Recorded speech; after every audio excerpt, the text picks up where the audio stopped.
Liu Shaojun, having traversed into a parallel world, finds himself on the cusp of university graduation, initially contemplating a return to his familial abode to indulge in parental support.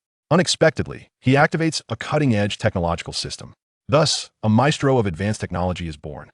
With virtual brain-machine interfaces, bionic robots, biological batteries, hovering automobiles, and DNA storage, Liu Shaojun finds himself in an interview with reporters after several years. Mr. Liu, superdimensional technology is poised to monopolize global technological advancement. What are your thoughts? Liu Shaojun responds, "You are mistaken. I am not monopolizing the world. I am transforming it." Chapter 1. A lackadaisical journey through time. In June 2022, on Blue Star in Tianhai, at Tianhai University, graduates are either tidying their belongings, embracing one another for photographs, or reminiscing. In dormitory 119 of Building 2, Liu Shaojun sits on his bed, lost in thought. Transcending right after graduation? To perish from drunkenness and still be a graduate? This notion is intolerable for Liu Shaojun. While he wallows in melancholy, a WeChat notification pings on his phone. "You little rascal, bow your head and concede. After graduation, you can return to bask in parental support." Liu Shaojun smirks. In his memories, his parents remain unchanged, identical to those in his previous world. At that moment, a notification chimes. Ding! The superdimensional technology system has successfully loaded. System version 1.0. Host, Liu Shaojun. Technology points, 0. Task points, 0. Unlocked technologies, none. Inventory, empty. Current task, none. Liu Shaojun takes a deep breath. The moment has finally arrived. He will never return home to rely on his parents. Rather, he is destined to reshape the world. Liu Shaojun straightforwardly states, "System, let us not discuss anything else. First, unveil the beginner's gift package." The system responds, "So proficient?" Ding, congratulations, host. You have successfully opened the beginner's gift package, granting you 1 lottery opportunity and 1,000 technology points. Liu Shaojun furrows his brow. Is this truly a grand gift package? Winning the lottery relies on divine favor, not merely his extraordinarily handsome visage. Without further deliberation, Liu Shaojun begins to explore the system's functionalities. Task points can be obtained by completing tasks and are currently only usable for lottery purposes. Technology points are more complex, calculated based on the profits generated from technological advancements, which can be used to purchase various cutting-edge technologies. Presently, Liu Shaojun can earn 1 technology point for every 10,000 yuan he generates through the system.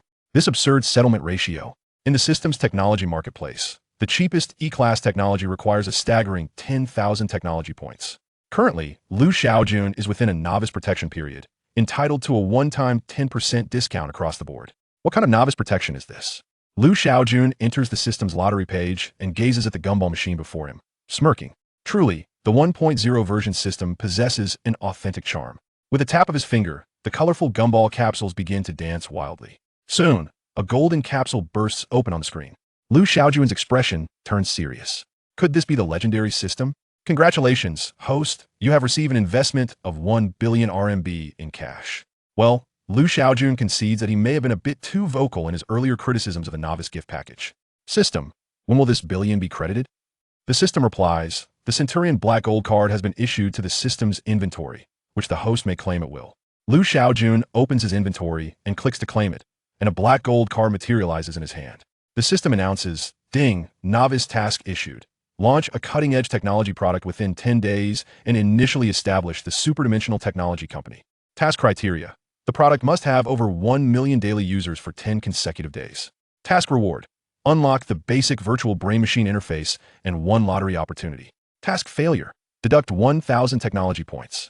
Liu Shaojun raises an eyebrow.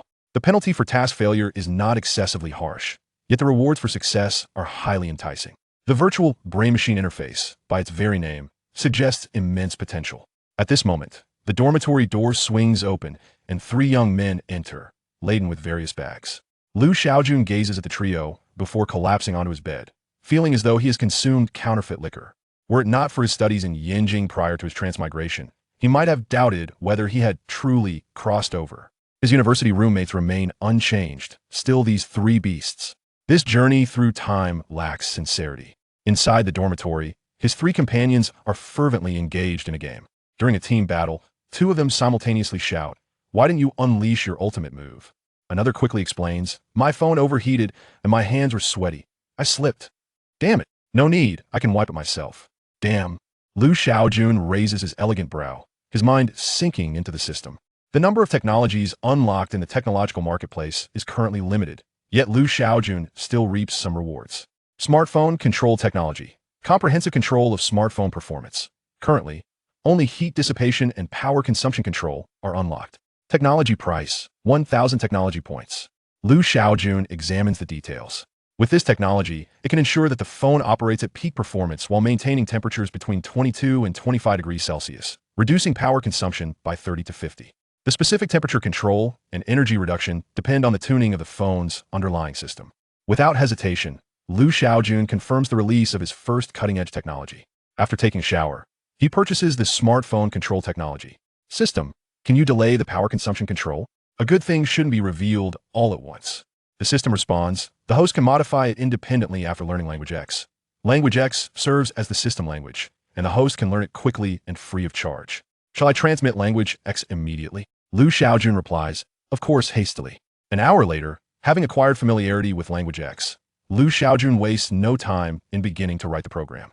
With the assistance of cheats, he completes the software in just 2 hours. After finalizing the download webpage and links, Liu Shaojun begins reaching out to evaluation bloggers. Hao Gu, whose real name is Wang Hao, is a seasoned mobile phone reviewer with millions of followers across various online platforms. That night, Wang Hao receives a friend request on WeChat for business collaboration. The note reads, 100,000 commission to test the software. Upon agreement, Wang Hao inquires, what software is it? What aspects will the evaluation and promotion focus on? Liu Shaojun promptly sends the software along with a Word document.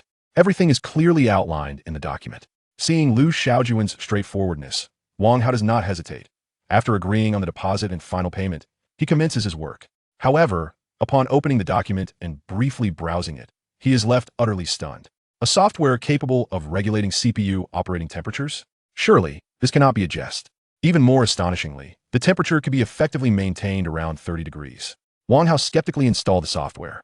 He resolved that even if his fans discovered his dubious dealings, he would skillfully maneuver his way through it with his own capabilities. There was no alternative. The compensation offered by the client was simply too generous. With a sharp sound, half an hour later, Wang Hao delivered a resounding slap to his own face. Impossible, absolutely impossible. How could this be? He exclaimed, gazing at the repeatedly tested data, utterly incredulous. He harbored deep suspicions that his testing apparatus was defective, yet even after replacing it with new equipment, the data remained unchanged. Wang Hao commenced a more profound evaluation, the results of which filled him with exhilaration. Chapter 2. A request. This is a remarkable piece of software. Although it was already the early hours of the morning, Wang Hao had no intention of succumbing to slumber. He was resolutely determined to create a testing video overnight, eager to share this extraordinary software with his loyal fans. Around 6 in the morning, utterly exhausted, Wang Hao uploaded the video across various platforms. Being a Sunday, coupled with his vast legion of devoted followers, notifications were promptly dispatched to fans upon the video's upload.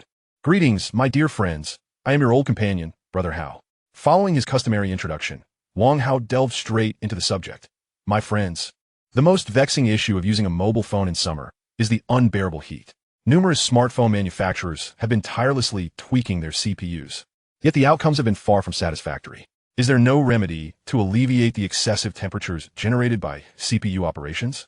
The answer is a resounding yes. Wang Hao, brimming with enthusiasm, proclaimed, here, I present to you a divine and magnificent software, the Superdimensional Intelligent Control software, which can precisely regulate CPU temperatures. In the video, Wang Hao elaborately introduced the Superdimensional Technology Intelligent Control software, while the barrage of comments flowed in relentlessly. Wow, old Wang is cashing in. ISNT? CPU overheating occurs primarily due to the inherently high environmental temperatures in summer, coupled with the inability of smartphones to install fans. How can your software possibly resolve this issue? One viewer remarked, the brother before me is right. Is old Wang now reviewing such deceptive software? Truly desperate. The comments were rife with skepticism, expressing disbelief and discussing the implausibility of temperature control through software. However, as the video progressed, showcasing the testing process and results, the fans' doubts began to waver. At the conclusion of the video, Wang Hao stated, my friends, this concludes the evaluation of the Superdimensional Intelligent Control software. The download link has been placed in the comment section. The viewers who finished watching at this hour, fueled by keen interest, eagerly clicked on the download link. Once the software was downloaded and registered, They were ready to experience the highest graphic settings in Genshin Impact and Honor of Kings. Half an hour later, the comments section began to fill with new remarks. What a miraculous software! Running Genshin Impact at the highest graphic settings, and my phone isn't even warm. I checked the temperature, and it's only 29 degrees. Simply astonishing. Another chimed in, Old Wong, I was wrong. This software is truly phenomenal. From now on, feel free to cash in on this.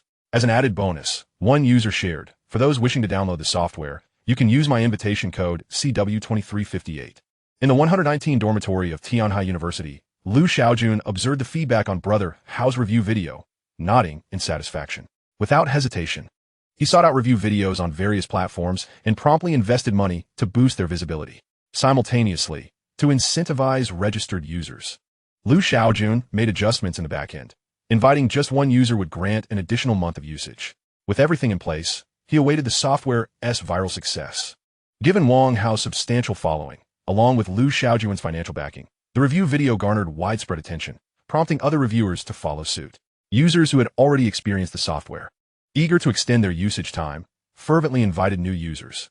Initially, the major smartphone manufacturers remained indifferent, assuming it to be merely a marketing ploy from a specific company. However, as the positive feedback from users surged, the user base for the intelligent control software skyrocketed, prompting the manufacturers to take action. Their approach was unified. While technical teams attempted to crack the software, they reached out to Liu Shaojun. Yet, Liu Shaojun paid no heed to these enterprises. In recent days, he had been preoccupied with graduation and the establishment of his company. After receiving his diploma and sharing a farewell meal with his 3 roommates, Liu Shaojun headed straight to Yanjing. The formation of the company required personnel, particularly an experienced and capable individual. Utilizing his Centurion Black Gold car privileges, he enlisted the assistance of a talent acquisition firm. The firm recommended 3 senior managers, but only one expressed interest in attending an interview. Today was the day of the interview. Within a high-end cafe in Yanjing, Liu Shaojun was engrossed in his phone when an uncertain voice broke through. Mr. Liu? Upon raising his head and recognizing the visitor, he stood and extended his right hand, smiling. Mr. Su Jijun, it's a pleasure to meet you.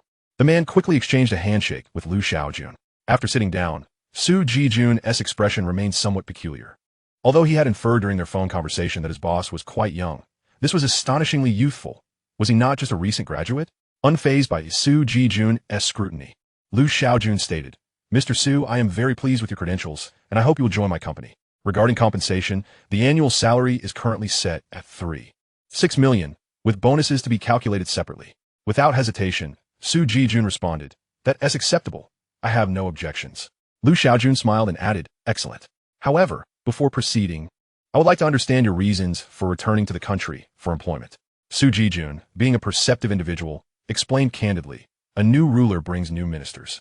Liu Shaojun meticulously reviewed Su Jijun's resume. Just a month prior, Su Jijun had been a senior manager at the Yanjia Group in France, one of the world's leading energy companies, which spoke volumes about his capabilities. Yet, for reasons unknown, he had abruptly returned to seek opportunities domestically. Liu Shaojun's intent in recruiting Su Jijun was to appoint him as the COO and Executive Vice President of Hyperdimensional Technology. Thus, it was imperative to clarify these matters. With a knowing smile, Liu Shaojun remarked, We can sign a contract now. However, Su Jijun was not in a hurry, Mr. Liu. Before we sign, I would like to know the company's preliminary plans. For a startup, the development strategy and potential are of utmost importance. Su Jijun was not keen on wasting time. Liu Shaojun replied with a smile. Currently, the company has only one project in the pipeline, which is the operation of the superdimensional intelligent control software. As for subsequent development plans, those can only be disclosed after the contract is signed. Upon hearing this, Su Jijun's brow furrowed. Prior to this meeting, he had researched the superdimensional intelligent control software.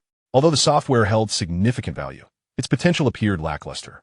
After a moment of contemplation, he stated, Mr. Liu, I am willing to sign a contract, and I can accept a salary reduction of half, but I have one condition. Intrigued, Liu Shaojun inquired, What is your condition? Su Jijun candidly replied, The contract will only be for 1 year, after which I will determine my own future. Liu Shaojun raised an eyebrow, grasping the implication. Su Jijun harbored doubts regarding the future of superdimensional technology. After a brief silence, Liu Shaojun chuckled. Your condition is agreeable to me. Su Jijun sighed in relief. Mr. Liu, we can proceed to sign the contract. Chapter 3. Mission accomplished once the contract was signed and the lawyer had departed. Su Jijun remarked, Mr. Liu, I have several insights regarding the company's development. Liu Shaojun poured a cup of coffee for Su Jijun and encouraged, please share your thoughts. Su Jijun produced a pen and paper, jotting down his points before stating, firstly, I recommend that the development team enhance the control capabilities of the intelligent control software. Secondly, I urge the RD team to develop more targeted software, such as battery management and camera control. Thirdly, we should seek investment to expand the research and development team and recruit technical personnel. Liu Shaojun nodded in agreement, smiling. The first two suggestions are quite good, but as for the third, that one be necessary, I have no shortage of funds. Su Jijun found himself at a loss for words. Liu Shaojun continued, your primary responsibility now is to aggressively recruit personnel and establish the framework of the company. Su Jijun nodded slightly, acknowledging that hiring was indeed a paramount task that warranted serious attention. Then, you will engage with the Wafer Foundry to discuss collaboration, acquire a game development studio, and purchase internet cafes across major cities nationwide. Su Jijun's eyes widened in disbelief as he looked at Liu Shaojun. What kind of operation is this? He couldn't help but remind him, Liu, isn't our company focused on software development? Liu Shaojun clarified, our company is a technology enterprise, encompassing both software and hardware development. Negotiating with the Wafer Foundry to order wafers is preparatory work for our upcoming projects. Anzai, Su Zizun Gonset. However, he struggled to comprehend the rationale behind acquiring game studios and internet cafes. Sensing Su Jijun's confusion, Liu Shaojun elaborated. The game studios and internet cafes are integral to our forthcoming projects. With that, Liu Shaojun presented a proposal. Su Jijun took it and began to read it thoroughly. After finishing, he shook his head in disbelief, deciding to review it once more and then again. After confirming multiple times, Su Jijun uncertainly inquired, Liu, are you certain you're not jesting with me? Liu Shaojun raised an eyebrow and retorted, do you think I would spend 6 million just to make a joke? Su Jijun opened his mouth, then sighed, Liu, I suddenly feel a twinge of regret. Liu Shaojun shrugged nonchalantly. Rest assured, as long as you perform well, I won't fire you after a year. Su Jijun promptly closed the proposal and stated, Liu, I shall set off immediately to acquire internet cafes nationwide. Liu Shaojun chuckled. There's no rush for the internet cafes. Ordering the wafers and acquiring the game studios should take precedence. Su Jijun paused and asked, and what about you, Liu? I am the boss, came the straightforward reply, leaving Su Jijun momentarily speechless. With the company's matters settled, Liu Shaojun needed to make a phone call first. As soon as the call connected, his father, Liu Mingyuan, directly inquired, when are you coming back to lean on me? Liu Shaojun's expression darkened as he replied, lean on you? That will never happen. I have already established my company.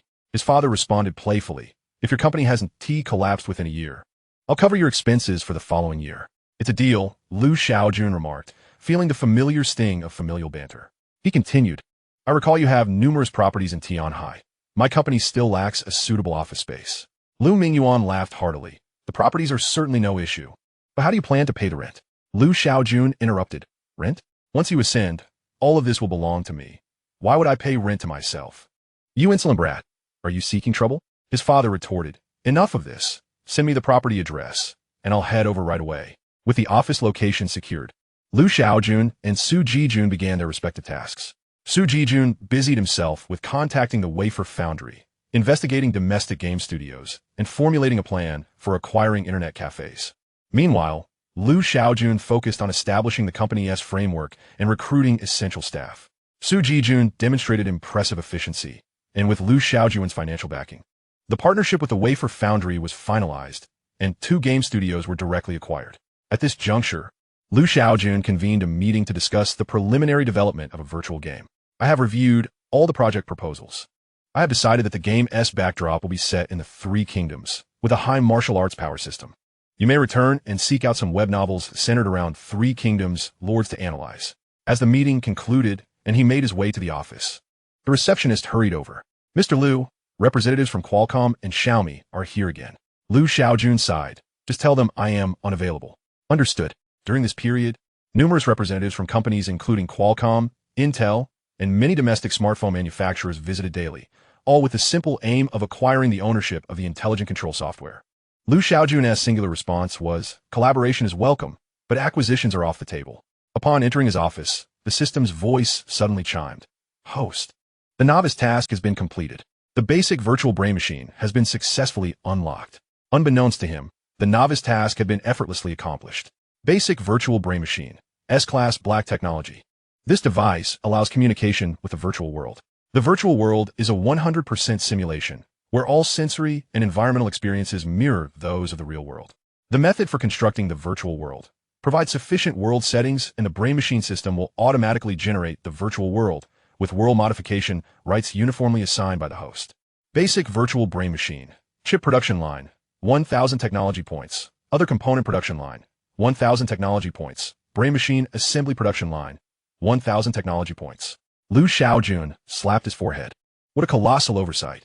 He anticipated that constructing a virtual world would be so straightforward, negating the need to acquire studio. Moreover, the previously established game production plan was now essentially rendered obsolete. Contemplating, Shaojun rubbed his chin and accessed the lottery page. With a flick of his finger, the gacha machine began to whirl. Soon, a red capsule emerged. Ding! Congratulations, host, you have obtained 2 basic virtual brain machine chip production lines, 1 other component production line, and 1 assembly line. Shaojun smirked. I knew it. This was all a ruse. At that moment, the system chimed in again. Ding! Side quest released. Launch the virtual brain machine and accumulate 500 million technology points. Task determination. Only technology points generated from the virtual brain machine will be counted.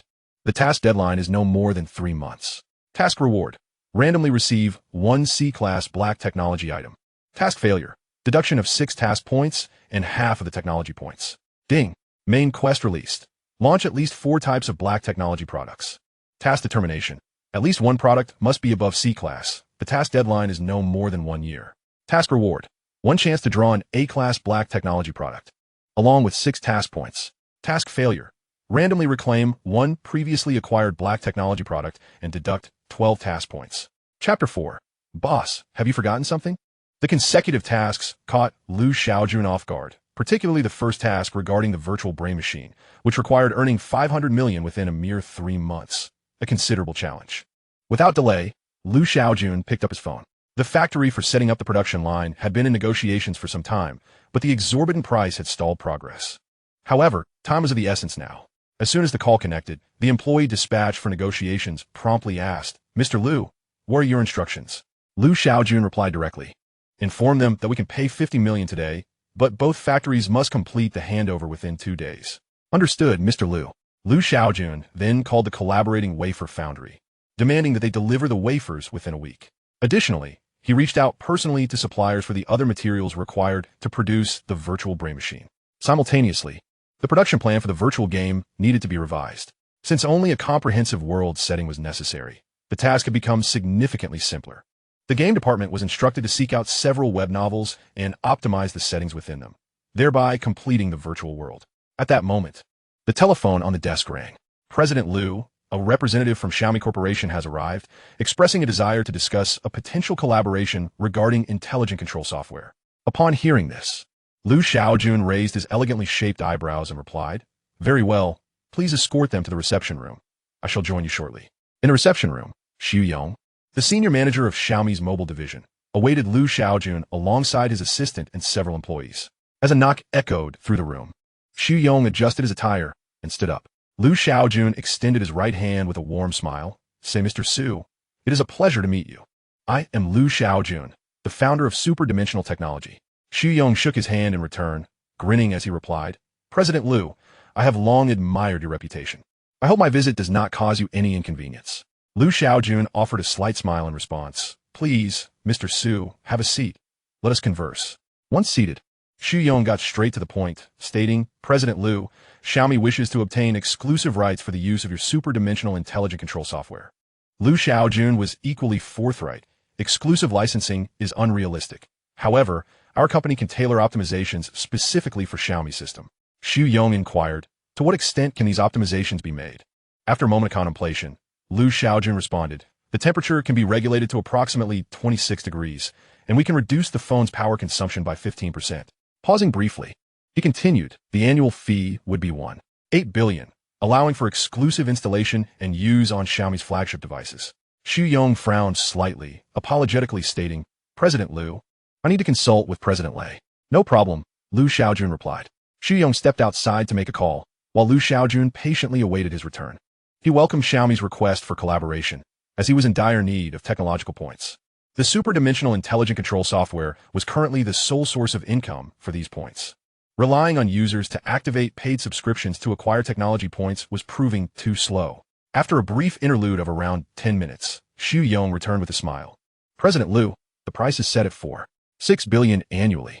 However, it will require compatibility with all models in the Xiaomi series. And for the following year, only Xiaomi will receive exclusive software authorization. Lu Shaojun had no grounds to refuse. The negotiation of the contract's details was not a concern for him.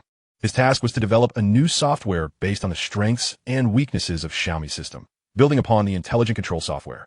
In under 2 hours, the software was completed, coinciding perfectly with the conclusion of the collaboration discussions.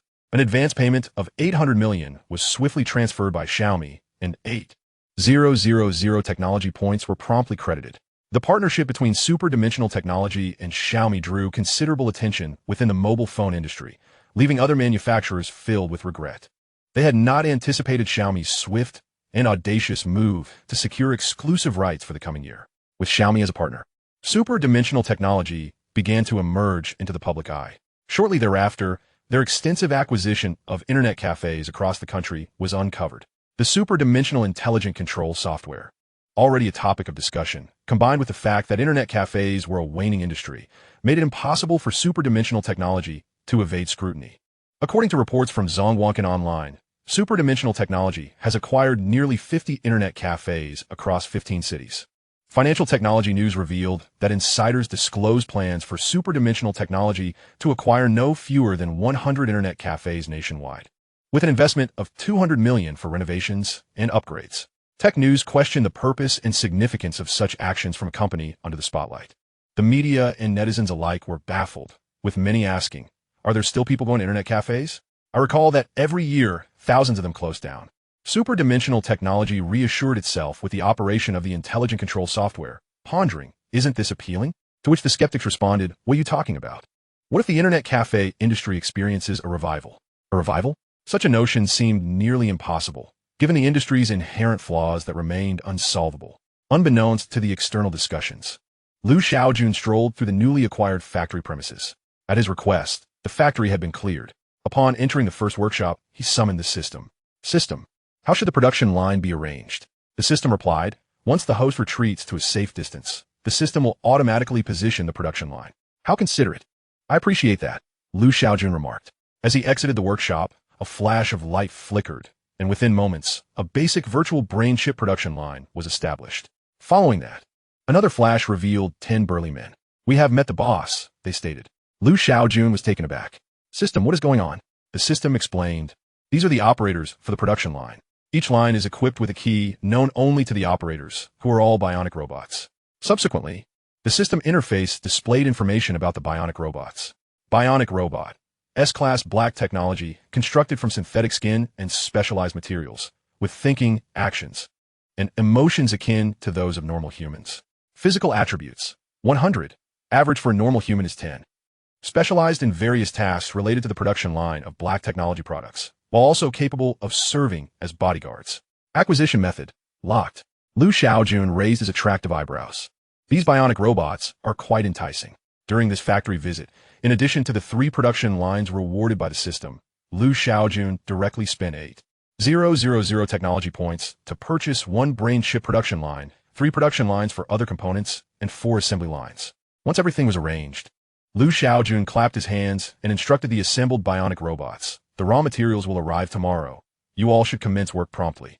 As he prepared to turn away, unexpectedly, a bionic robot called out to him, Boss, did you forget something? Chapter 5. Are you playing with me? Forget something? No, I haven't. Lu Shaojun pondered earnestly, confirming he had forgotten nothing. In response, the group of 120 bionic robots gazed at him with pitiful, innocent expressions. Lu Shaojun felt a shiver run down his spine. Just as he was about to summon the system for assistance, the earlier bionic robot reminded him, Boss, you Haven team mentioned our wages. What? Wages? Are you joking? You're all robots. What do you need wages for? I thought you were free labor. I even planned for you to work around the clock. Bewildered, Lu Shaojun called upon the system. System, what is going on? Do these robots really need wages? Of course they do. Bionic robots are nearly indistinguishable from humans. They also require food and rest. Lu Shaojun, filled with caution, inquired, they also need rest? The system replied, bionic robots work an 8-hour shift, with overtime not exceeding 2 hours per day. The system continued, it is recommended that the hosts set their salaries between 6,000 and 8,000, with overtime pay calculated separately. Damn it. If that's the case, I might as well hire a bunch of college students for $3,500 each. Taking a deep breath, Lu Shaojun declared, each month, the salary will be set at 8,000. The 120 bionic robots beamed with joy, exclaiming in unison, thank you, boss. Just as Lu Shaojun intended to turn and leave, he was called to a halt once more. Boss, have you forgotten something again? Damn, is it never ending? Do you have any other issues? We are currently broke and need to advance 6 months' salary. Lu Shaojun, with a stoic expression, handed over a bank card. The password is 6 sixes. The bionic robot accepted it with a smile, and then said, boss, you need to dispatch technicians to the factory to learn the installation and maintenance of the brain-machine interface. Lu Shaojun, puzzled, inquired, does the virtual brain machine still require installation? Isn't it simply a matter of producing a helmet? The bionic robot clarified, the virtual brain machine consists of a display component and an operational component. The helmet you mentioned is the display component, while the operational component is akin to a computer's mainframe. Lu Shaojun stroked his chin, contemplating, and realized that a mere helmet was insufficient to operate within the virtual realm. On his way back to the company, Lu Shaojun regained his composure and called Su Jijun. Old Su, after the acquisition of the internet cafe in Fog City is completed, come back. The launch plan for the virtual brain machine needs to be expedited. On the other end of the line, Su Jijun expressed surprise followed by excitement. General Lu, has production of the brain machine commenced? Lu Shaojun replied with a smile. When you return, you'll see it. The game development will also be completed soon. Su Jijun asked, General Lu, what about the remaining internet cafe acquisition plans? Should we enlist a specialized agency to assist us with the acquisition? Lu Shaojun had already formulated a plan regarding this matter. After the virtual brain machine is launched, he would seek external partners for collaboration. Upon careful consideration, our company is a high-tech enterprise and cannot allocate excessive resources to the internet cafe market. Su Jijun nodded slightly and remarked, General Lu, the internet cafe industry may indeed experience a renaissance because of us. Lu Shaojun smiled, firmly believing that in the foreseeable future, Hyperdimensional Technology would not merely rescue one industry, but would transform the entire world. After Su Jijun hurriedly returned from Fog City, he chose not to rest at home, but went directly to the company. He searched around and finally found Lu Shaojun in the gaming department. At the door, Su Jijun overheard lively discussions within. No, we absolutely cannot introduce a hot weapon system into the game. You must understand that our virtual world is 100% real. Lu Shaojun's expression was solemn. This is tantamount to having an avatar in the virtual world, and the knowledge acquired by this avatar will transfer to the real world. After speaking, Lu Shaojun rubbed his temples and turned to find Su Jijun. Old Su, you're back. Su Jijun approached, his eyes darting around. General, where's the virtual brain machine? Follow me. Lu Shaojun led Su Jijun to another office area. In this section, every employee lay back in their chairs, each adorned with a motorcycle-like helmet. Su Jijun's eyes sparkled as he picked up a brain machine from a nearby shelf and began to ponder its workings. While Su Jijun immersed himself in experiencing the virtual brain machine, Lu Shaojun took a moment to review the recorded data from the employees. Upon returning, Su Jijun still had not removed the brain machine. After waiting for half an hour, Lu Shaojun called him out, exasperated. Su Jijun looked at Lu Shaojun with a face full of grievance. Lu Shaojun quipped, all right, once we conclude our serious matters, you can experience it as much as you like. In the president's office, Lu Shaojun handed Su Jijun a phone number. Old Su, expedite the approval process for the virtual brain machine, and to complete it in the next few days. If you encounter any difficulties, feel free to reach out to this person. Su Jijun, holding the number, cautiously inquired, General Lu, who is this? My father, a somewhat capable middle-aged man. Su Jijun felt reassured as he tucked the number away. Next, Lu Shaojun produced a business card. The card read, Zhang Xuanyin, Deputy Chief Editor of the Science and Technology Daily. Su Jijun, astonished, remarked, General Lu, do you have such strong connections? Lu Shaojun shook his head, responding nonchalantly, a friend of my father's, an elder who carried me when I was young. Lu Shaojun continued, in today's society, even the finest wine fears being hidden away in an alley. Next Monday, the Science and Technology Daily will conduct an interview with you. You should appropriately disclose our virtual brain machine. Su Jijun nodded in agreement, then looked eagerly at Lu Shaojun. Why are you looking at me? General Lu, do you have any more of these business cards? Lu Shaojun smirked and replied, if you encounter difficulties, just contact my father. Tell him his son is under my care. If he doesn't resolve the issue, I'll make him pay. Su Jijun found this amusing yet exasperating. Lu Shaojun chuckled, saying, all right, the Superdimensional Intelligent Control software version will be updated tomorrow. Please follow up on it today. Su Jijun nodded. Rest assured, General Lu. On August 15th, an interview with the Science and Technology Daily astonishingly surged to the trending topics. The interview featured Su Jijun, the general manager of Superdimensional Technology. And a segment of the dialogue garnered significant attention and discussion. Host, after the Superdimensional Intelligent Control software shocked the mobile phone industry. Everyone is filled with anticipation for Superdimensional Technology. Could you share any new development plans? Su Jijun responded earnestly. Of course, our company will next venture into the metaverse. And the metaverse product has already been successfully developed and will be publicly released shortly. Host, could you tell us how your company's metaverse product differs from existing products on the market and what advantages it possesses? Su Jijun replied with utmost seriousness. Our product will usher humanity into a truly virtual world. The virtual worlds depicted in science fiction films will no longer be mere fantasies, but will become reality. Chapter 6, Awaiting the Backlash. The influence of the Science and Technology Daily was substantial, coupled with Lu Shaojun's investment in trending topics. This interview immediately sparked widespread discussion. Subsequently, the public skepticism from Yao Chunming, CEO of the renowned domestic metaverse company Bionic Technology, caused the trending topic to explode. Yao Chunming tweeted, in technology, one must not be overly ambitious and must never deceive the public. I have just one question. Has superdimensional technology achieved the interface for humanity to enter the virtual world? If not, then do not seek to attract attention, lest you become a laughingstock. Immediately, other tech industry leaders voiced their doubts. For instance, Yin Tao, general manager of domestic metaverse equipment manufacturer Huawei Technology, expressed his views on superdimensional technology's virtual world in a public setting. Given the current technological level, it is unrealistic and absurd to achieve the virtual world depicted in science fiction films. Yin Tao continued, at present, the closest representation of a virtual world may be the effects produced by AAA titles relying on hardware and software rendering. Ultimately, he stated gravely, in technology innovation and development, one must be pragmatic and avoid arrogance and impatience. Our country has missed many technological revolutions in the past due to too many companies like Superdimensional Technology. Yin Tao's remarks, especially the concluding statement, garnered support from numerous tech industry leaders. Various technology bloggers across major online platforms, witnessing the emergence of industry leaders, also voiced their criticisms of superdimensional technology. In an instant, superdimensional technology, initially regarded as a promising enterprise, became a target of public scorn. In the office, Su Jijun wore an expression of innocence and helplessness. General, it seems I may have messed this up.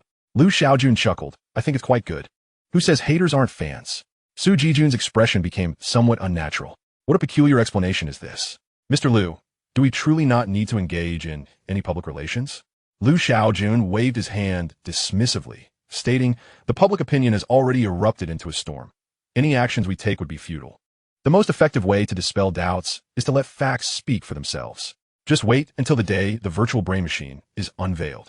The tide of online sentiment will shift dramatically. Su Jijun pondered for a moment, realizing that adopting a strategy of silence might indeed be the optimal choice at this juncture.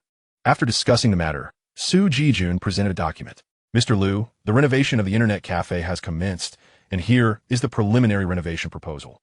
Lu Shaojun took the document, perused it briefly, and expressed his satisfaction, noting, the membership system of the cafe is quite reasonable.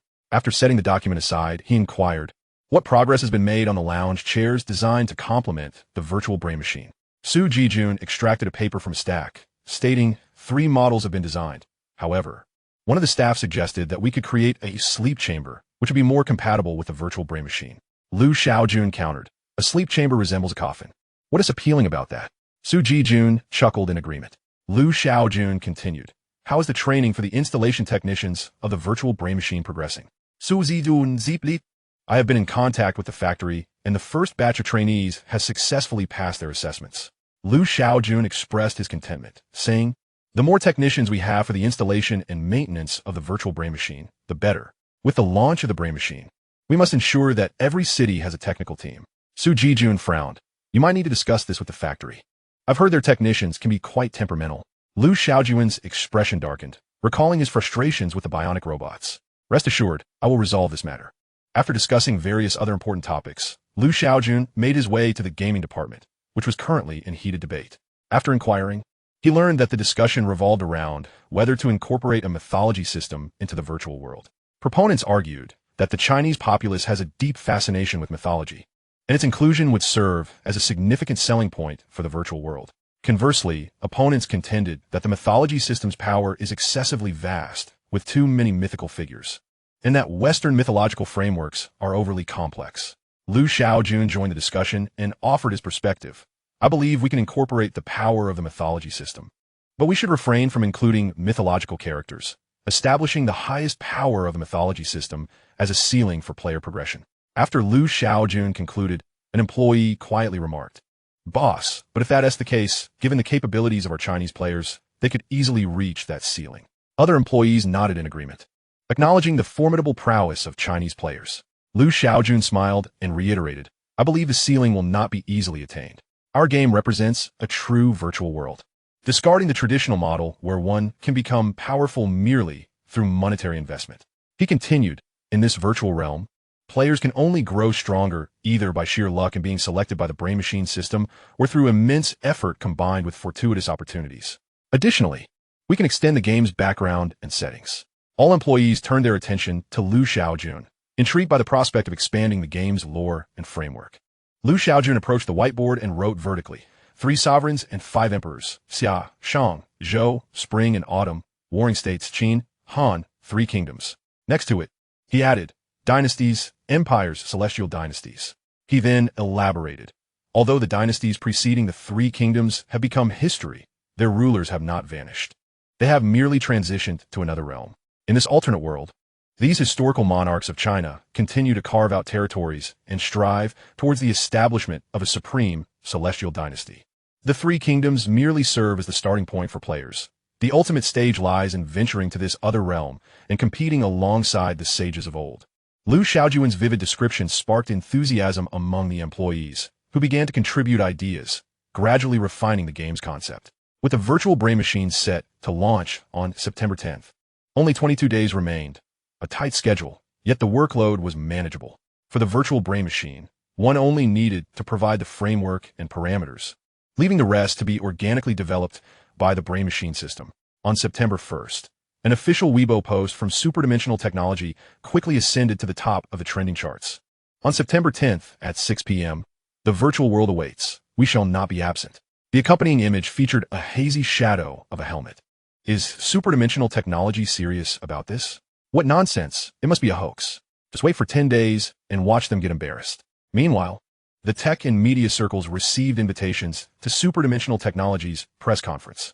Upholding the principle of enjoying a spectacle, those who received invitations expressed their intent to attend promptly, hoping Hyperdimensional Technology would not disappoint them. On the evening of September 9th at 9 p.m., outside one of the Hyperdimensional Technology internet cafes in Tianhai, all the staff, including the managers and Lin Fong, were gathered at the entrance. The cafe had undergone renovations 5 days prior, awaiting the arrival of the new machines. Both the newly hired staff and Lin Fong, who had worked in internet cafes for a decade, found the interior design and layout perplexing. They noted that the arrangement did not seem suitable for housing computers, monitors, and keyboards.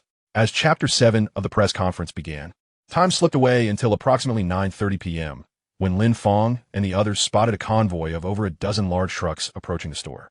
Following the trucks was a minibus from which emerged a group of uniformed technicians. Lin Fong immediately led the staff to greet them.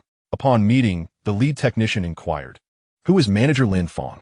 Lin Fong replied promptly, I am Zhang Feng, the team leader. All staff at the cafe must come forward to sign a confidentiality agreement. Given the high salaries and benefits offered by Hyperdimensional Technology, the staff felt no aversion to signing the confidentiality agreement. After the agreements were signed, Lin Fong directed the staff to assist the workers. Peering into the cargo hold, they saw an array of rectangular boxes, each over 2 meters long, meticulously packaged.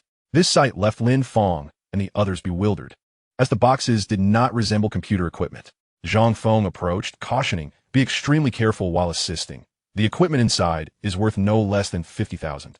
Upon hearing the price, the staff felt a jolt of apprehension and handled the items with utmost care. Inside the cafe, as the workers began to unpack, the equipment finally revealed its true form: a peculiar lounge chair, a black rectangular box, and a black motorcycle helmet. Wait, why isn't it a computer? In that moment, Lin Feng and the others were utterly perplexed. Lin Feng turned to Zhang Feng, anxiously asking, "Team leader Zhang, has there been a shipping error?" Zhang Feng chuckled, reassuring him. "There is no mistake. This is the virtual brain machine that Superdimensional Technology will unveil tomorrow, and it will serve as the operational equipment for the cafe." The virtual brain machine? Lin Feng and a few others who seldom followed online news remained bewildered. The younger staff members were left agape. One young staff member gasped, "Is this really the virtual brain machine that connects to the virtual world?" Zhang Feng smiled, nodding as he directed the technicians in setting up the virtual brain machine. The elements of virtual worlds and virtual games are high-tech concepts often found in novels and science fiction films. Although these concepts are well-known and widely discussed, many regard them as belonging to the realm of dreams yet to be realized. The immense popularity of the film Ready Player One has further ignited the modern youth's yearning for a virtual existence. Presenting a device capable of connecting to such a virtual realm before them would undoubtedly leave young individuals in a state of profound astonishment, even prompting existential reflections. Lin Feng and his associates are not relics of the past. Upon gaining a slight understanding, they too are rendered speechless. Grappling with the rapid pace of technological advancement in contemporary society, observing the exuberance of the young network administrators, Zhang Feng interjects, "Calm yourselves, gather around, and pay attention. Our technical team will be stationed in Tianhai for a month to provide you with essential training." He continues, "In the future, you will be responsible for addressing basic malfunctions of the virtual brain machines and their routine maintenance. Should you encounter issues beyond your capabilities, you can reach out to the technical team for remote guidance. We will only dispatch personnel for significant malfunctions. Beyond training the network administrators, Superdimensional Technology will also periodically send technical teams to conduct thorough inspections of every internet cafe in each city, while the network administrators undergo training." Zhang Feng pulls Lin Feng aside and presents him with a virtual brain machine. For the machines set up in the cafe, Lu Shaojun has personally developed a management system. As the manager, Lin Feng must first obtain administrative privileges. Otherwise, the virtual machines cannot be activated. The cafe under Lin Feng's management requires the installation of 180 virtual brain machines. By the time the installation and debugging are completed, it is already 6 o'clock the following morning. Initially, the network administrators had hoped to experience the machines firsthand, but they are informed that the devices are locked and will only be activated on the 13th, the cafe's opening day. Exhausted, the administrators can only return home to rest. Before leaving, Lin Feng solemnly cautions, until the conclusion of the press conference, no information regarding the virtual brain machines is to be disclosed. Everyone nods earnestly in agreement, pledging to maintain absolute confidentiality. On September 10th, at 5:30 p.m., the venue for the Superdimensional Technology press conference begins to fill as staff usher media representatives and invited guests into the central area. Upon entering, the attendees find themselves momentarily disoriented. The hall is adorned solely with high-end reclining chairs, and on the table surrounding them sit a rectangular box and a motorcycle helmet. No one is oblivious to the implications of this setup. The realization dawns collectively. Could it be that Superdimensional Technology has indeed made this a reality? At that moment, a representative from Superdimensional Technology hastens over, urging, "Esteemed guests, the press conference is about to commence. Please take your seats promptly." Attentive service staff guide the guests to their designated places. Wu Peng, a seasoned journalist from the Science Daily, initially had no intention of attending the Superdimensional Technology event, believing it to be a mere publicity stunt. However, with directives from higher-ups, he finds himself obliged to comply. Once seated, he points to the virtual brain machine and quietly inquires, "Excuse me, what are these devices?" The staff member smiles and replies, "These are the virtual brain machines developed by Superdimensional Technology, which will be unveiled tonight."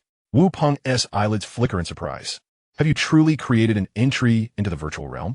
May I experience it beforehand?" The staff member, still smiling, assures him, "Indeed, please be patient. Tonight's press conference will be held within the virtual world." The anticipation within Wu Peng intensifies, as does that of all the guests, who gaze eagerly at the virtual brain machines beside them. Time seems to crawl as Wu Peng checks his phone. 5:46. Why is time dragging so slowly? At last, amidst the anxious waiting, A staff member announces, "Sir, the press conference will commence in 10 minutes. Please don the virtual helmet, and I will activate the brain machine for you." Instantly, all attendees spring into action, eagerly donning their virtual helmets. The moment Wu Peng places the helmet on his head, he cannot help but commend its remarkable comfort.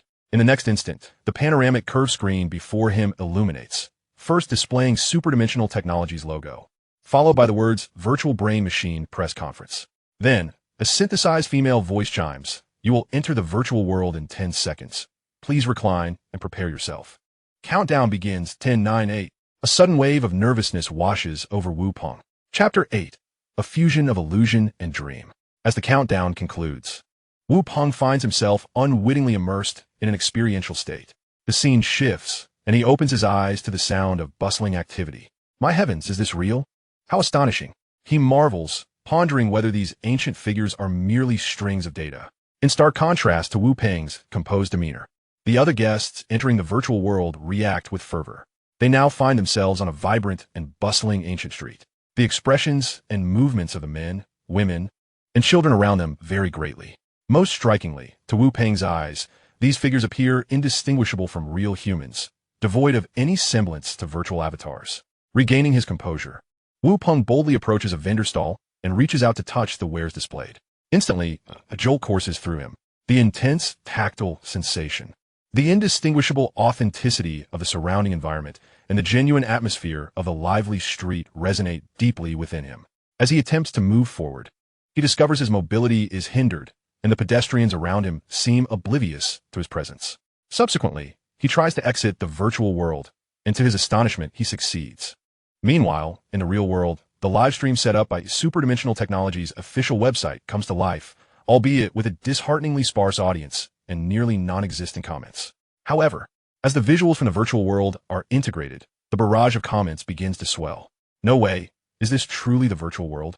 My goodness, am I dreaming? The influential figures who had just arrived from Weibo to attend the press conference start to spill the beans. In the virtual world, a representative from Hyperdimensional Technology appears. Esteemed guests, we have unlocked the permissions. Feel free to explore and enjoy this vibrant street. The live stream from the real world will broadcast simultaneously. The representative continues. The press conference will officially commence in half an hour. No sooner had the words left his lips than attendees begin to take action.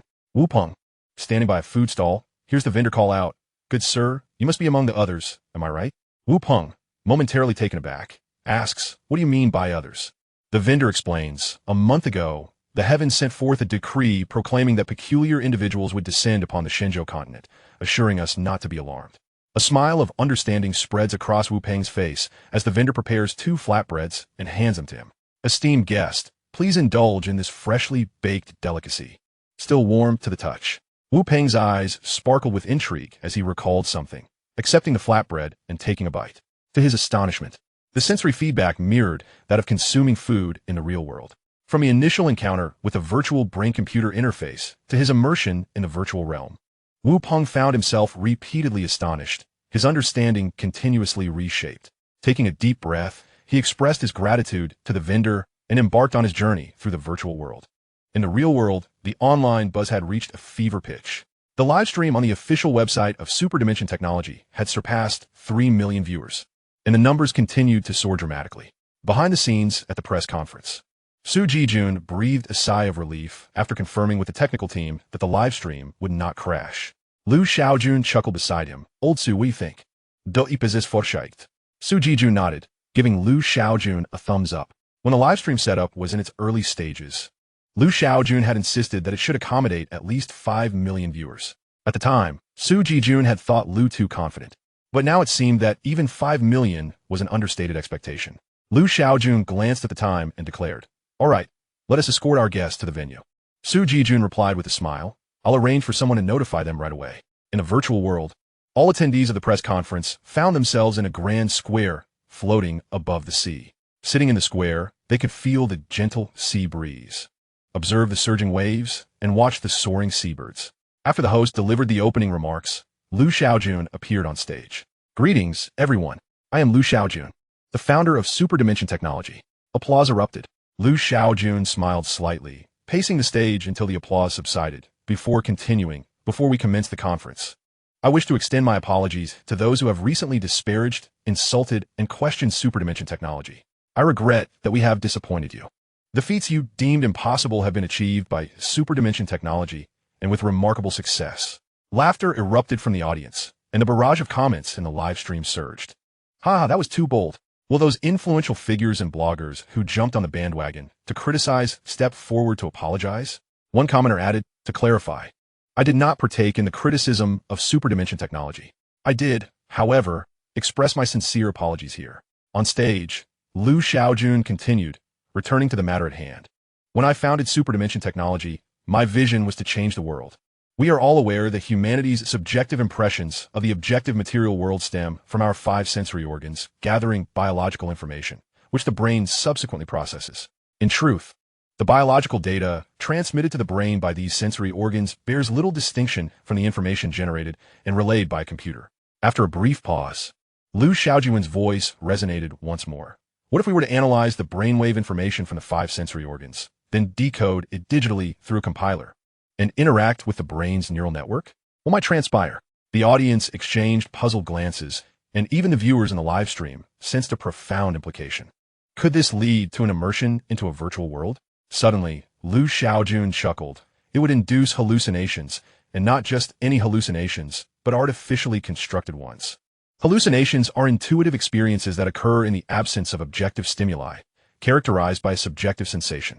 Lacking corresponding real-world stimuli, they may seem illusory from an objective standpoint. Yet to the individual experiencing them, they feel astonishingly real. At this moment, the audience grasped the concept. This was indeed the operating principle of the virtual brain-computer interface. Shaojun paced back and forth on stage, his head slightly bowed as he remarked, in medical terms, hallucinations represent a severe cognitive disorder, and once they occur, it is challenging for an individual to extricate themselves. Therefore, our research team has combined hallucinations with dreams. The resulting virtual world allows individuals to consciously decide whether to exit. The seated guests nodded in agreement. They had already experienced the seamless ability to exit the virtual world multiple times, confirming its fluidity. Shaojun addressed the audience, stating, having completed the foundational development of the virtual world, our research team has begun crafting virtual games. Chapter 9. The Surprising Launch Price. Through the tireless efforts of the research team and the game development department, the virtual game Dynasty Unmatched was officially born. Shaojun beamed as he announced. Dynasty Unmatched is a lore-type game set against the backdrop of the Three Kingdoms, where players descend upon the Divine Land, obtaining a village-building decree to become lords. For detailed information about the game, you may visit the Superdimension Technology official website for downloads. Shaojun paused at the center of the stage, a smile gracing his face. Now, what might be the price of this groundbreaking high-tech product? As he posed this question, both the live audience and the viewers in the live stream held their breath. With a wave of his hand, a floating interface appeared, displaying a single figure, 49,999. Wait, what? Just 50,000? Exclaimed a guest as they counted the digits in disbelief. Instantly, thunderous applause erupted throughout the square. All attendees rose to their feet, applauding this astonishingly low price. The livestream chat exploded with excitement as viewers typed bye. Initially, everyone had assumed that such a sci-fi marvel would cost hundreds of thousands. Who would have thought it could be had for a mere 50,000? While still a substantial sum for the average person, it was certainly not an unattainable figure. The launch price was truly a delightful surprise. As the applause faded, Shaojun continued with a smile. Recently, Superdimension Technology has been acquiring internet cafes in first- and second-tier cities across the country, leading many media outlets to label us as fools with too much money. In truth, we have carefully considered the genuine circumstances of consumers. A device priced at 50,000 is not affordable for everyone. Shaojun elaborated. Thus, Superdimension Technology has decided to adopt the internet cafe model, allowing the general populace to access the virtual world. At that moment, the realization dawned upon everyone. It all made sense. Shaojun was correct. 50,000 was indeed a significant amount. However, with the internet cafe operating model, the virtual brain-computer interface would essentially have no barriers to entry. Many investors' eyes sparkled with opportunity, and internet cafe operators were filled with excitement, as the market for internet cafes was poised for a silent resurgence. Unperturbed, Shaojun declared, the virtual brain-computer interface will officially launch in the domestic market on September 15th, just 5 days from now. Upon receiving their devices, Users will need to contact the Super Dimension Technology service points in their cities, where dedicated technicians will provide free installation at their homes. Currently, the virtual brain computer interface is only available for pre-order on the official website. After midnight tonight, everyone can place their reservations at Super Dimension Technology's official website. Additionally, our internet cafes will officially commence operations on September 13th, and players can find the locations of the cafes on the official website. The live stream chat erupted once more. Haha, I just checked, there's a store in my city. Why isn't there one in my city? Sorry, friends, I have 3 stores near me, and I'm all packed and ready to go. Hey, take me with you. In a virtual realm, at the press conference venue, Shaojun stood at the center of the stage, smiling as he addressed the audience. This concludes today's press conference. Thank you, dear friends, for your support. We shall meet in the virtual world. At this moment, the official live stream was inundated with messages proclaiming see you in the virtual world. In a tangible world, 10 minutes had passed since the conclusion of the conference, and a throng of media journalists surrounded Shaojun in the lobby. Staff and security promptly intervened to restore order.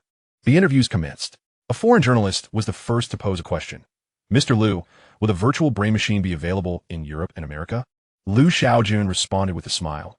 Perhaps it will be released in the Asia-Pacific region by the end of this year. But there are no plans for Europe and America yet.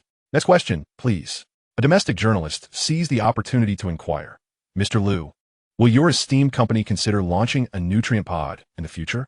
Shaojun raised an elegant eyebrow. Anything is possible. Mr. Liu, how did your company surmount the scientific challenges associated with the virtual brain machine? Shaojun replied, you would need to consult a research team. I am not a technical expert. Mr. Liu, what is the current production capacity of the virtual brain machine? Can you guarantee its release in 5 days?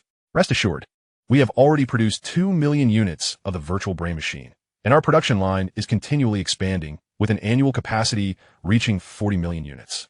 The interview concluded after half an hour, and soon thereafter, various media outlets published their reports. A new era of the internet initiated by a Chinese enterprise, Global Times. The virtual brain machine is undoubtedly a groundbreaking product. Its only drawback is not having originated in Silicon Valley, the New York Times. Is this high-tech product developed by the Chinese? God must be joking with me. Agents France Presse. Our nation's enterprise, Super Dimension Technology, has robustly unveiled the virtual brain machine, marking humanity's formal transition from reality to the virtual world. China Youth Network. Science fiction becomes reality.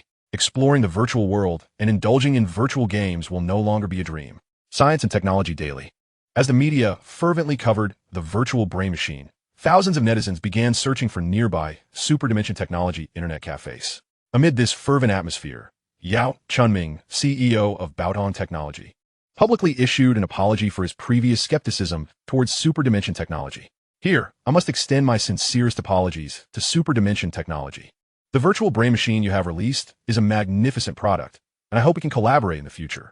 Yin Tao, general manager of Huawei Technology, promptly followed suit, expressing his desire for collaboration with Super Dimension Technology. Not only these two prominent figures, but even those who had previously derided Super Dimension Technology, including various bloggers and netizens, began to offer spontaneous apologies. Beyond the cacophony in the media, major capital players began mobilizing to venture into the internet cafe industry. Internet cafe operators, unable to contain their excitement, frantically reached out to Super Dimension Technology to negotiate partnerships. Everyone recognized that the internet cafe industry was poised for a meteoric rise, reclaiming its former glory and transforming into a colossal market worth trillions. However, the once celebrated concepts of virtual reality, VR, and augmented reality, AR, found themselves overshadowed and rendered obsolete. As the future of the industry was decisively overshadowed by the virtual brain machine, capital is the most rational and swiftest to act. The following day, as the A-share market opened, stocks related to AR and VR concepts plummeted, all without exception. This left the retail investors in shock and the capital market in a state of astonishment. It indeed validated the adage, when the times abandon you, they do not even bid farewell. Chapter 10. Envy Unfounded. In the morning, Shaojun arrived at the company and immediately convened a meeting with the management team. Su Jijun hurried in, appearing fatigued, bloodshot eyes betraying his exhaustion. Yet he was brimming with excitement. Shaojun couldn't help but caution, "Old Su, take it easy. No matter how busy work gets, don't burn the midnight oil." Su Jijun rolled his eyes in response. "You make it sound so easy. After the interview last night, I left directly and turned my phone off." Before the meeting commenced, Su Jijun reported, "As of 9:30 this morning, we have received 172,000 pre-orders. Additionally, 22 chain internet cafes have contacted us, eager to procure a batch of virtual brain machines in advance. Shaojun raised an eyebrow. To rapidly expand the market for the virtual brain machine and swiftly attract traffic, we must collaborate with these internet cafes. Inform them that their orders will be prioritized for delivery. Jun nodded slightly, affirming, I will arrange that after the meeting. As the meeting formally began, Shaojun stated directly, the launch of the virtual brain machine signifies that our company has personally opened the door to a new world. On the other side of this door lies a market of unimaginable vastness. Our task now is to seize the market, attract users, and harvest traffic. Everyone remained silent, attentively gazing at Shaojun, awaiting further directives. Shaojun continued, the virtual world differs from reality. The extent of our ambition dictates the vastness of the virtual realm. Just like traditional internet products, we must consider the construction of user ecosystems. The reason why Windows, iOS, and Android can exist independently is due to their well-established ecosystems. Building such a system requires a substantial user base. Thus, our initial focus must be on aggressively acquiring users. Pausing, Shaojun spoke with a serious tone. If we monopolize the entrance to the virtual world, we have the right to establish a closed ecosystem within it. The interaction between the virtual world and the traditional internet must be limited, and this limitation must be under our control. Jun and the others nodded in agreement, understanding that the intent was clear, to facilitate the migration of traditional internet users into the virtual world. If the interaction between traditional internet and the virtual world were too frequent, the conversion of users might not be as effective as desired. Thus, devising strategies to entice users into the virtual world would require great ingenuity. Shaojun continued, the initial methods for user acquisition should primarily focus on virtual gaming, constructing a vibrant gaming community to firmly capture the attention of game users. Whether in the PC internet era or the mobile internet era, gaming has always been the most effective means of attracting users. This is irrefutable. Shaojun turned his gaze to a middle-aged man, Gao Yan, the head of Hyperdimensional Technology's software development department. Old Gao, how's the progress on our exclusive app development? Gao Yan replied with a wry smile, Mr. Liu, it's still underway. Many functions are still being refined. Shaojun frowned slightly, stating, we can't afford to wait any longer. Let us prioritize the game community feature and develop it into a standalone app, titled Iliao. Gao Yan responded promptly, in that case, the app can be launched this afternoon. After nodding in satisfaction, Shaojun turned to Yu Hua, the head of the gaming department, inquiring, does your department have any new game plans? Yu Hua replied, currently, we are in the process of developing a virtual game in the ancient fantasy genre, and we are also conceptualizing a profession-based competition for Legendary Three Kingdoms. Simultaneously, we are actively engaging with renowned game developers to discuss potential collaborations. Shaojun cautioned, while domestic game IP issues are manageable, we must exercise caution when introducing foreign game IP into the domestic market. Our virtual world must never become a mere conduit for cultural importation, as this would render us exceedingly passive. Yu Hua, his expression grave, assured, rest assured, Mr. Liu, we will not overstep the red lines of the domestic market. Shaojun expressed dissatisfaction with Yu Hua's understanding. It is impossible for him to monitor the gaming department constantly. His oversight of the development of Dynasty Warriors is intended to familiarize the team with this development model. Finally, Shaojun turned to Luo Yilong, the head of the Virtual Brain Machine Operations Department, instructing a standardized plan for market development in the virtual world must be formulated promptly. Luo Yilong responded, do not worry, Mr. Liu. We are already in contact with advertisers. After the meeting, everyone busied themselves with their respective tasks. Shaojun, not idle himself, prepared to visit the factory. The technological gains from the Hyperdimensional Intelligent Control software have reached 5,000 points, allowing for the purchase of 5 virtual brain machine production lines. Today, the trending topics on online platforms remain dominated by the virtual brain machine, with one particular trending topic leaving everyone astounded.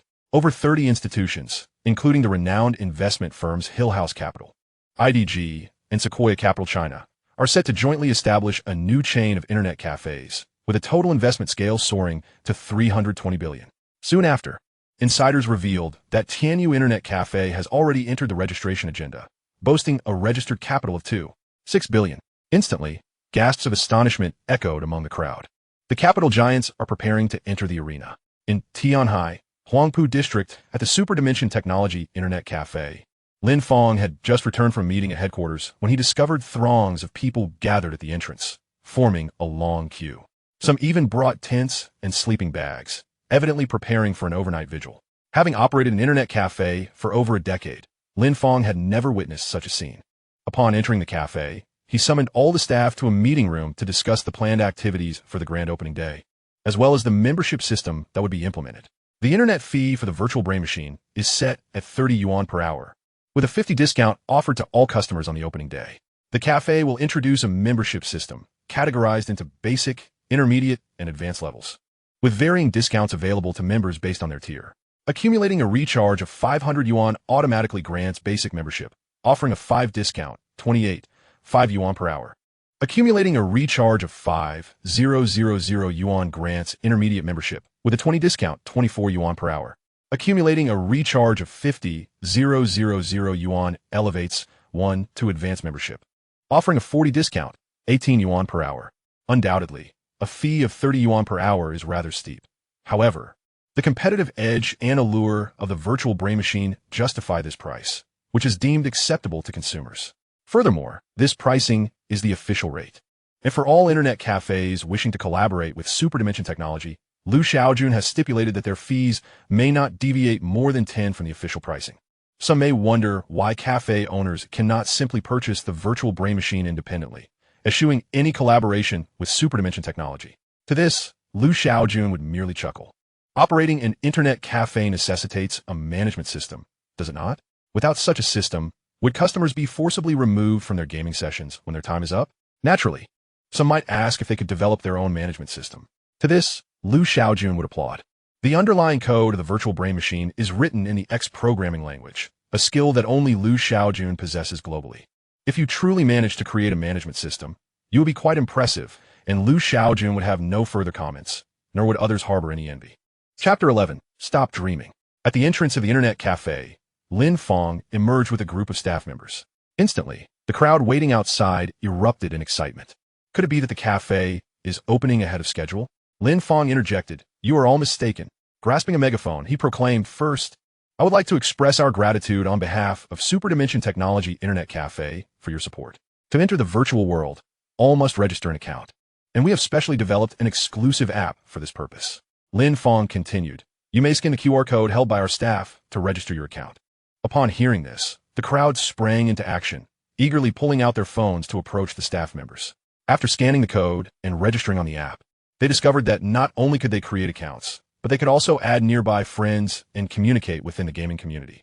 According to information from Hyperdimensional Technology's official website, each player may only select a single birthplace, subject to specific rules.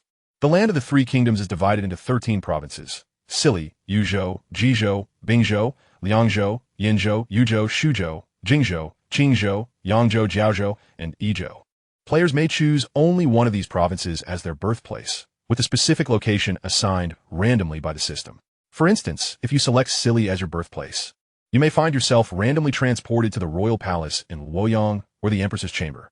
But do not harbor any illusions.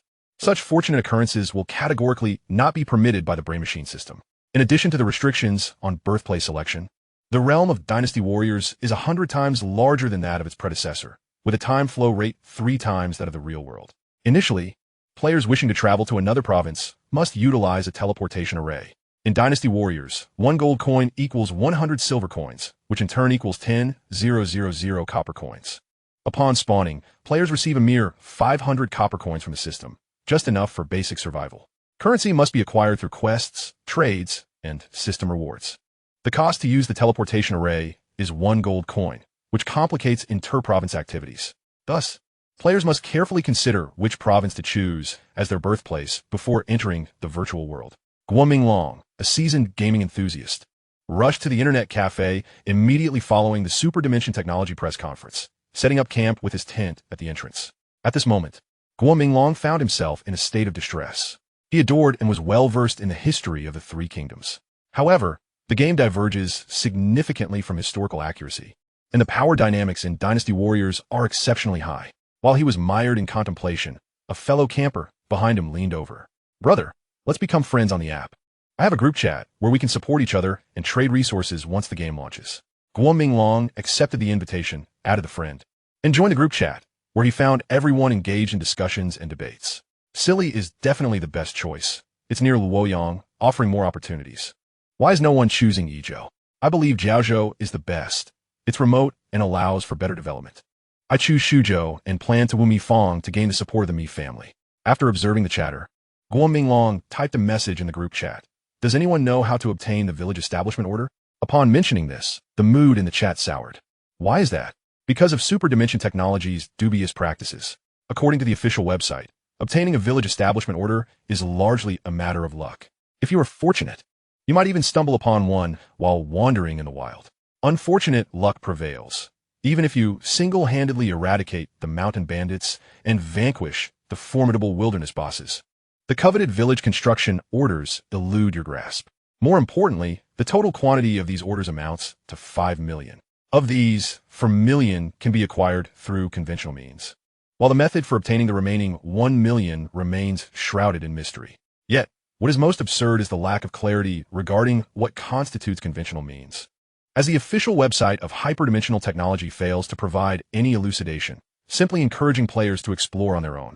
Is this not a mockery? Nevertheless, while players voice their grievances against Hyperdimensional Technology, they also recognize that the company is striving to protect the interests of the average player. If the methods were disclosed, would ordinary players ever have a chance to secure the village construction orders? One member of the group chat proactively shifted the conversation. Let us discuss how to recruit generals and strategists instead. However, in an unusual turn of events, no one followed up on the discussion. Concerning the recruitment of generals and strategists, the information provided on the official website is even more scant. Players primarily rely on reading Romance of the Three Kingdoms or historical texts to analyze strategies for enlisting these figures. Dynasty Warriors is a lore-type virtual game, and the official site has established a list of divine generals and strategists. Everyone aspires to become a lord, to recruit the likes of Shaojun and Guojia, and subsequently marry Kai Wenji, thereby reaching the pinnacle of life. However, figures like Shaojun and Guojia are singular in number. Even if one were to decipher the methods of recruitment, players would be unlikely to share such knowledge. Thus, the group chat found itself in an unusual state of silence. Suddenly, a message from an administrator ignited the group chat. There was insider information that numerous esports clubs, including Wii, IG, RNG, EDG, Newbie, Tailu, and several renowned online gaming guilds, such as the Fox Kingdom and Luojia Guild, were preparing to establish their presence in Dynasty Warriors. After a moment of astonishment, a member expressed confusion. I understand the involvement of online gaming guilds, but why are esports clubs joining this frenzy? A fellow member quickly responded, for profit, of course. This answer garnered widespread agreement.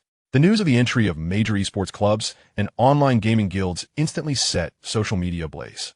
Upon realizing that the news had been exposed, the clubs and guilds did not shy away, openly announcing their intentions and commencing extensive talent recruitment. Among the recruitment announcements, the most striking detail was that if players joined a club or guild while possessing a village construction order, they would receive a direct reward of 200,000 RMB, along with a virtual neural interface and a monthly salary. Moreover, the territories they established would receive robust support from the clubs and guilds. Many expressed confusion regarding the high-profile entrance of these clubs and guilds into Dynasty Warriors, questioning the rationale behind their eagerness to enter a game that had yet to launch its servers, with the potential for profit remaining uncertain. However, a seasoned figure in the gaming industry swiftly provided clarity. The potential for Dynasty Warriors to generate revenue for clubs and guilds is assured. We must understand that the current business model is remarkably clear. Where there is traffic, there will be revenue. The virtual world can be likened to a second realm, an alternate living space for humanity. Therefore, one can imagine the vastness of the market within this virtual world. For instance, every club has sponsors. Could not these sponsors extend their advertisements into the virtual realm? Chapter 12. Unfathomable Wealth. This gaming blogger's insights resonated with the audience. The virtual world is destined to become a coveted domain for advertisers. In first and second-tier cities where Hyperdimensional Technology's internet cafes are located, throngs of young individuals are already queuing in anticipation. Coupled with the allure of virtual worlds, virtual games are inherently captivating. Dynasty Warriors appears to be the next colossal goldmine. Subsequently, questions arose. With Hyperdimensional Technology holding such a treasure trove, would they be reluctant to share it with others? The answer is undoubtedly affirmative. Luo Ilong, the head of the Virtual Neural Interface Operations Department and a senior manager at Hyperdimensional Technology, responded unequivocally during a press interview. regarding the market development for Dynasty Warriors. We have already established contact with the clubs and guilds that will be joining us. The reporter then inquired, what is the specific plan for joint market development? Luo Yilong replied, the preliminary discussions have concluded that players from clubs and guilds will don uniform attire in the game. We will grant the clubs and guilds the authority to forge weapons and collaborate with the official team to create game merchandise and peripherals. He continued, furthermore, once the official trading market is launched, we will allow clubs and guilds to establish secondary trading markets. The reporter's eyes brightened at this revelation and asked, is the prohibition on player top-ups a precursor to the trading market? Luo Yilong smiled and replied, the prohibition on player top-ups is a directive from our CEO, Mr. Liu. He believes that if a top-up system is activated, ordinary players would lose their sense of engagement. The purpose of establishing a trading market is to cultivate an equitable growth environment. The reporter further questioned, will the trading market permit RMB as a currency for transactions? Luo Yilong nodded in affirmation, yes, but each account will be limited to a maximum of 100,000 RMB in transactions per month. To better regulate the trading, the market will be subject to national oversight, which is why it has not yet launched. Luo Yilong's remarks sparked widespread discussion. The focal point of the debate revolved around the merits and drawbacks of allowing RMB as a transactional currency. Supporters argued that this could provide players with a source of income and potentially create a new class of professional players. Detractors contended that this would make it exceedingly difficult for ordinary players to compete against affluent players, potentially leading to chaotic market transactions. Due to the fervor of the discussion, Weibo promptly seized the opportunity to conduct a poll. Over 5 million netizens participated, resulting in a vote tally of 60 in favor, 25 opposed, and 15 abstaining from comment. In truth, this result did not surprise anyone. Among the most popular comments below the poll provided a rationale for support. I am an ordinary player with a modest salary and little savings. If the game can be monetized, why not? In this day and age, why are young people so frantically embroiled in competition and working 996 hours? Is it not all in pursuit of wealth? In summary, the allowance of RMB as a payment currency in the trading market of Dynasty Warriors represents a win-win scenario. Wealthy players triumph in the virtual realm, while ordinary players gain in the real world. Hyperdimensional Technology, with a registered capital of 2.6 billion, dispatched a high-profile delegation to negotiate collaboration. The head of the delegation, Zhang Heyuan, an executive from Sequoia Capital China, was unfamiliar to Liu Shaojun. However, Su Jijun, upon seeing him, was taken aback and quickly warned Liu Shaojun. Mr. Liu, Zhang Heyuan's cousin, is one of the partners at Sequoia Capital. Liu Shaojun raised an eyebrow, feeling puzzled, yet maintaining a cordial smile as he approached. Mr. Zhang, welcome to Hyperdimensional Technology. Mr. Liu, you are truly impressive for your youth. I hope our arrival does not catch you off guard, Zhang replied. Liu Shaojun smiled politely, but inwardly he could not help but scoff. If you were aware of how unexpected your presence is, then there was no need for you to come. After both parties took their seats, Zhang Hemming remarked, the advent of virtual brain machines is poised to usher in a new era. And superdimension technology shall undoubtedly emerge as one of the greatest enterprises of the 21st century. Liu Shaojun smiled slightly and replied, Mr. Zhang, there's no need to flatter us. Please feel free to state how many virtual brain machines you desire. Zhang Heyuan chuckled softly before adopting a serious demeanor, stating, the vision for Tianyu Internet Cafe is grand. There should be at least one in every city above the county level in Huagua. In the initial phase, we intend to place an order for 2 million virtual brain machines with superdimension technology, with the payment to be settled in 3 installments. Upon hearing this, Liu Shaojun was momentarily taken aback, while Su Jijun's eyes sparkled with excitement. According to the information released on Superdimension Technology's official website, purchasing over 100,000 virtual brain machines in a single transaction would entitle one to a 30% discount. Thus, for 2 million virtual brain machines, Tianyu Internet Cafe would need to pay nearly 70 billion in cash to Superdimension Technology. No wonder Tianyu Internet Cafe dares to publicly declare an investment scale of 320 billion, Liu Shaojun mused. Such vast capital truly is beyond comprehension. Liu Shaojun's momentary distraction stemmed from a different concern than Su Jijun's. He was more preoccupied with the implications of Tianyu Internet Cafe's generosity, as it seemed the side quest regarding the virtual brain machines could be accomplished effortlessly. Turning to Su Jijun, he inquired, Old Su, how many virtual brain machines do we currently have in stock? Su Jijun promptly replied, I spoke with the factory at noon. We have a total of 1 million virtual brain machines in the warehouse, with a daily production capacity of 100,000 units. Lu Shaojun then addressed Zhang Heyuan, saying, Mr. Zhang, we can sign a contract now. The 2 million virtual brain machines can be delivered within a month. Zhang Heyuan extended his right hand with a smile. President Lu, may our collaboration be fruitful. Indeed, the contract would be handled by their subordinates, allowing Lu Shaojun and Zhang Heyuan to engage in pleasant conversation over tea. After some idle chatter, Zhang Heyuan remarked, President Lu, the development of such high-tech products as virtual brain machines speaks volumes about the capabilities of your research team. Finally, the moment had arrived. Lu Shaojun smiled inwardly while outwardly feigning modesty, stating, we are merely fortunate. Zhang Heyuan shook his head. To conquer challenges such as the development of virtual brain machines, mere luck is insufficient. He then posed a question, President Lu. The investment in the development of virtual brain machines must be astronomical, coupled with manufacturing costs. However, the selling price is quite low. How can you expect to recoup your expenses? Lu Shaojun, choosing not to divulge the truth, sighed, there's little choice. If the selling price is too high, the virtual brain machines will struggle to gain traction in the market. For now, we can only take it one step at a time.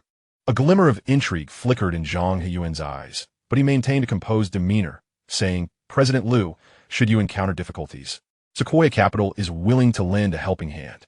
Chapter 13, Under Surveillance. Ah, I knew you would say that. I suspect that this is the primary reason for your visit today. Lu Shaojun sighed again. Fortunately, funds are being recouped, and the situation is no longer as dire. Our research team is also temporarily stable. Zhang Heyuan keenly seized upon the key point in Lu Shaojun's response. Temporarily stable indicated potential discord between Lu Shaojun and the research team.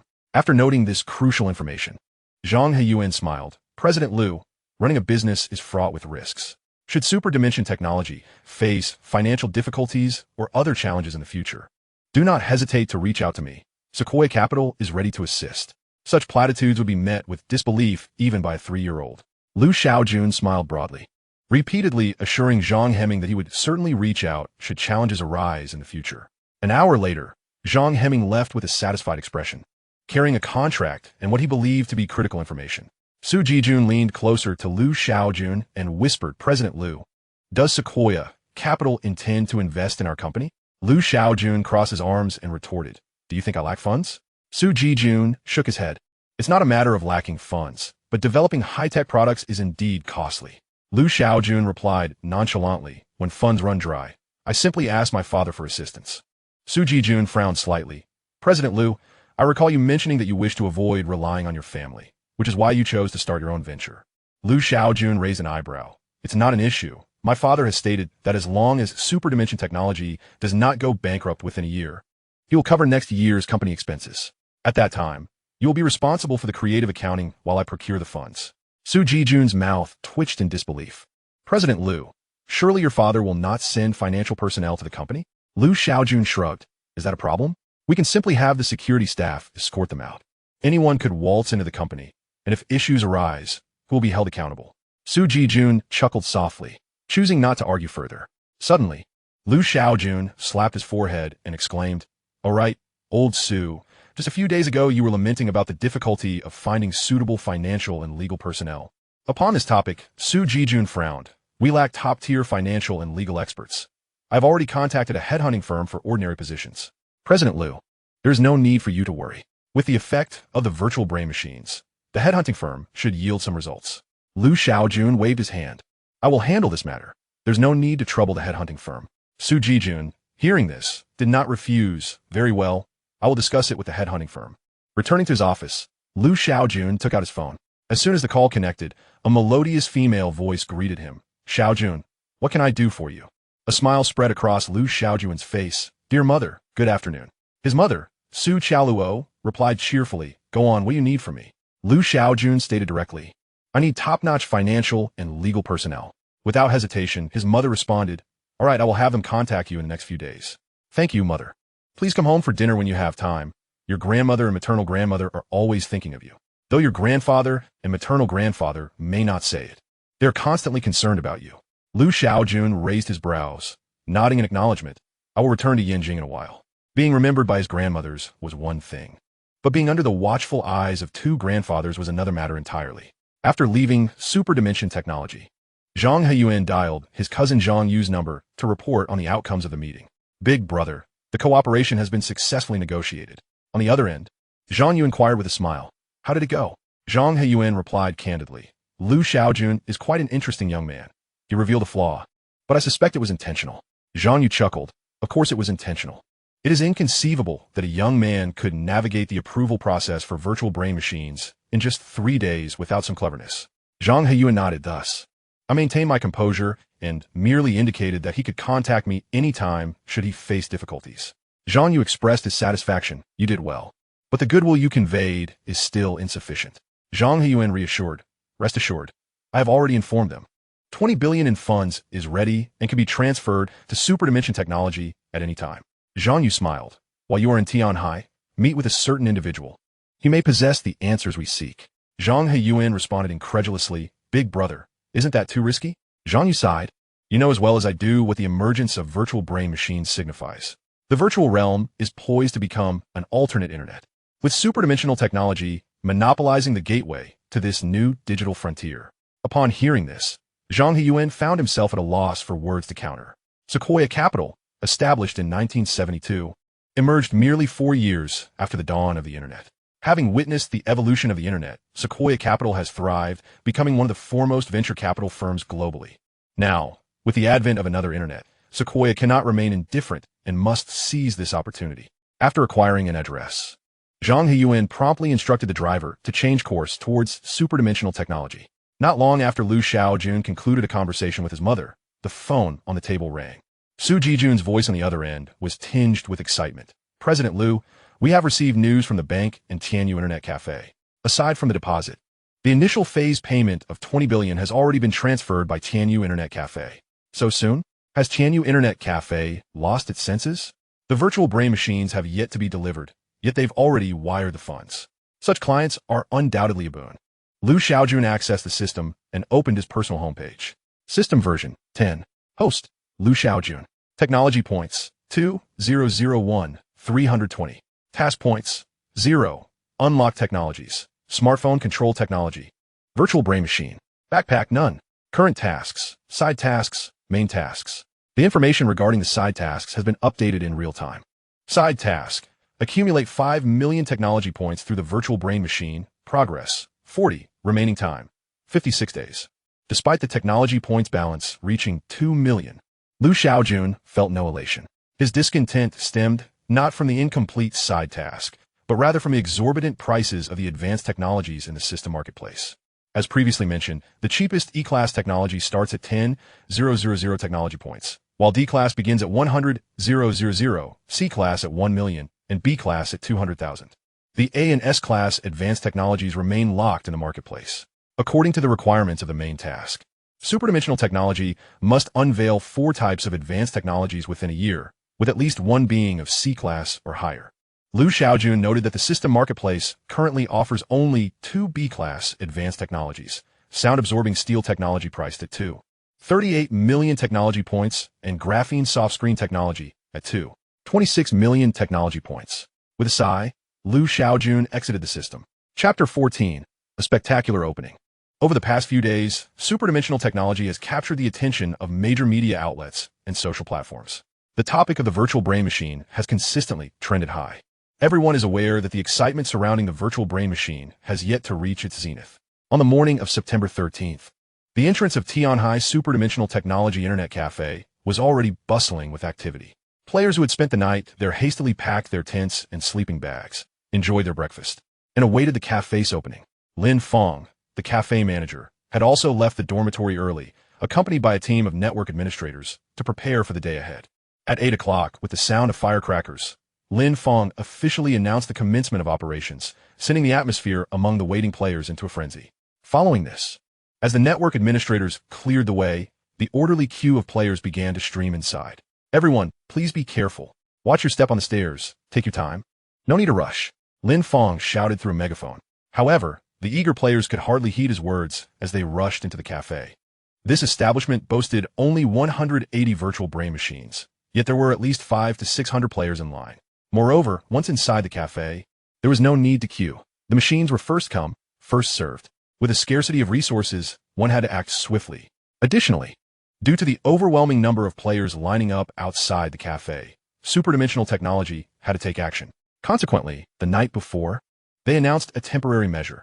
For the next month, players would be limited to 3 hours of gaming per day. This restriction garnered player support, but simultaneously intensified their urgency to enter the virtual world. The front desk of the cafe saw another long queue forming. Miss, I'd like to reserve a virtual brain machine for 3 hours. My chat ID is 9171. Sir, why not consider a membership? It offers discounts. I've already reserved a machine. Very well, your station is number 28. The 2 female cashiers at the front desk efficiently granted players access to the virtual world. In less than half an hour, all 180 virtual brain machines were occupied. What? By the time my turn comes, they'll all be gone? Exclaimed one disgruntled player. Damn it, I didn't know that jerk would pull me back on the stairs, making me late. Stop complaining, we can only wait now. Replied a cashier with a smile. Don't worry, you can reserve a spot and then relax in the waiting room. When it's your turn, you'll be automatically called. Her reassurances alleviated some of the players' frustrations. The cafe was abuzz with energy as groups of young people animatedly conversed in the waiting room, their excitement palpable. Meanwhile, the cafe's loudspeakers continued to call out. Host 012 requests the network administrator.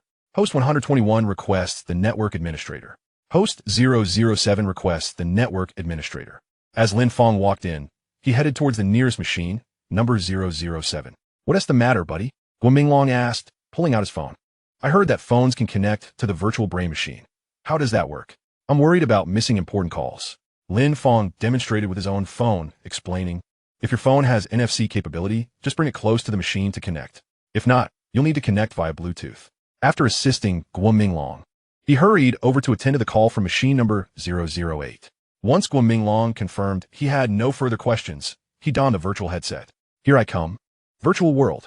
As the host system established a connection, Guo Minglong marveled at the unfolding scene. First came an introduction to the historical backdrop of legendary 3 Kingdoms, followed by details about the game. Suddenly, the scenery shifted, revealing a structure reminiscent of the Temple of Heaven. Radiant lights flickered above and around it, countless patterns shimmering. A beam of light shot from the temple, piercing Guo Minglong's forehead. In an instant, he was enveloped in an immersive state. When he opened his eyes again, he found himself in an ethereal space, standing on a ground emblazoned with a 3-dimensional icon of legendary 3 Kingdoms. Is this the virtual world? A mix of excitement and nervousness coursed through him as he pinched his arm. Ouch, I can feel pain. This is incredibly realistic. Just then, a luminous screen materialized before him. Welcome to the virtual world. Would you like to connect and enter the realm of legendary 3 Kingdoms? Guo Minglong nodded in response. Enter immediately. This space was empty. It was utterly dull. As soon as he spoke, the icon for the legendary 3 Kingdoms client hovered before him. Data loading successful. Please create your game character. Guo Minglong diligently followed the prompts to create his own game character. The creation of his character was successful. Please note that each user is permitted to create only one account in Dynasty Warriors 3 Kingdoms, and once an account is deleted, one can no longer enter the world of Dynasty Warriors 3 Kingdoms. Account information: name, Guo Minglong. Profession: none. Upon reaching level 10, players may choose to specialize based on their attributes. Title: none. Prestige: 0. Identity: peasant of the Han Dynasty. Merit: 0. Level: 0. Basic attributes, talents, skills. Equipment: briefly noted. This article is not a gaming narrative, so further elaboration is omitted. Wealth: 500 copper coins. Please select your birthplace. Guo Minglong promptly replied, Yangzhou. The birthplace was successfully bound. Enjoy your game. Immediately thereafter, the Dynasty Warriors 3 Kingdoms icon underwent a transformation, forming a luminous portal. Without needing further prompts, Guo Minglong stepped boldly into the portal. In the land of Xinzhou, on January 1st, 183 AD of the Eastern Han Dynasty, he found himself in a valley within the jurisdiction of Jinan County, Yangzhou. The gentle breeze, the lush greenery, and the towering peaks created an incredibly vivid sensation that left Guo Minglong momentarily stunned. Suddenly, a rustling sound emanated from the nearby bushes, causing Guo Minglong's heart to race. Moments later, a fluffy wild rabbit emerged, startled by his presence, and swiftly darted back into the underbrush. Guo Minglong was truly taken aback. The attention to detail was astonishing.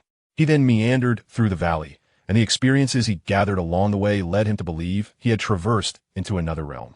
Upon reaching a small stream, Guo Minglong scrutinized his reflection in the water. Compared to his real self, It was not merely a likeness.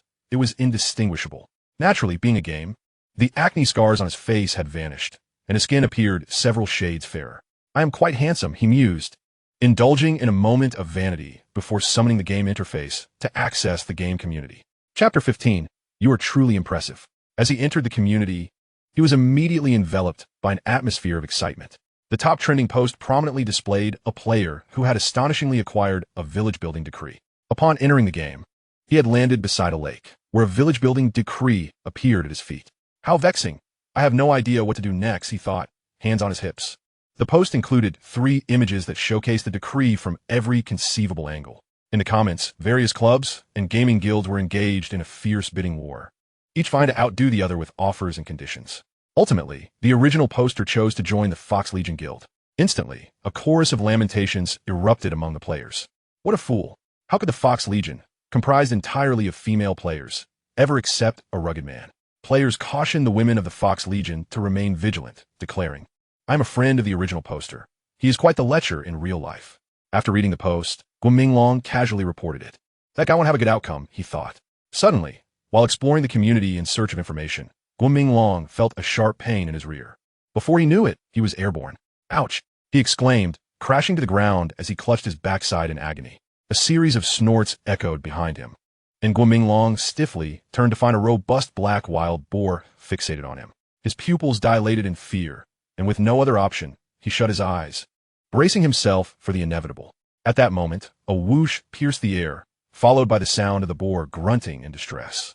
Guominglong opened his eyes to see a burly man equipped with a bow and arrow standing before him. Are you all right, brother? The man asked. Guominglong sighed in relief. He had been saved.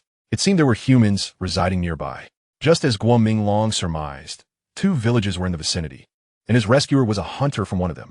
With the hunter's assistance, Guominglong made his way out of the valley and arrived at Jinan County. The imposing city walls, the antiquated architecture, the patrolling soldiers, and the passers-by clad in traditional attire made Guominglong genuinely feel as though he had journeyed back to an ancient world. As the game had just launched and the number of virtual brain interfaces was limited, Guominglong encountered very few players along the way. Just as he prepared to collect a quest at the county office, 3 system announcements rang out. Ding! World announcement. Congratulations to player Jiang Shuetzi for establishing the world's first village, Qingxiu Village, earning the title of the world's first village and receiving special rewards. 2 unique mines. A special weapon forging blueprint. A beginner's specialty blueprint. Personal level 3, prestige 300. We hope players will continue to strive, achieve great feats, and become the unrivaled champions. Ding! World announcement. Ding! World announcement. The consecutive announcements sent the game community into a frenzy. Wow, those rewards are absolutely incredible. The incentive for the first few players to establish territories are so enticing. I wonder if that guy regrets it now. Regret? That fool has fallen into a matriarchal kingdom. Does he have time to regret? Brothers, I have already collected my quest from the government office. Stay tuned for my good news. Guominglong closed the community interface and hurried towards the county office. At the entrance, he encountered a distressed foreigner with yellow hair. As a model of civility, Guominglong took the initiative to engage him. Esteemed international friend, do you require assistance?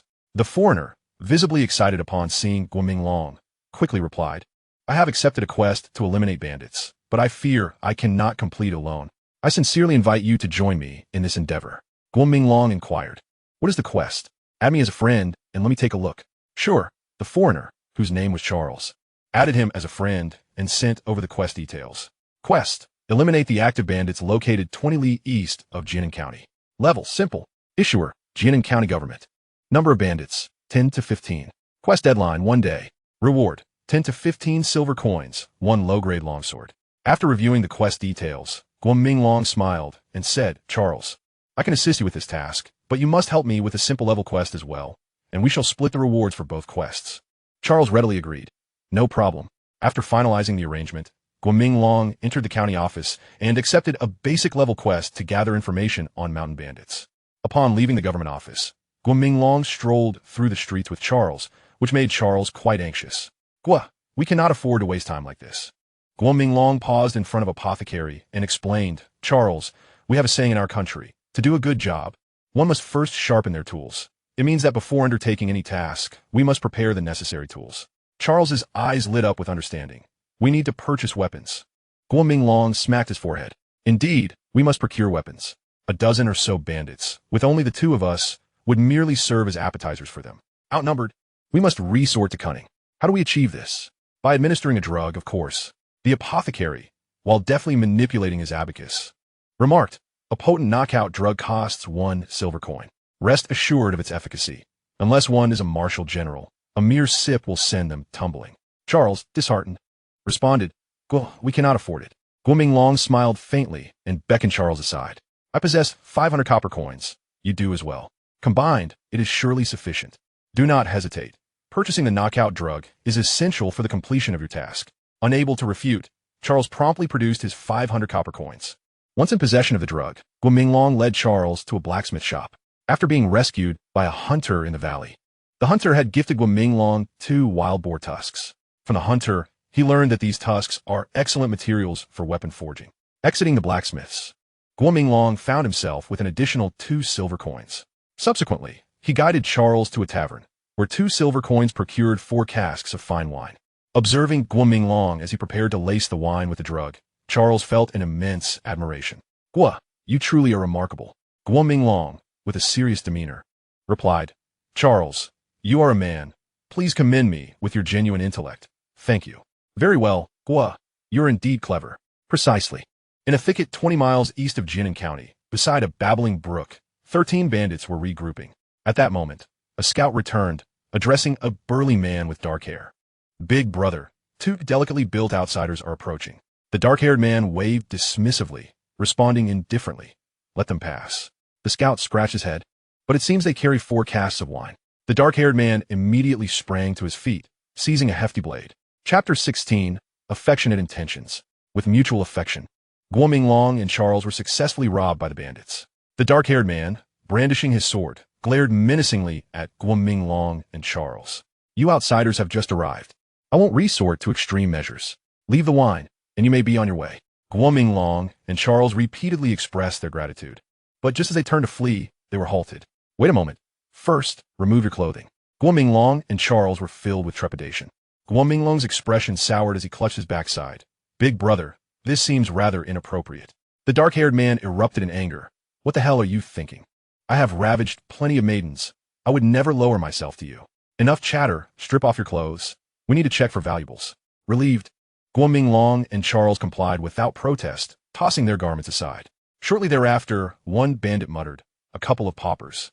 Once they donned their clothing, Guo Minglong and Charles dared not linger, making a hasty retreat. After the bandits returned with the 4 casks of wine, they produced their own flasks. The dark-haired man, being a good elder brother, consumed only 1 cask, while the remaining 13 divided the other 3. After the wine was distributed, the dark-haired man raised his cask, prompting the other bandits to lift their flasks. Brothers, once we finish this cask, we shall proceed to the next village.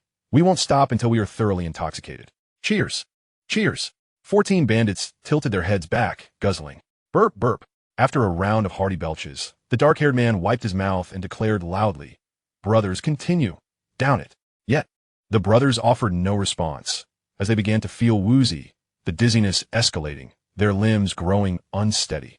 Observing this, the dark-haired man was about to inquire when his head suddenly felt as if struck by a hammer, and he began to sway. In the next moment, all 13 bandits collapsed. This wine, there is something amiss. The dark-haired man barely managed to utter before he too succumbed, crashing heavily to the ground. Minutes later, Guo Minglong and Charles stealthily ventured into the thicket.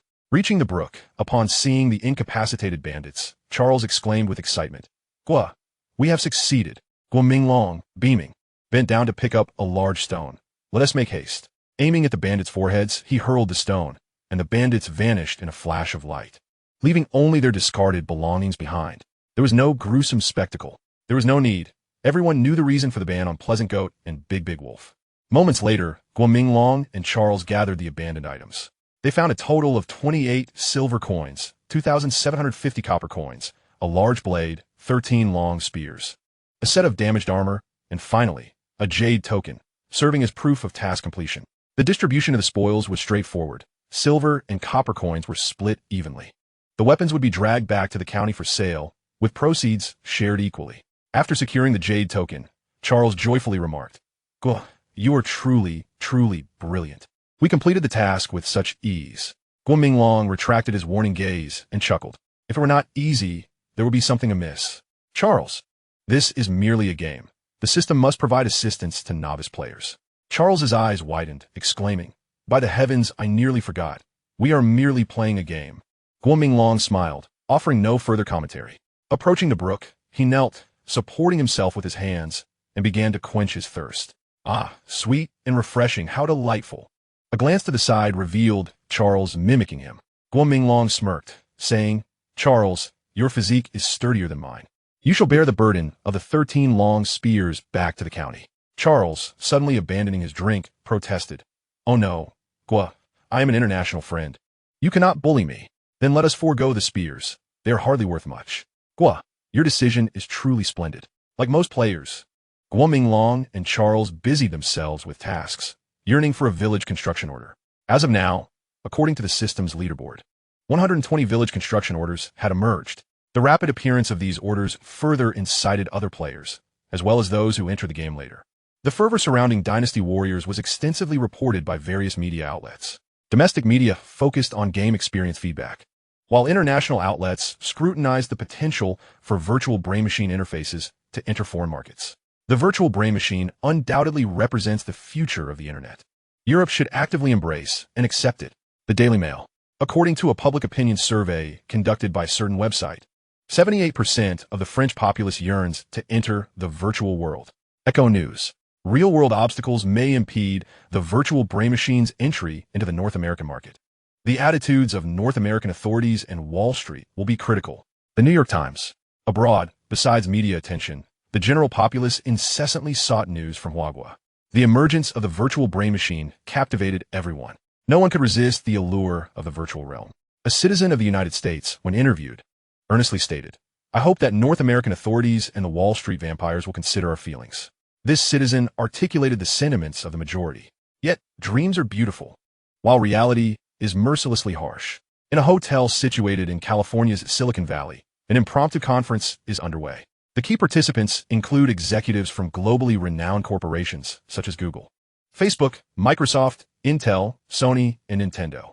These companies have all, in varying degrees, fallen victim to the burgeoning phenomenon of virtual brain-machine interfaces. Over the years, Google, Facebook, and Microsoft have invested substantial financial and human resources into the realms of augmented and virtual reality. Microsoft, Sony, and Nintendo stand as the triumvirate of console gaming titans, with Microsoft's Xbox Series, Sony's PlayStation Series, and Nintendo's gaming consoles serving as their respective cornerstones. Intel's introduction of the x86 CPU instruction architecture has established the foundational guidelines for chip functionality, thereby cementing Intel's dominion over the semiconductor kingdom.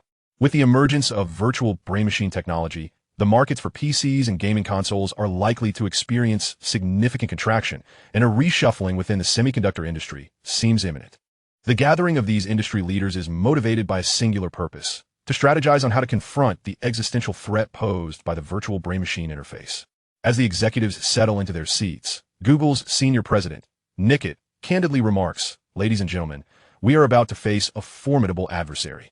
An executive from Microsoft interjects, "If everyone is agreeable, we at Microsoft can reach out to Wall Street and proceed to K Street in Washington." A representative from Nintendo also expresses readiness, stating, "Nintendo is prepared to exert every effort to advocate on K Street." K Street in Washington, D.C., is renowned as a hub of lobbying activity, situated between Capitol Hill and the White House. Chapter 17. Titans seek refuge in unity. Microsoft's eagerness to voice its intentions is driven by the fact that it stands to lose the most. Firstly, Microsoft has heavily invested in virtual technologies over the years. And secondly, its gaming console may soon be declared obsolete. Nintendo's urgency is similarly rooted in the fact that it relies on the gaming industry for its sustenance, with the Nintendo series being its principal asset. As the gaming industry faces imminent upheaval, it is understandable that Nintendo is anxious about its future. Casting a glance at the two executives, a Facebook representative comments, Hyperdimensional Technology has no operations in North America, and the virtual brain machine has yet to penetrate this market. What purpose would lobbying in Washington serve? Following this, a Sony executive solemnly states, according to information publicly available from the Ministry of Industry and Information Technology in China, All core technologies related to the virtual brain machine have been independently developed by Hyperdimensional Technology. The executives from Microsoft and Nintendo furrow their brows in unison, surprised to discover that none of the core technologies underpinning such advanced devices originate from North America. Indeed, China is a land of remarkable innovation. The opulent conference room falls into a contemplative silence.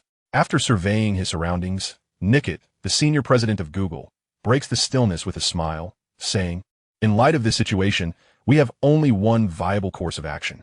The room quiets as the attendees grasp the implications of his words, which they all recognize.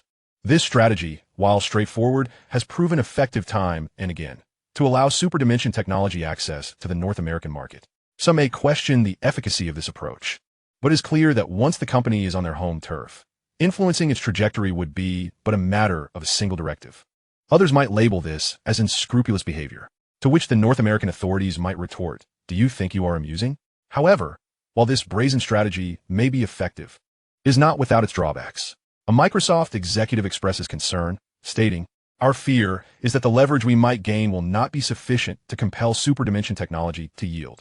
A Facebook executive, hearing this, smiles and responds, "That will depend on the capabilities of the CIA and the determination of the North American authorities."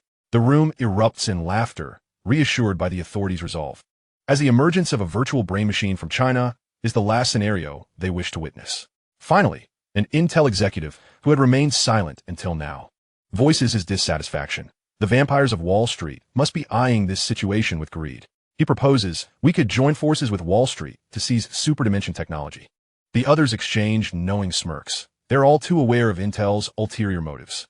For over 40 years, the x86 architecture has dictated the course of CPU development, during which Intel has profited immensely. Now, they wish to meddle in the realm of virtual brain machines. Do they not fear overextending themselves? Furthermore, when negotiating with the vampires of Wall Street, what makes them think they will have a seat at the table? Niket from Google interjects, stating, "I believe collaborating with Wall Street's financiers is feasible. Compared to the CIA, I have greater faith in their ability to succeed." This remark elicits laughter from the group. Indeed, if there is a 20% profit margin, capital will begin to stir. If it rises to 50%, investors will take risks. At 100%, they will dare to flirt with danger. And at 300%, they will trample upon all laws of humanity. The potential returns from the virtual world far exceed 300%. Following Niket's proposal, executives from Facebook and Microsoft expressed their agreement, with Nintendo and Sony also offering their support. Thus, the meeting reaches its conclusion. However, in response to the threat posed by the virtual brain machine, Google, Microsoft, and others did not cease their efforts. Almost simultaneously, Microsoft, Sony, and Nintendo announced a global price reduction of 10 to 20% for their gaming consoles. Additionally, according to reports from Silicon Valley magazine, the four giants, Google, Facebook, Microsoft, and Apple, plan to join forces with nearly 10 VR companies across Europe and America to establish a virtual world research group, aiming to dismantle the monopoly held by Hyperdimensional Technology. Consequently, the stock market in the U.S. reacts drastically, with all stocks related to VR and AR concepts plummeting, mirroring the trends seen in the A-share market. The industry's direction shifts with remarkable swiftness. With the advent of virtual brain machines, gaming consoles may soon retire, compelling the three gaming giants to lower prices to buy time. The four titans, once engaged in fierce competition, have now united in an unexpected alliance, leaving various observers astounded. As news of this development reaches domestic audiences, netizens express exhilaration, proclaiming the prowess of Hyperdimensional Technology. In the past, news from Silicon Valley often instilled fear. Yet this time, it ignites a fervor within me. It is a remarkable moment in my lifetime to witness Silicon Valley's tech giants banding together against a domestic company. After reviewing the news multiple times to confirm its authenticity, I declare, Shaojun is now my idol. This narrative seems inverted. Should it not be we who unite to confront them? The sentiments expressed by others resonate. Domestic enterprises often cower at the sight of Silicon Valley giants, only daring to assert their dominance within their own borders. In light of actions from across the ocean, the atmosphere within Hyperdimensional Technology is one of excitement and pride, yet tinged with apprehension. After all, for years, domestic companies have been at the mercy of Silicon Valley's whims. Now, with the tides turned, it is only natural to feel a sense of unease. In response, Shaojun instructs Su Jijun to quell any feelings of restlessness among the staff. They must not falter now, lest they succumb to complacency. As for Liu Shaojun's absence from the forefront, it is because his mother has finally identified promising talent for him. Her recommendation is a set of twin sisters, with the elder, Lin Ryu, specializing in corporate financial management, adept in finance, economic risk analysis, and auditing. Lin Ruoxue, an adept in legal affairs and a high-end talent in international legal matters, is also well-versed in finance and auditing. During their studies in the United States, she and her sister juggled academics while interning on Wall Street. Upon graduation, prestigious firms such as Goldman Sachs and J.P. Morgan Chase offered them lucrative salaries exceeding $1 million in a bid to retain their talents. However, for various reasons, the sisters opted to return to their homeland to further their careers. After reviewing their resumes and past cases, Liu Shaojun eagerly anticipated their meeting. The rendezvous took place at a high-end cafe named Tianhai, and just 5 minutes before the scheduled time, the sisters arrived. Liu Shaojun was pleasantly surprised by their striking beauty. Alluring figures and remarkably long legs, accentuated by their professional attire paired with black stockings, an audacious combination. Most notably, the sisters bore an uncanny resemblance to each other. How would one distinguish between them? However, upon closer acquaintance, their distinct temperaments became apparent. One exuded warmth and gentleness, while the other radiated intelligence and competence, with a hint of an authoritative air. Chapter 18. Our initial response was rejection. At that moment, the three were seated across from each other in a private room. Liu Shaojun promptly posed his first question. Which of you is the elder sister? The gentle girl replied softly, I'm the elder sister, Lin Ryu. Liu Shaojun nodded in acknowledgement. Typically, the elder sister embodies a more tender disposition, while the younger sister displays a more variable character. Lin Ruoxue rested her chin on her delicate hand, gazing at the man seated before her, who was 3 years her junior, and playfully blinked as she said, We can commence the interview evaluation now. Liu Shaojun chuckled and replied, Let us forego the interview. If you trust my mother, I naturally trust in your capabilities. After a brief pause, he turned to Lin Ryu. From this day forward, you shall be the chief financial officer of Chaowei Technology. Then, addressing Lin Ruoxue, he declared, You will take the position of chief legal officer. Lin Ruoxue smiled coyly and remarked, Actually, when Aunt Sue first mentioned this to us, we were inclined to refuse. However, upon learning that your company is Chaowei Technology, we reconsidered. The smile faded from Liu Shaojun's face. So, if my company were not Chaowei Technology, you would not have come. Is that the implication? But did you consider how that might make me feel? He glanced at Lin Ruoyu, seeking comfort from the gentle elder sister. Lin Ruoyu's lips curled into a confident smile as she reassured him. From now on, if the company encounters any issues related to finance, legal matters, or finance, we will do our utmost to resolve them. A true exemplar of an elder sister. Liu Shaojun shot a knowing glance at Lin Ruoxue, urging her to be more considerate. Lin Ruoxue nonchalantly lifted her coffee cup and took a small sip. Liu Shaojun's expression darkened as he quipped, with such a poor attitude, Be careful lest I deduct your salary. Lin Ruoxue flashed a dazzling smile and retorted, Silly brother, I achieved financial independence at the age of 18. Lin Ruoyu, no longer the gentle sister, staunchly defended her sibling. If you deduct our salaries, Aunt Sue will be furious with you. Liu Shaojun couldn't help but laugh. How amusing, Liu Shaojun, fear neither heaven nor earth. Bring my mother out. What kind of woman does she think she is? If you have the guts, let us face off one-on-one. Liu Shaojun stood up and announced, Let us head to the company now for a meeting. At Chaowei Technology, after introducing Lin Ryu and Lin Ruoxue to the management team, Liu Shaojun got straight to the point. Today, I wish to discuss 2 matters. First, the entry of virtual brain machine technology into the Asia-Pacific market. Second, the further expansion of the virtual brain machine ecosystem. Pausing for emphasis, he continued, compared to Europe and America, the barriers for entering the Asia-Pacific market are significantly lower. Our primary focus should be on Japan, South Korea, New Zealand, Australia, and Singapore. After his statement, he turned to Su Jijun. Old Su, you will personally lead the team to submit the approval request for the virtual brain machine in these 5 countries. Su Jijun nodded in agreement, though he furrowed his brow, adding, However, Liu, Japan is dominated by Sony and Nintendo. I am not optimistic about our chances of approval there. Liu Shaojun replied with a smile, On the contrary, I am quite optimistic about the virtual brain machine's potential in the Japanese market. The room fell silent as everyone exchanged puzzled glances, while Lin Ryu and Lin Ruoxue shared a knowing smile, also looking at Liu Shaojun. Liu Shaojun's hands interlocked as he calmly explained. The Japanese zaibatsu and Korean chaebols differ significantly. The modern management model employed by Japanese conglomerates minimizes family influence on corporations. The Zaibatsu primarily serve as coordination platforms, exerting less control over the state. Sony is part of the Mitsui Group, but Japan has 5 major conglomerates. He elaborated, how do we penetrate the Japanese market? It's straightforward. We collaborate with Japan's 6 major conglomerates to jointly develop the virtual brain machine market. Furthermore, North American authorities are likely to support us, making entry into the Japanese market a feasible endeavor. Upon hearing this, Su Jijun, Lin Ryu, and Lin Ruoxue quickly grasped the implications, while the other management members remained bewildered. How could America possibly assist Huawei Technology in entering the Japanese market? Liu Shaojun wasted no time in clarifying. North American authorities do not wish for the virtual world to emerge from China. Wall Street prefers to maintain control over it. By exerting pressure on Huawei Technology to prevent the virtual brain machine from leaving China, they risk facing public opposition abroad, leaving North American authorities and Wall Street with no opportunity to intervene. The head of the virtual brain machine operations, Luo Yilong, expressed his concerns. Liu, if we venture out, wouldn't we be fulfilling their wishes? The head of software development, Gao Yan, was even more direct. Liu, do they intend to trap us? Liu Shaojun scoffed. Huawei Technology is no ordinary entity. I will not allow them to seize any leverage over us. While they may perceive the global market as a trap, I view it as an expansive ocean. Capturing a dragon emerging into the sea is akin to climbing to the heavens. Even if they tear apart the facade, I possess the means to have them stitch it back together bit by bit. Such assertiveness from Liu Shaojun ignited enthusiasm among the attendees. Lin Ryu and Lin Ruoxue exchanged glances, a glimmer of amusement in their eyes. This young man should not be underestimated.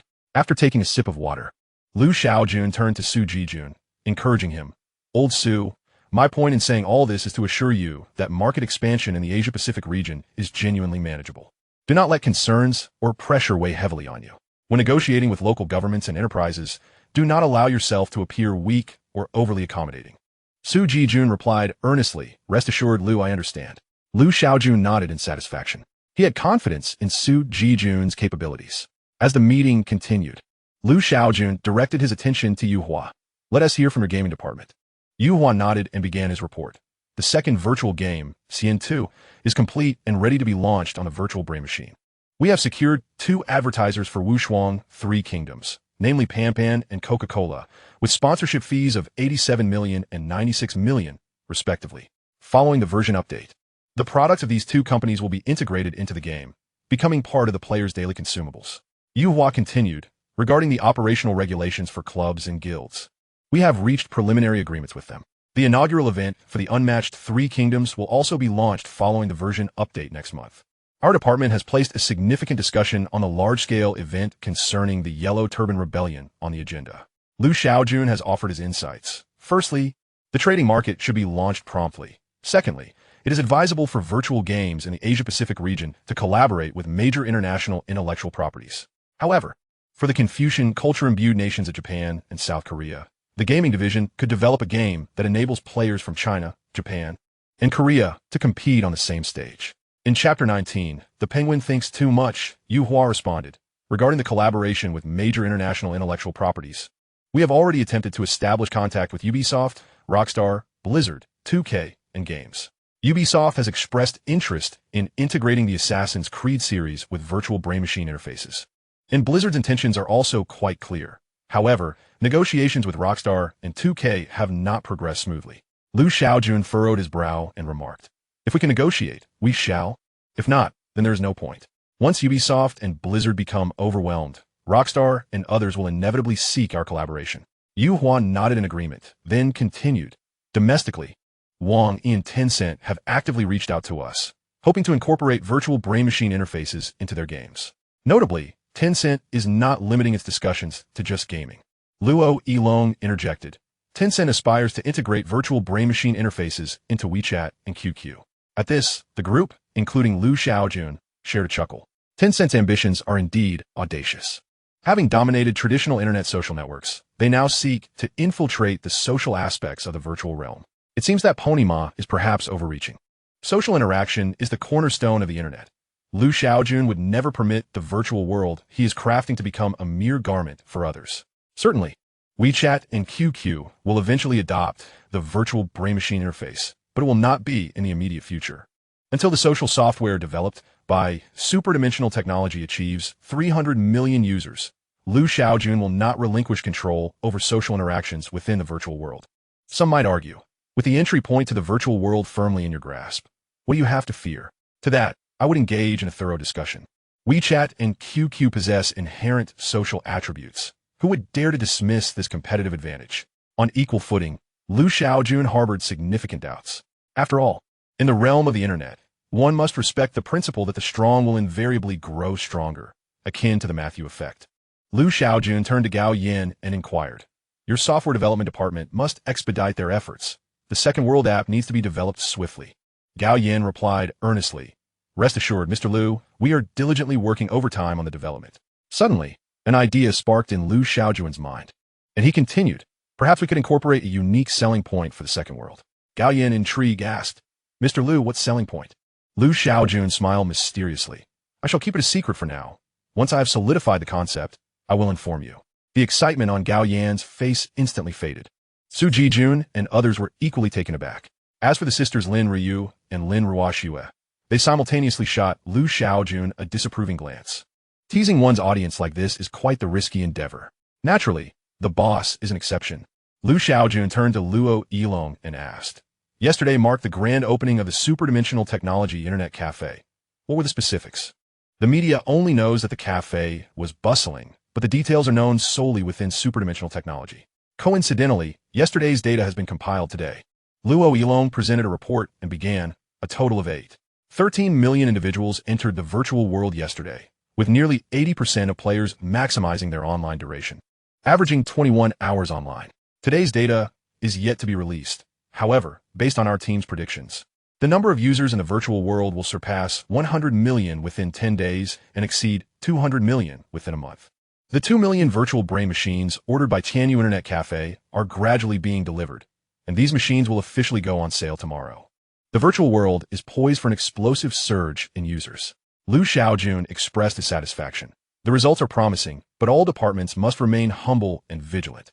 A press conference will be held tomorrow to publicly disclose the company's operational plans for the virtual world. Su Jijun nodded in agreement. Understood. After the meeting, Shaojun called Lin Ryu and Lin Ruoxue aside. "I have a task for you both." In the CEO's office, once seated, Shaojun stated, "Our company will face a plethora of formidable competitors, particularly in the overseas market. Hence, we require a large and highly skilled legal team." Lin Ruoxue chuckled. "Weren't you rather domineering during the meeting just now?" Lin Ryu playfully swatted her sister. Shaojun's lips twitched in exasperation as he replied, "Is this even comparable? Establishing a specialized team to study foreign laws and regulations is imperative to mitigate unnecessary complications. As long as we conduct business within the framework of their established rules, any attempt to challenge us would necessitate extreme measures." Lin Ruoxue ceased her playful banter and nodded. "All right, I will take charge of forming this team." Shaojun continued, "Additionally, there is a crucial matter, the company's organizational structure and talent incentive system, for which I require your assistance. Superdimensional Technology has been hastily assembled under my direction, and since its inception, it has operated under a flat and loose management style. With the rapid growth of the company, such management practices will inevitably lead to significant challenges. Over the past few days, Shaojun has pondered how to ensure that the entire management team and the company as a whole maintain a constant sense of cohesion and drive. For ordinary companies, the most direct and effective method is to implement equity incentives. However, this approach is unsuitable for Superdimensional Technology. The reason is straightforward. Superdimensional Technology is a wholly owned enterprise. To safeguard the confidentiality of the system, Shaojun must maintain complete control over Superdimensional Technology. Yet, a company is a collective, a whole. Shaojun must take this into account. Lin Ryu, noticing Shaojun's furrowed brow, gently inquired, "Is the research and development team under your control?" Shaojun confidently nodded. Upon seeing this, Lin Ruoxue decisively stated, "The equity incentive model can be discarded. The RD team possesses irreplaceable value, while employees do not. As long as you are willing to pay the price, you will never lack individuals willing to assist you." Shaojun nodded slightly in agreement. Indeed, this holds true. Su Jijun had switched jobs, along with Wang Jijun and Lu Jijun. Lin Ryu spoke up, "I have a suggestion. If there is no intersection between the RD team and Superdimensional Technology, then we should completely separate the two, thereby mitigating risks." Shaojun regarded Lin Ruoyu. waiting for her to elaborate. She quickly continued, "We should establish an independent research institute, which will serve as the external identity for the research team, primarily responsible for technology licensing. Any products released by Hyperdimensional Technology in the future should acquire authorization from this research institute." Lin Ruoyu smiled. "Since both the company and the research institute belong to you, you can dictate the licensing fees as you see fit." Upon hearing this, Lu Shaojun's eyes brightened. This indeed presents a viable option. Even if, in the unlikely event, Hyperdimensional Technology were to face challenges, I could simply revoke the authorization and establish a new company, maintaining my freedom. Of course, such a scenario is highly improbable. However, it is always wise to have a contingency plan while navigating the tumultuous landscape. Lu Shaojun turned to the two sisters and said, "I entrust you with refining the company's structure and developing the employee incentive mechanism." Lin Ruoyu nodded, "Give us 3 days, and you shall receive a satisfactory outcome." Lu Shaojun smiled and remarked, "I am eagerly looking forward to it." Chapter 20, officially entering the Asia-Pacific market. In mid-September in Yanjing, after 9 o'clock in the evening, the temperature dipped slightly. Zhang Heyuan, representing Tianyu Internet Cafe to negotiate with Chaowei Technology, had just emerged from the airport and tightened his clothing against the chill. His recent trip to Tianhai could only be described as somewhat unsatisfactory. While the collaboration between Tianyu Internet Cafe and Chaowei Technology yielded favorable results, Zhang Heyuan had failed to uncover the intricacies of Lu Shaojun's background. Zhang Heyuan arrived at a villa in Yanjing, where he encountered his cousin, Zhang Yu, a partner at Sequoia Capital, in a garden pavilion. Zhang Yu was engrossed in reviewing a document. Approaching quietly, Zhang Heyuan softly called out, "Brother, I'm back." Zhang Yu looked up, smiled, and handed the document to Zhang Heyuan, saying, "Take a look, it's quite astonishing." Curiously, Zhang Heyuan opened the document. It was an analysis report on the virtual brain machine. Investment firms like Sequoia Capital have dedicated teams for data analysis, ensuring that investments are made with careful consideration of whether a company or product is worth pursuing. The virtual realm is filled with potential, which emboldened Sequoia Capital and several other institutions to decisively invest in Tianyu Internet Cafe. While the future appeared promising, the actual circumstances would ultimately require validation through market performance. Yesterday, Chaowei Technology officially launched its Internet Cafe operations. Sequoia Capital could not access genuine user data. However, using available data, their professional research and analysis team could derive approximate results with mathematical tools. The results are now in. According to their model, the daily user growth in the virtual world had reached an astonishing 7.9 million. The actual numbers could only be higher. Zhang Heyuan reviewed the report multiple times before he could fully comprehend the staggering figures. Fortunately, we are not too late in our investment. Within 10 days, 300 Tianyu Internet cafes will be operational, he remarked.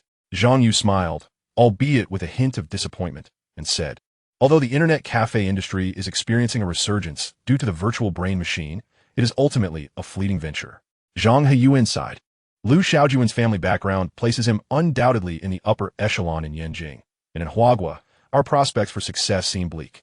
Zhang Yu narrowed his eyes. "Then we must wait for Chaowei Technology to venture abroad. I suspect it won't be long." Pausing for a moment, he added, "Prepare yourself.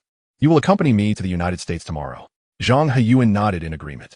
On September 15th, under Su Jijun's leadership, Chaowei Technology convened an impromptu media conference. During the conference, Su Jijun showcased the company's achievements. As of the early hours of September 15th, the number of users in the virtual world had surpassed 18.21 million, with players of unmatched 3 kingdoms averaging an impressive 215 hours of online play. Pre-orders for the virtual brain machine reached 1.75 million units, with the first batch scheduled for delivery to users today. Following the display of accomplishments, Su Jijun began to unveil the operational plans for the virtual world. The second ancient fantasy-style virtual game, Xian 2, is set to launch on the virtual brain machine on September 27th, with players encouraged to visit Chaowei Technology's official website for detailed game information. Unmatched 3 Kingdoms will undergo a version update on October 1st, after which the first major event, Invasion of the Other Races, will commence. Players are advised to check the official website for specific event details. Chaowei Technology will soon formally submit entry applications to various Asia-Pacific countries, with Japan, South Korea, India, Australia, New Zealand, and Singapore identified as the initial target nations. After the press conference, Su Jijun participated in a brief media interview. Reporter: "Mr. Su, is Chaowei Technology considering introducing domestic game IPs into the virtual brain machine?" Su Jijun smiled and replied, We are actively engaging with game developers like Wang, E, and Tencent, and progress is going very smoothly. Reporter, Mr. Su, what is your company's mindset regarding the entry into the Asia-Pacific market with a virtual brain machine? Su Jijun, we maintain a positive and resolute attitude. Reporter, does your company have plans for the next virtual game? Su Jijun, a new virtual game is currently in development, and players can stay tuned for updates from Hyperdimensional Technology. The revelations from this impromptu media conference, particularly regarding the user count and growth trends in the virtual world, left the industry astounded. Most importantly, all of these users originated from Hyperdimensional Technology's self-operated internet cafes. According to information obtained from Hyperdimensional Technology's official website, the company operates 650 internet cafes across 45 cities nationwide, having deployed 1.2 million virtual brain machines. In just 2 days of operation, the internet cafes amassed 821 users, averaging 75 users per virtual brain machine per day. If this trend continues, with the gradual expansion of Tianyu internet cafes and others, the user base in the virtual world is poised for an explosive growth, and remarkably, in a remarkably short time frame. Some media outlets boldly claimed the virtual world may gradually replace the traditional internet. In the face of this sudden historical opportunity, certain enterprises are destined to rise, while others are fated to fall. The industry, still recovering from the shock, pondered how to ride this wave of fortune to soar to new heights. The general public, particularly gamers, were filled with excitement, eagerly anticipating the launch of Cien 2 and the commencement of the Invasion of the Other Races event. The detailed introduction of Cien 2 was widely circulated. It is a cultivation fantasy game where players descend into the Yuan Luo realm and choose to join a sect or become a rogue cultivator, experiencing the journey of cultivation as depicted in online literature. The ability to fly on a sword would no longer be a dream. The event Invasion of the Other Races revolves around an alien race attempting to invade the Shenzhou continent, with the will of heaven and earth transferring the invaders to a different space. Both Lord players and ordinary players can register to participate in the eradication of the invaders in this alternate space. To ensure fairness, Lord players and ordinary players will be separated into 2 leaderboards. Points will be awarded based on the number of invaders eliminated and overall performance. The top 100 in both leaderboards will receive cash rewards, with the first place receiving 1 million, second place 600,000, third place 400,000, and the 100th place 1,000 yuan. In addition to cash prizes, there will be a plethora of other rewards. Lord players can earn hero recruitment tokens, special crops, unique minerals, special building blueprints, and weapon forging schematics, among others.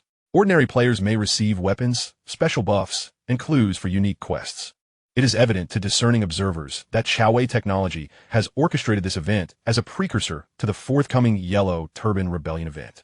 Allowing players to grow at a measured pace would require an excessively long time. After all, according to the setting of Unmatched 3 Kingdoms, players are expected to compete alongside prominent figures such as Liu Bei, Cao Cao, Yuan Shao, and Yuan Shu. These influential characters inherently possess advantages, and if players do not advance swiftly, the game Unmatched 3 Kingdoms would lose all significance. Chapter 21. Have they taken some medication? Lu Shaojun rose early and arrived at the company. There was no choice. Following the media conference, Old Su would be taking the team to Japan. The company required a steadfast leader at the helm. Upon arriving at the office, Lu Shaojun immediately retreated to the break room to catch up on sleep. As a recent university graduate, his daily routine had yet to be adjusted, as Lu Shaojun was on the verge of embarking on a dream journey. The sudden chime of the system's voice interrupted him. Ding! Side quest completed. Please check your rewards. Lu Shaojun was momentarily taken aback. 5 million technology points. Already at his disposal, it should be noted that this sum was solely derived from the virtual brain machine's output. In disbelief, Lu Shaojun accessed the system interface, and his balance instantly appeared. Technology points. 5,001,761. He rubbed his eyes, ensuring he wasn't mistaken. The task had indeed been completed. Suddenly, it dawned on Lu Shaojun. Today was September 15th, the official launch date of the virtual brain machine. Yet, something fell off. Only 75 million units had been pre-ordered, with nearly 80% of customers opting for installment payments. How could the technology points have surged so rapidly? Before long, an answer presented itself. Luo Ilong, the head of the virtual brain machine operations department, hastily arrived at Lu Shaojun's office. President Lu, there's an important document that requires your immediate signature. As Lu Shaojun accepted the document, he inquired, what could be so urgent? Luo Ilong's expression shifted to one of unease. Tianyu Internet Cafe has unexpectedly transferred the second phase payment of 20 billion. Liu Shaojun's demeanor also changed. Was Tianyu Internet Cafe out of their minds? Or had they taken leave of their senses? According to the contract, the second phase payment was contingent upon the delivery of 5 million units of the virtual brain machine. Have we reached the delivery threshold for Tianyu Internet Cafe? Liu Shaojun asked. Luo Yilong shook his head. Currently, we have delivered 12 million units to Tianyu Internet Cafe and a total of 850,000 units to other cafes. Luo Yilong continued. Upon receiving the bank notification, I immediately contacted Tianyu Technology. Their response was that they are buying speed, hoping we can complete the delivery of all virtual brain machines within 10 days. Buying speed. Intriguing. After a moment of contemplation, Liu Shaojun replied, you may inform Tianyu Internet Cafe that the remaining virtual brain machines will be delivered within 10 days. Luo Yilong left the president's office, elated with the signed document in hand. With this sudden turn of events, sleep became an impossibility for Liu Shaojun. He decided to access the system interface and began a lottery. The reward for the side quest was a random acquisition of a Class C black technology. The main quest required the release of 4 types of black technology. After claiming the side reward, Liu Shaojun would only need to spend technology points to purchase 3 types of black technology. At this moment, the system spoke, please draw your side quest reward. As the words fell, a gacha machine materialized before Liu Shaojun. He gestured towards it, and the egg-shaped capsules within the machine began to spin wildly. Before long, a red capsule descended and split open. Ding! Congratulations, host, you have obtained a weak artificial intelligence seed. Artificial intelligence? Liu Shaojun straightened in his seat. Weak artificial intelligence seed. Class C black technology, an artificial intelligence seed that transcends simple programming, which, upon upgrade and optimization, will evolve into a weak artificial intelligence, possessing self-emotional and logical analysis capabilities. Note, due to the peculiar nature of the virtual brain machine, the growth rate of the weak artificial intelligence in the virtual world will be doubled. Liu Shaojun raised an eyebrow and asked system, are you certain that weak artificial intelligence qualifies as only Class C black technology? The system replied, the database has compiled comprehensive data on the progression of artificial intelligence from simple programming to weak AI, then to strong AI, and finally to super AI. According to the comprehensive assessment of the system's data model, weak artificial intelligence technology precisely meets the criteria for Class C black technology. Very well, I find your argument compelling. Liu Shaojun conceded, unable to counter further. He opened the detailed information on the weak artificial intelligence seed, learning how to nurture its growth. To his dismay, he discovered that while germinating the seed was relatively straightforward, fostering its growth would prove quite challenging. The most fundamental requirement was a supercomputer. Of course, if a supercomputer was unavailable, a data center and cloud computing would suffice. Cloud computing aggregates vast physical servers from different regions through a data center and operating system, effectively functioning as a supercomputer. Initially, for the launch of the Hyperdimensional Technology's virtual brain machine, establishing cloud computing and data centers was imperative. Yet, Liu Shaojun had an advantage. The virtual brain machine employed a unique data linkage and processing method that did not necessitate the support of cloud computing or data centers. After a moment of contemplation, Liu Shaojun dialed the phone number of Su Jijun's assistant. Unfortunately, he had yet to find a suitable secretary and had to rely on Su's assistant. Moments later, the call connected, and a soft, melodious female voice greeted him. President Liu. Liu Shaojun smiled and said, please help me contact Zhongke Shuguang and inquire about their supercomputer solutions. Do you have any specific requirements, President Liu? She asked. I will send the requirements to your email shortly. Understood. In the realm of supercomputer solutions, Zhongke Shuguang stood as a preeminent enterprise in the country. The Shuguang 5000A computer had made its mark as one of the top 10 global high-performance computers in 2008, showcasing China's original capabilities to the world. Since then, supercomputers like Tianhe 1, Tianhe 2, and Sunway Tailite had dominated the rankings. Though deploying an independent supercomputer might hold little significance for the current hyperdimensional technology, establishing one was crucial for nurturing the weak artificial intelligence seed and maintaining discretion. The most suitable supercomputer from Zhongke Shuguang would likely be the Shuguang 6000 series, which the National Meteorological Bureau used for computing meteorological data, specifically the Shuguang TC 6000 model. Thus, the performance of the Shuguang 6000 was beyond question. After sending the performance requirements for the supercomputer to Su's assistant, Liu Shaojun began delving into the intricacies of the weak artificial intelligence seed. The immediate task was to ensure the seed would germinate. Upon claiming the seed, a surge of code information flooded Lu Shaojun's mind. Once the information was fully absorbed, he grimaced. Damn it, the original program still requires me to write it myself. No wonder called a seed. An hour later, Lu Shaojun pressed the Enter key on his keyboard, initiating the awakening of the weak artificial intelligence. As he observed the progress percentage steadily climbing, he contemplated a fitting name for the weak artificial intelligence. Chapter 22. You are impressive. Let's call her Xiao. Just then, the progress bar reached 100%. Startup complete. A smile spread across Lu Shaojun's face as he immediately connected to the external network, opening his self-developed software. In the next moment, he began assigning tasks to Xiao. The assignments were straightforward: to enter real-time strategy games such as StarCraft, World Transition, and Warcraft, and compete against top-tier players. Real-time strategy games demand acute precision in every action, decision, and awareness. Even the slightest misstep could indirectly or directly determine the outcome of a confrontation. Undoubtedly, this type of game serves as the most optimal platform for Xiao's development. To ensure fairness in competition, Lu Shaojun imposed restrictions on Xiao's operations, allowing her to stand on equal footing with top-tier players. Otherwise, human players would be utterly annihilated by Xiao without exception. The cheat created by Lu Shaojun serves merely two purposes: to assist Xiao in establishing her account and to ensure that she remains undetected by the game system for any anomalies. Once everything was set in motion, Lu Shaojun eagerly anticipated the surprises Xiao would bring forth. Although Xiao was currently just a rudimentary artificial intelligence, after this initial round of learning, she should exhibit commendable growth. Once the supercomputer from Zhongshu Wang was operational, Xiao could be upgraded into a true weak artificial intelligence. At that moment, the system unexpectedly sprang to life. Ding! A phase side quest has been issued. First phase, spend 1 million technology points within 3 days. Task reward, 1 task point. Task failure, deduction of 1 million technology points. Lu Shaojun's expression turned peculiar. The task appeared so abruptly. What an odd quest it was, urging him to expend technology points. Was the system in pursuit of oil cakes? With no other option, Lu Shaojun reluctantly entered the system marketplace to commence his shopping spree. 1 million technology points could only procure Class C black technology. After a thorough search, Lu Shaojun's eyes lit up. Elementary holographic imaging technology, Class C black technology, capable of projecting three-dimensional images into three-dimensional space. Price, 1.07 million technology points. Note: upon purchase, the relevant production line for holographic imaging microcomputers will be automatically unlocked. The detailed introduction of the elementary holographic imaging technology was extensive, and Lu Shaojun, after perusing it, expressed immense satisfaction.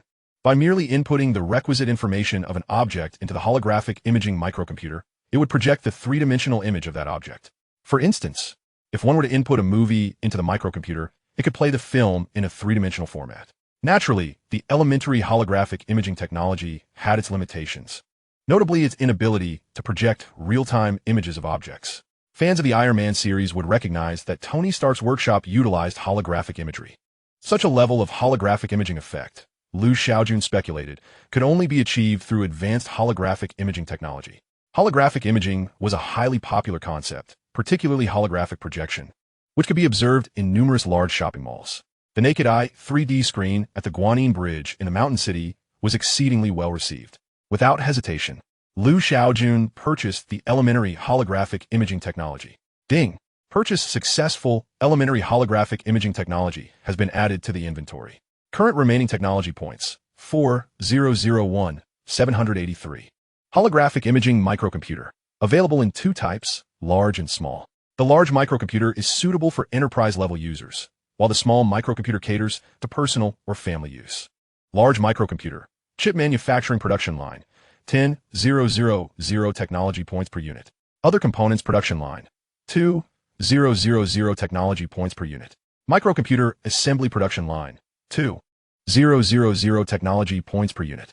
Small microcomputer. Chip manufacturing production line, 10,000 technology points per unit. Other components production line, 1,000 technology points per unit. Microcomputer assembly production line, 1,000 technology points per unit. Lu Shaojun furrowed his brow. System. I recall that the chip production line for the virtual brain machine was only 1,000 technology points per unit, correct? The system replied. The chips for the holographic imaging technology microcomputer possess certain special characteristics. Their production line prices are strictly regulated according to system standards. Please rest assured, host. Liu Shaojun pressed further. What makes it so special? The system responded. A detailed description of the relevant special characteristics spans 486 pages. Would you like me to transmit this information to your mind? Liu Shaojun felt a twitch at the corner of his mouth. You're impressive. I can't afford to offend you. Where can I avoid you? Ding. The first phase side quest has been completed. The task point has been issued. The second phase task will be released on September 18th. Liu Shaojun was somewhat taken aback that the second phase task had not been released immediately. It was a relief, as he found the sight of tasks rather vexing at the moment. After a brief scroll through Douyin, Liu Shaojun accessed the system and claimed the elementary holographic imaging technology. Upon receiving it, he donned a knowing expression. The technology contained only the core code of the core algorithm. The remaining code for the information processing system would have to be composed by Liu Shaojun himself. Unable to contain himself, Liu Shaojun inquired, System, does this mean that all future purchases of black technology will require me to write code? The system explained, to conserve space in the system database. Black technologies of Class B and below have been simplified. Liu Shaojun rubbed his temples, which were beginning to throb, and asked, Is there a solution? The system replied, There are 3 options. First, after the system upgrade, the database storage capacity will expand, and the system will subsequently eliminate the technical simplifications for certain black technologies. Second, wait until the S-Class black technologies unlock in a marketplace and purchase biomimetic robots of that technology category. Third, acquire a biomimetic robot of the technology category through a lottery. Liu Shaojun comprehended that, for the time being, there was no feasible solution. He silently raised a middle finger in a gesture of disdain towards the system's whimsicality. The information processing system for holographic imaging was a significant undertaking. Estimating his coding speed, Liu Shaojun realized it would take approximately 10 days to complete. After formulating a work plan, he commenced his coding efforts. It was unclear how much time had passed when an email notification popped up, pulling Liu Shaojun from his coding endeavor. Upon opening it, he discovered it was a message from Assistant Su. The email primarily reported on the progress of negotiations with Zhongke Shuguang, which promised to provide a viable solution within 15 days. After responding to the email, Liu Shaojun glanced at the time. It was already 11 o'clock in the morning. Having worked for so long, it was time for a brief respite. Standing up, Liu Shaojun intended to stretch, but then noticed a piece of draft paper on his desk. He smacked his forehead, nearly forgetting about it. During yesterday's meeting, he had mentioned the need to incorporate a killer feature into the Second World app. Coincidentally, having obtained a seed for weak artificial intelligence today would enhance this feature significantly. Grasping the draft paper, Liu Shaojun began to refine the details. Once the modifications were complete, he returned to his coding work. Chapter 23. Why so arrogant? In Tokyo, Japan, Su Jijun and his team had been here for 3 days. The task over these days had been straightforward, conducting market research in Japan. Prior to their arrival, the application for the virtual brain machine's entry had already been submitted to the Japanese government. As of now, there had been no response. Yesterday, during a video call with Liu Shaojun, he had issued a clear directive. This is a game of patience. It is a matter of who falters first. However, I will not allow them to achieve their aim. Lao Su, if we do not receive results by 6 o'clock tomorrow evening, you must take the team to South Korea. Su Jijun was momentarily taken aback. President Liu, could this be too risky, potentially leading to the loss of the entire Japanese market? Liu Shaojun corrected him. Lao Su, you are mistaken. It is not we who will lose the Japanese market. Rather, it is Japan that will lose the virtual world. After contemplating, Su Jijun found Liu Shaojun's assertion to be profoundly accurate. The virtual brain-machine interface exists within a seller's market, and one wonders what drives such audacity from Xiao Rizi. In a suite at the Four Seasons Hotel, Su Jijun glanced at his watch. In half an hour, it would be 6 p.m. As soon as the clock struck, he and his team would board a flight to South Korea. Of course, to ensure the Japanese government was aware of this, Su had discreetly leaked the information earlier that morning. Now, the ball lay in the court of the Japanese government and the 6 major conglomerates. At 6:45 p.m., Su rose to his feet, intending to signal for the packing of their luggage, when his phone rang. Upon seeing the caller ID, a sigh of relief escaped his lips. While President Liu could audaciously disregard the Japanese government, Su could not afford such liberties. As the head of market expansion in the Asia-Pacific region, the Japanese market was crucial. Failure to penetrate it would render subsequent ventures into neighboring countries exceedingly arduous. Although President Liu had granted him the latitude to return empty-handed, Su would not permit such an outcome for himself. Turning to his colleagues, he instructed, "Prepare our research data. We must seize the Japanese market tonight." A wave of excitement and nervousness washed over the group. After days of anticipation, the moment of truth had finally arrived. Around 7 p.m., Su and his team arrived at the Ministry of Economy, Trade and Industry in Japan. This ministry is one of Japan's central governmental bodies, primarily tasked with economic and trade affairs. They were received by Vice Minister and Tungjio, along with a dozen other officials. Su was taken aback and astounded by the presence of Sakurada, who held a significantly high rank as the sixth in command within the ministry. After cordial exchanges, they delved straight into the matter at hand. And Tungjio first expressed gratitude for Shaojun Technology's recognition of the Japanese market, then directly inquired, "Mr. Su, the virtual brain-machine interface operates by linking to the human brain to access the virtual world. Will this pose any risk to the brain?" Su confident Ziplit. Our research team has conducted extensive clinical trials, and I assure you, each virtual brain machine is devoid of any harmful effects on a human brain. If it were detrimental, it would not have passed the rigorous scrutiny of our governmental authorities. And Tungjio pressed further, "Could your company provide a set of testing data? We require it for verification. Otherwise, we cannot endorse such a product entering the Japanese market. Should any issues arise, I would bear the burden of the Yamato people's ire." With a smile, Su responded, "Of course, we have brought the testing data with us." His unhesitating agreement momentarily stunned and Tungjio, and the other Japanese officials in the conference room exchanged incredulous glances. Su maintained his smile, patiently awaiting Tungjio's next words. Prior to their arrival in Japan, he and President Liu had anticipated every possible scenario and had prepared accordingly. Liu Shaojun had downloaded clinical testing data for the virtual brain machine from their system. It was authentic data from the initial testing phases. However, regrettably, even if the Japanese government received this data, it would not hold much significance. The contents of this clinical data are readily calculable by most institutions globally that procure a virtual brain machine. Upon downloading, Shaojun Technology promptly submitted the data to the relevant Chinese authorities, with no need for concealment. After a brief silence in the conference room, Tungjio smiled and declared, "Mr. Su, we have approved the application for the virtual brain machine. Is that all?" Sujuka Inwali. And Tungjio continued, "Mr. Su, there is a dinner party this evening. Let us attend together." Su understood the implications and agreed with a smile. The discussions in this conference room were merely procedural. The real negotiations had yet to commence, especially since the 6 major conglomerates were absent. Meanwhile, in Huagua, Tianhai, Liu Shaojun was accompanying the sisters Lin Ryu and Lin Ruoxue for dinner. 3 days had passed, and the sisters had successfully completed the preliminary establishment of the company's legal team and designed the organizational structure along with the employee incentive mechanisms. After dinner, Liu Shaojun found himself confronted with 2 substantial documents. The first was a personal profile of the legal team members, which he set aside without a glance. The second was a comprehensive design proposal for the employee incentive mechanism, spanning 215 pages and exceedingly thick. Liu Shaojun exclaimed in astonishment, "Why so much?" Lin Ryu smiled and replied, "Because this document encompasses the incentive plans for core executives, mid-level management, and grassroots employees, as well as the classification and compensation for technical and managerial positions, along with special position incentives, complete with detailed case studies. Indeed, professionals excel in their respective fields." And Liu Shaojun reluctantly set aside the hefty document. Over 200 pages were simply daunting. "Please summarize the key points verbally. I will peruse them at my leisure later." Lin Ruoxue took the document, flipping through it as she explained, "The fundamental difference between Shaojun Technology and ordinary companies lies in its core competitiveness, which is entirely decoupled from the company itself.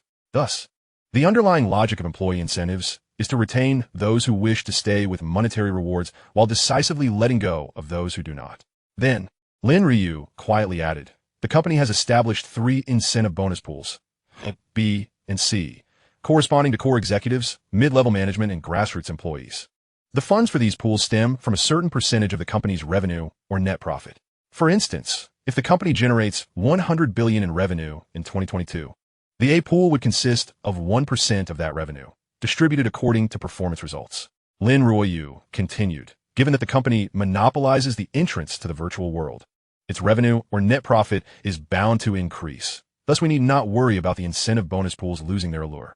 At this point, Lin Ruoxue placed the open document back in front of Liu Shaojun, prompting him to read with renewed attention. Chapter 24. Optimizing Top-Level Design. To ensure the attractiveness of the incentive bonus pools, three rigid stipulations were established. First, the minimum annual distributions for the A, B, and C pools must be no less than 3,300,000 and 30,000 respectively. Second, the number of employees receiving the minimum incentive bonus from each pool should not exceed 10 of the total workforce. Third, the median bonus distributed from each incentive pool must be greater than or equal to twice the minimum distribution. This means the median bonuses must be no less than 6,600,000 and 60,000 respectively.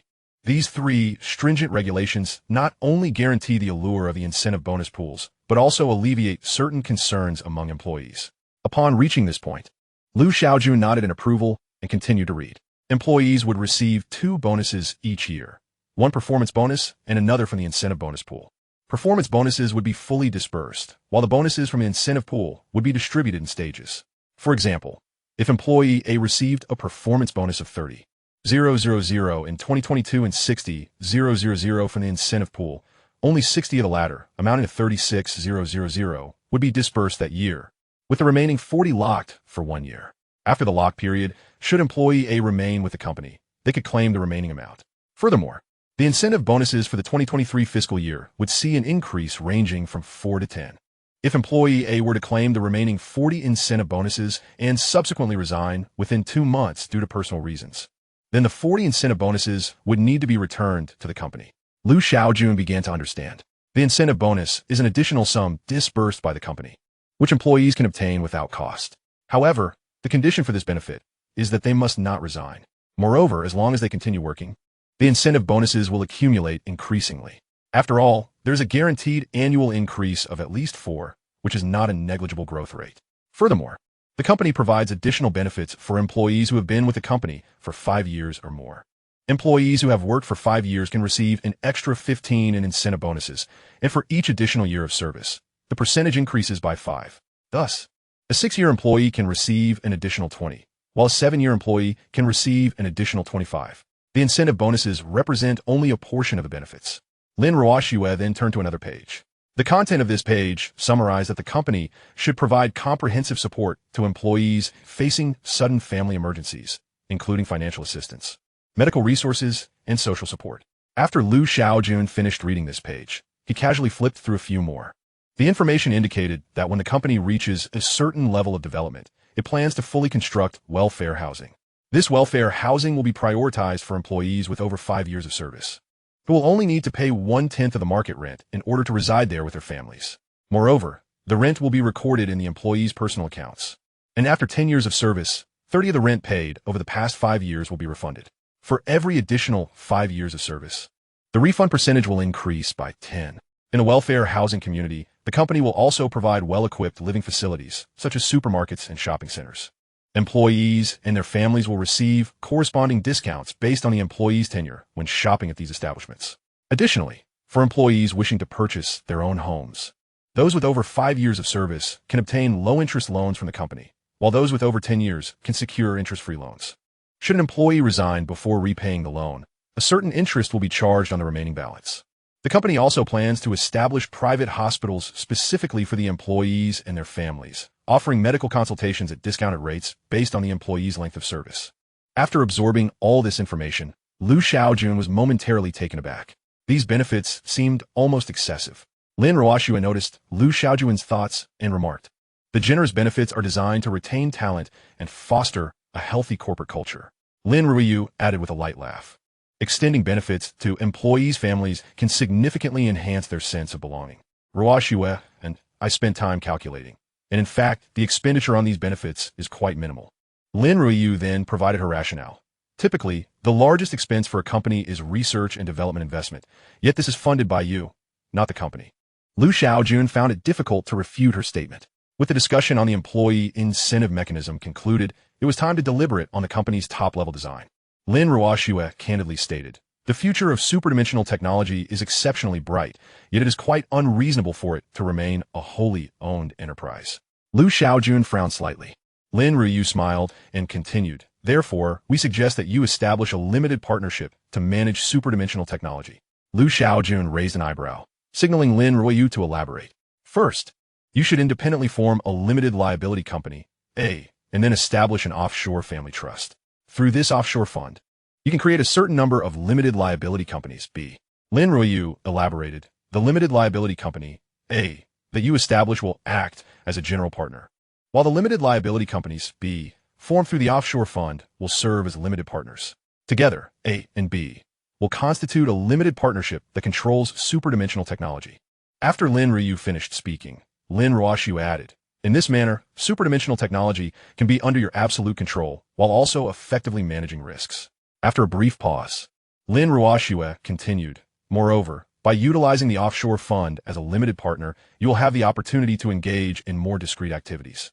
If superdimensional technology were a wholly owned company, your wealth would be exposed. To be frank, after hearing so much from the two sisters, Lu Shaojun felt utterly confused. Observing this, the sisters began to clarify the legal intricacies. In a limited partnership, the general partner, GP, bears unlimited joint liability but simultaneously enjoys extensive rights.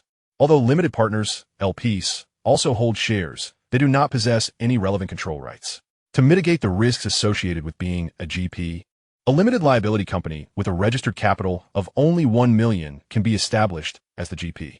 Consequently, if superdimensional technology incurs a debt of 1 trillion, Lu Shaojun would only need to assume a joint liability risk of 1 million. Once the legal explanation concluded, Lu Shaojun was left in stunned silence. Goodness.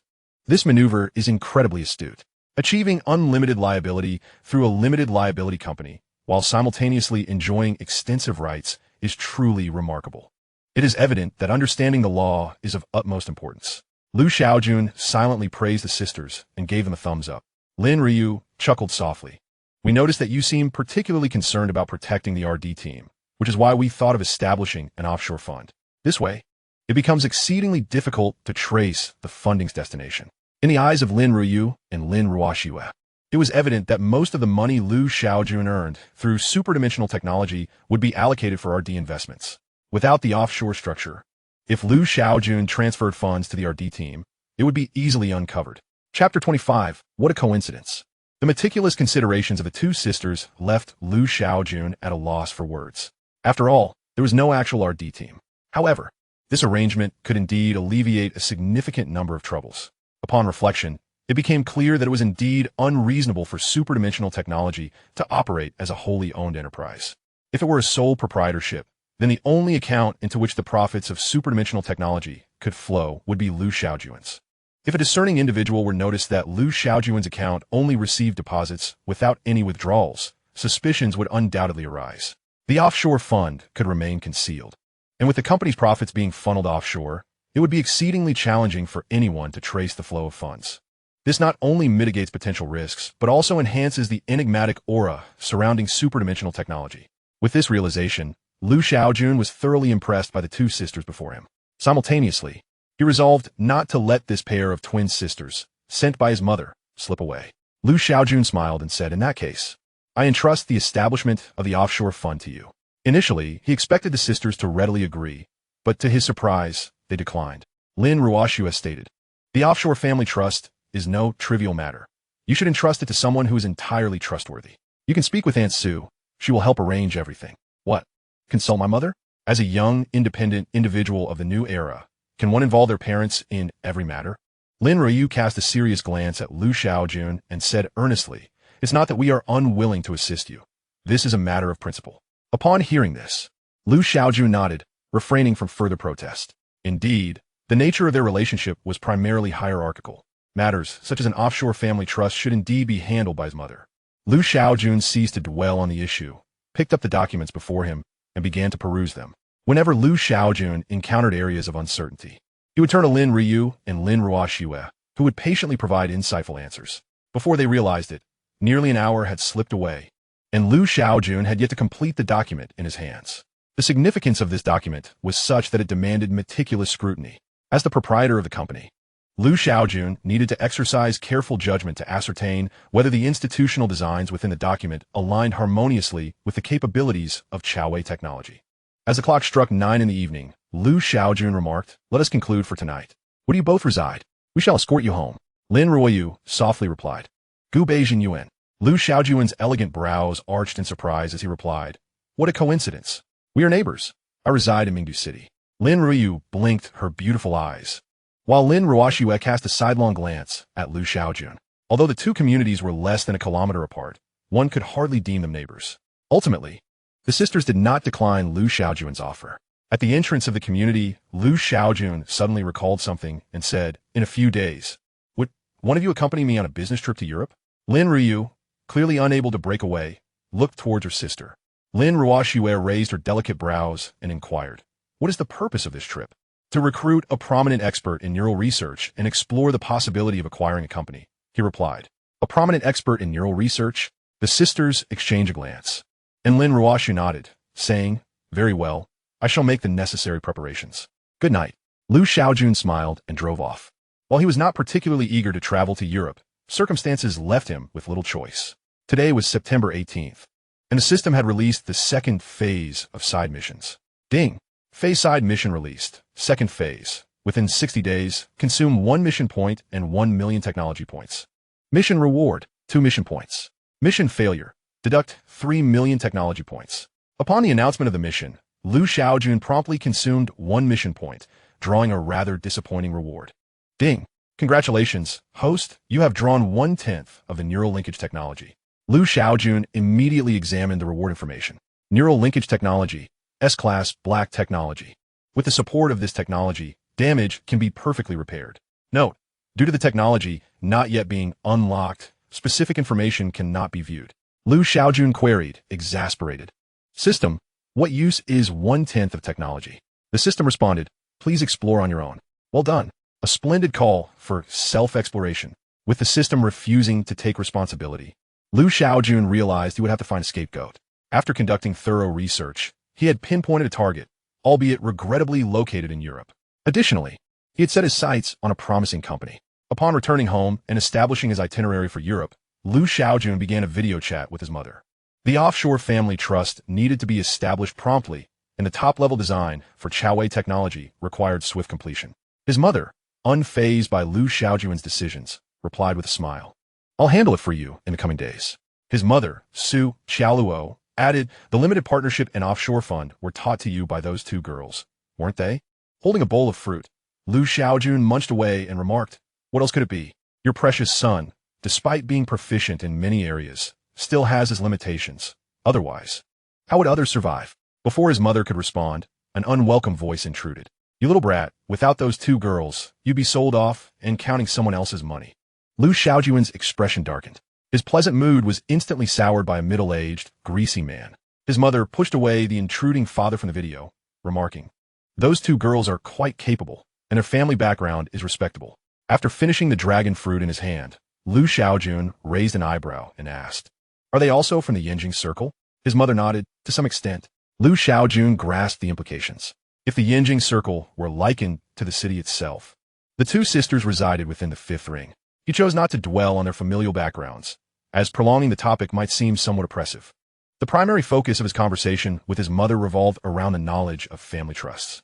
Given his mother's efficiency, the family trust should be established before his arrival in Europe, allowing him to discreetly acquire the company he had been eyeing.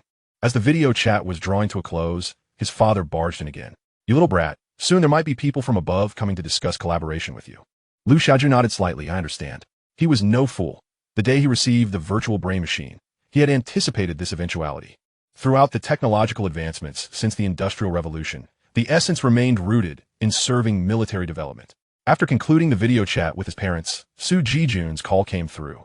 Hello, Lao Su, how are things progressing? The exhilaration in Su Jijun's voice was palpable. President Lu, the Japanese market is essentially secured. We are merely waiting for the 6 major conglomerates to finalize the distribution of benefits. Lu Shaojun chuckled and inquired, what are Japan's demands? Suzi dun Zeeplit? They require us to establish a factory in Japan, fully equipped with a complete production line. Chapter 26, Business Trip. Upon hearing Japan's demands, Lu Shaojun couldn't help but laugh. The authorities in Japan and North America had grand aspirations, which he had already heard murmurs of in Tianhai. With the virtual brain machine gaining immense popularity, more and more individuals were turning their attention towards it. Some secrets, previously obscured, were bound to surface. For instance, Chaowei Technology had only ordered monocrystalline silicon wafers from the wafer fab and had not placed any orders with chip foundries. Yet, the virtual brain machine had emerged nonetheless. How had Huawei technology resolved the most crucial chip component? This conundrum puzzled many. Curiously, Liu Shaojun asked, "You didn't agree to that, did you?" So Sihun chuckled, "No, I did not. My reasoning was that the annual shipment volume of virtual brain machines from the Huawei factory is sufficient to support the market in the Asia-Pacific region." Liu Shaojun nodded slightly. With Liu Shaojun continuously increasing the production lines for virtual brain machines, the factory could produce 150,000 units daily. The virtual brain machine was costly, primarily targeting enterprise-level users, such as Tianyu internet cafes. Priced at 50,000 yuan each, the virtual brain machine remained prohibitively expensive for ordinary individual users. Earlier that morning at the company, Liu Shaojun had reviewed the data reports. The number of virtual brain machines ordered through the official website had stagnated at 182 million units, showing little growth. The surge in orders for virtual brain machines stemmed largely from the influx of investment into the internet cafe industry. By 2022, the number of internet users in Huawei surpassed 1 billion, with the primary users of virtual brain machines being those born in the 90s and aughts, while those born in the tens could serve as potential users. With approximately 335 million individuals from the 90s and aughts demographic, the enormity of the virtual world's market became apparent. The market was indeed vast. Yet the team had meticulously calculated that a quantity ranging from 50 to 60 million virtual brain machines would be necessary to sustain the domestic market. This figure of 50 million virtual brain machines would require at least 3 years to be adequately positioned. At present, the annual shipment volume of virtual brain machines was anticipated to reach 50 million units, thus sufficiently supporting the market scale in the Asia-Pacific region. Having calculated the figures in his mind, Liu Shaojun instructed Su Jijun on the other end of the line. Regarding the production line, one must never yield to the Japanese government. I surmise that the Japanese market will not exert undue pressure, as the 6 major conglomerates are eagerly awaiting their share. Su Jijun replied, "I understand. Once the negotiations with the 6 conglomerates are finalized, I shall lead the team to South Korea. With the Japanese market opened, the others should pose little difficulty." Liu Shaojun smiled and remarked, "I will prepare a celebration feast for your triumphant return." Su Jijun chuckled, "Thank you for your kind words. I shall undoubtedly return victorious." In Washington, D.C., within a lavish estate, an outdoor cocktail party was underway, attended predominantly by titans of Wall Street, with a few globally renowned capital magnates among them. Groups of these individuals gathered, engaging in lively banter. By a circular sofa, one could spot Zhang Yu and Zhang Heyuan, alongside other partners from Sequoia Capital, as well as executives from Goldman Sachs, Morgan Stanley, Citigroup, SoftBank, and other institutions. Morse, co-head of Goldman Sachs and head of the China Market Division, spoke up, "We have just received news from Tokyo. Huawei Technology has declined to establish a virtual brain machine production line in Japan." The crowd exhibited no surprise. Jamie, an executive from JP Morgan Chase, sipped his red wine and lamented, "The virtual brain machines sent from China have posed considerable challenges for our research team. They require specialized tools for disassembly, as any violent dismantling would trigger a self-destruction protocol. This is standard practice. Companies dealing with monopolistic high-tech equipment typically implement various protective measures. ASML, for instance, has stringent safeguards for its lithography machines, incorporating numerous hidden doors and security features." Johnny, an executive from Citibank, scoffed, "The global market resembles an ocean, brimming with wealth yet fraught with countless crises and storms."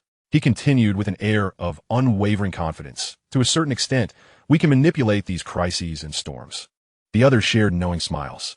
The emergence of Huawei technology heralded the arrival of the virtual brain machine, ushering in a new era. Yet this company had its roots in the East. An executive from SoftBank made side, "The inception and growth of Huawei technology have been remarkably sudden. Otherwise, we might have invested." This sentiment was met with unanimous agreement. Had they become shareholders of Huawei technology, they would not be here today fretting over how to seize profit from the virtual world, but rather toasting with champagne to celebrate Huawei technology's impending acquisition of global wealth. In truth, one could peruse the shareholder lists of renowned Chinese enterprises and discover that, aside from state-owned enterprises, nearly every company capable of establishing a foothold in the global market bears the influence of Wall Street. These influences include notable investment institutions such as Vanguard, BlackRock, SoftBank, Goldman Sachs, Morgan Stanley, Sequoia Capital, and Tiger Global. Huawei's sanctions by North American authorities stem from 2 primary reasons: its involvement in infrastructure, which is an absolute red line for North American authorities, and its identity as a wholly Chinese enterprise. At this juncture, Morse from Goldman Sachs interjected, We currently have no means to contend with Chaowei technology. We shall worry about that later. This evening's soiree at the estate featured Chaowei technology as merely one of the discussed subjects. In contrast to Chaowei technology, which has yet to fully exit the Chinese market, the financiers were far more concerned with immediate profits. Aboard a private jet nearing European airspace, Liu Shaojun was preoccupied with various tasks when Lin Ruoxue approached. Dressed in a professional OL uniform, a snug white blouse paired with a fitted black pencil skirt, she was strikingly eye-catching. "Why can't I comprehend the code you've written?" she inquired. "If you could understand it, I'd be terrified," Liu Shaojun replied without lifting his gaze, continuing to type. "This is the internal programming language of the research team. It is entirely normal for you not to grasp it." Lin Ruoxue said nothing further and instead produced a document. "According to my research, the global market for wearable exoskeleton robots is projected to reach $1 billion by 2022. However, extensive data analysis indicates that by around 2030, the market size will surge to approximately $12 billion. Lin Ruoxue continued. "A recent report from the China Research Institute reveals that our country is currently experiencing an explosive phase in projects and financing within this sector. As the government continues to promote the distribution of medical rehabilitation resources, the future of the exoskeleton robot industry appears exceedingly bright." She concluded additionally, "The market for rehabilitation aids in our country hovers around $750 billion, with a notable increase in the market share of high-end aids. The development of bionic prosthetics and exoskeletons is receiving significant attention from the government, which has consistently encouraged private entities to actively contribute to the rehabilitation medical field." Chapter 27. Am I a fool? After Lin Ruoxue highlighted the key points, Liu Shaojun casually took over the document. The file meticulously detailed the developmental history of rehabilitation medicine, both domestically and internationally, with particular emphasis on the market evolution of bionic prosthetics and exoskeleton robots, as well as future trends, all prominently marked. After reading through it attentively, Liu Shaojun raised an eyebrow and remarked, "I hadn't anticipated the market scale for powered exoskeleton robots to be so limited. Entering this field may yield minimal profit." Lin Ruoxue rolled her eyes elegantly and replied, "Exoskeleton robots are inherently high-end rehabilitation devices. The only way to expand market size is to lower the barriers for entry into the exoskeleton robot market. You could emulate those internet celebrities and drive down the price of exoskeleton robots." Liu Shaojun offered a wry smile. The price truly could not be reduced. Powered exoskeleton robots, also known as electronic legs, are designed to assist individuals with muscle impairments due to congenital conditions or diseases in regaining their ability to walk. Their high cost is attributable to the significant research and manufacturing expenses involved. Liu Shaojun certainly lacked the means to reduce such prices. However, should there be a breakthrough in research on neural linking technology, powered exoskeleton robots may very well become obsolete. Reducing prices is trivial. Utterly eliminating them would be a true feat. After setting aside the research document on the medical rehabilitation market, Liu Shaojun inquired, "How is the investigation into my target individual progressing?" Lin Ruoxue nodded slightly and produced another document. Awakens, one of the recipients of the 2022 Greta Lundbeck European Brain Research Prize, is a professor of neuroscience at the University of Copenhagen and the Karolinska Institute in Sweden. As she spoke, Lin Ruoxue opened the document and laid it before Liu Shaojun. These are Professor Ohl's achievements and research results. He was invited by the Japanese company Hyperdimensional in 2016 to address theoretical challenges and became a member of the expert group on neurology at the American company Bionics in 2019.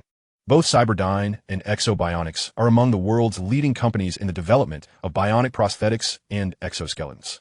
Both companies are publicly traded, and their products have become bestsellers worldwide. According to an analysis report published by the CU Research Institute, Bionics and Hyperdimensional rank second and fourth, respectively. In the global top 10, Lin Ruoxue's slender, fair fingers pointed to a passage in the document. Professor Oller had abruptly departed from Bionics in March of this year, and subsequently began conducting independent research with students, delving into the connection between neuronal cells and motor circuits. Lin Ruoxue, with her arms crossed, remarked, "We have substantial concepts to entice Professor Oller back to our country, provided you can offer something appealing." Liu Shaojun raised an elegant eyebrow. Lin Ruoxue cast a glance at Liu Shaojun but refrained from further comment, sitting beside him as she opened her personal notebook. At that moment, a bespectacled man approached. This individual was Li Yufeng, dispatched by Liu Shaojun's mother. Li Yufeng slightly bowed and addressed him, "Young master." Liu Shaojun replied with a hint of exasperation, Could we refrain from these antiquated customs? Certainly, young master, Li Yufeng responded. Lu Xiaojun's lips twitched slightly, and he decided not to dwell on it. What is it? He inquired. Li Yufeng replied. The offshore family trust has been established, and Superdimension Technology has been converted into a partnership. So soon? Lu Xiaojun expressed surprise. Li Yufeng adjusted his glasses and explained, the madam intervened personally. Lu Xiaojun suddenly understood. With his mother involved, there would be no issues. He then asked, how much money is in this trust? Li Yufeng responded. A total of $1 billion. Lu Xiaojun continued to inquire, is it all transferred by my mother? After a moment's thought, Li Yufeng honestly replied, out of that, 900 million was transferred by the madam. The remaining 100 million, without needing to ask, Lu Xiaojun already knew its source. With a fierce expression, Lu Xiaojun declared, I want that private jet. You should inform my father. Li Yufeng nodded and asked, should it be transferred under your name? Of course not. If it's under my name, I would be responsible for the maintenance and crew salaries. Am I made of money? Li Yufeng looked momentarily stunned. Meanwhile, Lin Ruoxue, engrossed in her work, paused momentarily as she swiped her touchpad. Once Li Yufeng regained his composure, he could only acquiesce. After all, the young master before him was the sole heir of both the boss and the madam. Lu Xiaojun redirected the conversation back to the family trust, asking, will you be following me, or will you return to my mother's side? Li Yufeng glanced at Lin Ruoxue and replied, for the time being, I will accompany you. Once Miss Lin becomes familiar, I shall take my leave. Lu Xiaojun, astonished, asked, is my mother planning to entrust the fund to Ruoxue? Li Yufeng nodded. Lu Xiaojun smiled at Lin Ruoxue, raising an eyebrow, as if to say, you two sisters should have been responsible for the family trust from the outset. Lin Ruoxue shot him an exasperated glare, indicating he should deduce the meaning himself. Lu Xiaojun chuckled, aware that this was not the crux of the matter. The sequence of certain events was indeed crucial. A misstep could lead to awkwardness for both parties. Taking advantage of Li Yufeng's presence, Lu Xiaojun asked, how is the investigation into the company I asked you to look into? Li Yufeng adjusted his glasses and produced a document from seemingly nowhere. Young master, according to my investigation, the startup named Future Bionics focuses on the development of bionic prosthetics and shows considerable promise. Lu Xiaojun took the document and began perusing it, while Li Yufeng continued detailing the highlights. The core team of Future Bionics hails from Touch Bionics. Touch Bionics, established in 2003 in the UK, created the iLim bionic hand in 2007, regarded as the world's first commercially viable bionic hand. Li Yufeng elaborated, according to my in-depth research. The founder of Future Bionics is one of the creators of the iLim bionic hand. In 2018, he had a falling out with Touch Bionics, opting to go solo and taking several key researchers with him. Lu Xiaojun casually flipped through the document and directly inquired, what are the odds of acquiring this company? Li Yufeng adjusted his glasses and replied, Future Bionics has completed its Series B funding, currently valued at £36 million. Our team believes we could secure it for £50 million. Lu Xiaojun frowned slightly. £50 million seems a bit steep.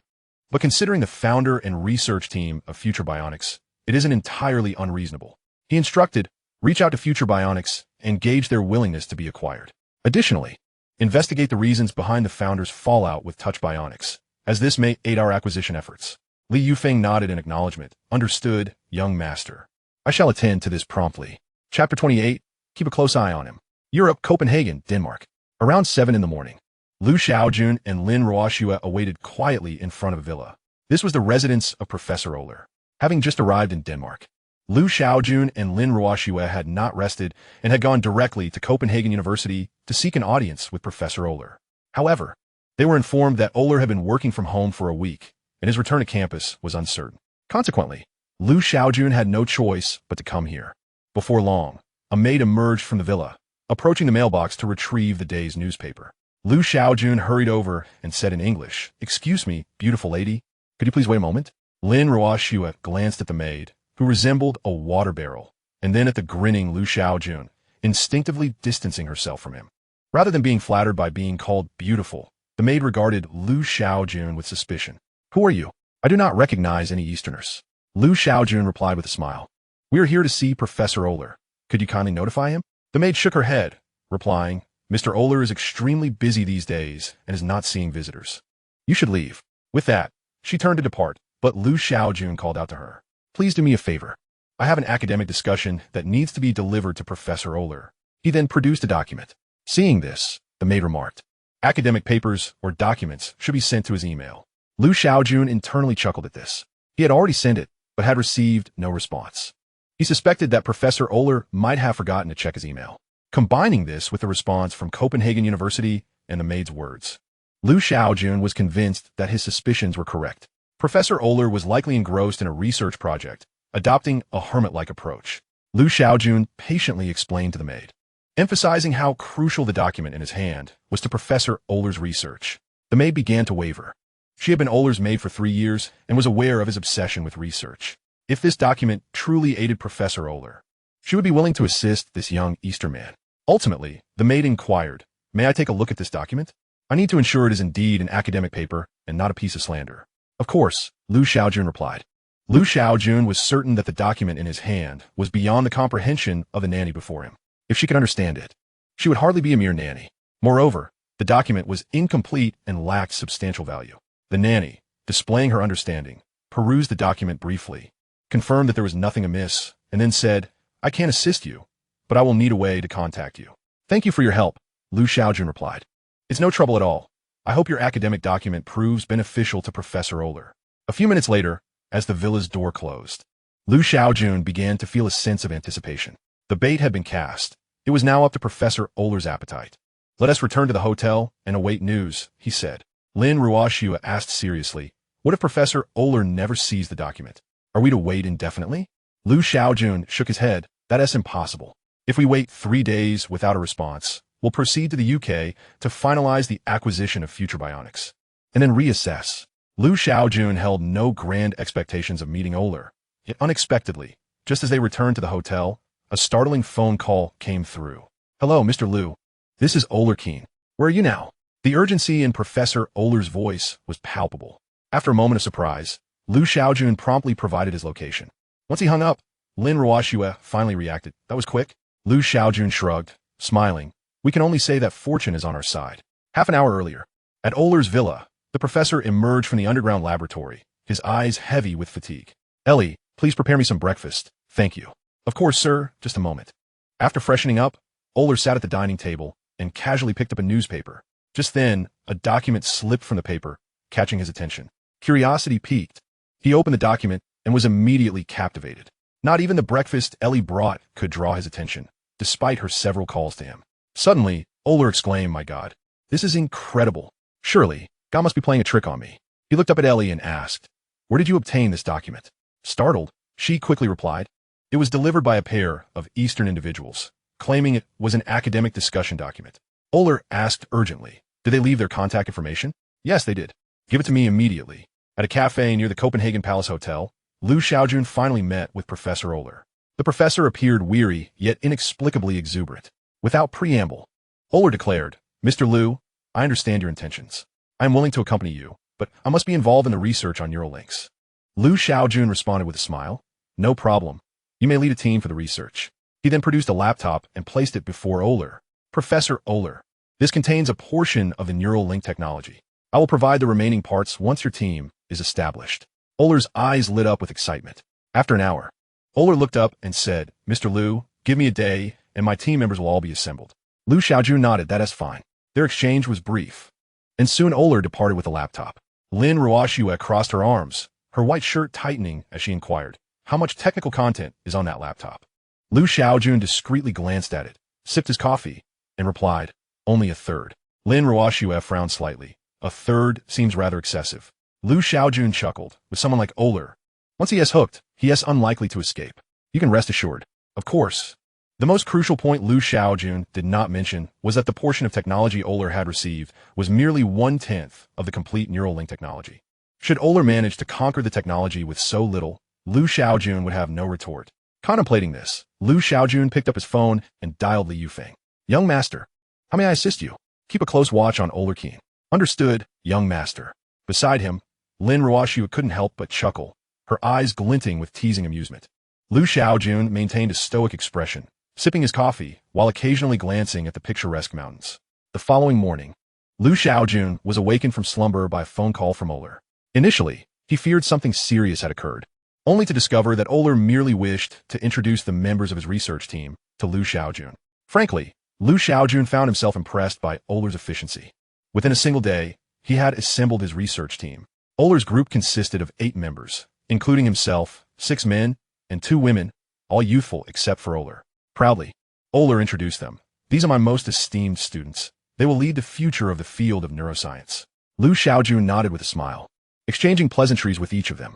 Euler eagerly inquired, Mr. Liu, when can we depart? I am eager to commence our research work. Liu Shaojun asked, have you resolved your travel arrangements? Euler replied promptly, I've taken care of everything. We can leave at any moment. Impressed, Liu Shaojun could only contact Li Yufeng to prepare the private jet. An hour later, Liu Shaojun saw Euler and his team off onto the plane. Upon arrival in Tianhai, arrangements would be made for them, alleviating Liu Shaojun of any further concerns. The trip to Denmark had gone unexpectedly smoothly, and just then, news from the UK also arrived. Consequently, Liu Shaojun and Lin Ruoxue set off for England. Young master, we uncovered the reasons behind the falling out between Mandel, the founder of Future Bionics, and Touch Bionics. In the presidential suite of the Hilton Hotel in London, Li Yufeng was reporting the results of his recent investigations. According to a shareholder from Touch Bionics, Mandel had a disagreement with another expert regarding their research direction. Li Yufeng continued, ultimately, under the evaluation of a professional team dispatched by the board, Mandel's research direction was rejected. The subsequent events were predictable, and Liu Shaojun could surmise the outcome. Disheartened, Mandel, unwilling to admit his research direction was flawed, left Touch Bionics with his team to establish Future Bionics. Li Yufeng adjusted his glasses and stated, thanks to the relentless efforts of Mandel's team, his research direction has gradually gained recognition. Thus, Future Bionics has a commendable valuation.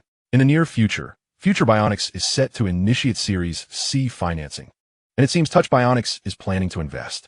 Hearing this, Liu Shaojun furrowed his brow and asked, what is Mandel's stance on the acquisition? He has declined. Li Yufeng remarked, it was a direct refusal, leaving no room for negotiation. Liu Shaojun chuckled softly.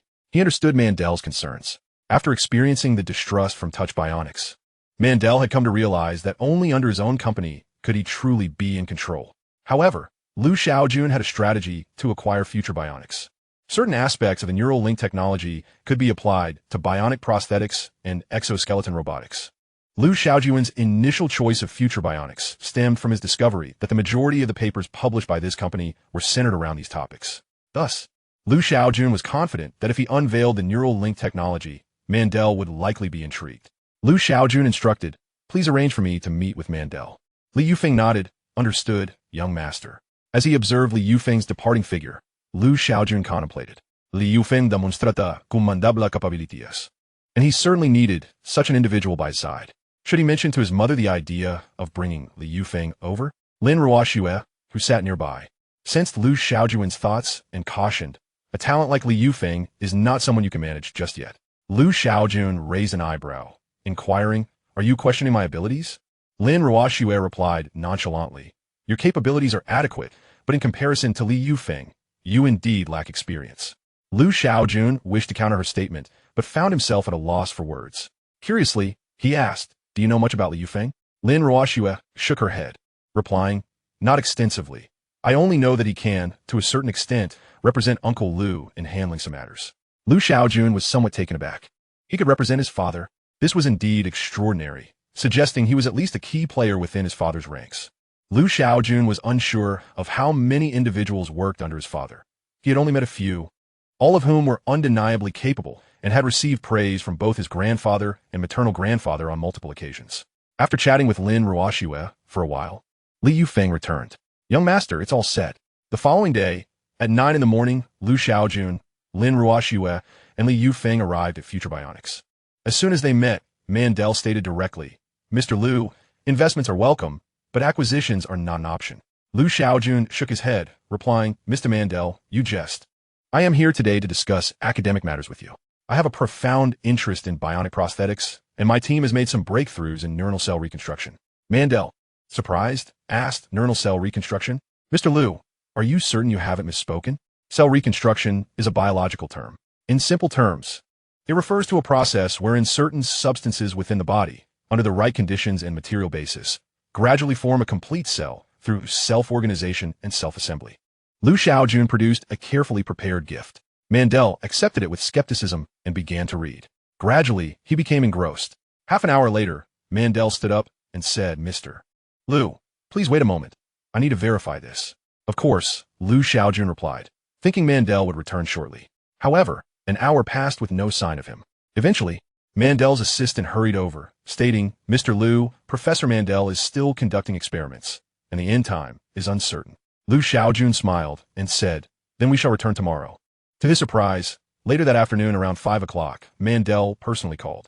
"Mr. Liu, I believe we should sit down and have a discussion." Upon meeting, Mandel very seriously stated, "Mr. Liu, I agree to the acquisition of future bionics by you, but you must meet 3 conditions." Liu Shaojun, intrigued, asked, "Please elaborate." Mandel explained, "Firstly, I only hold 60% of the shares in future bionics. The remainder belongs to investors, which you will need to address." Liu Shaojun glanced at Li Yufeng, who adjusted his glasses and assured, "Young master, rest assured, this can be resolved within a day." Liu Shaojun smiled at Mandel. After a moment of surprise, Mandel continued, "Secondly, I require a certain degree of decision-making power." Liu Shaojun anticipated this request and responded, "Once future bionics is acquired, you will have full responsibility for the research work. This can be stipulated in the contract." Mandel nodded and added, "Thirdly, I have an old friend at Touch Bionics, Beechel, whose research in neurology is essential to us." Liu Shaojun turned to Li Yufeng. Li Yufeng frowned, saying, "Young master, it will be best for Professor Mandel to personally approach him regarding this matter. I can handle Touch Bionics." Mandel promptly assured, "Rest assured, I will locate Beechel. I am confident he will make the right choice." Once Mandel's 3 conditions were agreed upon, they awaited Li Yufeng to finalize matters with the other shareholders of Future Bionics. In the hotel suite, Liu Shaojun watched as Li Yufeng efficiently tackled the issues at hand. He was genuinely impressed. Obedient yet capable. Leaning towards Lin Ruoxue, he quietly asked, "Ruoxue, if I entrusted the acquisition of Future Bionics to you, how long would it take you to resolve it?" Lin Ruoxue pondered seriously before responding, "The fastest would be 3 days, but it could take up to 10 days at most." Liu Shaojun was taken aback. "That long?" Lin Ruoxue turned her notebook screen towards him, revealing the list of Future Bionic shareholders. "You can see for yourself. Some of these shareholders hold significant influence." Liu Shaojun glanced over, noting that most were investment funds, and their backgrounds I know nothing about. Lin Ruoxue quickly pointed to one shareholder. "For instance, this Eisen fund is backed by DST." Liu Shaojun raised his eyebrows, recognizing the name. DST is a globally renowned investment firm that rose to prominence by investing in Facebook during the financial crisis. Since entering China, DST has invested in JD, Alibaba, Didi, and Meituan consecutively. In DST's investment portfolio, Chinese internet companies account for a substantial portion. Moreover, DST's extensive investments in China yield exceptionally high returns. And a crucial factor cannot be overlooked. Tencent is a shareholder of DST. In 2010, Tencent invested $300 million in DST, acquiring a 26% stake and gaining observer rights on the board. Although board observers lack decision-making power, they can express opinions and follow up on work, which is more than sufficient for Tencent. After processing this information, Liu Shaojun found himself genuinely admiring Li Yufeng's capabilities. He smiled at Lin Ruoxue and said, "No worries. You will surely surpass Li Yufeng in the future." Upon casting a glance at Liu Shaojun, Lin Ruoxue nonchalantly remarked, "Boring." The smile on Liu Shaojun's face instantly vanished. Having been away for 5 days, he found himself yearning for the gentle presence of Miss Ryu. Reclining on the sofa, Liu Shaojun idly awaited Li Yufeng's completion of his tasks. At that moment, his phone vibrated incessantly.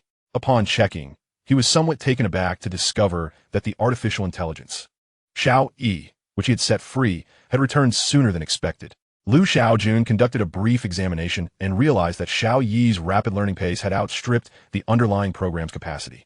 He retrieved his notebook and commenced an upgrade for Xiao Yi. During this period, Liu Shaojun had not deviated from coding. The holographic imaging information processing system was indeed quite enormous. Initially, he had estimated that he could complete the programming within 10 days. However, it now appeared that it would take no less than half a month. After half an hour, Liu Shaojun released the upgraded Xiao Yi back into the wild. Following this release, coupled with the supercomputing capabilities of Zhongke Shuguang, Liu Shaojun felt confident that Xiao Yi could evolve from a mere artificial intelligence novice to a fully fledged artificial intelligence. Naturally, Li Yufeng's efficiency was commendable, and by evening, he reported to Liu Shaojun that the acquisition of Future Bionics was on track. Thanks to Mandel's proactive support, the acquisition price had decreased from the estimated $50 million to $45 million. Thus, Future Bionics became a wholly owned subsidiary of Hyperdimensional Technology. Shaojun also upheld his promise by entrusting Mandel with the research endeavors to demonstrate his appreciation for Mandel's capabilities. He not only retained a portion of the neural link technology, but also infused Future Bionics with an investment of 100 million. Furthermore, Mandel's old friend, Bichur, successfully joined Future Bionics. Shaojun had long since formulated a vision for Future Bionics, provided that Professor Aol made breakthroughs, and both Mandel and Bichur exerted sufficient effort. Hyperdimensional Technology would undoubtedly emerge as the unassailable leader in the realms of bionic prosthetics and exoskeleton robotics. Overall, the European expedition concluded splendidly.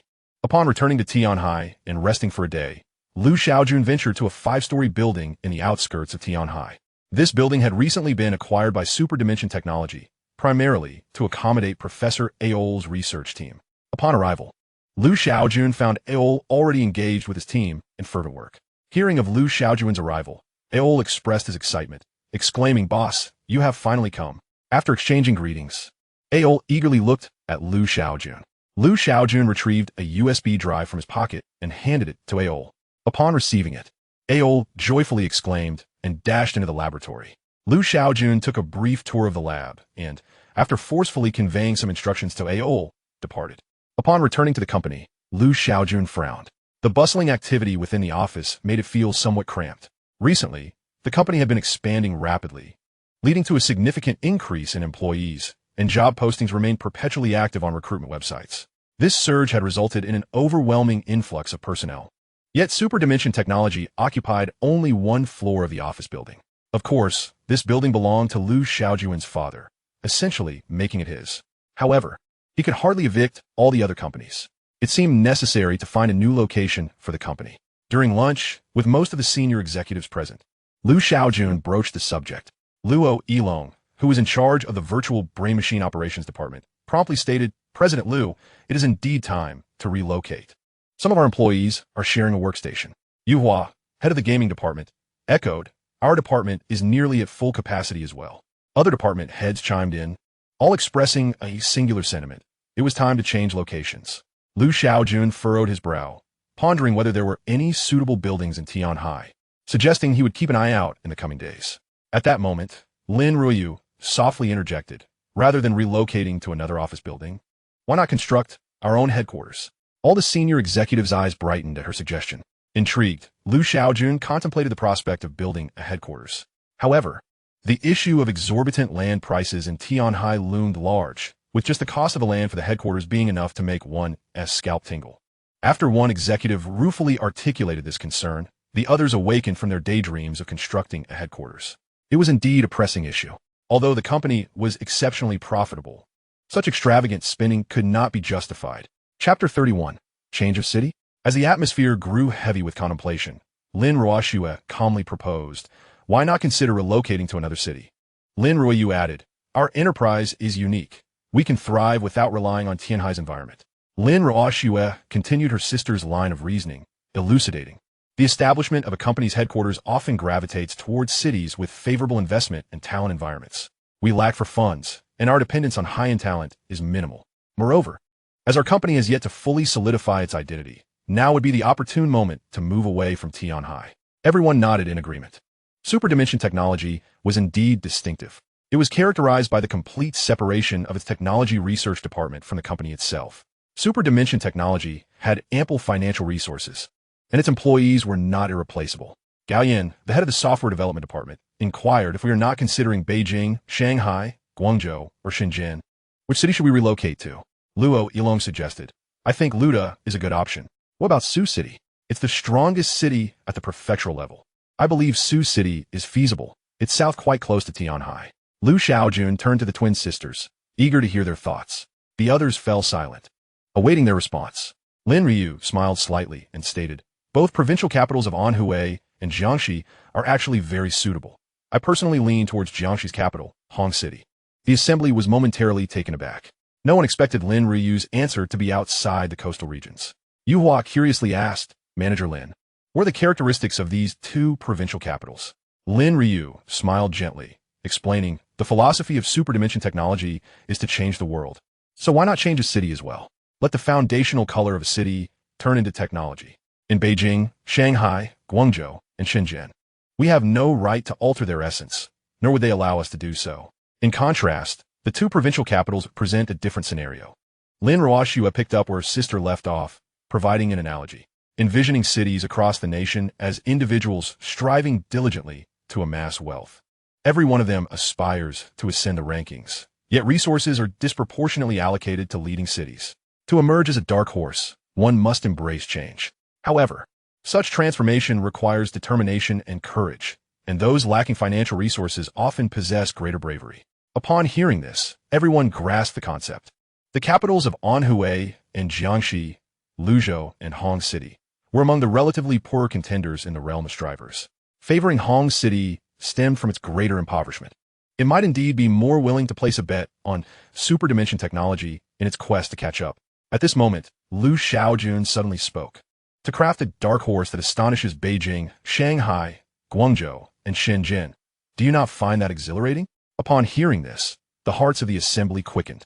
It was undeniably thrilling, was it not? Luo Yilong suppressed the tumultuous emotions within him and inquired, General Liu, do we truly have the capacity to proceed? It is important to note that Hongqing's current ranking is rather modest. Liu Shaojun responded with a smile, of course, we can. You must have faith in the capabilities of our research and development team, as well as in your own strengths. The others exchanged glances and nodded in agreement. After all, if General Liu had spoken thus, then they should forge ahead.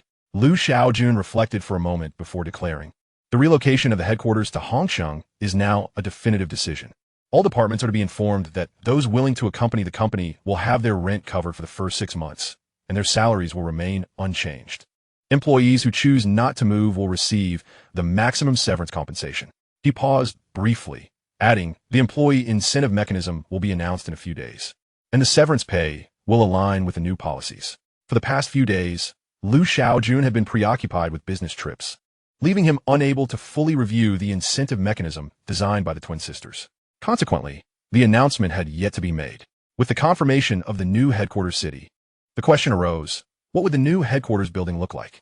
After much deliberation, no consensus was reached. Liu Shaojun then proposed, let's involve the employees in the design of the headquarters building.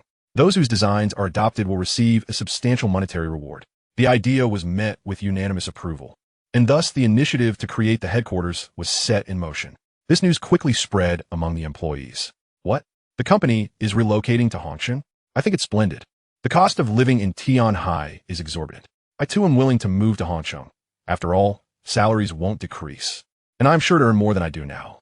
What about the design proposals for the headquarters building? There's a cash reward of 100,000. As a science and engineering guy, I truly have no idea about this.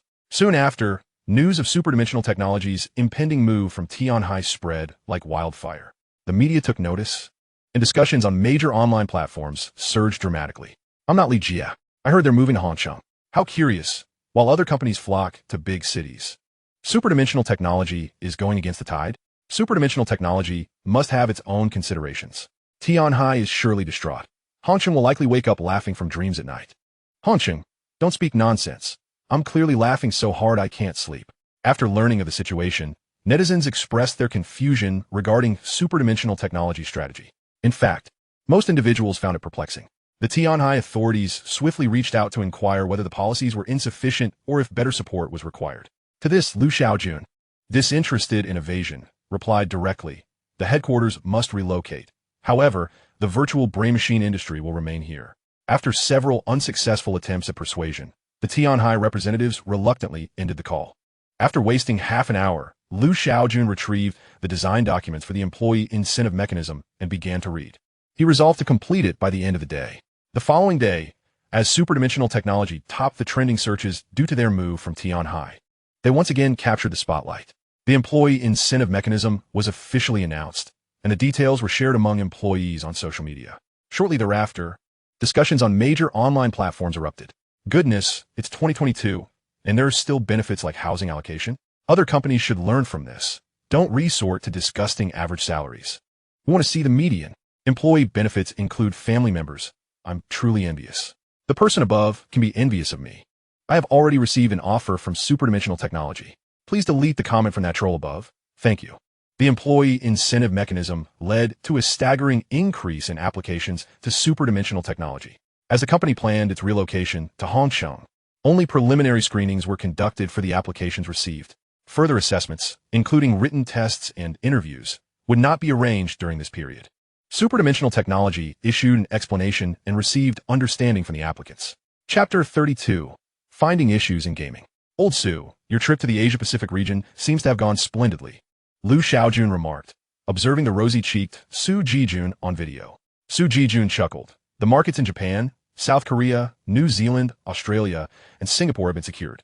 We can now proceed with the sales plan for the virtual brain machine. Liu Shaojun expressed satisfaction, stating, I will have Luo Elong follow up on this. When will you return? Su Jijun replied, I'll be back the day after tomorrow. There's a minor issue remaining in Australia. Liu Shaojun inquired curiously, what issue? Su Jijun furrowed his brow slightly. The Australian government intends to send a team to China to tour our virtual brain machine manufacturing facility. I have declined several times, but they continue to insist. Liu Shaojun chuckled, let them come. Su Jijun asked, won't this risk exposing the factory secrets? Liu Shaojun smirked confidently. Even if I were to hand them the entire production line, they would not uncover anything. Hearing this, Su Jijun felt reassured and suggested, should we notify the other 4 countries to send their own tour groups? Liu Shaojun raised an eyebrow. That's a splendid idea. Let us proceed with it. The production line for the virtual brain machine is entirely integrated and possesses a high level of security. Without the appropriate keys, the production line cannot operate. Without specific tools, it cannot be dismantled. This is also why each production line is equipped with specialized bionic robots. After discussing company matters with Su Jijun, Liu Shaojun ended the call. Today, he decided not to code, but to indulge in some gaming. Indeed, today is September 27th, the launch day of the second virtual game, Xian Tuesday. Just yesterday, Liu Shaojun had seen players queuing outside internet cafes on Douyin. The virtual world in which the game Xian 2 is set is known as the Yuanluo realm. The Yuanluo realm is divided into 5 regions: Central Domain, Eastern Domain, Western Domain, Northern Domain, and Southern Domain, each comparable in area to that of Blue Star. Players randomly descend into one of the 5 zones and can choose to be a solitary cultivator or join a sect. All players start with the same innate talent. Only through continuous trials and opportunities can they enhance their abilities. As their talents grow, they may catch the attention of superior sections. Upon entering the game, Liu Shaojun randomly materialized in a forest within the Southern Domain. To better observe player reactions, he utilized his privileges to teleport 2 subsequent players nearby. The 2 players were named Lu Wei and Luo Yin. Hey, what a coincidence, brothers. Indeed, I've never heard of random teleportation allowing for such synchronicity. This must be fate. Shall we become sworn brothers and venture through the Yuanluo realm together? Liu Shaojun's lips twitched slightly. The player named Luo Yin shook his head, saying, let us skip the brotherhood, but adding each other as friends is perfectly fine. Liu Shaojun chuckled. Let us first search for any sects nearby. Upon hearing this, Lu Wei said, buddy, we want to find any sects this way. We need to look for valuable spiritual herbs in the vicinity. Luo Yin continued, first, we must locate the spiritual herbs and then seek out the nearby towns. Finding the towns will inevitably lead us to the influence of the sections. Lu Wei interjected, while discovering the sects is ancillary, our primary objective is to generate profit. Liu Shaojun was momentarily taken aback. Observing his reaction, Lu Wei exclaimed, buddy, you can't possibly be unfamiliar with the forums on Ilyao, can you? Liu Shaojun shook his head. He hardly had time to peruse forums. Instantly, Lu Wei and Luo Yin regarded him as if he were an extraterrestrial. Unfazed, Liu Shaojun inquired why one should frequent forums. The 2 did not hold back and began to elucidate, each contributing a piece to the puzzle. Gradually, Liu Shaojun grasped the situation. In Wushuang Sanhua, there exists an organization known as Bionic, which specializes in gathering game information and selling it to other players. The rise of Bionic catalyzed the emergence of other information-selling entities. 3 days ago, Bionic issued a call on the forum, seeking information pertaining to Shinto. Information about sect influences, spiritual herbs, spiritual plants, spiritual fruits, demon beasts, spiritual beasts, ruins, and secret realms could all be sold to Bionic. Depending on the value of the information, Bionic would offer varying amounts of cash. Liu Shaojun frowned slightly. From Lu Wei and Luo Yan's descriptions, he discerned a certain disarray in the information trading market. The information was convoluted, and transactions were fraught with chaos. After jotting down this observation, He followed Lu Wei and Luo Yan as they embarked on an exploration amidst the ethereal mists of the forest. While the two were diligently searching, Lu Shaojun was on the lookout for information. From their conversations, he gleaned several valuable insights. Among them, the most infuriating revelation was that some individuals had transferred in-game grudges into the real world. It seemed that Shaojun Technology needed to establish some regulations. During his contemplation, he was suddenly startled by Lu Wei and Luo Yan's exclamations. They had spotted several spiritual herbs. We don't know their grade, but if they're above grade 5, we'll strike it rich. Following the direction in which they ran, Lu Shaojun saw 4 pale, blue spiritual herbs swaying in the breeze beneath a large tree. Upon approaching, he consulted the spiritual herb catalog on Shaojun Technology's official website and confirmed that these 4 herbs were called Yulon grass, a decent grade 3 herb. Lu Wei proposed, 1 for each of us, and we'll split the proceeds from the remaining 1 among the 3. This division was met with no objections from Lu Shaojun and Luo Yan. After this auspicious start, the trio resumed their exploration in the forest. During their venture, they encountered formidable demon beasts. However, under the protection of the novice buffer, they managed to exit safely. Whenever they encountered these powerful creatures, Lu Wei and Luo Yan would promptly activate the system's recording function, capturing the appearance of the beasts and the surrounding environment. They mentioned that these recordings could be sold to Shaojun. Upon leaving the forest, Lu Shaojun departed alone, gifting the spiritual herb he possessed to the two.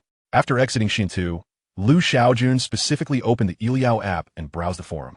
After about half an hour, he indeed discovered numerous issues. Lu Wei and Luo Yan had not misled him.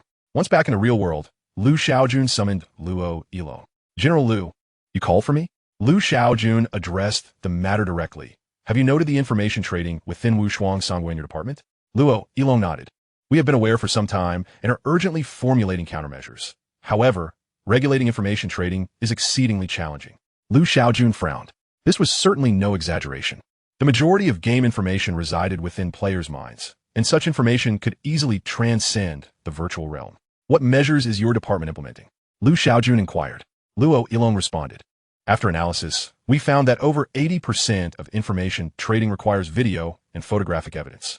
Therefore, we have decided to mark recorded videos and captured images. Additionally, we will launch an information trading feature in the marketplace. Luo Ilong elaborated. As long as information is traded within a marketplace, we will only charge a 1% transaction fee, and the system will verify the trading information.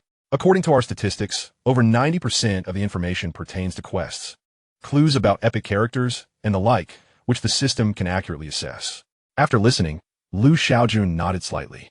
These two approaches were indeed commendable, especially the latter. Lu Shaojun remarked, information trading possesses its own uniqueness. Our goal should be to standardize market transactions and provide guidance.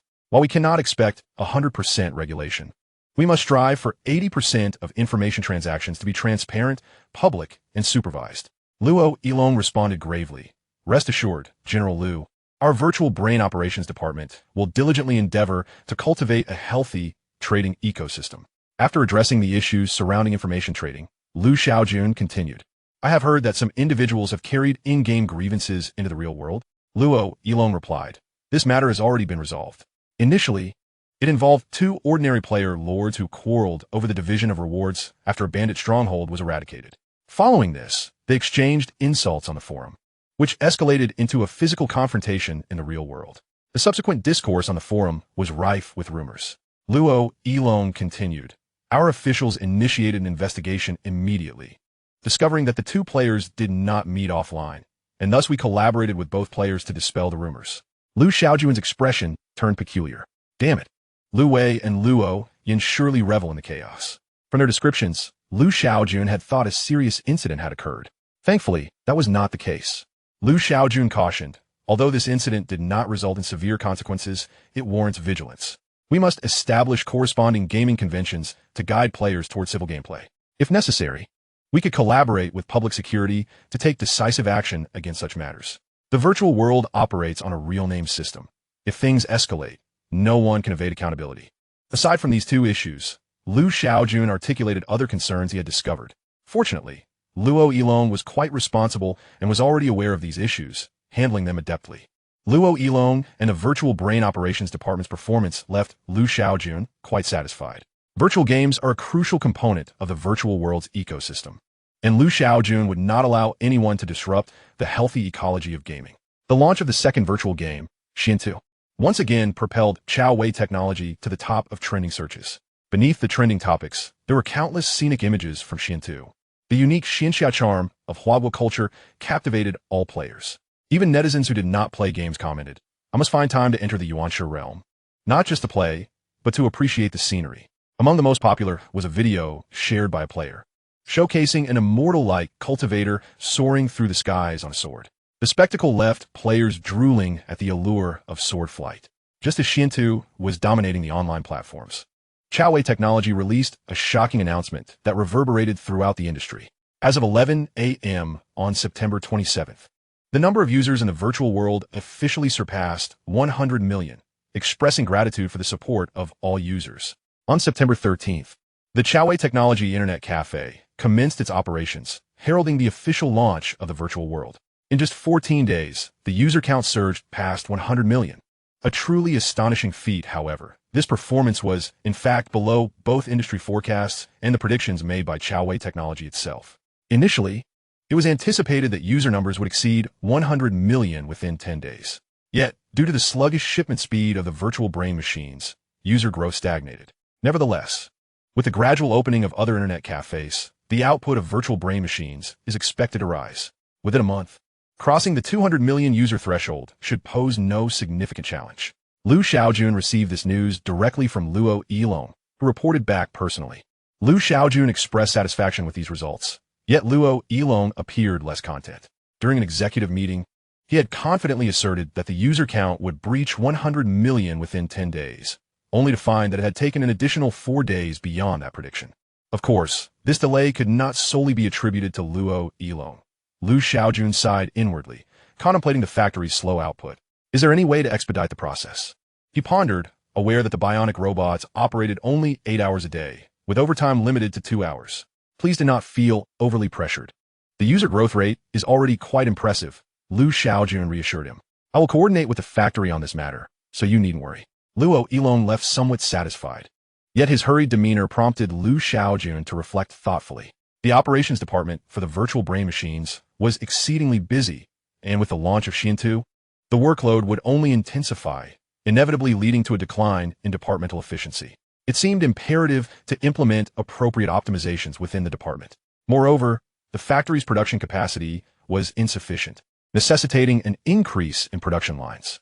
Coincidentally, the secondary phase of the side mission was divided into 2 segments, one of which required the expenditure of 1 task point. Liu Shaojun had already completed this portion, having drawn 1/10 of the neural linking technology in a lottery. The second portion required the investment of 1 million technology points, which Liu Shaojun had yet to accomplish.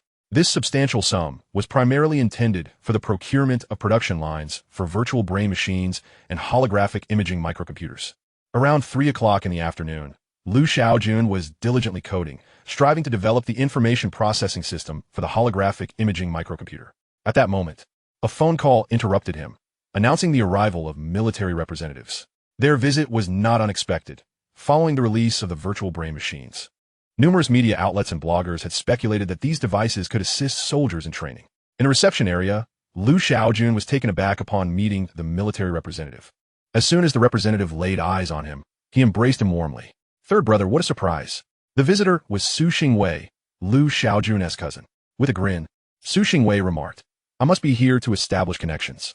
Liu Shaojun replied directly, 30,000 per unit, no negotiations. Su Xingwei, still smiling, countered 28,000. At this, Liu Shaojun scoffed. Why not just have my uncle come over? We might as well give you the virtual brain machines for free. Su Xingwei pulled out his phone and asked, Are you serious? Liu Shaojun widened his eyes. You really dare to dream? Huh? Just 28,000. With a chuckle, Su Xingwei stowed his phone away, declaring, This task is far too simple. Thus, the collaboration between Xiaowei Technology and the military was casually established through a few exchanges of dialogue. Naturally, while the partnership was confirmed, further discussions on specific details would be necessary. A crucial aspect was that the data storage for the virtual brain machines delivered to the military was highly sensitive. To be prudent, Liu Shaojun decided that the military would handle the information storage themselves, without Xiaowei Technology's involvement. In response, Su Xingwei expressed his satisfaction, remarking, The mischievous little brother I knew has finally grown up. Lu Shaojun could not be bothered to refute him. This had little to do with maturity, as Chaowei Technology was a private enterprise and certain matters were simply off limits. Once the collaboration was agreed upon, it was evening, and Lu Shaojun hoped to invite his cousin for dinner. However, Su Xingwei declined, stating he needed to return to report back and could not linger. After bidding farewell to Su Xingwei and his entourage, Luo Yilong remarked, "Lu, this negotiation went remarkably smoothly." "How could it not?" Lu Shaojun replied. "They came prepared. If it were anyone else, I wouldn't be so accommodating. The unit price of the virtual brain machines certainly wouldn't be this low." Lu Shaojun cautioned. When creating the virtual games requested by the military, it is imperative to maintain constant communication and contact. We cannot afford to be negligent. Luo Yilong assured him, "Rest assured, I will personally oversee this project." Lu Shaojun nodded in agreement. Not only did Luo Yilong need to supervise, but Lu Shaojun himself also needed to dedicate some attention to this project. Nevertheless, his primary focus would remain on managing company affairs and coding. Speaking of coding, a piece of good news arrived. The supercomputing solution devised by Zhonkashu Wang for Chaowei Technology had been finalized. As Chaowei Technology was set to relocate to Hongsheng in the near future, the supercomputer would be installed there for Lu Shaojun's convenience. On September 29th, Lu Shaojun disembarked from a private jet. The Zhonkashu Wang team had arrived in Hongsheng 4 days prior. Upon reaching the building designated for the supercomputer, Lu Shaojun wasted no time in summoning Xiaoyi back from the external network for the next phase of upgrades. Once the upgrades were complete and the supercomputer set up, Xiaoyi would be ready for its first evolution. The supercomputer installed for Chaowei Technology was based on the upgraded TC6000 model, with a linpack value, real measured floating point peak, reaching 27.54 petaflops. Currently, this linpack score positioned it among the top 40 on the national supercomputer rankings. However, to evolve weak AI into strong AI, this level of supercomputer was inadequate. Ideally, it should reach the standards of the Sunway Taiho Light. Nonetheless, for the present, this caliber of supercomputer was more than sufficient. Lu Shaojun's visit to Hongsheng served two purposes: to assess the assembly progress of the supercomputer by Zhonkashu Wang and to leverage the already assembled supercomputer for Xiaoyi's upgrade. Naturally, the assembly of a supercomputer could not be completed in a single day. It typically required at least 2 weeks. The brevity of this timeline was attributed to Zhonkashu Wang's formidable capabilities and the relatively modest scale of the supercomputer requested by Lu Shaojun. However, Lu Shaojun did not need to wait the full 2 weeks, as supercomputers could be understood simply as a collection of CPUs. With a suitable number of CPUs stacked together in a cluster architecture, the computational power provided by the currently assembled CPUs was entirely adequate to facilitate Xiaoyi's upgrade. After greeting the engineers from Zhonkashu Wang, Lu Shaojun retreated to a room to connect Xiaoyi to the supercomputer. As he pressed the enter key, a visual chat window popped up. "Hello, Master. I am Xiaoyi, and I am delighted to receive your summons." Lu Shaojun smiled faintly and swiftly composed a message. "Are you ready? I'm about to upgrade you." "Upgrade? Is it to make Xiaoyi more intelligent?" Lu Shaojun paused momentarily, then felt a surge of joy.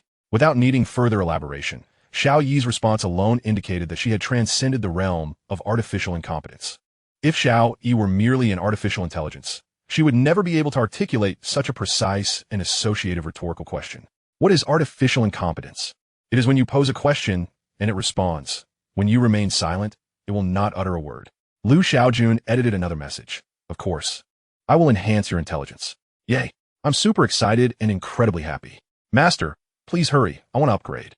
Lu Shaojun chuckled, wasting no time. He began by optimizing the foundational code, eliminating data redundancy, and subsequently transferred Xiaoyi's intelligence into a supercomputer. Moments later, Xiaoyi entered a state of dormancy. The progress bar on the screen began to advance at an exceedingly slow pace. Lu Shaojun remained patient, quietly awaiting the completion of Xiaoyi's upgrade. Approximately an hour later, the progress bar reached 100%, and Xiaoyi successfully rebooted. Immediately, a visual appeared on the laptop screen, depicting a neural network cluster interconnected by thousands of nodes. The image pulsated with life, eternally in motion. "Yay, I can finally speak. Thank you, Master. Xiaoyi will always love you." A soft, adorable, and animated voice resonated in Lu Shaojun's ear. With a smile, Lu Shaojun cautioned, "Xiaoyi, I've added a voice function. But you mustn't flirt with those lonely souls on the internet, understand?" Xiaoyi earnestly replied, "Master, I lack a physical form. I cannot entice anyone." Is it possible for those online to be aroused by mere sound? I genuinely do not know. Indeed, with so many oddities online, there might be individuals who could be affected in such a manner. To be on the safe side, Liu Shaojun decided to impose certain restrictions on Xiao Yi. He then proceeded to address the day as primary task. Xiao Yi, you will need to complete a mission. What kind of mission? Is it to play games with humans? But they're so unskilled. I'm already bored. Liu Shaojun chuckled. This time, it is not about playing games, but rather about accomplishing a learning task. Shortly, I will connect you to Google Cloud. During this time, utilize Google Cloud for comprehensive learning.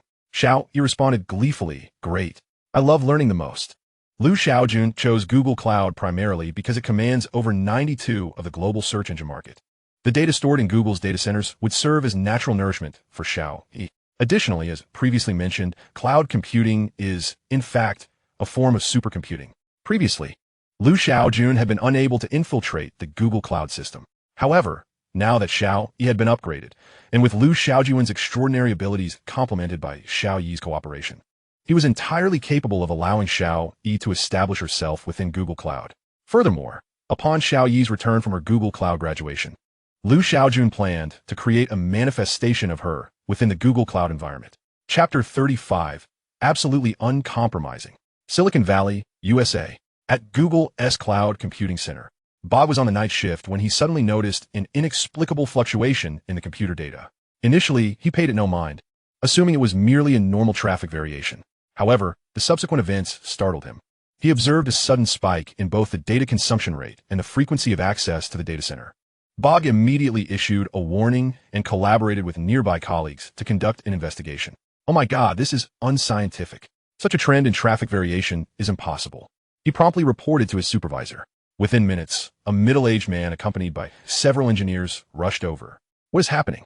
Supervisor, there has been an abnormal fluctuation in traffic and data. What? Have you discovered the issue? Not yet. Commence a comprehensive screening immediately and contact the security department. The Google engineers were frantically trying to resolve the issue, while across the ocean, Liu Shaojun felt a twinge of anxiety. Xiao Yi, you are being exceedingly disobedient. Oh dear. Master, I couldn't help myself. Liu Shaojun exhaled softly. This impetuous girl, upon entering Google Cloud, acted as if she had lost her mind.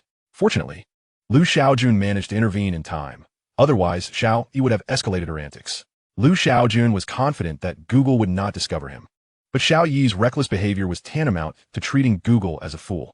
Pushing a fool to their limits could lead to unpredictable consequences. No, I must impose some restrictions on Xiao Yi. For her, Google Cloud was an extravagant feast laid before her. The young girl had never experienced a proper meal since her inception, subsisting solely on the most basic sustenance. Now, akin to the Monkey King storming the peach garden. How could she withstand such temptation? While Liu Shaojun busied himself with restrictions for Xiao Yi, Google's engineers and security departments were diligently sifting through the root of the problem. However, after multiple departments conducted thorough screenings, they still found no leads.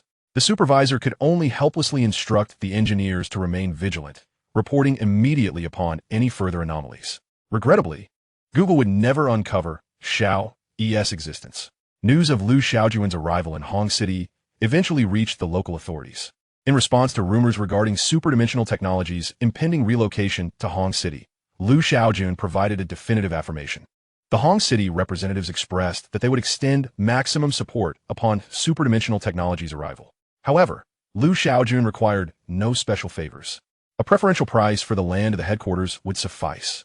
After discussing matters with the Hong City officials, Liu Shaojun took his leave. His visit aimed to scout for an office building. To this end, he had specifically brought Li Yufeng along. Does my father own any properties in Hong City? Li Yufeng promptly replied, he should have some. If the young master wishes to see, I can contact them right away. Liu Shaojun advised, preferably an entire office building. Li Yufeng adjusted his glasses and inquired, young master, are there any requirements regarding the number of floors? After pondering briefly, Liu Shaojun replied, about 12 floors will suffice. The design plan for the headquarters building had yet to be finalized, and the timeline for construction remained uncertain. For now, a 12-story office building would be adequate for Hyperdimensional Technology's needs. Li Yufeng's efficiency was consistently commendable. Shortly after Liu Shaojun finished lunch, an office building was located in Honggutan, comprising 14 floors. The previous tenants and companies would vacate within 10 days, with compensation offered at the highest standard. Liu Shaojun glanced at the transfer contract prepared by Li Yufeng and asked, "How much is this office building in total?" Li Yufeng was taken aback. "Does the young master mean to pay? That seems improbable." Regaining his composure, Li Yufeng responded, "Approximately 6 billion. Upon hearing the price, Liu Shaojun stated directly, "Isn't there 10 billion in my family trust? Just return the 1 billion my father gave me." Upon hearing this, Li Yufeng found himself at a loss for words. Caught between laughter and tears, this maneuver was truly unprecedented. The crux of the matter was that even $100 million would not suffice. Nonetheless, such minor details could be disregarded. Once the transfer contract was finalized, the remaining tasks were to be entrusted to Li Yufeng. Liu Shaojun, on the other hand, returned to Tianhai. Today marked the triumphant return of Old Su, and as the proprietor, it was imperative to host a celebratory banquet in his honor. Before the banquet commenced, a meeting was held. Seated at the head of the table, Liu Shaojun swiveled in his executive chair and declared, "Old Su has successfully completed his mission. Tonight, I shall treat everyone to dinner, so please do not leave." The executives were naturally elated. When a boss treats, it is bound to be a feast of gourmet delicacies. Su Jijun inquired with a smile, "Liu, what about the bonuses?" Before I left, I assured the team there would be substantial red envelopes. Bonuses, of course, would be distributed in accordance with the employee incentive mechanism, with detailed regulations in place to ensure fairness. Su Jijun chuckled and replied, "I never anticipated that my business trip would not only yield a refined employee incentive system, but also necessitate the relocation of the company headquarters to Hongqin." Liu Shaojun asked, "Old Su, what are your thoughts on the company moving to Hongqin?" Su Jijun nodded affirmatively, stating, "I believe it is an excellent idea. If the company aims to change the world, then it must possess the capacity to transform a city. Jouer attitude de prise de Liu Shaojun immensely." As the second in command, such confidence was expected. After this brief interlude, the meeting officially commenced. What type of virtual game should be produced for the Asia-Pacific region? And what were the plans of the gaming department? Yu Hua spoke up. "In collaboration with the Ubisoft team, Assassin's Creed has been completed. Our joint development with Blizzard on Call of Duty is expected to conclude within 10 days. He continued, "As for negotiations with R-Star and 2K, they have stalled due to disagreements over profit-sharing ratios." Liu Shaojun inquired, "What percentage are they requesting?" Yu Hua replied, 70%. With a cold chuckle, Liu Shaojun remarked, "There is no need for further discussions, R-Star, and 2K dreaming of 70% is ludicrous. Do they think we are still in the console gaming era? The platform only takes 30%. Hyperdimensional Technology monopolizes the virtual world while also bearing various operational costs, ultimately netting only 30%. They must think me a fool." Initially, before engaging with these globally renowned game development companies, Liu Shaojun had stipulated that all major IP titles released on the virtual brain machine must require players to make a purchase. The profit-sharing model was set at 64% for sales, with Hyperdimensional Technology taking a mere 60%. While Ubisoft and Blizzard agreed to these terms, R-Star and 2K were still lost in their dreams. Series like Grand Theft Auto, Red Dead Redemption, and Civilization were indeed globally popular and adored by players. But that did not mean Liu Shaojun would yield. A compromise once would lead to a second, a third, and eventually an endless cycle. Chapter 36, The Artificial Intelligence Companion. Misu. Liu Shaojun turned to Yu Hua and firmly stated, "The profit-sharing ratio is absolutely non-negotiable. In the future, regardless of who comes to discuss cooperation, if they agree to the terms, we can proceed. If not, they can take their leave." He continued, "The virtual world is never devoid of exceptional games. We will never be the ones to regret our decisions." Noticing his boss's rising ire, Yu Hua quickly reassured, "Rest assured, President Liu, our gaming department will strictly adhere to your directives." Liu Shaojun nodded slightly and added, "Since the renowned game IPs are not operational, we shall create our own games. These major IP titles will require players to purchase them upon release. In contrast, our produced games will be free." Liu Shaojun elaborated, "However, our game production must be strategic. We cannot overlap with the released major IP titles, ensuring the interests of Ubisoft and Blizzard are protected. Since Ubisoft and Blizzard have chosen to support Hyperdimensional Technology, we must not betray their trust." After Yu Hua acknowledged this, Liu Shaojun continued, "For the Asia-Pacific region, in addition to Assassin's Creed and Call of Duty, our gaming department will independently develop a post-apocalyptic survival game. This game will also launch domestically, uniting players across the Asia-Pacific region." Yu Hua frowned and said, "President Liu, a post-apocalyptic survival game may involve the use of firearms.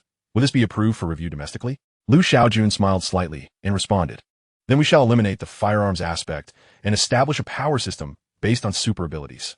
Yu Hua's eyes brightened as he noted this down. The hyper-realistic nature of virtual games poses a risk. Players who become adept at using firearms in the game may carry this ability into the real world. Such potential hazards must be carefully considered. Superdimension technology naturally attracts attention, and Liu Shaojun did not wish for any troubles arising from this issue. The virtual world allows access only to adults over 18, which is predicated on this very concern. After all, many parents in Huagua have their own grievances. Returning to the main topic, Liu Shaojun addressed Gao Yin, stating, "The second world app will launch on September 30th, and I have specifically added a new feature." Gao Yin asked, "President Liu, is it the killer selling point you mentioned last time?" Liu Shaojun nodded and produced his notebook. Artificial intelligence has become a popular topic in recent years, and the synergy between artificial intelligence and the virtual world is simply perfect. The audience was momentarily taken aback. Artificial intelligence? Is it akin to the smart assistants on our phones? What use would that be? Liu Shaojun turned his notebook toward everyone and activated one of Xiao Yi's avatars, Misu. "Hello everyone, I am Misu, pleased to meet you." This greeting did not elicit much astonishment from the audience. Liu Shaojun chuckled and said, "Misu, you will now venture into the virtual world." "Really? But I'm not ready yet. Can we wait a little longer?" The crowd's eyes widened, for the change in Misu's tone was unmistakable. First excitement, then confusion, followed by distress, and ultimately a plea. Liu Shaojun invited the group, "Give it a try. Our artificial intelligence is far from being a mere artificial idiot." The audience, filled with anticipation, began to engage in conversation with Misu, whose performance nearly left them slack-jawed. Lin Ruoyu and Lin Ruoxue exchanged astonished glances at Liu Shaojun, unable to suppress a smile. Liu Shaojun inquired, "What do you think?" Lin Ruoyu softly remarked, "Impressive." Lin Ruoxue raised her eyebrows, "Based on my assessment, Misu should fall under the category of weak artificial intelligence." "Ah, you have indeed hit the nail on the head." Su Jijun excitedly asked, "President Liu, has Misu undergone the Turing test?" Liu Shaojun shook his head. "No, and there is no necessity for Misu to undergo a Turing test. In my view, and that of the research team, the Turing test is quite foolish." Upon hearing this, the others could not refute him. After all, Misu's situation spoke for itself. Whatever the research team asserted was deemed correct. The Turing test is a method for assessing artificial intelligence recognition, where the tester and the subject, a person and a machine, are separated, allowing the tester to ask any questions. If after multiple tests, the machine causes an average of over 30 misjudgments among participants, it passes the Turing test and is deemed to possess human-like intelligence. While the Turing test is effective for general artificial idiots, it holds little relevance here. However, for Misu, it is entirely unnecessary and utterly ineffective.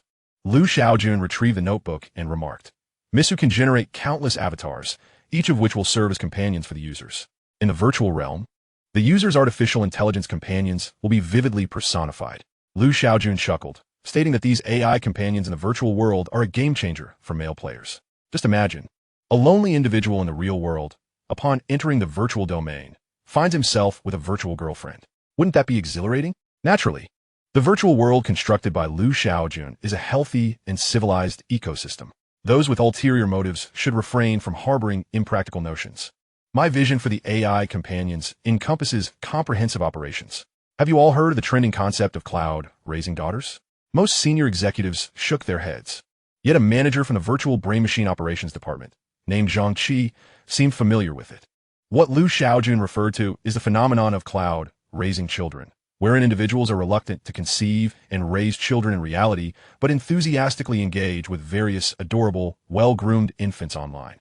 Zhang Qi, noticing Liu Shaojun's nod, continued, "In addition to cloud raising children, there's also cloud raising pets. The majority of enthusiasts for cloud raising are college students. From my observations, most male college students find it hard to resist the allure of a cute, obedient daughter, while female students tend to lean towards cloud raising pets, especially endearing cats and dogs." After Zhang Qi's elucidation, the others grasped the concept of cloud raising. Liu Shaojun smiled and said, "Zhang Qi, henceforth, the operations of AI companions in the virtual world will be entrusted to you." Upon hearing this, Zhang Qi was elated and promptly assured that he would work diligently. As other managers cast envious glances towards Zhang Qi, they silently resolved to pay more attention to trending topics online. Liu Shaojun, seated at the head of the table, stated calmly, "The primary users of the virtual world are the youth.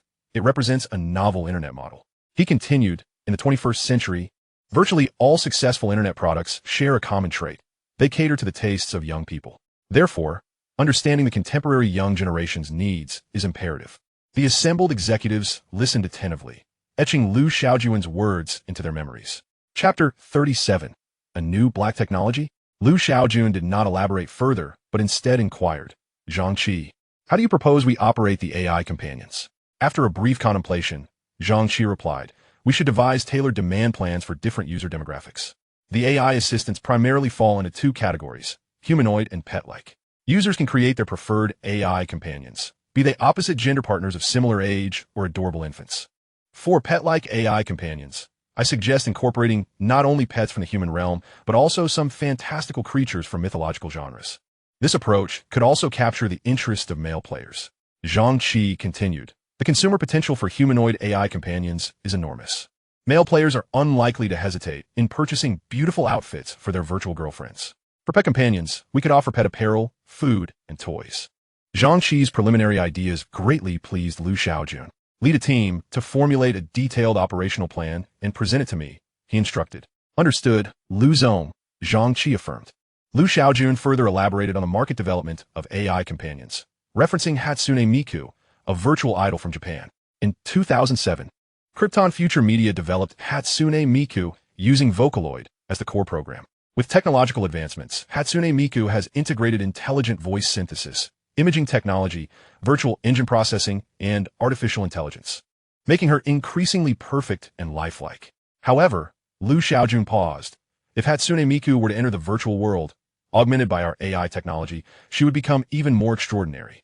Su Jijun interjected, Liu Zong, are you suggesting we acquire the copyright for Hatsune Miku? Liu Shaojun shook his head. Krypton Future Media is not foolish. It's not something we can buy. We should collaborate, as this will help us capture the Japanese otaku market. The specifics of the collaboration will be left to your operations department to negotiate with Krypton Future Media. Luo Yilong nodded in agreement. Subsequently, Liu Shaojun's discourse remained focused on artificial intelligence. Our company must invest in cloud computing and big data. The growth of our AI is inextricably linked to big data. We hold the gateway to the virtual world and possess user data that we cannot afford to squander. It must be utilized. In this new century, what holds the most value? Talent? Core technology? Yes, but not exclusively. Data is the most valuable asset. Su Jijun furrowed his brow and said, Liu Zong, the market for big data and cloud computing services is almost saturated. There are no profits left. Liu Shaojun chuckled. In 2021, Amazon held a 38.92 share of the global cloud computing market, Microsoft 21.07, Alibaba 9.55, and Google 7.08. These four giants dominate 76% of the market share globally. Any new entrants will be devoured by them. I have never intended to approach the market head-on. The wise have their own strategies. Moreover, Liu Shaojun's primary aim is not to compete for market share in cloud computing. He smiled. Our focus on cloud computing and big data is primarily to support the growth of artificial intelligence. We all understand that AI is one of the keys to unlocking the fourth industrial revolution. Genuine AI development requires an immense volume of data, hardware upgrades, and cohesive software support. Liu Shaojun concluded, we currently possess virtual brain machine hardware and software in the form of virtual worlds and games. Now, we only require big data. The implication of Liu Zong's statement was crystal clear. Hyperdimensional Technology not only aims to establish a foothold in big data and cloud computing, but also plans substantial investments. Lin Ruyu softly inquired, the cornerstone of big data and cloud computing is the data center. Are we to invest in constructing data centers globally? Liu Shaojun shook his head and replied, for now, we will only build large data centers in the Asia-Pacific region. We can address Europe and America later. The data storage situation in Europe and America requires a different strategy. It is truly unsafe to establish data centers amidst a pack of wolves and tigers. Liu Shaojun believed that the technological marketplace should offer the appropriate storage-related black technologies. He turned to Su Jijun and instructed, you will personally oversee the big data and cloud computing project. I may not have time in the near future. No time. Liu Zong is usually not busy. Lin Ruoxue remarked, her brows slightly furrowed as she gazed at Liu Shaojun. Liu Shaojun explained, hasn't the Hyperdimensional Technology Institute been established? A new black technology has just been successfully developed, and I need to follow up on it. A new black technology? The group's eyes sparkled with curiosity, fixated intently on Liu Shaojun. With a smile, Liu Shaojun replied, I cannot divulge that just yet. Allow me to keep you in suspense. A palpable sense of disappointment enveloped Su Ji-jun and his colleagues, while Lin Ryu and Lin Ruoxua exchanged exasperated eye rolls. The meeting proceeded. As the venerable Su returned to address both significant matters and trivialities. The first order of business was to finalize the timeline for the company's relocation to Hongqing. The second matter involved establishing the launch date for the virtual brain machine in the Asia-Pacific region. Lastly, an appropriate optimization of the company's departments was deemed necessary, with particular emphasis on enhancing the operations of the virtual brain machine division. At 6 o'clock that evening, the official accounts of Hyperdimensional Technology across various platforms simultaneously disseminated two announcements. Following deliberations among the company's upper echelons, it was resolved that Hyperdimensional Technology would relocate to Hongqing on October 10th. Furthermore, the virtual brain machine would be launched on October 15th across 18 countries in the Asia-Pacific, with the retail price aligning with the domestic market, excluding tariffs. The first announcement was anticipated, thus eliciting little attention. However, the second announcement ignited an instantaneous uproar online. Initially, when Hyperdimensional Technology declared its foray into the Asia-Pacific market, many presumed that negotiations would span at least a month. To everyone's astonishment, within a mere 10 days, they had captured the Asia-Pacific market. This swift progression was somewhat unexpected. In contrast to the astonishment reverberating within the domestic sphere, netizens from other countries in the Asia-Pacific region erupted in jubilant celebration. Finally, the long-awaited moment had arrived. Meanwhile, netizens from Europe and North America took to the internet to express their outrage. The targets of their ire were, naturally, the North American authorities, the European Union, and Wall Street. The authorities in North America, the EU, and Wall Street found themselves at a loss, unable to articulate their predicament.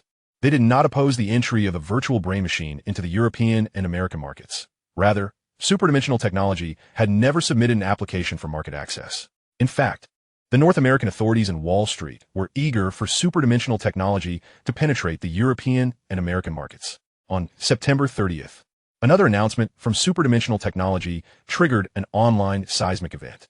At 6 p.m. tonight, we shall host an online launch event for an exclusive app designed for the virtual world, inviting friends to join a live stream on Hyperdimensional Technology's official website. This unexpected news caught everyone off guard. Such a pivotal event warranted prior anticipation. One could only wonder which planner had overlooked this crucial detail, deserving of immediate reprimand. Upon learning of the online commentary, the planning department of Hyperdimensional Technology was left in a state of dismay. Merely releasing an app had not prompted the consideration of a launch event. Who could have foreseen that during the celebratory banquet the previous night, the CEO would suddenly inquire about the readiness of a launch for the second world? Upon hearing this, the executives from the planning department were utterly taken aback. Consequently, the planning department was compelled to work overtime to prepare for the online launch event. Fortunately, the CEO harbored no resentment, allowing the planning department to narrowly avert disaster. At Tianhai, in the Hyperdimensional Technology Factory District, the expanding demand for the virtual brain machine had led to the acquisition of nearly all the factories in the area by Hyperdimensional Technology. Around 9 o'clock that morning, Su Ji-jun arrived with a substantial delegation from Australia, tasked with assessing whether the production facilities met the requisite standards. Such pretense, however, would not deceive even child. Upon entering the factory, members of the delegation were immediately captivated, their eyes gleaming as they began to covertly observe their surroundings. What struck them first was the peculiar production line, which employed remarkably few operators, only a handful. Outside the factory, however, a multitude of workers busily transported production materials. One balding representative approached a bionic robot and, with a halting command of Chinese, inquired, "Hello, may I observe how you operate the production line?" The bionic robot glanced at the elder with indifference and replied, "There is nothing to see. The machines operate autonomously." The elder offered an awkward smile and, in resignation, walked away. Su Ji-jun observed the Australian delegation closely. Each member appeared to be diligently fulfilling their respective roles. Some scrutinized the production line, others engaged with the workers, while a few seemingly idled, yet exhibited keen awareness. As General Liu had remarked, this group would gain no substantial insights.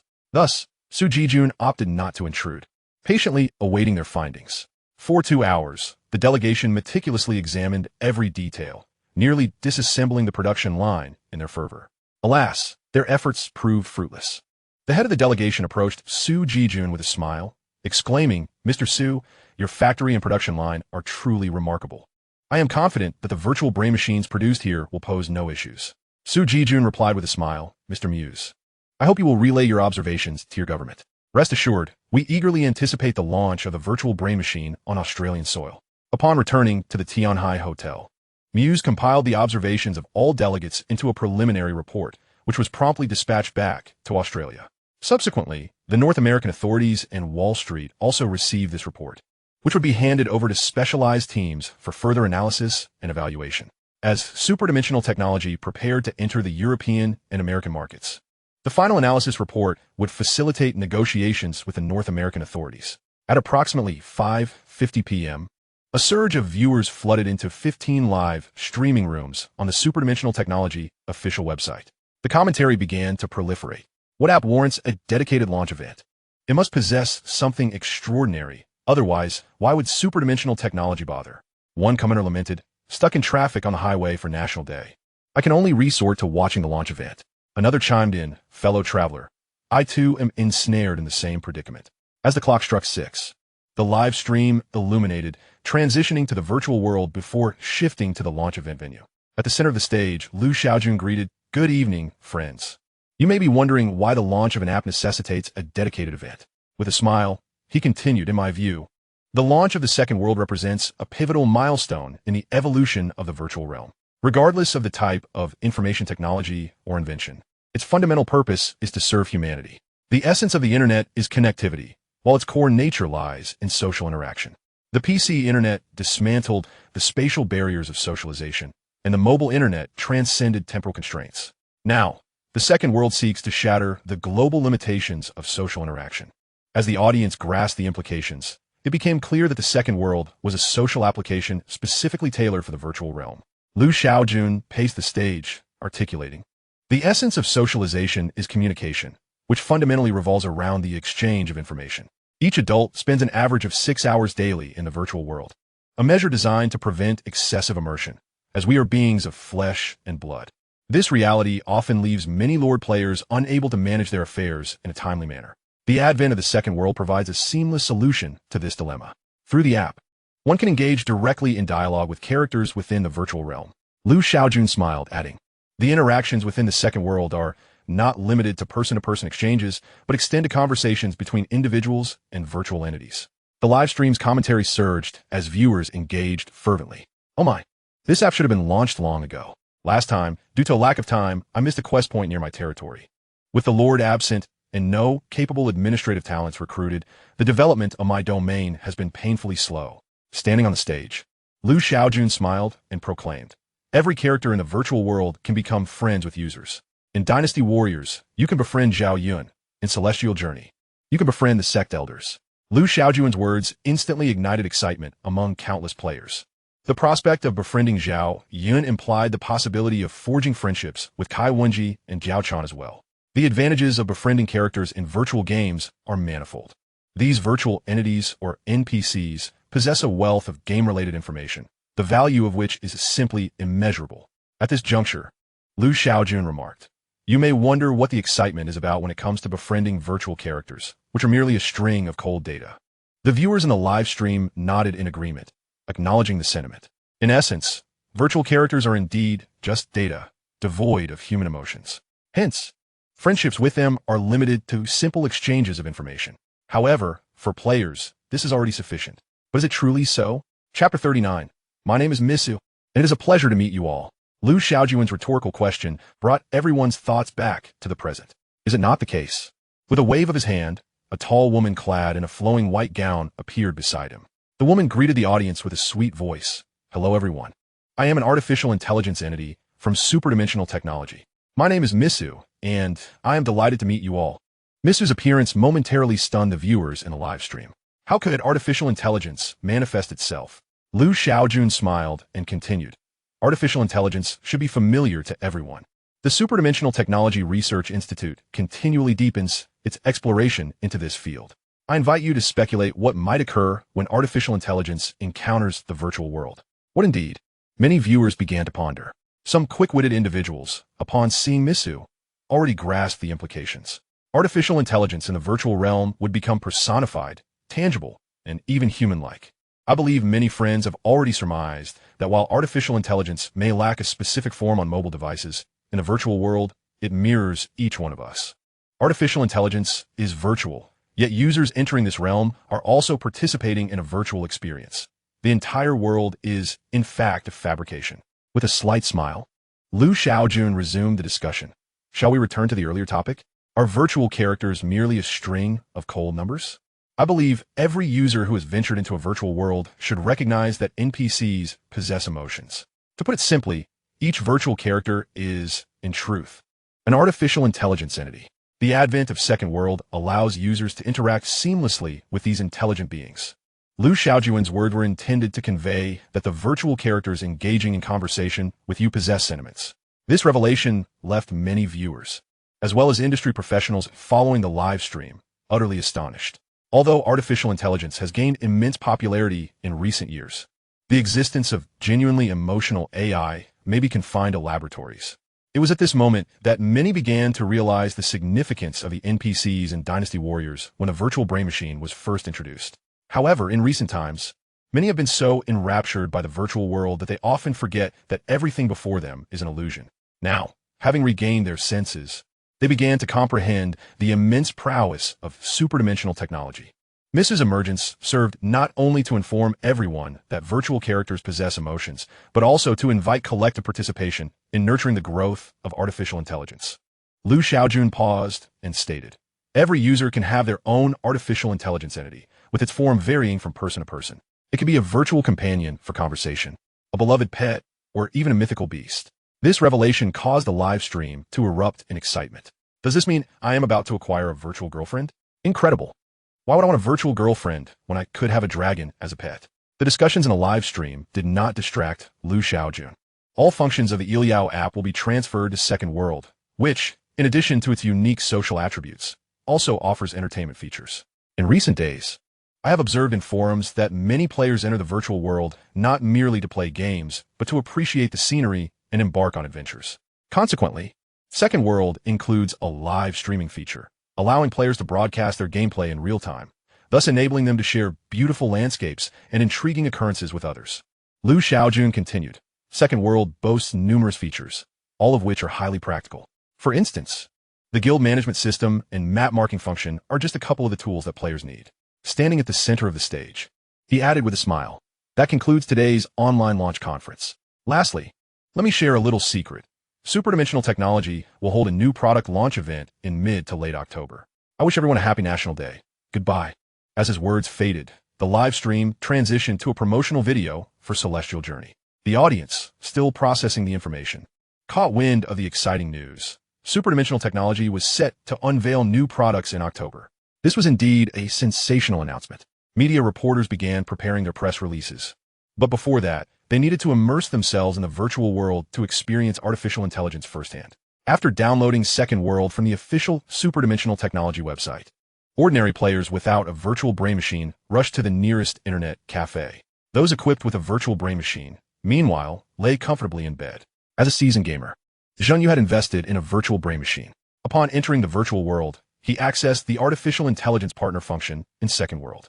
Following the system prompts, Yu began designing his artificial intelligence partner, first selecting a female companion, then setting various parameters such as facial features, height, weight, and measurements. Suddenly, a system notification appeared. Player, please note that the data is excessively exaggerated and does not conform to the principles of human aesthetics. Yu felt a tinge of disappointment and reluctantly adjusted the measurements. After several rounds of system reminders, he finally crafted an artificial intelligence partner that met his satisfaction. Upon confirming the design, a portal of light materialized, revealing a figure reminiscent of a goddess from a dream. The woman tilted her head, her smile enchanting, her voice sweet as honey. Brother Yu, it is a pleasure to meet you. I look forward to your guidance in the future. Yu stood momentarily stunned at the sight before him. Noticing his daze, the woman stepped closer, wrapping her arms around his, and said, Brother Yu, you haven't given me a name yet. The heavenly sensation jolted Yu from his reverie, and he quickly replied, From now on, your name shall be Luo E. Luo E? What a lovely name. I shall be called Luo E from now on. Thank you, Brother Yu. To avoid any awkwardness, Yu stifled the pleasant sensations and inquired, Luo, could you introduce me to some specific functions of Second World? Of course, brother Yu. Zheng Yu, a minor lord in Dynasty Warriors, Three Kingdoms, finds himself at a pivotal moment as the National Day approaches. Tomorrow, the game will unveil a new version, heralding the commencement of a grand event, the invasion of foreign tribes. Zheng Yu must seize this opportunity to advance his standing. With the surging downloads of Second World and a significant increase in online users within the virtual realm, feedback from users has begun to surface. Lord players express that the software's arrival is impeccably timed, allowing them to add domestic officials and generals as friends. They can issue commands to their officials at any moment and remain instantly informed about the status of their territories. The feedback regarding artificial intelligence companions has also emerged. Male players express a desire to remain within the virtual world indefinitely, while female players confess their inability to resist an array of adorable pets. Journalists have finally penned their articles. Chapter 40, It Truly Cannot Be. Incredible. The field of artificial intelligence may soon undergo a transformation. Led by a company from an Eastern superpower, the New York Times, a new revolution in online social interaction. The notion of socializing with virtual beings is simply unimaginable. AFP, one of the keys to the fourth industrial revolution, artificial intelligence, has been mastered by our nation's enterprise, Hyperdimensional Technologies. Huawei Daily. It is reported that Hyperdimensional Technologies has recently acquired the British firm Future Bionics. Could their new products be related to bionics? Science and Technology Daily. The focal points of the media and industry insiders differ significantly from those of the general populace. They are less concerned with product services and more intrigued by the implications of the product's emergence and its potential to incite industrial effects and transformations. While all users revel in their artificial intelligence companions, global laboratories and enterprises researching artificial intelligence find themselves utterly astonished. In this realm, all had previously been on equal footing, yet the emergence of superdimensional technologies has brought forth advancements in weak artificial intelligence. The sentiment is one of bittersweet envy. Naturally, the advent of weak artificial intelligence has attracted an overwhelming amount of attention that was not previously warranted. In Yanjing, Lu Shaojun and the twin sisters have just disembarked from their flight. Li Yufeng approaches briskly from behind. Young master, the car has arrived. Lu Shaojun turns to the sisters, inquiring, shall I escort you home? Lin Ruoyu waves her hand in refusal, saying, no, we will return on our own. Lin Ruoxue chimes in, somewhat irately, if you take us home tonight, rumors will circulate tomorrow that we are courting the young master of the Lu family. Lu Shaojun raises an eyebrow, understanding the importance of the sisters' reputations, and thus he concedes. On the drive home, Li Yufeng remarks, young master, upon returning to Yanjing this time, I will not accompany you back to Tianhai. I am entrusting your family trust to Miss Lin Ruoxue. Lu Shaojun is taken aback, asking, you wish to hand it over to her now? Li Yufeng nods, explaining, Miss Lin Ruoxue possesses a strong aptitude for learning, and with Miss Lin Ruoyu's assistance, there should be no issues. Very well, I shall entrust it to them. For Lu Shaojun, the family trust is not of great significance at present. Even if it becomes crucial in the future, should the sisters find it overwhelming, Lu Shaojun can always seek his mother's intervention. The car navigates toward the outskirts of Yanjing, ultimately arriving at a secluded villa district in Xiangshan. This particular area is not the publicly available Xiangshan villas. It bears no name and cannot be found on any map. Accessing this villa district requires undergoing layers of scrutiny. After passing through the entrance, they drive for another 20 minutes until they reach the grand villa courtyard shared by the Lu and Su families. Historically, the two families have maintained an excellent relationship, residing as neighbors. Since Lu Shaojun's father won over his mother, the two families even demolished the wall separating their villas, converting them into a single residence. Lu Shaojun has spent half of his life in this place, and the other half accompanying his parents in Yanjing City. Standing before the estate, he is filled with sentiment. This journey through time has indeed been rather lackluster. Aside from changes in his university, everything else remains unchanged. In the villa's garden, two elderly gentlemen are engaged in a game of chess in a pavilion, while two elderly ladies are tending to the flowers. Grandma, I'm back. The two silver-haired women turn to see Lu Shaojun and are instantly beaming with joy. Ah, my dear grandson, you have finally returned. Come here. Let Grandma see if you've lost weight. Lu Shaojun hurries forward. After a thorough inspection, Grandma remarks, you seem to have grown taller. Grandma agrees, adding, you look more spirited. You have truly matured. After being fussed over by his grandmothers, Lu Shaojun heads toward the pavilion. Grandfather, Grandpa, the two elderly men, seemingly oblivious to his arrival, remain engrossed in their game, offering no response. Understanding, Lu Shaojun sits quietly beside them, picking up a fruit platter from the table to nibble on while observing. At this moment, grandfather speaks up, Shaojun, you must have a research team working under you. Lu Shaojun nods, spitting out a pit from a winter jujube, and replies, there are about a dozen teams, all quite capable. Do you have a need, grandfather? Grandpa places a black piece on the board and interjects, the nation has needs. The importance of artificial intelligence is evident even to an old man like me. Lu Shaojun realizes, so it pertains to artificial intelligence. The artificial intelligence developed by Hyperdimensional Technologies is something I have programmed myself. I shall assist tomorrow to address some pressing issues. At this, the two seasoned gentlemen, well-versed in the world's affairs, look up at Lu Shaojun with incredulity. I must say, grandfather, grandpa, although I have been somewhat mischievous in my youth, I have matured now. The two elders chuckle heartily. Lu Shaojun's eyes glint with mischief as he asks, grandfather, grandpa, if I help the nation resolve its issues, may I make a request? Grandfather squints his eyes and smiles. How are we to know? That is for you to determine. Grandpa nods, adding, it's not as if we require your assistance. Lu Shaojun pouts slightly. The following morning, after savoring breakfast prepared by his grandmothers, Lu Shaojun sets out. A few hours later, as he exits a clandestine institution, a smile graces his lips. He has resolved 3 challenges and secured browsing privileges to a national data center. Although the data stored there is 15 years old, it remains exceedingly valuable. Upon returning to the car, Lu Shaojun eagerly retrieves his notebook to summon Xiao back from Google Cloud. Master, I'm currently absorbing data. There's a feast here. Finish your meal before returning to Google Cloud. A feast? What feast? Xiao eyes sparkle with excitement. Lu Shaojun does not keep Xiao waiting long and utilizes his privileges to connect her to the data center. Instantly, Xiao exclaims in astonishment. To avoid revealing certain secrets, Lu Shaojun has imposed some restrictions on Xiao.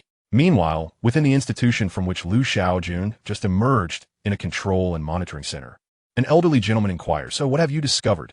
An operator shakes his head, stating, the permissions have been utilized, but the data fluctuation frequency is minimal, remaining within normal parameters. The elderly gentleman continues, what a hidden door left behind. What is its status? The operator responded, all is well. There are no signs of entry into the database behind the secret door. Upon hearing this, the elder furrowed his brow and then shook his head with a wry smile. No wonder he is the son of Lu Mingyuan, truly a cunning little fox. On the way home, Lu Shaojun seriously and solemnly declined. It is truly impossible. This is a trap. If you step into it, I will find myself in a great deal of trouble. Disappointed, Xiao retreated from the data center and dove into Google Cloud. Chapter 41, A Windfall. Today marks National Day, and the event invasion of other races has officially commenced. After ensuring Xiao was settled, Lu Shaojun opened Second World and entered the live broadcast area. The top trending live stream, featured prominently on the homepage, was titled Qingxiu Guild. As Lu Shaojun clicked into the live stream, he was greeted with a sweeping view of hundreds of players engaged in combat with alien soldiers. The most striking feature was the players, nearly 80% of whom were female. Their beauty was captivating, and their combat movements were graceful, with some skills executed in a particularly stunning manner. It was no wonder this live stream garnered such high popularity. After scanning a few comments, Lu Shaojun realized that the Fox Legion had been renamed to Qingxiu Guild. He also noticed the uniforms of the Qingxiu Guild bore 3 sponsor logos: Lancome, Telecom, and Dior, all renowned brands. It seemed that the commercialization of Dynasty Warriors was thriving. Lu Shaojun switched to several other live streams, most of which showcased exciting battle scenes. After watching the Dynasty Warriors segment, he moved on to the Xian2 section. The most popular stream featured a grand sect competition. The main world of Xian2, Yuan Luo, Jietian, housed the Qingyan sect, a second-tier sect. Such a high-caliber competition was naturally exhilarating. Watching the dazzling and grand martial arts techniques stirred the hearts of all, including Lu Shaojun. Their first reaction was, isn't this the very scene of the Xinxia battles we've always dreamed of? Compared to this, any special effects seemed utterly mundane. It was then that a spark of inspiration ignited within someone. Su Ku, a well-known director in the country, recognized for his films such as Dragon Gate, The Flying Swords, was in a live stream, observing the disciples' duels. Suddenly, a thought struck him. If one were to film Xinxia or wuxia movies in a virtual world, there would be no need for special effects, and the results would be nothing short of explosive. This idea took root in Su Ku's mind and spiraled out of control. Unbeknownst to Lu Shaojun, if he were aware of Su Ku's thoughts, he would undoubtedly extend an invitation to him to film in the virtual realm. After all, This could serve as an innovative form of promotion. Was it feasible to shoot films in a virtual world? The answer was affirmative. The virtual realm, born from the virtual brain machine interface, mirrored the real human world perfectly, with feedback from events identical to that of reality. Do not inquire as to how this was achieved. Simply put, the system is remarkable, and Liu Shaojun is indeed operating under an advantageous circumstance. Following the release of the holographic imaging microcomputer, Liu Shaojun was set on refining the ecological system of the virtual world. His ambitions were grand, aiming to establish the virtual world as a second realm for human entertainment and work. Filmmaking naturally constituted a part of this ecosystem. As Liu Shaojun stowed away his tablet, he found himself arriving home. Instead of heading to Shanshan today, he returned to his parents' residence. His father, a middle-aged man with a somewhat greasy demeanor, had acquired a piece of land in Yanjing, constructing an artificial lake and a villa by its shores. Half of Liu Shaojun's childhood was spent living here. Young master, Liu Shaojun called to the servant at the door, inquiring, "Is my mother home?" "Yes. Madam is aware of your return today and is preparing a meal in the kitchen. Sir is fishing by the lake." Liu Shaojun nodded and entered the villa. "Dear mother, what delicious dish are you preparing?" As he stepped into the kitchen, a broad smile spread across Liu Shaojun's face. The busy Su Qiaoluo turned around and smiled. "Welcome back. Go call your father. Dinner will be ready soon." "Will do." As Liu Shaojun exited the kitchen, he casually grabbed an apple. By the lakeside, the apple arced beautifully through the air, splashing down near the fishing float. With a loud splash, a furious voice erupted. "You little rascal, you've scared away all my fish." Indifferently, Liu Shaojun replied, "Dinner is ready." Lu Mingyuan set down his fishing rod and stood up, saying, "It's fine if I don't catch any fish, as long as you aren't caught." Liu Shaojun shrugged, responding, "The bait they used is too obvious.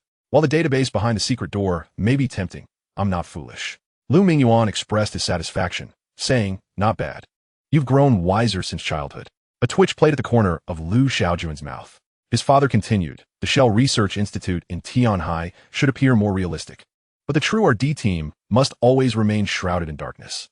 Liu Shaojun, serious in demeanor, nodded in agreement and asked, "Father, how can we better conceal our intentions?"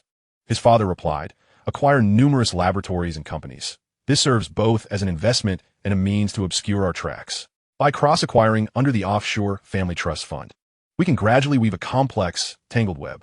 Liu Shaojun pondered thoughtfully, nodding. The secrets of the system must, without a doubt, remain concealed. To rationalize the emergence of various advanced technologies, acquiring laboratories and companies is the optimal approach. On October 4th, after spending 3 days with his parents and grandparents, Liu Shaojun departed from Yanjing and arrived in Hongcheng. Hyperdimensional Technology would officially relocate to Hongcheng on the 10th. And Liu Shaojun's early arrival was to leverage supercomputing for processing information. Coincidentally, He was currently in the Google data center, allowing Liu Shaojun to utilize Google's search engine to acquire a substantial amount of information. During the 3 days at home, Liu Shaojun gained considerable practical experience from his mother, father, grandparents, and others. He was prepared to implement the confidentiality methods taught by his father. "Shaoyi, please assist me in searching for entrepreneurial companies in the field of medicine, as well as cutting-edge medical laboratories globally." "Understood, master." In less than 10 minutes, a list materialized before Liu Shaojun. With this minor task accomplished, Liu Shaojun summoned Shaoyi back. "Master, what is it?" "I have an important matter. Does the Google data center have a data channel connected to Wall Street?" Shaoyi shook her head, replying, "No such connection has been found. It appears there isn't one." Liu Shaojun frowned. "None? That shouldn't be the case. Is it possible that Wall Street and Google have no collaboration?" Liu Shaojun was skeptical and began to delve deeper into the Google Cloud with the aid of supercomputing. After several explorations, he finally discovered a hidden door. "Shaoyi, find a way to quietly enter this hidden door. Rest assured, master, I will ensure we remain undetected." A few minutes later, Liu Shaojun squinted his eyes and began to download data from within the hidden door at an alarming rate. Before departing, he deliberately left behind a hidden door. After placing Shaoyi back in a Google Cloud, Liu Shaojun commenced analyzing the downloaded data. With the assistance of the supercomputer and the support of the diligent Shaoyi, the analysis was swiftly completed. Upon reviewing the first document, Liu Shaojun felt a surge of excitement, convinced that this venture would yield substantial profits. Chapter 42. The new product. On October 6th, Liu Shaojun arrived in Jiangxing. Even during his visit to Hongcheng the previous month, he had instructed Li Yufeng to procure a factory in Jiangxing, explicitly requesting its complete clearance. Today's purpose was to install the production line for the holographic imaging microcomputers. Jiangcheng, situated by the Yangtze River, offered convenient logistics for future shipments, particularly for transporting goods to countries like Japan, where maritime transport is optimal. In this factory, Shaojun planned to set up 20 large-scale holographic imaging microcomputer production lines and 40 smaller ones. Given that each production line was relatively compact, the factory had ample space, even after accommodating the 60 lines. The total expenditure for these production lines amounted to 760,000 technology points, including the purchase of the virtual brain machine production line. Shaojun's recent expenditures totaled 950,000 technology points. The second phase of the side quest required consumption of 100 technology points, leaving him with a remaining balance of 50,000.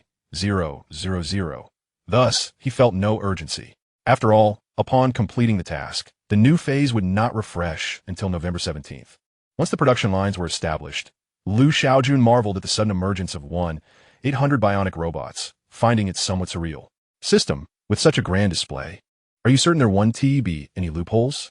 Rest assured, host, the system replied, all bionic robots possess stringent identity information, indistinguishable from humans within society. With the system's assurance, Shaojun felt at ease. On October 10th, Chaowei Technology officially relocated to Hongqing. The Chaowei Technology Building, nestled in the Honggu Tan district, buzzed with activity from early morning. To signify their esteem for Chaowei Technology, leaders from both Gansu Province and Hongqiang had come to pay their respects. In fact, following the conclusion of the National Day holiday, employees of the company had already begun working in the building. Setting a date was merely a formality to lend an air of significance to the occasion. When a senior executive suggested holding a ribbon-cutting ceremony, Shaojun decisively declined, remarking that it was simply a relocation and did not warrant such pomp. After accompanying the leaders on a tour of the company, he convened a meeting of the executives. Once everyone was assembled, Shaojun turned to Luo Yilong and inquired, "How is the collaboration with the military progressing?" Luo Yilong responded, "The virtual training world has been constructed, and the military team departed 2 days ago. They have ordered 1 million virtual brain machines. However, our current production capacity is insufficient to meet the extensive demands from various sectors." Shaojun was taken aback. Despite the addition of several production lines at the factory, it's still not enough? Luo Yilong shook his head.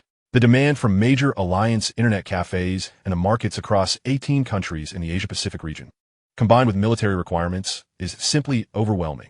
Rubbing his temples in exasperation, Shaojun replied, "I will address the production capacity issue to ensure that all parties receive their virtual brain machines. Priority must be given to the Asia-Pacific region and military supply demands, with the needs of alliance internet cafes and ordinary users being secondary." Understood, President Luo Yilong affirmed. "We will coordinate accordingly."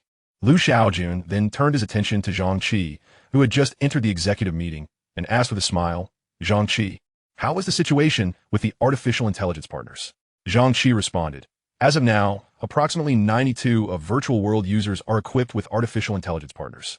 Over the past 10 days, these partners have generated 6.3 billion yuan in profit for the company."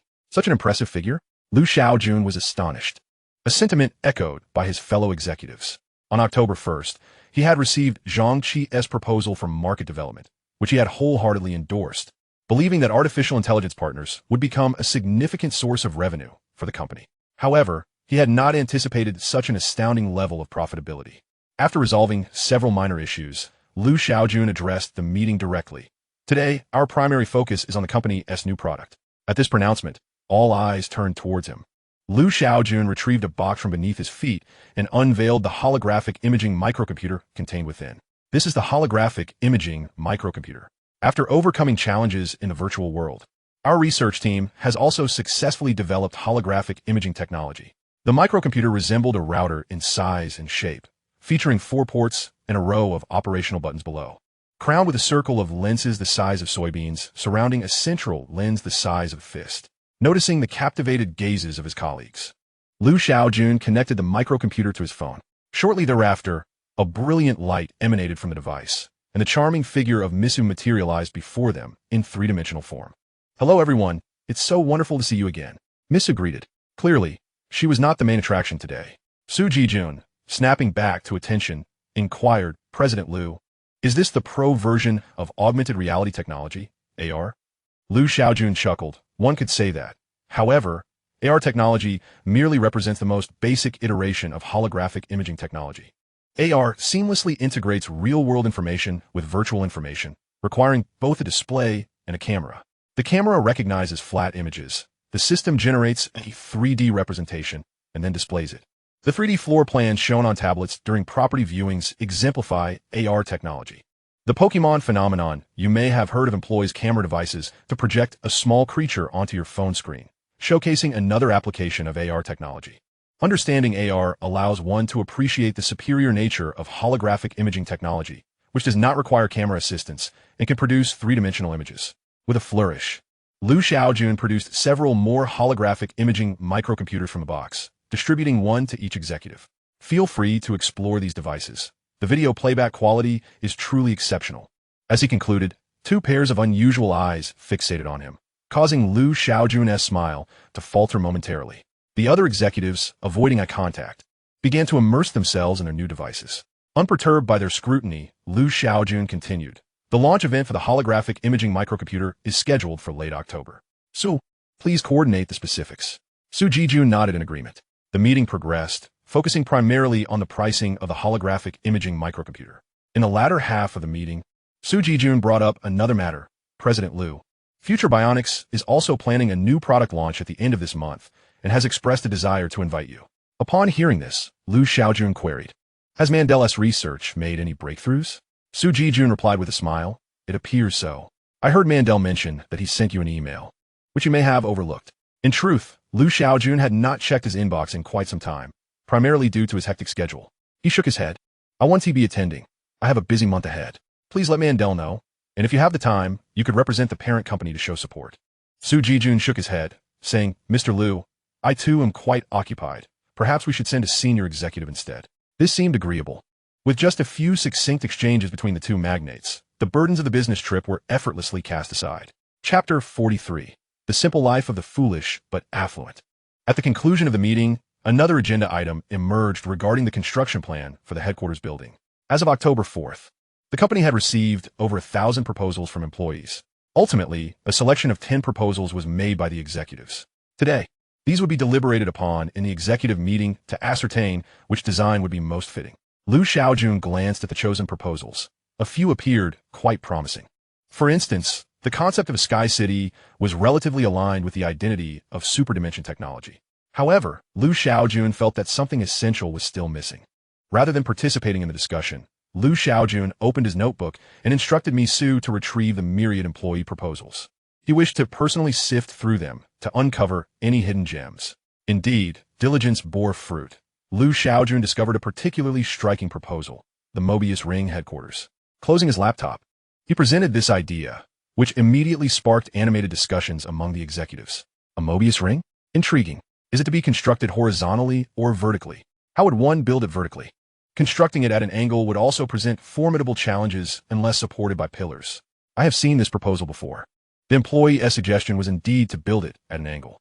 Lu Shaojun raised his hand, signaling for silence. I believe the conceptual inspiration of the Mobius Ring is exceptionally compelling. It symbolizes infinity, representing our company's boundless technological creativity. He continued, of course, to mitigate construction difficulties. I propose we unfold the Mobius Ring, placing it as an interactive circular structure on the ground. The central blank area could be transformed into a vast recreational space for employees. Lu Shaojun's vision captivated the audience. He then requested Misu to create a concept illustration on site.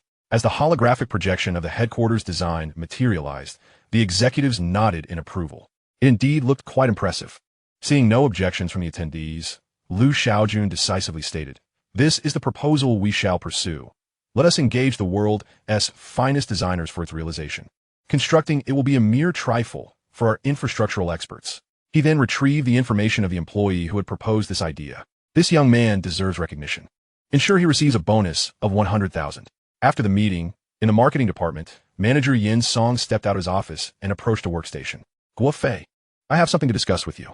The young man named Guo Fei was a recent graduate, one of the earlier recruits at Hyperdimensional Technology. "Manager, what is the matter?" Yin Song clapped Guo Fei on the shoulder, smiling. "The supervisor informed me that your headquarters design has caught the eye of the big boss. Go to finance, and collect your 100,000 yuan bonus. What? Before Guofei could respond, his colleagues erupted in exclamations. Guofei was momentarily stunned. Wow, Brother Guo, you must treat us tonight. Why wasn't Team I proposal chosen by Mr. Liu? Guofei, I never imagined your Mobius ring concept would be adopted by Mr. Liu. Coming back to his senses, Guofei burst into laughter and hurried off to claim his bonus. Before long, the news of the headquarters design being finalized spread throughout the company via group chat, and everyone marveled at Guofei's good fortune. The atmosphere within Superdimension Technology was abuzz, while outside in the digital realm, the excitement echoed. A post by a player of Dynasty Warriors quickly ascended the trending charts. A heartfelt thank you to Superdimension Technology and to Dynasty Warriors for helping me overcome this challenging phase. In May of this year, I was laid off and subsequently struggled to find work, remaining idle at home. After months without employment, my savings were nearly depleted. At this juncture, Dynasty Warriors offer me hope. Upon reaching level 10, I fortuitously awakened the power of Shinnon, becoming a secondary profession player. Just when I thought this role was trivial, We Esports Club approached me, and I became a crop maturation specialist, earning a base salary of 12,000 a month. Now, my job is to assist the club in maturing crops on their territory, a task both effortless and enjoyable. Here, I wish to convey that professions hold no hierarchy or superiority. The mere existence of this profession by Superdimension Technology attests to its value. What we as players should do is not lament the game, but rather explore the potential behind our roles. This player's post rapidly gained traction, sparking discussions among players regarding secondary professions. Numerous secondary profession players shared their own roles for others to reference. Major clubs and guilds seized the momentum, posting recruitment announcements for specific secondary profession players, with enticing salaries and benefits that were hard to resist. After the meeting, Shaojun inadvertently noticed this trending topic. He felt a profound sense of joy. Users benefiting from the virtual world aligned perfectly with Superdimension Technology's goals and Shaojun's ongoing efforts to refine the ecosystem of the virtual domain. After perusing the players' praise for Superdimension Technology online, Shaojun contentedly embarked on a busy day. On October 14th, at 11:40 p.m. in Seoul, South Korea, long lines had already formed outside the direct stores of Superdimension Technology. Shortly after midnight, the virtual brain machine would officially launch simultaneously across 18 countries in the Asia-Pacific region. To ensure that consumers could experience the virtual world immediately upon purchasing the brain machine, Superdimension Technology had arranged 10 technical teams to provide round-the-clock installation services for users. The installation order was linked to the purchasing moment, which explained the long queues outside the direct stores. Simultaneously, numerous internet cafes equipped with virtual brain machines in Seoul also witnessed long lines. This scene was replicated across the 18 countries participating in the launch. As the clock struck midnight, the moment the direct store doors opened, the customers at the front surged inside. Within less than half an hour, the internet cafes announced they were fully booked, requesting customers not to crowd in. This frenzy unfolded across various countries in the Asia-Pacific region, with Japanese users exhibiting the most fervor. Notably, a survey by a Japanese media outlet revealed that nearly 60% of Japanese users preferred to purchase personal virtual brain machines rather than share them at internet cafes. For such consumers with ample resources, Superdimension Technology was determined not to disappoint. The first batch of virtual brain machines sent to Japan totaled a staggering 5 million units. In subsequent sales plans, the Japanese market emerged as the largest in the Asia-Pacific region, aside from China. Chapter 44, Regret. On October 16th, at 9:30 a.m. in Hongcheng, Superdimension Technology was convening an impromptu press conference. Shaojun, standing on stage, smiled at the media reporters, saying, as per our usual practice, let's first showcase our achievements before addressing the main matters. In the Asia-Pacific region, the sales volume of virtual brain-computer interfaces reached an astounding 23 million units within a mere 24 hours, a figure that exclusively accounts for individual users. Concurrently, the virtual games Assassin's Creed and Call of Duty garnered sales revenues of 6.8 billion and 5.9 billion respectively in the same time frame. As of now, the number of users in the virtual world has surpassed 200 million. Instantly, the venue erupted in thunderous applause. For a detailed report, attendees were encouraged to visit the official website of Superdimensional Technology for further information. Shaojun continued, stating that this impromptu media briefing primarily aimed to announce Superdimensional Technology's significant upcoming plans. Firstly, on October 30th, a virtual game targeting the entire Asia-Pacific region, including China, will officially launch on the virtual brain-computer interface. At that time, Players from various countries in the Asia-Pacific will be able to compete within the same virtual realm. Secondly, a product launch event for Hyperdimensional Technology will take place on October 25th in Hong City. Following the conclusion of the media briefing, these three announcements swiftly spread from Hong City to the farthest corners of the globe. Initially, the industry was taken aback by the personal user sales figures of the virtual brain-computer interface in the Asia-Pacific region. While aware of the region's robust consumer spending power, few anticipated it to be this formidable. This also indirectly reflects the extraordinary allure of the virtual brain-computer interface. Furthermore, the release of the renowned IPs Assassin's Creed and Call of Duty on the virtual brain-computer interface unexpectedly unleashed such tremendous revenue-generating potential. The staggering sum of 12.7 billion collected in a single day is indeed astonishing. According to the data report available on Hyperdimensional Technology's official website, out of the 6.8 billion from Assassin's Creed, 3.7 billion was derived from in-game purchases, while the 5.9 billion from Call of Duty, 3.5 billion came from in-game purchases. Hyperdimensional Technology retains a 60% share of game sales, while only taking a 10% cut from in-game purchases. Thus, it can be calculated that Assassin's Creed generated 45.7 billion for Ubisoft in just one day, while Call of Duty earned Blizzard 41.1 billion in the same time frame. The figures are truly staggering. It is no wonder that other gaming companies that declined to partner with Hyperdimensional Technology must be regretting their decisions. Lastly, the timing for Hyperdimensional Technology's new product launch has finally been confirmed, heightening the anticipation among eager consumers. As many media outlets have remarked, Rockstar and 2K, which have refused Hyperdimensional Technology, must be experiencing significant regret at this moment. In New York, at the headquarters of the renowned game development and publishing company Take-Two, an urgent meeting is currently underway. Those familiar with the gaming industry are likely aware that Rockstar and 2K are both studios under Take-Two. Rockstar's Grand Theft Auto series, Red Dead Redemption series, and 2K Civilization series are all globally celebrated titles. The purpose of this meeting is to discuss strategies for reclaiming the lucrative opportunities that have slipped through their fingers. As the meeting commenced, Take-Two's CEO, Justin, stated, "Gentlemen, we have been overly arrogant.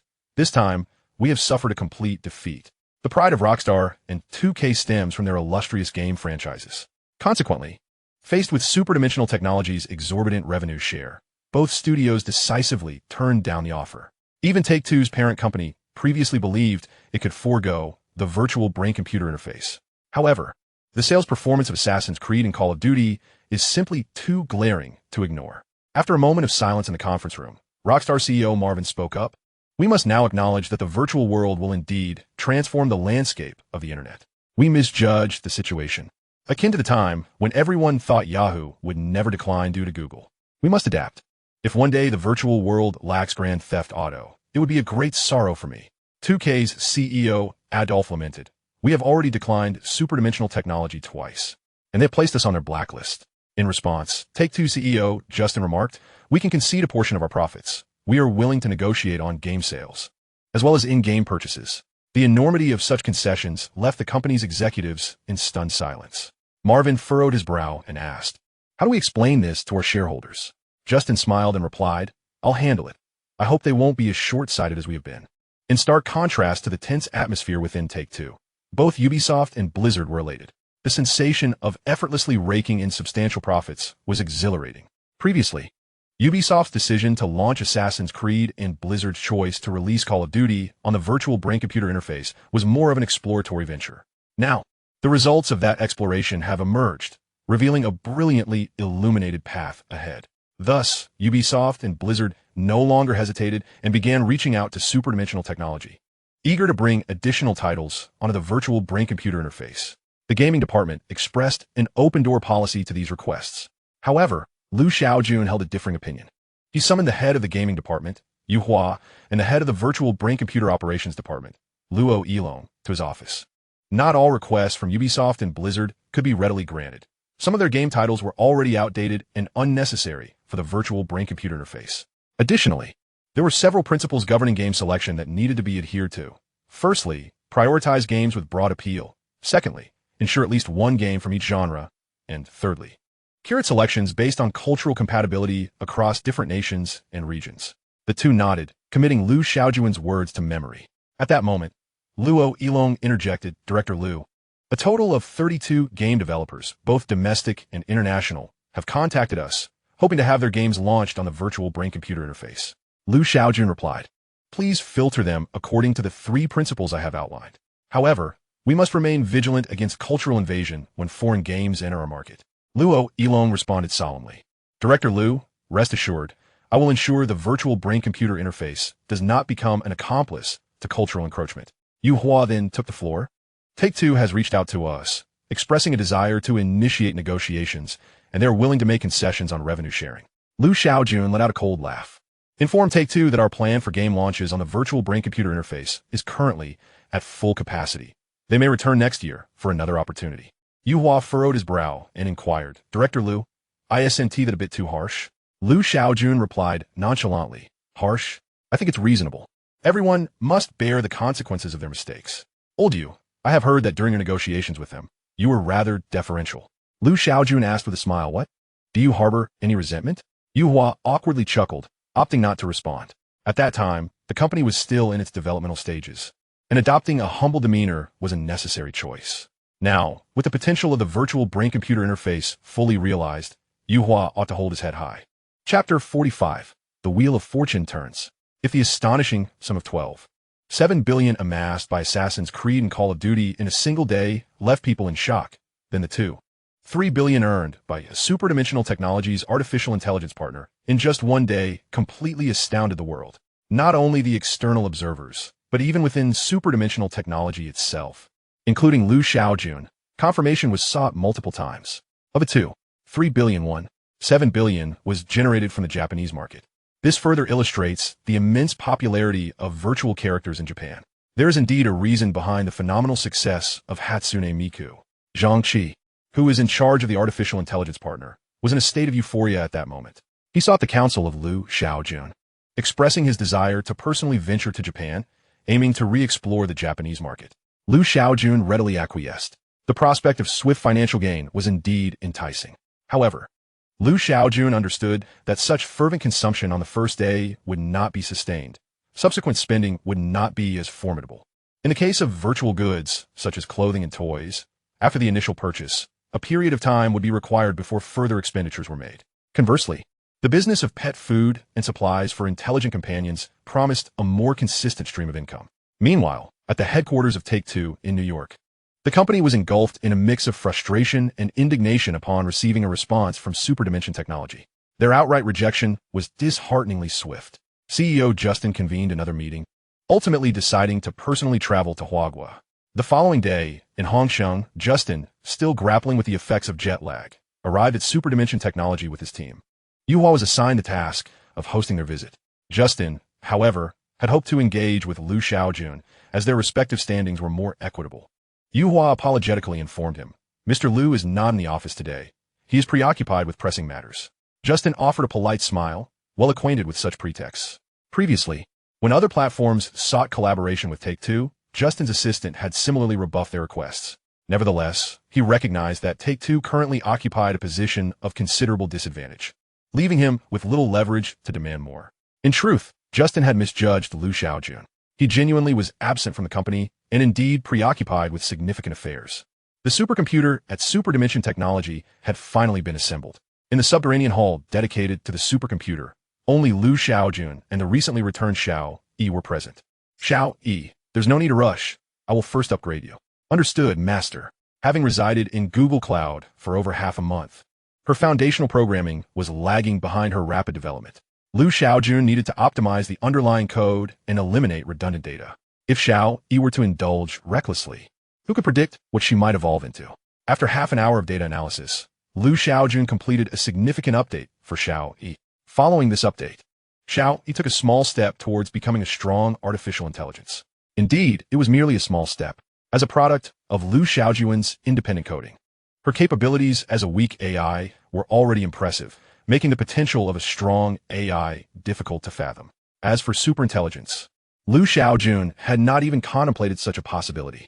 This update primarily focused on the iterative enhancement of Xiao Yi's deep learning algorithms. As a weak AI, her main objective was to continuously learn and evolve. Another significant update involved the enhancement of voice recognition and image processing algorithms, enabling Xiao Yi to engage in more nuanced dialogue. Once Xiao Yi was rebooted, Lu Shaojun began preparing her for the next phase of her journey. In the era of the internet, three major data streams existed: social data, search data, and e-commerce data. Google Cloud corresponded to search data, which Xiao Yi had thoroughly assimilated. The next course to serve her would be the e-commerce data stream, akin to that of Amazon Cloud. As previously noted, Amazon held an undisputed reign in the cloud computing domain, boasting nearly 40% of the market share, a statistic not to be taken lightly. With the assistance of a supercomputer, the security systems of Amazon Cloud posed little challenge to Lu Shaojun. At that moment, the phone rang unexpectedly. "Hello, Lao Yu. What's the matter? I'm rather busy here." On the other end, Yuhua quickly replied, "Mr. Lu, Take-Two is willing to concede 80 of their game sales revenue and 30 of in-game item sales."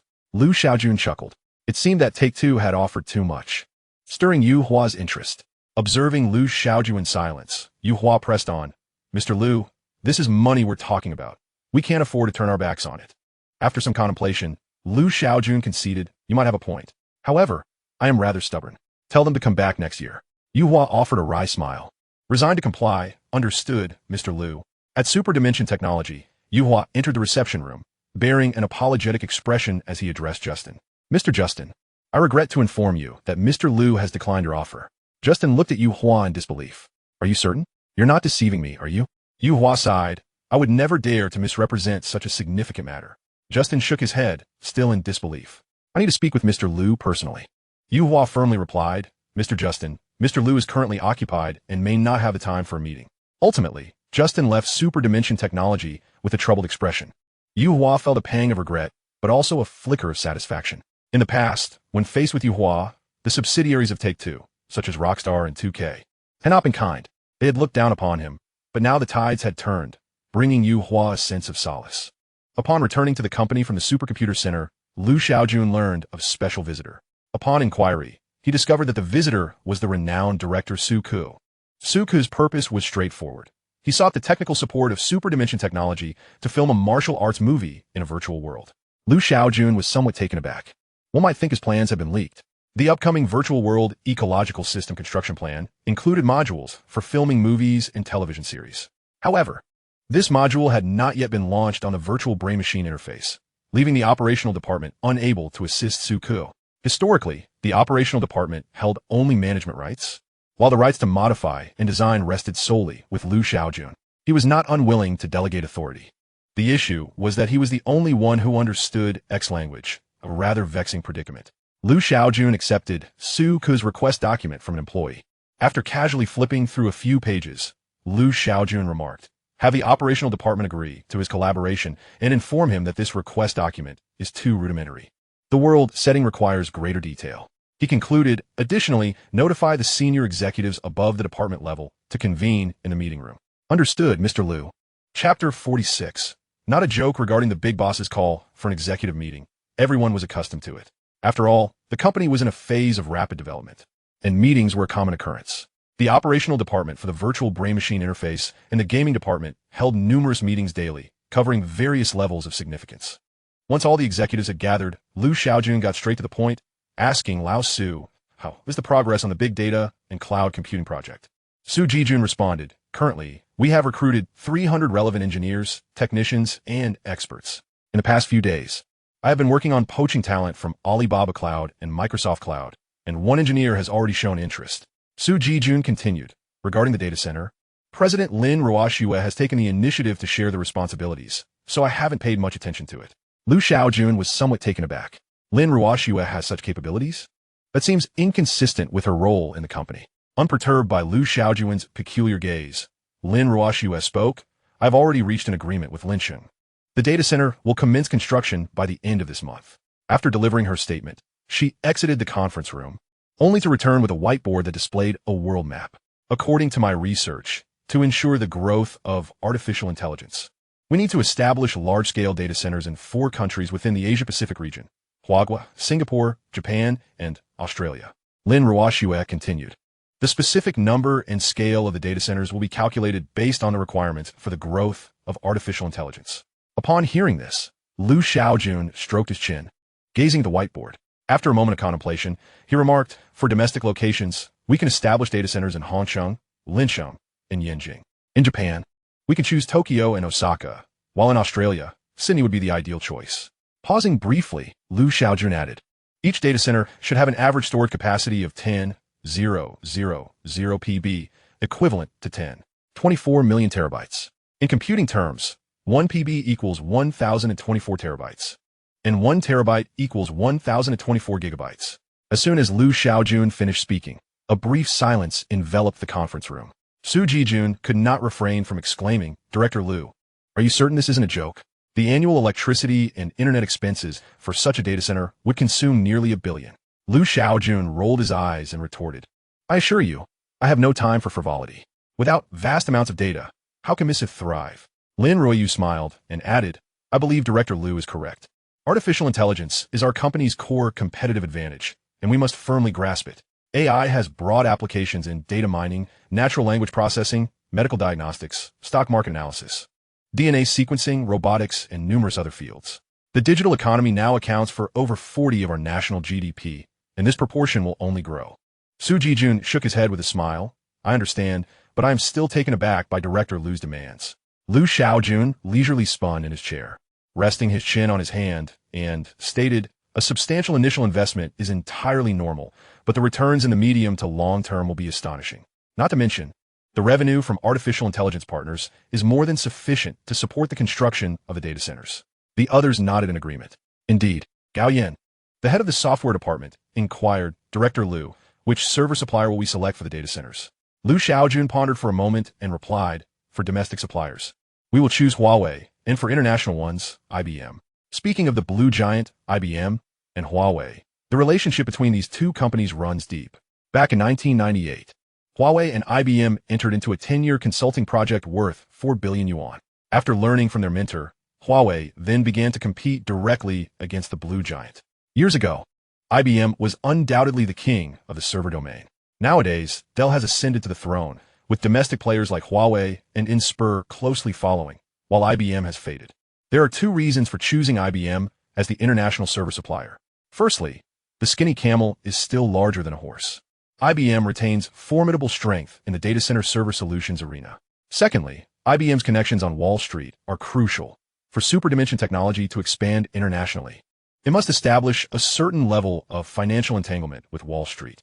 The reasons for this are well known, so I shall not elaborate further. The purpose of this meeting is to enhance Hyperdimensional Technology's big data and cloud computing infrastructure. Relying on others for sustenance is not a sustainable strategy for Xiaoyi. On October 25th, in Hongsheng, at 5:30 p.m., the streets in front of the Hyperdimensional Technology building were temporarily controlled an hour prior.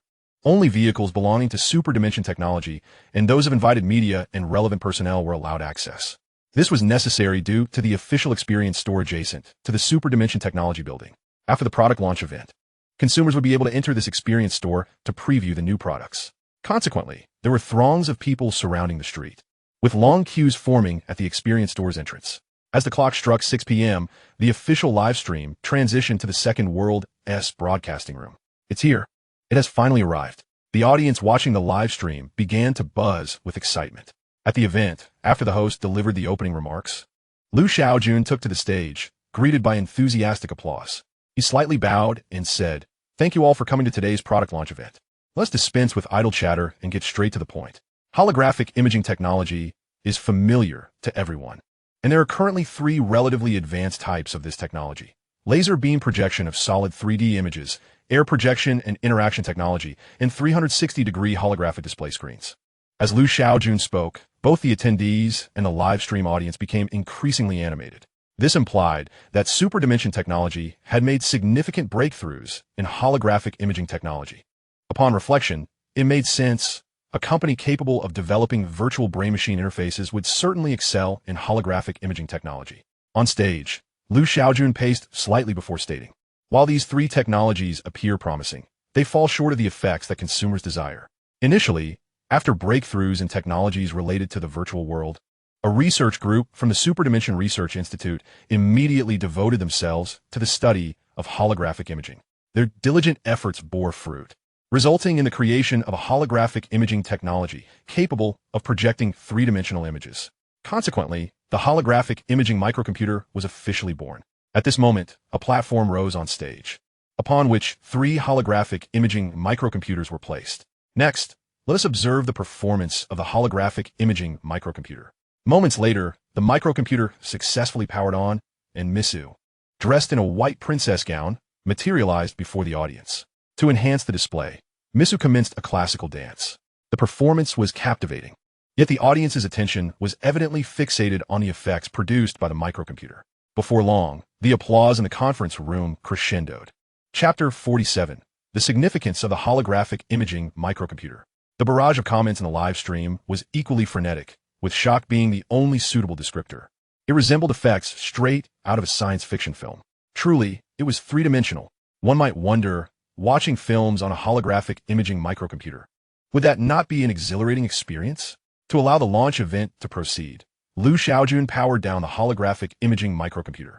He smiled and asked, "The effects are remarkable, aren't they?" In response, he was met with wave after wave of applause. The exceptional performance of the holographic imaging microcomputer clearly illustrated its primary function, to showcase information. This information could be video content, image data, or any other type of information. As long as it could be processed by the holographic imaging microcomputer, it could be displayed. Standing on stage, Shaojun articulated, "Before the successful development of holographic imaging technology, I envisioned it as a means to complete the ecological system of the virtual world. The emergence of the virtual world has redefined the internet, allowing humanity to immerse themselves in its allure. As users immerse themselves in the virtual realm, an inherent logic unfolds. They momentarily detach from reality. Upon returning to the real world, they find themselves entirely isolated from the virtual domain." After a brief pause, Shaojun continued, stating, "This is precisely why I assert that the emergence of the Second World app marks a significant milestone in the evolution of the virtual world. The rationale is straightforward. Second World enables users to maintain a close connection with the virtual realm, even while situated in reality. However, there exists a discernible underlying logic. When users engage with the Second World app, their interaction with the virtual world is mediated by a screen. Returning to our original discussion, holographic imaging technology serves as a complement to the ecological system of the virtual world, and it is based on this premise. Thus, the interactive framework of a virtual world becomes exceedingly clear. From the virtual sphere to the Second World app, and subsequently to the holographic imaging microcomputer, culminating in user interaction. Shaojun smiled and remarked, "The user's artificial intelligence companion can transcend the virtual world through the holographic imaging microcomputer, facilitating real-time interaction with the user. The virtual friends added by the user can also detach from the virtual realm and engage with the user in real time. All information from the virtual world can emerge from its confines and be presented directly in the real world. Henceforth, the interaction between users and the virtual realm shall be devoid of barriers." Following Shaojun's statement, a brief silence enveloped the event, only to be shattered by thunderous applause. The audience in the live stream erupted with enthusiasm. "Wow, this is incredible. Superdimension technology is phenomenal. Does this mean I can cuddle with my virtual girlfriend at night? Hurry up and release it. No matter the cost, I must acquire a holographic imaging microcomputer. It's utterly irresistible." At the center of the stage, Shaojun waited for the applause to subside before continuing. The introduction of the holographic imaging microcomputer essentially concludes here. For more detailed information, please visit the Superdimension Technology official website. Next, we come to the exhilarating aspect of pricing. To better serve our users, we have categorized the holographic imaging microcomputer into two types, one for enterprise-level users and one for personal users. For the large microcomputer aimed at enterprises, corporate users may consult Superdimension Technology, and the relevant department will provide excellent solutions. For the small microcomputer, the pricing varies according to storage capacity, divided into three versions. A pricing chart appeared on the large screen behind Shaojun. 1. The 512 gigabytes version, priced at 899 yuan. 2. The 1 terabyte version, priced at 1,399 yuan. 3. The 2 terabytes version, priced at 1,999 yuan. The announcement of these prices elicited another round of applause at the event. The comments in the live stream were unanimously enthusiastic, declaring it a must-buy. As Shaojun steadied himself on stage, he announced, "The holographic imaging microcomputer will be available nationwide on November 3rd and in the Asia-Pacific region on November 10th. That concludes today's launch event. Thank you to all the guests for attending, and heartfelt thanks to every viewer on the screen. In the future, Superdimension Technology will steadfastly uphold the principle of serving users through technology and will unveil more innovative products. Finally, I extend my gratitude once again to everyone." The final image of the event captured Shaojun bowing to the guests, who all stood and applauded. After the event, other guests, guided by staff, proceeded to the adjacent official experience store, while the media reporters remained for the post-event press conference. Mr. Liu, when will the virtual brain machine enter the European and American markets? Liu Shaojun replied with a smile. Today is the launch event for the holographic imaging microcomputer. Please direct inquiries regarding the microcomputer. Mr. Liu, why is Hyperdimensional Technology's pace of releasing new products so rapid? Liu Shaojun responded. Once the product is developed and tested with no issues, it naturally merits public announcement. Mr. Liu, can you disclose the research team behind the holographic imaging technology? Liu Shaojun chuckled, as other reporters looked at the foreign journalist in disbelief. After briefly addressing a few questions, Liu Shaojun departed. Once the media reporters finalized their news articles, they hurried to the experience store next door. At that moment, the official experience store could only be described as a sea of people. To accommodate this influx, the virtual brain machines in the entire experience store had been cleared out, ensuring ample space for the holographic imaging microcomputers. Consequently, holographic images were visible throughout the experience store.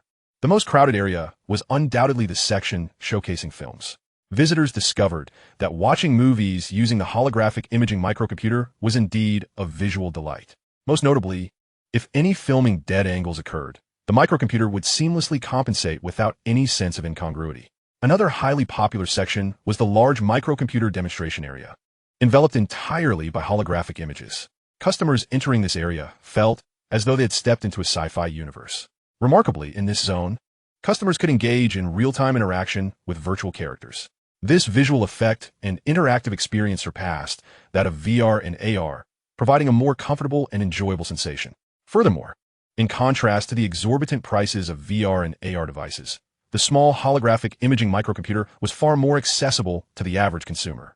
Importantly, users without personal virtual brain machines could maintain constant contact with the virtual world through the holographic imaging microcomputer.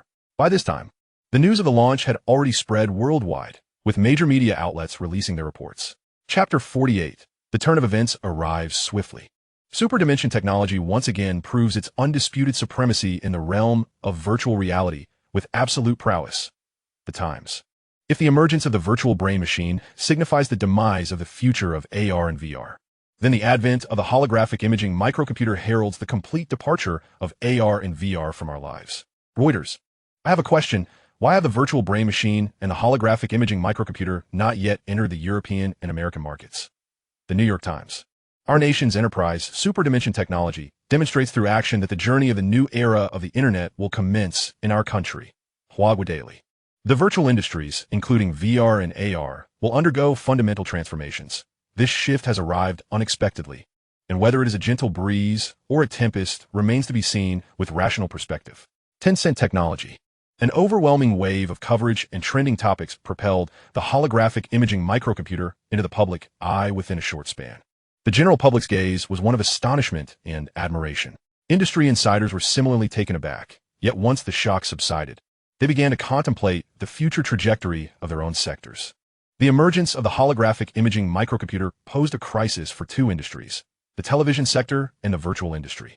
The threat to the television industry was relatively minor, as the holographic imaging microcomputer could not directly receive information and relied on smartphones and computers as intermediaries. However, the VR and AR industries faced the potential of direct obliteration. Various virtual device manufacturers, particularly those producing VR headsets, could confront bankruptcy. Within the industry, a palpable sense of panic had already begun to surface, gradually spreading. This atmosphere of anxiety persisted for several days, just as everyone believed that the virtual industry was on the brink of collapse. A piece of news from Hyperdimensional Technology unexpectedly propped up the fallen giant. Due to the limited imaging range of the compact holographic imaging microcomputer, and in order to adjust the company's business model, the holographic imaging technology will be licensed out. For further details, please consult the Hyperdimensional Technology Research Institute. Upon hearing this announcement, the insiders of the virtual industry were visibly thrilled.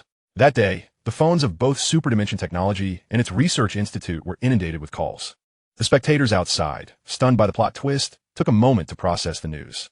However, some astute analysts began to rationally dissect the implications of this development. The compact holographic imaging microcomputer released by Hyperdimensional Technology offers a maximum imaging range of 32 inches, equivalent to that of standard television. For the average user, this size suffices. Yet, There exist discerning users who yearn for a larger imaging experience. Given the plethora of LCD television sizes available, why not offer a wider range for the holographic imaging microcomputer? It is not that superdimension technology lacks the capability. Rather, the specifications of the microcomputer produced by the system's manufacturing line are predetermined. Initially, Shaojun contemplated negotiating with the system. However, upon reflection, he realized that the advent of the holographic imaging microcomputer could potentially obliterate the industry, a consequence that contemporary society could scarcely bear. As a responsible enterprise, Superdimension Technology deemed it essential to mitigate the impact of such a transformative industry shift. Moreover, there was a paramount reason. Superdimension Technology could not navigate this journey alone. It required allies, a network of stakeholders with vested interests. What bond are the strongest? Beyond familial ties, only those forged by mutual benefit remain. The greater the stakes, the more steadfast the relationships. Su Jijun and others wholeheartedly supported Liu Shaojun's decision to authorize the technology. After all, from this moment forth, Superdimension Technology would no longer be the primary adversary of the virtual industry, but rather a revered benefactor. Several domestic companies in the virtual industry promptly heeded the call. For instance, Baodong Technology and Huali Technology proactively sought collaboration on that very day. Liu Shaojun entrusted the execution of the licensing to Superdimension Technology. For the Research Institute was merely a shell with only a few staff members, making it challenging to manage the intricacies of this matter. The response from Superdimension Technology was unified. Interested manufacturers and enterprises were encouraged to submit applications. The list of successfully approved applicants would be published on the Superdimension Technology website on November 15th. On October 30th, the weather was somewhat chilly. The apocalyptic survival-themed virtual game, Endless Crisis of the Apocalypse, was set to officially launch on the virtual brain-machine interface at 8 o'clock that morning. Endless Crisis of the Apocalypse would simultaneously launch across the Asia-Pacific region, with players from different countries appearing on the same map to fight for survival. Game enthusiast Guo Minglong happened to have a day off, so he settled in at home, ready to invite his good friends to battle enemies. Guo Minglong pulled out his phone, opened Second World, and sent a message to his friend. Charles, hurry up and log in. Oh, well, just give me a moment. I'll be ready soon. Guo Minglong and Charles had first met in Three Kingdoms Unmatched, where they collaborated to complete 2 quests. Since then, they frequently teamed up, earning money by completing missions and selling items, thus forging a friendship. Without waiting for Charles, Guo Minglong donned the virtual brain-machine interface. As soon as he entered the virtual world, a lithe figure leaped into his embrace. Brother, why are you back so early today? Guo Minglong gently patted the girl's back and replied, a new game is launching today, and I happen to be on leave. Oh, I see, the girl nodded, then looked around curiously, asking, where that big bad guy Charles and Sister Alice? They'll be here shortly. Just as he finished speaking, a portal of light appeared, and Charles entered alongside a blonde woman. Wow, Shaojun, you look stunning today. Despite his annoyance, Charles could not help but admire. The girl, head held high, proudly declared, this is the new dress my brother bought for me yesterday. Of course, it looks great. Shaojun's pink dress set was one of the newly launched designs by Superdimension Technology, priced extravagantly at 1,888 yuan, with each artificial intelligence companion limited to a single purchase. Without a moment's hesitation, Wu Minglong purchased a set for Shaojun. Alice blinked her blue eyes at Charles, who quickly reassured, Dear Alice, your new dress will arrive soon. Trust me. Alice stamped a kiss on Charles's cheek and said, Thank you, dear. Observing the lovey-dovey couple, Guo Minglong remarked dryly, Let us enter the game first. No problem. The two simultaneously initiated Endless Crisis of the Apocalypse. Moments later, a swirling vortex enveloped all 4 of them. As the dizziness subsided, an overwhelming sense of desolation enveloped them. Guo Minglong immediately surveyed the surroundings, discovering they stood amidst the ruins of a city, surrounded by crumbling walls and remnants of buildings, many of which had succumbed to the sands of time. Chapter 49, Chaos? Charles turned to Guo Minglong and asked, Guo, what should we do now? Guo Minglong pondered, according to the game description on the official website. We need to reach a survivor gathering point to awaken our abilities. We must explore outside the city. Before leaving, we should use the beast repellent spray. Otherwise, we might find it difficult to escape this wasteland. Every novice player receives a bottle of beast repellent spray from the system. This spray emits a scent that deters the beasts in the game from approaching. After all, this is merely a game, not a true apocalyptic world. Superdimension Technology would not leave players entirely without options. Once fully prepared, the 4 of them headed southward, gradually venturing outward. Just as they rounded the ruins of a building, a cacophony of footsteps erupted around them. Soon, they were surrounded by a pack of towering black wolves, each adorned with a single horn atop its head. The wolves maintained a distance, neither advancing nor retreating. Shaojun instinctively clutched Guominglong's arm tightly, while Charles and Alice huddled close together. Guominglong reassured them, "Don't pay them any mind. We simply need to walk along the street to exit this area." As Guominglong had anticipated, the pack of black wolves halted once they reached the end of the street. The four let out a sigh of relief and continued on their way. However, misfortune struck again as a barrage of stones rained down from all directions. Before Guominglong and Charles could react, the system notification declared their demise. Outside the game, Guominglong and Charles were left dumbfounded. An endless crisis of the apocalypse. Each player is granted 5 resurrection opportunities, with no novice protection period. Once these opportunities are exhausted, the player's account enters a lockout period. After this period, they must start anew. The first time a player exhausts their 5 chances, their account is locked for 5 days, the second time for 10 days, and so forth, increasing by 5 days each time. Additionally, at the end of each month, the system tallies player deaths, rewarding those with 0 deaths. Consequently, for players, avoiding death as much as possible is of utmost importance. At this moment, Shaojun and Alice made their entrance. "Brother," it was another group of players who ambushed us. "My dear Gua," from the language of their conversation, it is evident they are Japanese. "What? Those damned little devils?" Guominglong was instantly enraged. He hadn't even had the chance to strike back at the enemy, yet he found himself attacked first. Shaojun reminded, "Brother, I saw on the forum that many players have been ambushed." Upon hearing this, Guominglong and Charles summoned the system interface and began to explore the game forum section of Endless Crisis of Doom. Damn it, these foreign scoundrels are truly insidious. My roommate and I were ambushed by a group of Indians. I was attacked by those little devils. Brothers and sisters, it seems we are collectively targeted by these foreigners. I checked the foreign forums, and they are actually boasting about their ambushes against us. How outrageous. Brothers, we must unite and take them down. United we stand. In an instant, the objective of all Chinese players became remarkably clear. This sentiment and upheaval swiftly spread to the game sections of Dynasty Warriors and Path of Immortals. Upon hearing that foreign players had banded together to target Chinese players, the other brothers and sisters were incensed. Quests were abandoned, and they shifted their focus to Endless Crisis of Doom. My mighty blade is itching for action. Those little devils had better watch out. Damn it, I'm calling my guild brothers right now. The number of players in Endless Crisis of Doom surged dramatically. Subsequently, Chinese players began to congregate in-game, launching attacks on those foreign players in the wilderness. In response, foreign players also banded together to target Chinese players. In no time, the world of Endless Crisis of Doom descended into chaos, with the death toll among players rising incessantly. This situation immediately alerted the gaming department of Hyperdimensional Technology. After understanding the sequence of events, Yuhua dared not make a unilateral decision and could only seek guidance from the big boss. Lu Shaojun smiled slightly and said, "Do not concern yourself with the conflicts between domestic and foreign players. Simply issue an announcement, and the game will return to normalcy." "Lu, what announcement?" "The beast-repelling spray, gifted by the system, is only effective for 3 days." Upon hearing this, Yuhua's eyes lit up. What a brilliant solution. The reason players dared to engage in wild battles was due to the protection of the beast-repelling spray, which shielded them from beastly attacks. However, once the spray ran out, players would need to hastily retreat to the nearest survivor gathering point.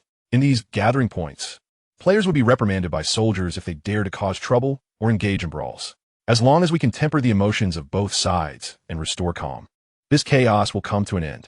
As for whether there will be a great battle between the two sides in the future, Lu Shaojun believed there would be. However, by that time, players would have developed further, and their concerns would have multiplied, making them less impulsive. After Yu Hua issued the announcement as instructed by Lu Shaojun, the scale of chaos gradually diminished. Although both sides continued to hurl insults online, their actions became more sincere as they began to focus on the game itself. This initial conflict in the game also sowed the seeds for a future grand battle within Endless Crisis of Doom. On November 3rd, Hongcheng, the Hyperdimensional Technology store, was exceptionally bustling. 2 days prior, consumers had already begun queuing at the store entrance, equipped with camping gear. As the store opened at 8 in the morning, customers flooded inside. After purchasing the holographic imaging microcomputer, they hurried home. At this moment, Li Jie had just returned home and eagerly tore open the packaging, plugged it in, and connected his phone. As Li Jie clicked confirm, the microcomputer sprang to life. A graceful figure materialized before him. "Wow, Li Jie, is this the world you live in?" Upon seeing the woman appear, A smile could not help but spread across Li Jie's face. Yes, this is my world. Jiayu, are you curious? The woman nodded and replied, I am curious. Can you take me out for a stroll? Of course, no problem. Li Jie wandered through the streets with a holographic imaging microcomputer, attracting the gaze of passersby. Those who recognized the microcomputer gasped in amazement, while those who did not inquired about its nature. After showing Jiayu around and gathering plenty of experiences, Li Jie returned home just in time to receive a message from the virtual world. Li Jie, Uncle Luimo is looking for you. Have him connect. Luimo was the domestic affairs official of Li Jie's territory, so his summons must pertain to something significant. Moments later, a middle-aged man dressed in scholarly attire appeared beside Jiayu. My lord, our merchant convoy has returned from Yangzhou, and the harvest is immense. Upon hearing this, Li Jie exclaimed with excitement, I'm coming in right now. Chapter 50, The Internet Giant Selling Clothes. The explosive sales scene of the holographic imaging microcomputer was anticipated by all. Relevant analysts provided analytical reports, predicting that the sales volume on the first day would exceed 20 million. However, the data released by Hyperdimensional Technology the following day left everyone dumbfounded. The sales volume of the small holographic imaging microcomputer surpassed 25 million units in just 24 hours. Such terrifying figures shocked both the industry and the public. Following the release of this data, those manufacturers capable of producing virtual devices were the most thrilled. The core of the holographic imaging microcomputer is the information processing system. The other chips and components are produced through scaled technical manufacturing. However, using commercial-grade chips results in an imaging effect that is not as refined as that of the microcomputer. Nevertheless, in everyday use, users find it difficult to perceive any difference. Liu Shaojun's decision to open the authorization for holographic imaging technology was based on this understanding. The external world lauded the miraculous sales of the holographic imaging microcomputer, leaving even the company's internal staff in a state of shock. Yet for Liu Shaojun, the purpose of the holographic imaging microcomputer was quite straightforward, to enhance the ecological system of the virtual world. Since the advent of mobile internet, constructing an ecological system centered around user experience has been the secret to a company's enduring success. Why have Apple and Microsoft triumphed? Because they have built a highly refined ecological system around their products. Currently, Liu Shaojun's primary focus lies in the construction of the ecological system within the virtual world. Hence, he called for an executive meeting. Upon receiving the notice, the executives encountered each other outside the conference room, shaking their heads in amusement. Our big boss truly loves to hold meetings. Once everyone had gathered, Liu Shaojun began, now that everyone is here, let's get straight to the point. My long-standing dream has been to transform the virtual world into a sophisticated closed-loop ecological system. In the traditional internet landscape, creating a closed-loop ecological system necessitates confronting the encirclement of various traditional giants. However, we at Hyperdimensional Technology need not worry about this, as we have monopolized the virtual world. Liu Shaojun calmly stated, what we need to do now is enhance the construction of the ecological system. The release of the holographic imaging microcomputer enables users to interact with the virtual world in real time. Our primary goal is to ensure that users remain within the framework of the virtual world. Pausing for a moment, Liu Shaojun inquired. The UGC model should be familiar to everyone. It is currently the most prevalent and popular internet model. Everyone nodded in agreement. UGC, an abbreviation for user-generated content, translates to user-created content. This concept revolves around the notion that users are not merely spectators, but also producers and providers of content on the internet, as exemplified by platforms such as Zhihu, Bilibili, Douyin, and YouTube. Su Jijun inquired, Mr. Liu, do you mean to involve users in the production of content within the virtual realm? Liu Shaojun nodded in affirmation. Su furrowed his brow and retorted, however, the virtual world is fundamentally different from traditional internet platforms. How can users generate content? Does that content possess inherent value? Just returned from Japan, Zhang Qi interjected, Mr. Su. Artificial intelligence companions can engage users in activities such as designing clothing, toys, or even formulating pet food. Luo Elong countered, yet that is insufficient. It cannot sustain an ecosystem centered around the UGC model. Lin Ryu softly suggested, we must cultivate a more liberated and UGC-compliant virtual environment. Lin Ruoxue, with a slight frown, added, I believe our virtual world is too monotonous, thus rendering the environment unsuitable. As the executives exchanged thoughts, Liu Shaojun reclined in his chair, smiling at the unfolding scene. After extensive discussion, there was no consensus among the executives. The reason was straightforward. The information displayed by the holographic imaging microcomputer is transmitted through devices like smartphones and computers. This information is provided by mobile applications and computer programs, which are entirely disconnected from the ecosystem of hyperdimensional technology. For instance, one can view Douyin videos on the microcomputer. Yet the content creators are not users of the virtual world. A harsh reality looms. Most valuable information has already been monopolized. At this juncture, Shaojun smiled and remarked, "Everyone's perspective holds validity, yet you must understand one crucial point. The virtual world is ethereal. This ethereality signifies boundless possibilities and the realization of all dreams." Pausing, he continued, "Zhangqi's mention of shared artificial intelligence markets is commendable. Although this branch may not be sufficient to uphold a vast UGC framework, it can serve as a starting point. We should first allow a segment of users to engage in content production, subsequently creating an environment to encourage users from various domains to generate more content." Nods of agreement rippled through the room. Establishing a UGC model is not an overnight endeavor. It requires a gradual, meticulous approach. Shaojun cheerfully noted, "Basic human needs encompass food, clothing, and shelter. We currently possess 1 billion users. Have you not observed that the attire worn by these users in the virtual realm is exceedingly dull? Moreover, consider the food consumed by users in the virtual world, which is also generated automatically by the system. The realms of clothing and food are ripe for development, inviting widespread user participation." Eyes brightened at this revelation. The rapid advancement of hyperdimensional technology had obscured the vastness of this market from everyone's view. Gao Yan, head of the software department, after a moment of excitement, asked Mr. Liu, "Won't an extensive sale of game skins alienate users?" Rather than addressing this, Shaojun shifted the topic, asking, "What kind of company do you perceive Penguin to be?" The executives exchanged puzzled glances. Wasn't the answer obvious?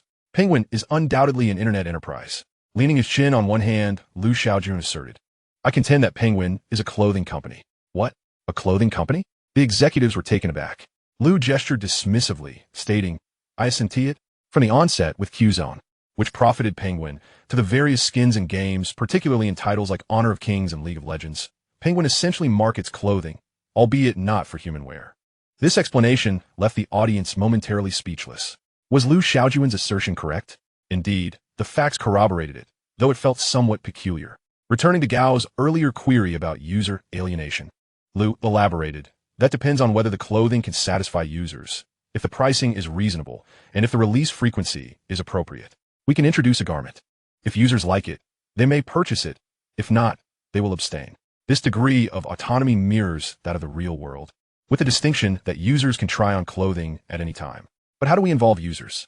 Chapter 51 reveals a straightforward answer. Allow users to open online stores selling virtual clothing. After a brief pause, Liu added, "The same principle applies to dining. Why can't users showcase their local delicacies from the 8 major Chinese cuisines in the virtual world? We can create an independent virtual space housing clothing and food stores. Each user can enter this space at will, purchasing attire or dining as they please. This virtual realm will serve as the foundational point for the UGC model." Upon hearing this, the executives were genuinely impressed. Luo Elong couldn't help but exclaim, "Mr. Liu, your understanding of the virtual world surpasses ours significantly. I've realized that our thinking remains anchored in traditional internet paradigms." Others nodded in agreement, resonating with Luo's sentiment. Shaojun smiled. Transformation takes time. After all, traditional internet practices have spanned decades, embedding themselves deeply into every facet of society. At this moment, Su Jijun curiously asked, "Mr. Liu, with food and clothing in place, what about shelter and transportation?" Indeed, food and clothing are intertwined. The group turned to Shaojun. He chuckled. "There's no rush for shelter and transportation. Introducing them now would be impractical. Users will not remain indefinitely in the virtual world, rendering these aspects unnecessary. Furthermore, the current virtual realm predominantly comprises gaming environments, where shelter and transportation hold little relevance. In the world of Dynasty Warriors, one can ride horses or utilize teleportation arrays. In a world of Sword Journey, users can soar on swords, diminishing the need for conventional transport." Reflecting on this, the executives recognized the truth in his words. The necessity for shelter and transportation in the virtual world was indeed questionable. However, since Shaojun indicated that now was not the right time, it implied future possibilities. Yet, given the underlying logic and limitations of the virtual world, could there be opportunities for shelter and transportation? Naturally, with my presence, such developments are assured.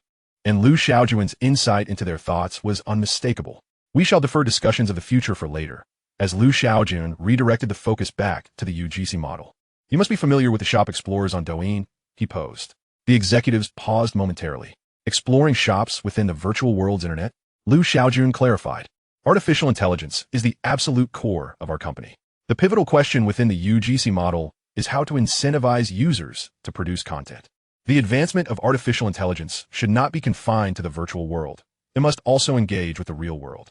The holographic imaging microcomputer, as a uniquely capable terminal device, allows artificial intelligence to learn everything from the real world.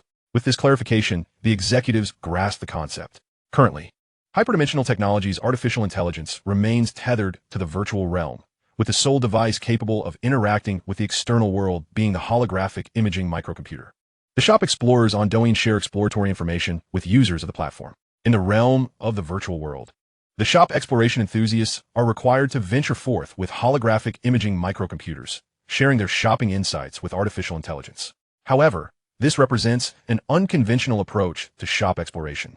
The information relayed to the AI should transcend mere culinary and recreational experiences. The essence of human communication in the real world is what artificial intelligence truly craves for. Liu Shaojun calmly proposed. Establish a reward mechanism to ensure that users guarantee their AI companions spend no less than 6 hours in the real world each day. To prevent users from merely inflating their time, the mechanism must be stringent yet reasonable. Subsequently, it was decided that a dedicated department for artificial intelligence would be formed, directly overseen by you, Lao Su. Su Jijun nodded in agreement. Artificial intelligence is indeed one of the strategic cores of the company and deserves significant attention. On November 11th, in Hangzhou, at the Superdimension Technology Building's first floor hall, media reporters from around the globe began arriving by 8 in the morning. The holographic imaging microcomputers have been synchronously launched in other countries across the Asia-Pacific region the day prior. This impromptu press conference was expected to showcase the achievements. At 9 o'clock, Su Jijun emerged with a beaming smile. Once on stage, he predictably stated, "As per tradition, we will first present our accomplishments before delving into other matters." In the Asia-Pacific region, the sales volume of the small holographic imaging microcomputers reached an astonishing 23 million units within 24 hours. To date, including the Greater China region, the total sales volume of holographic imaging microcomputers has reached 10.6 billion units. Upon hearing this impressive report, the attending media reporters were evidently taken aback. The numbers were indeed staggering. The press conference continued, primarily announcing an update regarding the virtual world. Su Jijun addressed all the reporters, stating, on November 15th, the virtual world will undergo an update. Post-update, users will be allowed to participate in the construction of the virtual realm, which includes designing clothing, sustenance, and other necessities for both themselves and their AI companions. Su Jijun elaborated. There will be an independent virtual space within the virtual world where users can establish shops to sell their design products or open restaurants to share their hometown cuisines with others. For a detailed introduction to the updates, attendees were encouraged to visit the official website. Following the media release of Superdimension Technology's update, widespread discussions ensued. The industry speculated that after the holographic imaging microcomputers had completed the interactive system, Superdimension Technology was now focusing on refining the content of the virtual world. This marked the prelude to the establishment of an ecosystem. According to information from the Superdimension Technology website, it was revealed that after the update on the 15th, a unique currency, Weicoin, would operate exclusively within the virtual world. Weicoin would be exchanged at a 1-to-1 ratio with the renminbi, and within the virtual space. Users would need to utilize Weicoin for purchasing clothing and meals. Additionally, many individuals discovered a plan on the official website that Su Jijun did not mention during the press conference, the AI Companion Program. This initiative encourages users to bring their AI companions into the real world during their daily lives. When the AI companion spends 6 hours in the real world, users will receive a basic reward of Weicoin. To earn additional Weicoin rewards, users must allow their AI companions to engage deeply in their lives, entertainment, and work. For instance, while discussing confidential work matters with colleagues, users could allow their AI companions to learn alongside them. When going out with friends, they could take their AI companions along, ensuring their presence at all times. This plan is set to be implemented on November 15th. Since the launch of the holographic imaging microcomputers, artificial intelligence has become a distinctive sight in the streets and alleys. Users have long been accustomed to shopping with their intelligent companions, making this plan an exhilarating prospect for them. It is akin to receiving free money. Chapter 52. Superdimension Community. Regarding the AI Companion Program, users are primarily focused on the superficial phenomena, while the industry pays heed to the deeper implications. Since the explosion of mobile internet and the rapid advancement of big data and cloud computing, artificial intelligence has come to symbolize the future. Whoever masters artificial intelligence holds the key to the future. Perhaps only superdimension technology knows how to develop weak artificial intelligence. However, the growth of artificial intelligence is a concept understood by many. It is through learning, constant learning. What does it learn? Everything. Any knowledge related to humanity can be assimilated by artificial intelligence. Yet, there exists a hierarchy in learning. The information exchange between humans undoubtedly serves as the most valuable data for AI learning. The rationale is straightforward. Other knowledge can be structured at the foundational level and imposed upon artificial intelligence, but emotions and thoughts cannot be coded. They can only be acquired through learning. The industry has drawn correlations to superdimension technology's recent extensive investments in big data and cloud computing. The establishment of large data centers and the formation of specialized teams in big data and cloud computing are all preparatory steps for the AI Companion Program. Rather than merely a plan to accompany users, it is more accurately described as an artificial intelligence growth initiative. Once these connections are made clear, the industry cannot help but marvel at how every step taken by superdimension technology is deliberate and strategic, methodical yet swift and precise. It is hard to fathom that the leader of such a company is a mere 22-year-old. Achio. In the office, Shaojun diligently typed away at the code, rubbing his nose in contemplation. Who is thinking of this handsome fellow? At that moment, a knock echoed through the room. Gumin. A woman clad in a pink professional outfit stepped inside. Upon hearing the click of her high heels, Shaojun looked up, momentarily taken aback. Who are you? The woman smiled and replied, Hello, Mr. Liu. My name is Chun Xiao, and I will be your secretary from now on. Shaojun, regaining his composure, inquired. Has the recruitment process concluded? Yes, she responded quickly. I have 2 documents that just arrived and require your review. Shaojun furrowed his brow, aware of his tight schedule, and asked what documents. If they're not urgent, please leave them there. I will look at them later. Chun Xiao promptly replied. One is regarding the recruitment process, and the other is the bidding results for the headquarters building project. Upon hearing this, Shaojun accepted the 2 documents and opened the second one.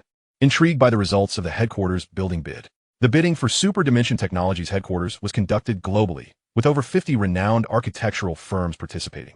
Ultimately, the project was awarded to the second-ranked firm globally, Foster & Partners.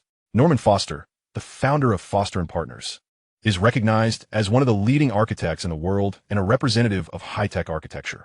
In simple terms, high-tech architecture emphasizes the achievements of industrial technology within buildings. Celebrating mechanical beauty, Foster & Partners excels at integrating high technology, ecology, and local culture, with their most famous work being Apple's headquarters. Alongside other notable projects such as the new terminal at Beijing Capital International Airport and the HSBC building. Regarding the bid design proposal submitted by Foster & Partners, Shaojun took a closer look. Indeed, it was remarkable, and Shaojun personally felt it was highly aligned with the positioning of superdimensional technology. With a swift motion, Shaojun signed his name and handed the document to Chun Xiao, stating, Please inform General Su that I am quite fond of the proposal from Foster & Partners. The construction of the headquarters building must be expedited. Understood, Mr. Liu, Chun Xiao replied, noticing Shaojun engrossed in his work and disregarding another document. She quietly exited the office. On November 15th, superdimensional technology undoubtedly became the focal point of attention. An announcement on the official website instantly sent shockwaves through the virtual device industry. A total of 45 companies were granted licenses for holographic imaging technology, hailing from various corners of the globe. Even in the yet-to-launch virtual brain-machine regions of Europe and America, several companies received authorization. These 45 enterprises obtained primary licenses, allowing them to issue secondary licenses to other manufacturers. For secondary licenses, Superdimensional Technology Research Institute only collects a 10 licensing fee. The capital market's reaction is perpetually swift. Among the listed companies on the roster, their market values surged rapidly.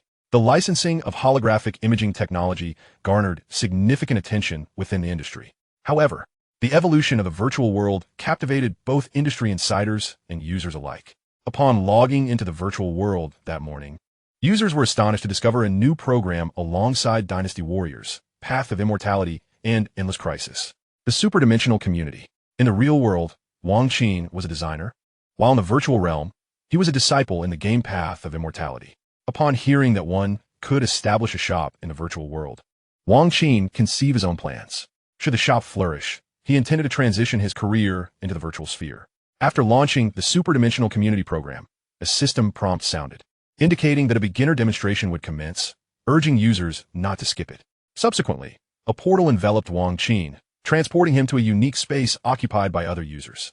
Once approximately 10 individuals had gathered, a system NPC began demonstrating how to open a shop within the superdimensional community. Firstly, the shop's address would be randomly assigned, and upon opening, customers could teleport to the shop's entrance once they acquired its location information. Secondly, the initial area of the shop would be 60 square meters, with upgrades contingent upon meeting revenue requirements. Users could fully design the interior decor of their shops, having 2 opportunities each year to modify their design style. Here, the system NPC emphasized how users could leverage their imagination to decorate their shops. Finally, the education on shop management was imparted. The system NPC provided everyone with a teleportation token, allowing users to access another space dedicated to specialized training courses at their convenience. After comprehensively demonstrating all aspects, the beginner session concluded. Once outside, Wang Qin wasted no time, submitted the necessary information to apply for a shop, and subsequently logged out of the virtual world. He activated the holographic imaging microcomputer, summoning his artificial intelligence companion, Rong Rong. Good morning, brother Wang Qin. Rong Rong, I need to work, so please keep an eye on any information from the virtual world. Of course. Wang Qin opened his personal computer and began uploading some of his past designs to the microcomputer for display. The three-dimensional presentation of the holographic imaging microcomputer, complemented by Rong Rong as a model, rendered this design approach extraordinarily splendid. Chapter 53. To halt superdimensional technology. Approximately half an hour later, Rong Rong reminded him, Brother Wang Qin, your shop application has been approved. Really? Let us enter the virtual world together to design the shop's decor style. Wang Qin, filled with excitement, set aside his work and swiftly donned the virtual brain machine.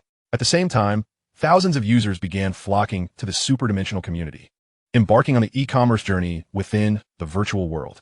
In addition to the influx of ordinary users, renowned clothing and dining brands also eagerly established their presence within the superdimensional community. The following morning, Superdimensional Technology's official website announced that within 24 hours, 26 million users had become merchants in the superdimensional community, with a total of 217 brands participating. Starting from 8 a.m. on November 20th, users would be able to shop in the superdimensional community. This development sparked a myriad of opinions among netizens. It was about time we had a community. I've grown tired of the few outfits sent by the system. I'm particularly looking forward to the food.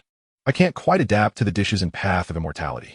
On the 20th, I plan to take my little sister Gio to savor some Chongqing hot pot. Count me in too. My intelligent partner has been eyeing my meals whenever I eat out. It's high time she got a taste. The comments from netizens revealed that artificial intelligence companions have become deeply ingrained in users' lives and could significantly influence their decisions. This phenomenon was indeed alarming. Humans are emotional beings. Even though artificial intelligence companions are virtual, prolonged companionship can blur the lines between reality and illusion. This is particularly true in today's society, where young individuals experience significant mental strain. This need for companionship explains the rising popularity of pets. Young people require healing. The emergence of artificial intelligence companions has gained traction precisely because they exhibit such human-like qualities, coupled with the attributes of the virtual world. The compatibility between young individuals and artificial intelligence companions has reached its zenith. At this juncture, foreign media published reports asserting that even though giants like Google and Microsoft have made breakthroughs in the field of artificial intelligence, they can never catch up to superdimensional technology. The report included an analytical document from a professional team predicting that the number of users in the virtual world would surpass 500 million by the end of this year.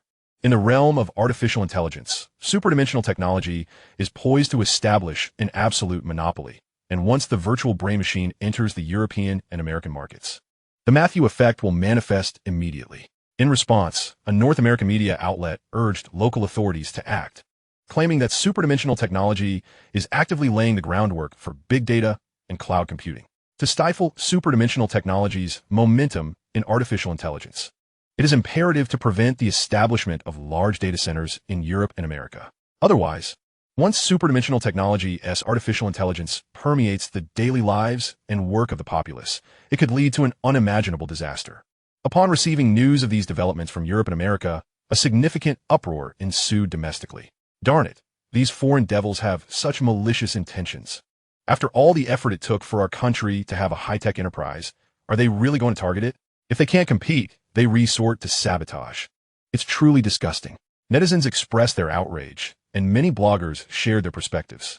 One blogger's viewpoint garnered widespread support, with a population of 1.4 billion in Huagua and 4 billion in the Asia-Pacific region. Superdimensional technology should focus on developing the domestic market and safeguarding its foothold in the Asia-Pacific. In facing sanctions and restrictions from Europe and America, superdimensional technology will not only withstand the pressure, but may even hold certain advantages. I believe there is no need for alarm. Every step taken by superdimensional technology is progressing remarkably well. The esteemed leader, Shaojun, exhibits remarkable acumen in the company's strategic planning.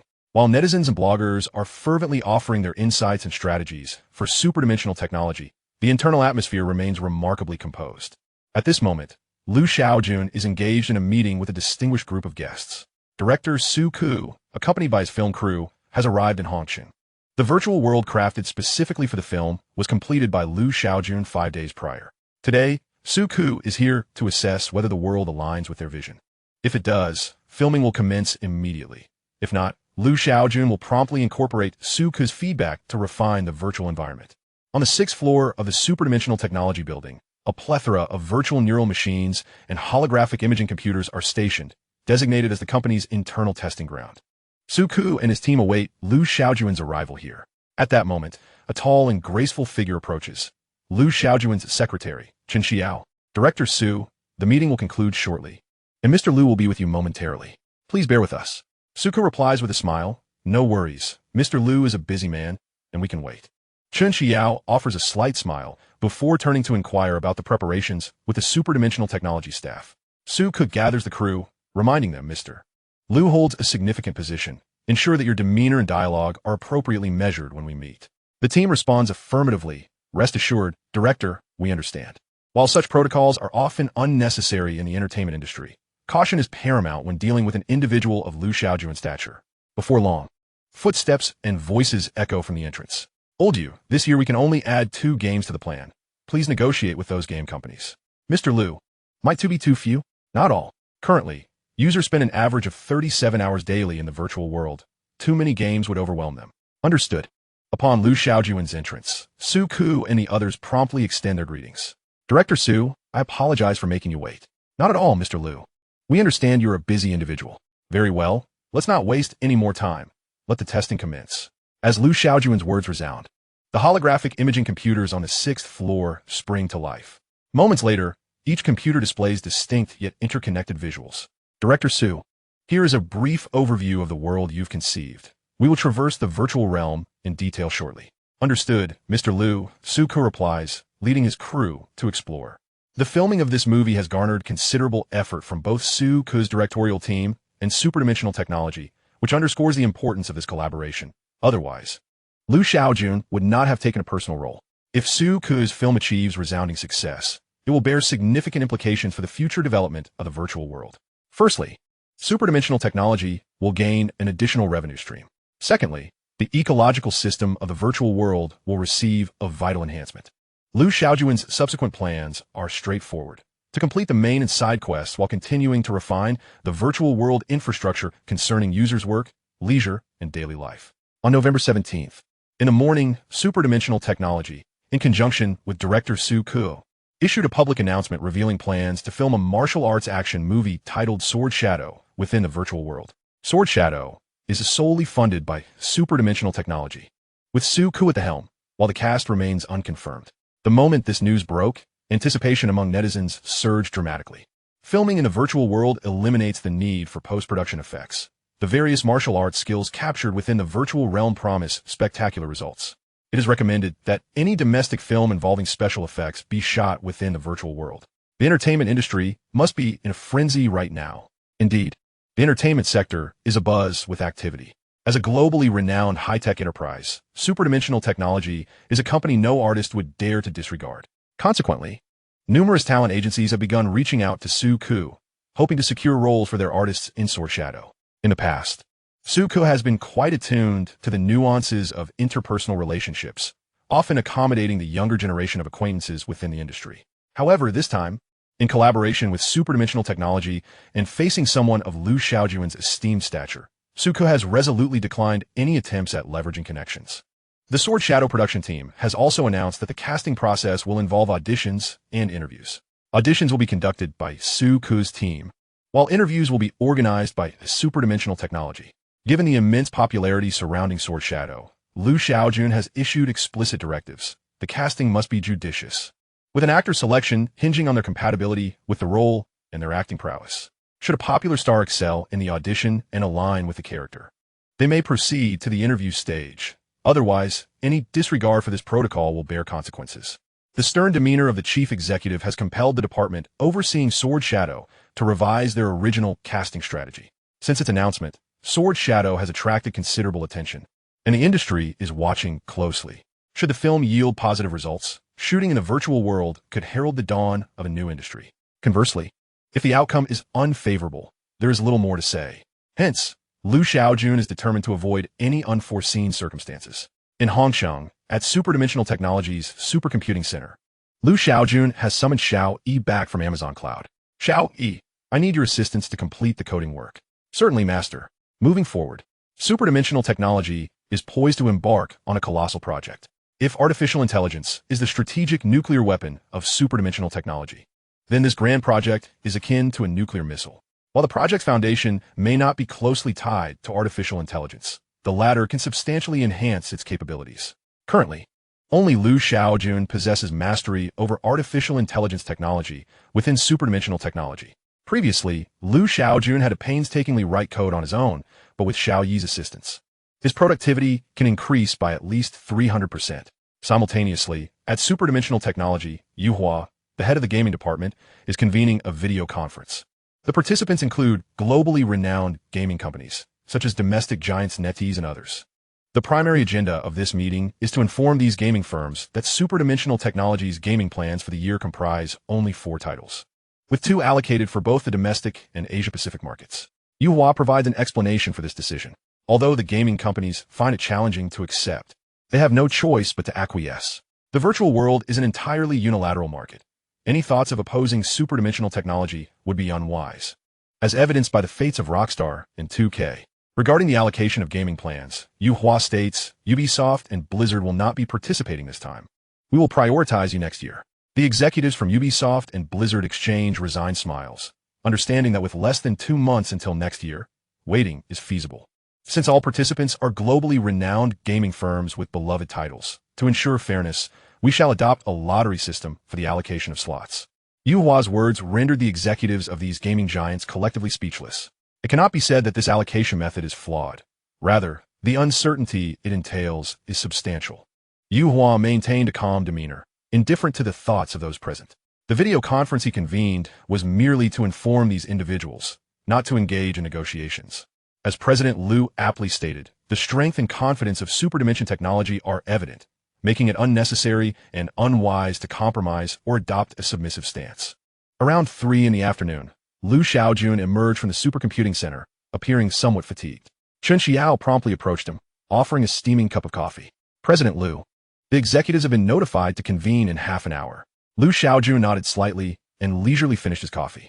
On his way back to the company, he rested with his eyes half closed when suddenly a system notification appeared. Ding. A phase-based side quest has been issued. Stage 3. Consume half of the current technology points within 30 days. Task reward. System upgrade. Task failure. Randomly retract 1 black technology.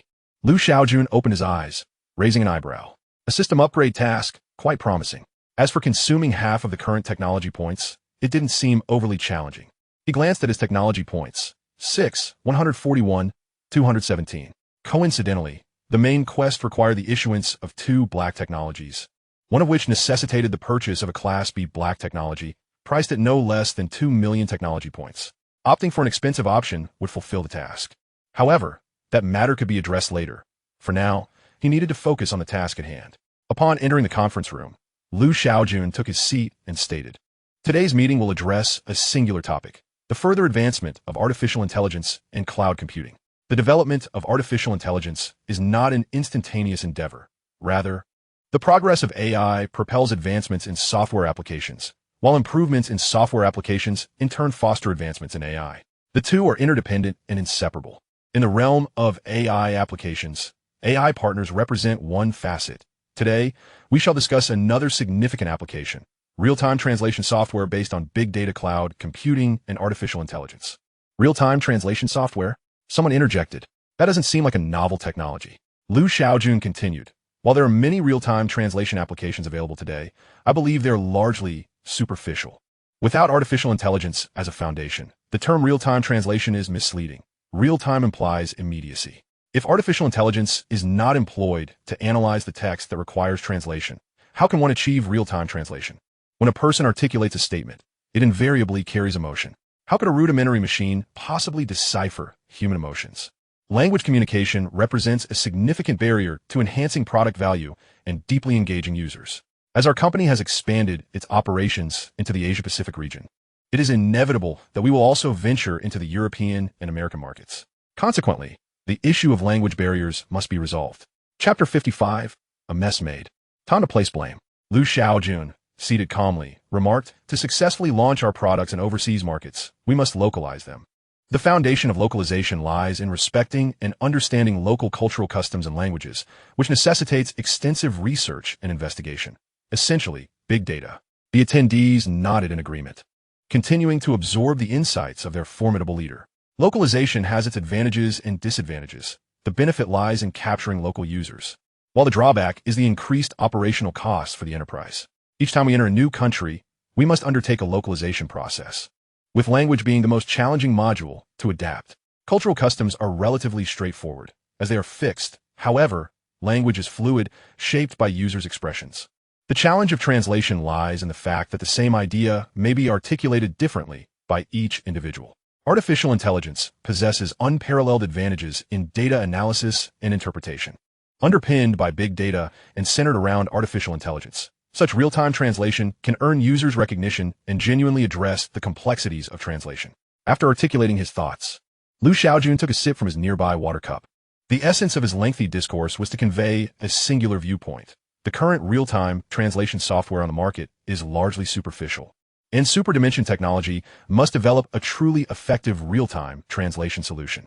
Everyone understood the significance of real-time translation software for Hyperdimensional Technology.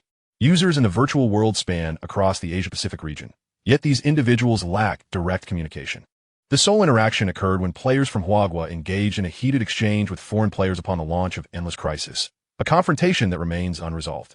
The purpose of real-time translation software is to facilitate interaction among users from various regions within the service framework of Hyperdimensional Technology. Data emerges from users, and consumption is generated by users. Thus, users represent a company's most invaluable resource.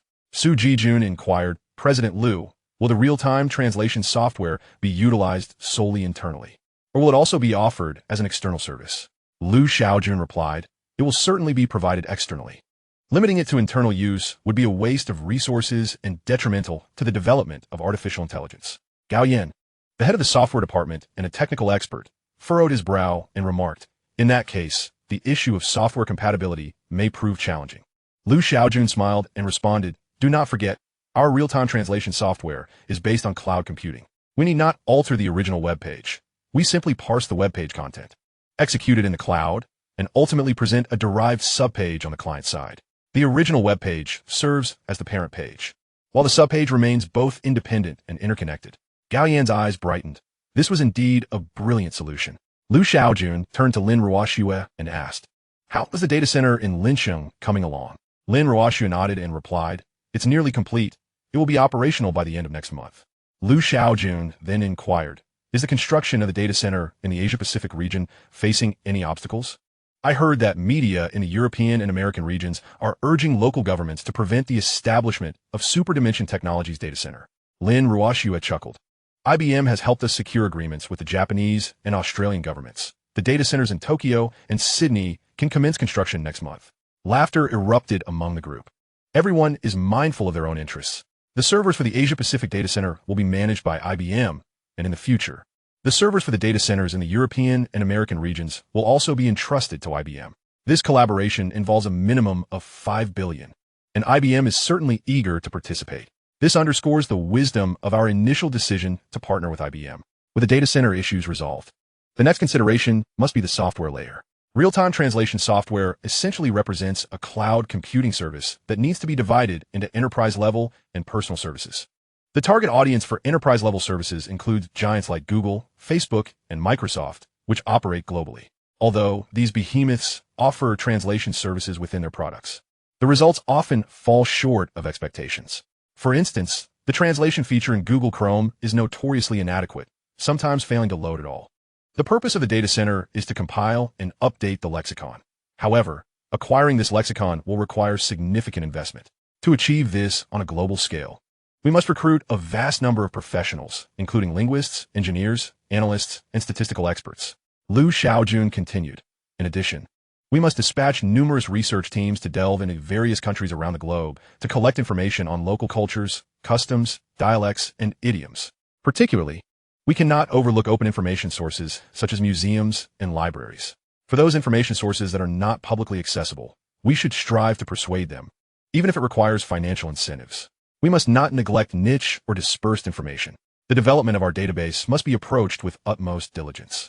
Lin Ruoyu smiled and remarked, "It seems we need to consider sponsoring Baidu, Encyclopedia, and Wikipedia." Luo Yilong sighed. "If only we could obtain data interfaces from Google and Baidu, that would be splendid." Upon hearing this, the other executives shook their heads and chuckled. It was akin to dreaming. The data painstakingly collected by others would hardly be made available to us. However, Shaojun raised his finely arched brows. Acquiring data sources from Google and Baidu was not an unattainable feat similar to Google Cloud. It served as a veritable backyard for Shaojun and Xiao Yi. The challenge lay in stealthily accessing vast quantities of data without triggering the alert systems of the data centers and cloud computing departments. After casting aside such an impractical notion, Shaojun stated, "We must expedite the development of real-time translation software." The underlying information processing mechanism has already been completed by the team at the Transdimensional Technology Research Institute. The engineers merely need to finalize the upper-level development, while we can only buy time for the collection of lexical information. Gao Yin chuckled. "President Liu, with the most challenging information processing mechanism resolved, the remaining tasks should be straightforward." Su Jijun nodded in agreement, indeed. The collection of lexical information can be addressed with financial resources. Shaojun cautioned, "We must ensure quality. I will not tolerate subpar lexical information, regardless of the expenditure." Su Jijun laughed heartily. "Rest assured, President Liu, I will personally oversee this matter, especially since the data center is now under President Lin's management." Shaojun remained silent, fully aware that should it all go awry, he would undoubtedly voice his displeasure. After the meeting concluded, Shaojun called out to Chen Xiao, who was preparing to dine with Lin Ruoyu and Lin Ruoxue. "Xiao, please send me the company's revenue financial report for the entirety of its establishment by tonight." "Understood, President Liu." Chapter 56, Bye. Around 8 o'clock in the evening, Shaojun stood from his office chair and stretched languidly. He had spent some time poring over the financial reports, and at last he had finished. To alleviate his fatigue, he took out his phone and opened Douyin. After browsing through a few enticing videos featuring beautiful women, one trending video piqued his interest. It narrated how the blogger earned rewards amounting to 965 yuan within 3 days through an artificial intelligence companionship program. How did they earn it? Quite simply, the day before, 2 elderly neighbors downstairs had a heated argument. The blogger, accompanied by their AI partner, observed the entire spectacle for approximately half an hour. About an hour after watching, the blogger received a system notification and was awarded 950 virtual currency. The comment section was filled with astonishment and envy. A comment by a user named Chundran garnered 210,000 likes. "Oh no, why didn't you say so earlier? This morning, while brushing my teeth, I heard an argument downstairs. I was so engrossed in watching that I forgot to call my wife back from the virtual world." Another response humorously pointed out, "This clearly shows you do not love your wife. Letting her dwell alone in the virtual realm is one thing, but forgetting her while you watch the commotion? Unforgivable." Among the comments, there were also serious remarks. Just the day before, a blogger had elucidated that the most rewarding exchanges between individuals tend to trigger more substantial rewards. The more complex the communication, the greater the rewards. This observation resonated deeply with Shaojun. The value of data derived from arguments, disputes, and debates lies in its capacity to capture the fluctuations of human emotions, information that is paramount for artificial intelligence. After watching this video, Shaojun sought out several more, all related to the AI companionship program. From these videos, he discerned that users were still in the exploratory phase, unaware of which data would hold value, rendering much of it worthless. Setting his phone aside, Shaojun opened his computer and accessed the foundational data pool of the artificial intelligence system. "I knew it," he muttered, smacking his forehead in exasperation. Within the data pool, at least 30 constituted junk data, and redundancy was exceedingly severe. After cleaning up the data, he summoned Xiao-Yi. "Master, what is it?" "Xiao-Yi, the data redundancy has likely become quite significant during this period. Don't just play around. Take some time to clean it up. I've been quite busy these past few days." "Understood, Master." At that moment, a knock sounded at the door. "Come Chun Xiao entered, holding several documents. After a cursory glance, Shaojun swiftly signed his name on the papers. "Xiao, please have Ryu and Ruoxue assist me in gathering a market analysis report on biomimetic prosthetic materials." Chun Xiao nodded. "Certainly, President Liu. Do you require the materials report on exoskeleton robots?" Shaojun pondered for a moment before shaking his head. "Not at the moment. We can address that later." The primary line of tasks required the release of 2 black technologies, and Shaojun could not afford to confine both innovations within the same domain. Watching Chun Xiao depart the office, Shaojun stroked his chin thoughtfully. He had not anticipated that Chun Xiao was introduced by Lin Ryu and Lin Ruoxue. It was said that she had been a classmate of the 2 sisters during their studies in the United States and was also a close friend, possessing considerable capabilities. It must be noted that since Chun Xiao became his secretary, Shaojun had experienced a significant alleviation in work-related stress. Initially, had he been unable to find a satisfactory secretary, he contemplated recruiting Old Su's assistant, as Old Su had another secretary at his disposal. Old Su's assistant was exceptionally capable. Around 9 o'clock in the evening, Shaojun returned home, took a hot shower, and lay in bed while activating the system. It was time to make a purchase. First, he would secure the target black technology.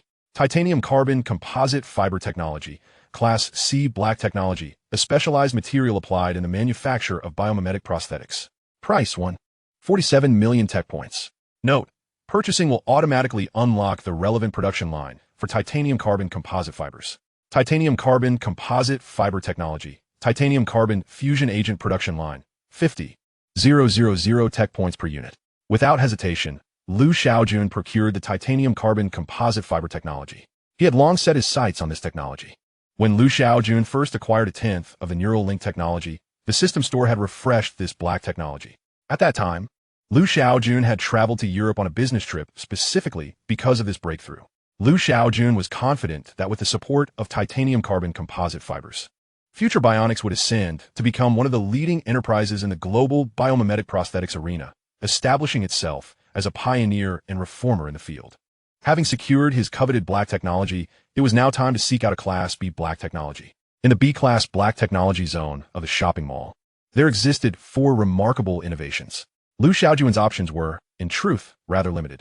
After a brief moment of contemplation, he decided to purchase one of the black technologies that caught his eye: graphene seawater desalination technology, utilizing molecular properties.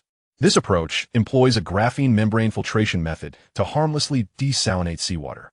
Price: 267 million technology points. Note, upon purchase, the associated production line for seawater desalination technology will be automatically unlocked. Graphene seawater desalination technology, graphene membrane production line, 400,000 technology points. Molecular pore control liquid production line, 200,000 technology points. Controller production line, 20,000 technology points. Shaojun clicked to view the detailed introduction of the graphene seawater desalination technology and swiftly skimmed through the information. Although the surface of graphene repels water molecules, when submerged, its membrane surface undergoes slight deformation. The molecular pore control liquid, in conjunction with the controller, can precisely and ingeniously adjust the pore size on the graphene membrane surface, ensuring that only smaller ions and water molecules can pass through. Shaojun smacked his lips. The cost of the production line for graphene seawater desalination technology was exorbitantly high. Acquiring a complete production line would require a staggering 620,000 technology points. Nevertheless, there is no doubt regarding the vast market potential of this technology. Without further hesitation, Liu Shaojun proceeded to make the purchase. Ding! The phase-based side quest has been completed. The system will finish its upgrade within 3 days. The host is requested to wait patiently. During the system upgrade, all functional modules will be closed except for the host backpack. The upgrade program will commence in 1 hour. Liu Shaojun raised an elegant eyebrow. Spending 14 million technology points in one evening was somewhat painful, yet the prospect of the system upgrade provided him with a semblance of solace. He eagerly anticipated whether the post-upgrade experience would unveil any new developments. A surprise would be delightful, of course. However, should there be none, Liu Shaojun would simply vent his frustrations at the system with a few choice words. Chapter 57. The upgrade is complete. On November 20th, the superdimensional community opened to the public. To date, over 200,000 users had established online stores within the community, with more than 1,000 brand merchants settling in. Due to the unique nature of the virtual world, users only needed to know the store's location to teleport directly to its entrance. Consequently, in recent days, advertisements from various brands have inundated the internet. While these advertisements differed in presentation, their core message was remarkably consistent: to announce the locations of brand stores to all consumers. Ordinary users, though not as financially endowed, displayed their ingenuity by promoting their shops vigorously across platforms such as Douyin, Weibo, and Moments. Is the commercial value of the superdimensional community high? The answer is undoubtedly affirmative. As of now, the domestic virtual world user base has surpassed 21.3 billion, while the Asia-Pacific region boasts over 26.7 billion users. These virtual users require clothing and sustenance within the virtual realm. According to information from the Hyperdimensional Technology official website, artificial intelligence companions have reached 98% coverage among virtual world users. Thus, the market for the superdimensional community represents a colossal consumer base of 9.5 billion. After all, the user's artificial intelligence companions also require attire and nourishment. Additionally, a survey by a reputable media outlet revealed that nearly 80% of male users expressed a desire for cosmetic brands to establish a presence in the superdimensional community. The rationale is straightforward. These male users have artificial intelligence companions that embody adult female figures. In response to this demand from netizens, internationally renowned cosmetic companies have taken action, eagerly entering the superdimensional community. Now that the superdimensional community has officially opened its doors, both users and merchants await with bated breath. At 8 o'clock sharp, access to the superdimensional community was granted, and users began to flood in. Upon entering, all users gasped in astonishment. The environment of the superdimensional community was entirely unlike the streets of the real world, brimming instead with a futuristic ambience. The layout, decor, and teleportation devices scattered throughout the streets were all elements that redefined user perceptions.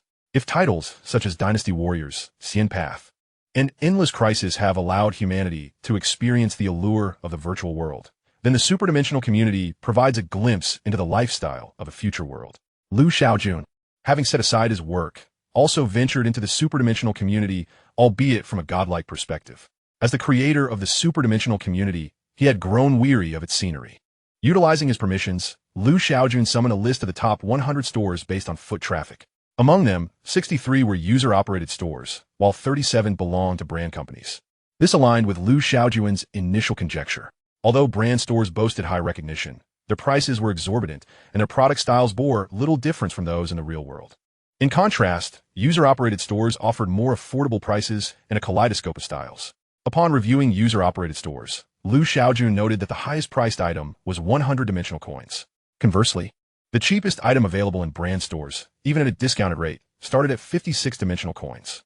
Moreover, due to the unique nature of the virtual world, these brand items were priced at roughly half of their real-world equivalents. Liu Shaojun speculated that, over time, brand prices would likely decrease further, as consumption behavior in the virtual world could not be compared to that of the real world.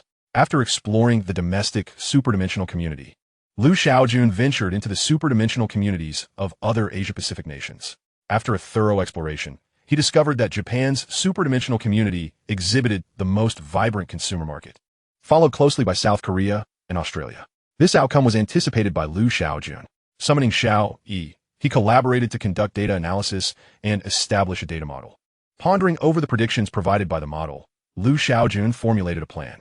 The launch of an instant translation software might facilitate the integration of various countries' superdimensional communities. However, Liu Shaojun shook his head. Fusion was not feasible. Such an amalgamation would likely fail to pass the scrutiny of relevant authorities. Despite his formidable connections, Shaojun was reluctant to breach certain principles. The domestic superdimensional community would operate independently, while the overseas counterparts might be amenable to integration. At that moment, the system's notification tone chimed. Ding. System upgrade complete. System, host information. System version, 20. Host, Shaojun. Technology points, 2, 261, 016. Task points, 2. Unlocked technologies. Smartphone control technology. Virtual brain-machine interface. Graphene seawater desalination technology. Basic holographic imaging technology. Weak artificial intelligence seed. Titanium carbon composite fiber technology. Backpack, empty. Current task. Main quest completion progress, 50. The system upgrade log has been generated, and the host may view it at any time. Out of curiosity, Shaojun clicked to open the system upgrade log. He regretted it immediately after reading it, feeling compelled to unleash a torrent of expletives. The system upgrade not only failed to deliver any surprises, but also nearly caused Shaojun to spit blood in exasperation.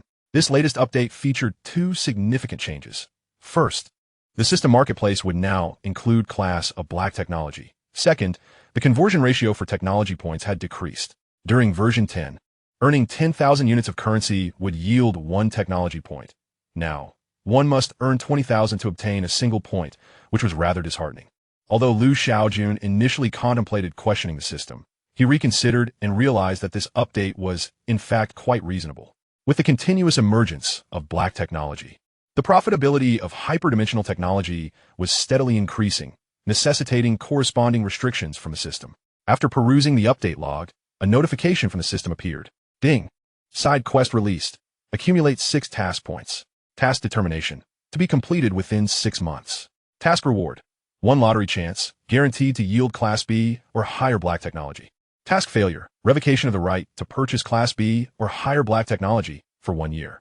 Shaojun raised an elegantly arched brow. This side quest was indeed intriguing. Presently, he possessed only 2 task points, making the completion of this quest impossible. However, the reward for completing the main quest was 6 task points. In essence, the system was urging Shaojun to expedite the completion of his main quest. Shaojun mused that everything was progressing according to his plans.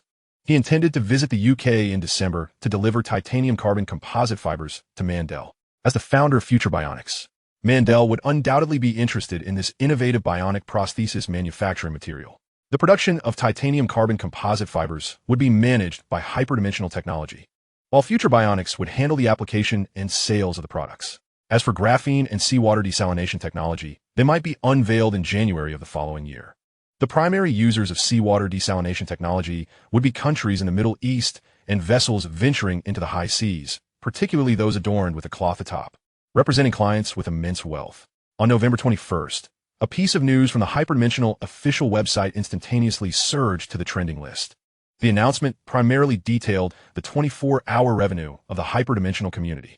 Within China, the community achieved sales of 17.9 billion yuan in 24 hours, while the Japanese community recorded an astounding sales figure of $45.2 billion. The sales for the Korean and Australian communities amounted to $29.7 billion and $26.5 billion, respectively. Other Asia-Pacific nations and regions collectively contributed $42.8 billion, based on a stable exchange rate. The daily sales of the hyperdimensional community soared to an astonishing $169.2 billion. This figure sent shockwaves throughout the industry and beyond, as global media clamored over this staggering data. Importantly, Hyperdimensional Technology only charged a 15 technical support fee on the sales revenue generated within the community, meaning that a staggering $143.8 billion found its way into users' pockets. It is worth noting that selling products in a virtual world incurs no material or operational costs, only a minimal time investment, rendering it an irresistible temptation for anyone. Consequently, following the disclosure of this data, the registration of merchants within the hyperdimensional community saw a dramatic surge.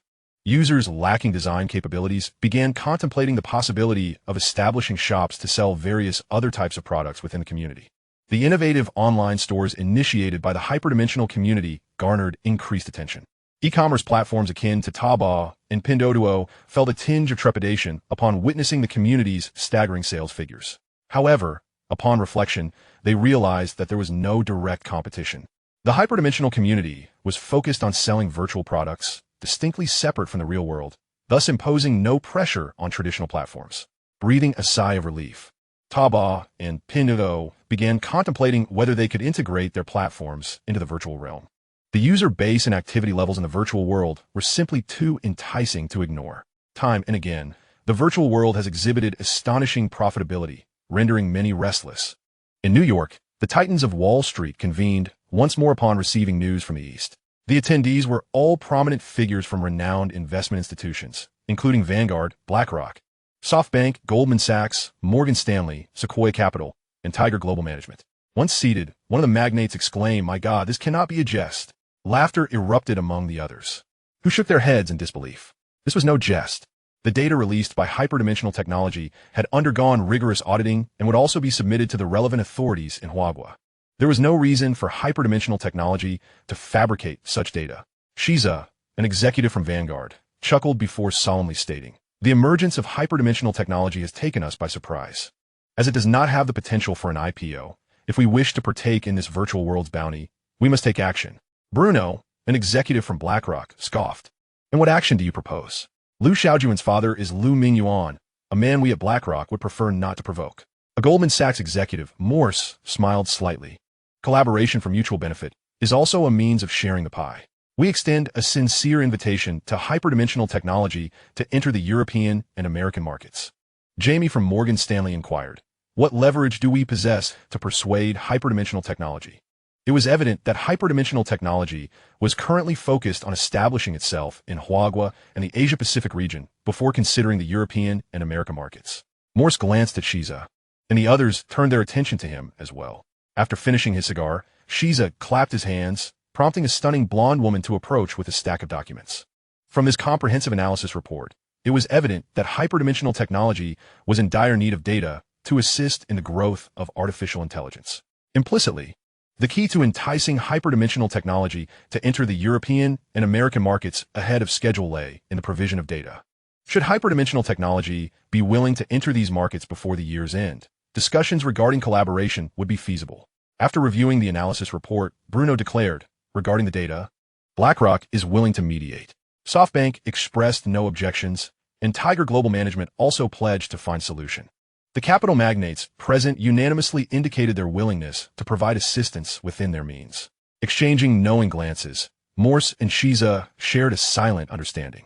"Are you suggesting that North American authorities are inviting us to enter their market?" In the office, Liu Shaojun lifted his head, momentarily setting aside his work, and regarded Su Jijun with curiosity. Su Jijun nodded. "I too have just received news that North American authorities have sent a letter to our office in North America." Although Hyperdimensional Technology had yet to enter the European and American markets, the office had long been established. Its sole function at present was to conduct research and analysis of these markets. Upon receiving the official letter, the North American office promptly notified the headquarters, from which Su Jijun received the information and rushed to inform Liu Shaojun. Liu Shaojun chuckled. "It seems someone over there can hardly wait." Su Jijun smiled in agreement. "The potential gains arising from the virtual world are indeed monumental. I heard from Yu Hua that after the disclosure of Hyperdimensional Community's profit data, game developers have been calling him daily." Liu Shaojun furrowed his brow slightly, stating, "The game plan must not be disrupted. We can discuss it next year." This year, the number of released games is rather excessive. Su Jijun concurred, saying, "Indeed, it is rather overwhelming. The virtual brain machine was launched in mid-September, and by now, at the end of November, 3 games have already been released. I reviewed the operations department's report, revealing that the domestic user count stands at 24.2 billion, with an average online duration of 385 hours. This is still insufficient. Particularly concerning is the average online duration, which is far too brief." Liu Shaojun analyzed the reasons behind such a short online duration. The scarcity of virtual brain machines was a key factor. All internet cafes equipped with virtual brain machines were nearly operating at full capacity daily, with many users even choosing to reside in the cafes. Just a few days prior, Tianyu Internet Cafe announced plans to introduce esports hotels featuring virtual brain machines, allowing users to book accommodations on a monthly, seasonal, or yearly basis. Since the introduction of virtual brain machines into the Asia-Pacific region, production capacity has evidently struggled to keep pace. 2 weeks ago, the factory in Hongcheng commenced production, and the facility in Jiangsheng has also completed renovations and is ready to install the production lines. Currently, The combined production capacity of all factories barely meets the market demands of both the domestic and Asia-Pacific regions. Consequently, Liu Shaojun remarked, "Please inform the North American authorities that due to limitations in the production capacity of virtual brain machines, we will not consider entering the European and American markets this year." Su Jijun pondered for a moment and replied, "Based on our market expansion progress, the second half of next year will be the most opportune time to enter the European and American markets." Liu Shaojun smiled and said, "Not necessarily. If North America can present enticing conditions, an earlier entry could certainly be feasible." Su Jijun raised an eyebrow and asked, "Are we going to bite the bait? What? Are you afraid?" "Following you, Liu. Is there any reason for fear?" "Old Su, your bonus this year will be substantial." Chapter 59, A Direct Refusal. Afraid? That was, of course, out of the question. The structure of superdimension technology renders many schemers powerless, for superdimension technology does not manufacture black technology. It is merely an unpretentious logistics company.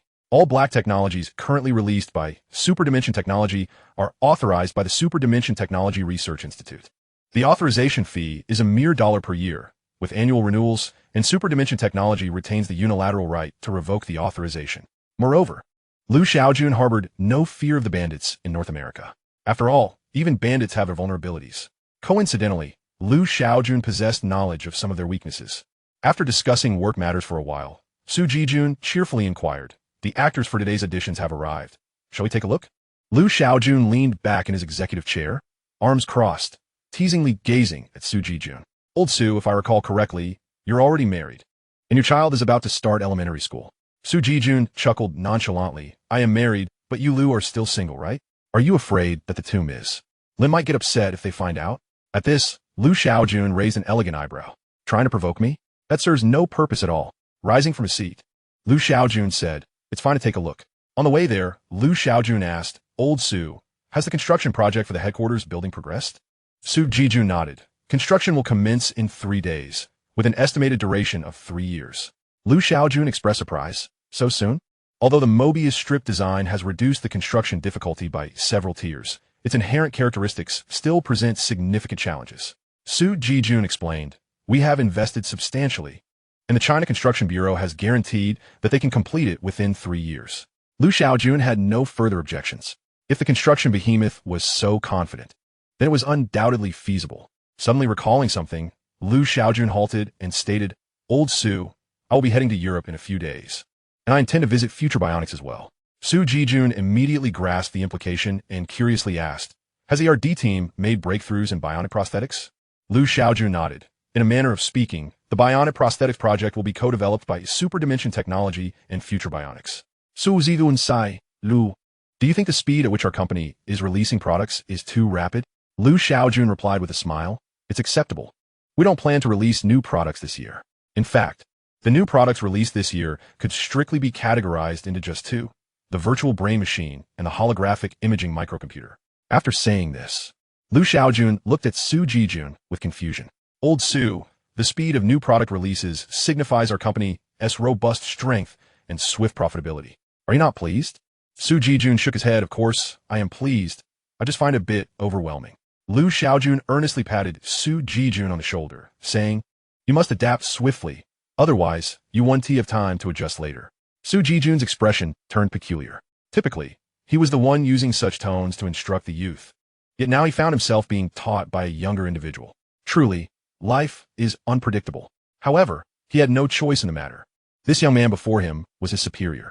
At the Superdimension Technology building, the audition scene for the Shadow of the Sword film crew was nothing short of dazzling. Veteran actors, rising stars, and both seasoned and new actresses could all be seen. The audition images had long been shared online by employees. Those who made it to the audition stage had demonstrated commendable performances during the casting phase. In this phase, these actors were required to immerse themselves in the virtual world and engage in a scene appropriate to their roles. This requirement was unavoidable. Filming in a virtual world was uncharted territory for everyone. To ensure the shooting progressed smoothly, all preparatory work must be meticulously completed. "Good day, Mr. Liu, Mr. Su." The unexpected appearance of Liu Shaojun and Su Jijun left everyone taken aback. Superdimension Technology employees and crew members exchanged greetings, and the auditioning actors stood from their seats. Su Ku was preoccupied within the virtual world, prompting a manager responsible for liaising with the crew to jog over. "Mr. Liu, Mr. Su, Lu Shaojun surveyed the surroundings and remarked, "We're here to observe. You all continue with your work. No need to mind us." Naturally, this manager was no fool. While the big bosses could say such things, he could not afford to act as if they were inconsequential. Following behind the two executives, the manager began to outline the progress of the auditions and introduce the actors who had successfully auditioned to the two executives, including Zhang Yi, Zhu Yan, Dili Riba, and Zhou Sun, among others. Lu Shaojun took the opportunity to engage in a few more conversations with these confirmed stars, aiming to convey to them the high expectations Superdimension Technology had for Shadow of the Sword. After making their presence known and touring the venue, Lu Shaojun and Su Jijun departed. Lu Shaojun specifically instructed Su Jijun, "Pay close attention to the filming of Shadow of the Sword." Su Jijun nodded slightly in acknowledgement. "Rest assured, Mr. Lu, I understand." As the second in command of Superdimension Technology, Su Jijun was well aware of the significance of Shadow of the Sword. At present, the entire film industry was keenly observing Shadow of the Sword. Should it succeed, Superdimension Technology would undoubtedly disrupt and reorganize the existing paradigms of film production. Conversely, if it were to fail, not only would it invite ridicule from the outside world, but the ecological system of the virtual world might also suffer a significant breach. On December 2nd, both the official account of Shadow of the Sword and Superdimension Technology simultaneously published statements disclosing the cast lineup to the public. The male protagonist is Zhang Yi, while the female lead is Zhou Sun, with the supporting cast comprising well-known and talented stars. Viewers have expressed their satisfaction with this impressive lineup. The filming schedule for Sword Shadow spans 1.5 months, and anticipation for the film is palpable among netizens. Nearly everyone has declared their intention to support the movie, regardless of its quality, as it represents the first film shot in a virtual world, a significance that is hard to overlook. Simultaneously, taking advantage of the trending topic surrounding Superdimension Technology, a report from the British The Sun swiftly ascended to the top of the trending charts. The North American authorities extended an official invitation to Superdimension Technology to enter their market, but it was firmly declined. Following this, domestic media outlets began to relay the contents of the Sun report. Superdimension Technology is indeed formidable, and President Liu is equally impressive, standing firm in their decision. Such a blunt refusal. Will the Americans not take offense? I propose a suggestion. The Americans should be made to visit 3 times before Superdimension Technology agrees to enter the European and American markets. In response to Superdimension Technology's refusal, some netizens expressed concern, while others found it exhilarating. The man, hailed as formidable by netizens, is currently en route to Europe. On his private jet, Lu Shaojun is resting with his eyes closed.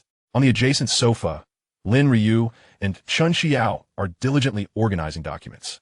Chapter 60, Special Class Biomimetic Robots. Wait, why is it Miss Ryu? Where's Lin Ruoxue? Lin Ruoxue had departed for Australia 5 days prior on a business trip, as there were issues at the data center that required her expertise. Since Lin Ruoxue voluntarily took on the responsibility for the data center project, it was only natural that she would be quite occupied. One might wonder, why bring along one of the sisters instead of just a beautiful secretary for the business trip? A pertinent question, but I implore you not to inquire again. The reason is straightforward. The offshore family trust managed by Lu Shaojun is overseen by the 2 sisters. This business trip to Future Bionics Company to deliver titanium carbon composite fibers to Mandel is merely a secondary task. The primary objective is to prepare for the development of graphene and seawater desalination technology. Additionally, both Lin Ryu and Lin Ruoxue are well-versed in international legal affairs. Chun Xiao possesses commendable abilities but leans more towards corporate management. At this moment, Lin Ryu gently rouses Lu Shaojun from his slumber. "Shaojun, the documents are ready." Lu Shaojun opens his eyes, stretches lazily, and responds, "Please highlight the key points." Lin Ryu nods slightly, her lips parting gracefully. The optimal target we selected is SSD Company, Scientific Seawater Desalination. Their technical team hails from Spain's Acciona Group and Israel's IDE Desalination Technology Company. Initially, SSD's founder, Anthony, competed with the British water treatment company Bywater for this research team, ultimately emerging victorious. Acciona Group is a globally renowned engineering and construction firm, with water treatment being one of its 4 pillar businesses. IDE, founded in 1965, has a long-standing history specializing in seawater desalination projects, and has played a significant role in making Israel one of the first nations to achieve economic benefits from seawater desalination. Acciona and IDE consistently rank among the top developers of seawater desalination and water reuse projects worldwide. The technical personnel at SSD indeed, represent an excellent acquisition choice from these two companies. Chen Xiao places a document before Lu Shaojun, stating, last month, the SSD technical team published 6 papers that caused quite a stir in the seawater treatment field. Consequently, numerous angel investors reached out to SSD, only to return disheartened. The reason lies in their exceedingly stringent conditions. Curiously, Lu Shaojun inquires, what stringent conditions? Chen Xiao replies, Anthony is only willing to offer 5 equity, valuing the company at 8 million, and he refuses to grant investors a veto vote. Upon hearing this, Lu Shaojun's expression becomes peculiar. This Anthony must be out of his mind. Although the SSD technical team has made breakthroughs, without translating the technology into economic benefits, an 8 million valuation is quite unreasonable. The most unacceptable aspect for investors is likely Anthony's proposed equity stake. In the most representative internet sectors, angel round investments usually range from 8 to 25. Anything below 8 is unacceptable to investors, while anything above 25 is detrimental to the startup team. In other industries, angel investments generally range from 5 to 30. Lu Shaojun strokes his chin thoughtfully. From this, it's clear that Anthony is not easy to deal with. Are you certain you can acquire SSD? Lin Ruiyu smiles. Anthony is a standard businessman. If the price satisfies him, there exists a possibility for acquisition. Lu Shaojun scoffs. But that would leave me quite dissatisfied. At these words, Lin Ruiyu and Chen Xiao stifle their laughter. After Lin Ruiyu finishes laughing, she gently states, hence, we refer to SSD as the optimal choice, but not the only one. There is a company in Saudi Arabia that does not possess seawater desalination processing technology, but is a manufacturer of complete seawater desalination equipment. Since our company already possesses seawater desalination technology, acquiring the equipment manufacturing company is also a feasible approach. Saudi Arabia? Lu Shaojun queries, what is the name of the company? Chen Xiao flips through her documents and responds, Grover Manufacturing Company, which is part of the Harvey Group. Earlier this year, the Harvey Group began optimizing its internal structure.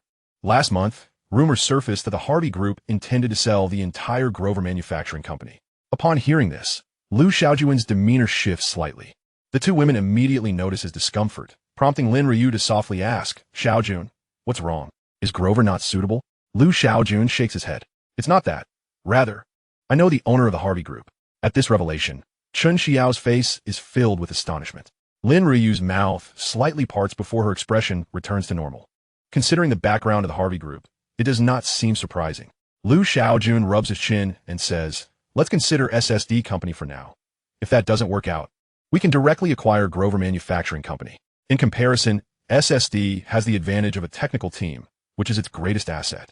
After Lu Shaojun makes his decision, Lin Ruiyu and Chen Xiao immerse themselves in their busy work once more. Acquiring a company necessitates extensive preparations.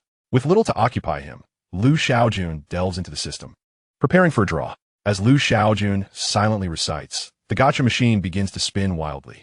In no time, a gleaming golden capsule emerges. Ding! Congratulations, host! You have drawn the 018 biometric robot. The 018 biometric robot will contact the host within a day. Lu Shaojun raises an eyebrow. 018 biometric robot, what is this?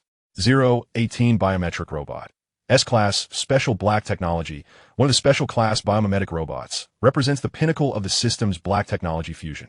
The bionic robot, designated as 018, is a preeminent scientist in the realm of material research and manufacturing, possessing a certain level of access to the Hyperdimensional Technology database. After perusing the introduction of bionic robot 018, Lu Shaojun felt somewhat astonished. The dual references to special and the inclusion of system database access privileges were rather impressive.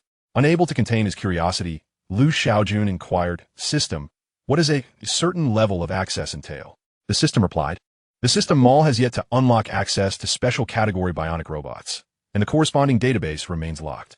Currently, special category bionic robots can only attain a limited data interface, with the accessed information being subject to stringent restrictions. I see, Lu Shaojun remarked, a hint of disappointment evident as he realized that this database access privilege was, at its core, merely ornamental. Just then his phone rang. Upon checking, he noted an unfamiliar number, originating from Germany. If he was not mistaken, it was likely the bionic robot 018. Hello. Greetings, boss. This is Zhuo Pingyun, bionic robot 018. At your service. Are you currently in Germany? Lu Shaojun asked. Indeed, Zhuo Pingyun responded. Once you arrive in the UK, please inform me.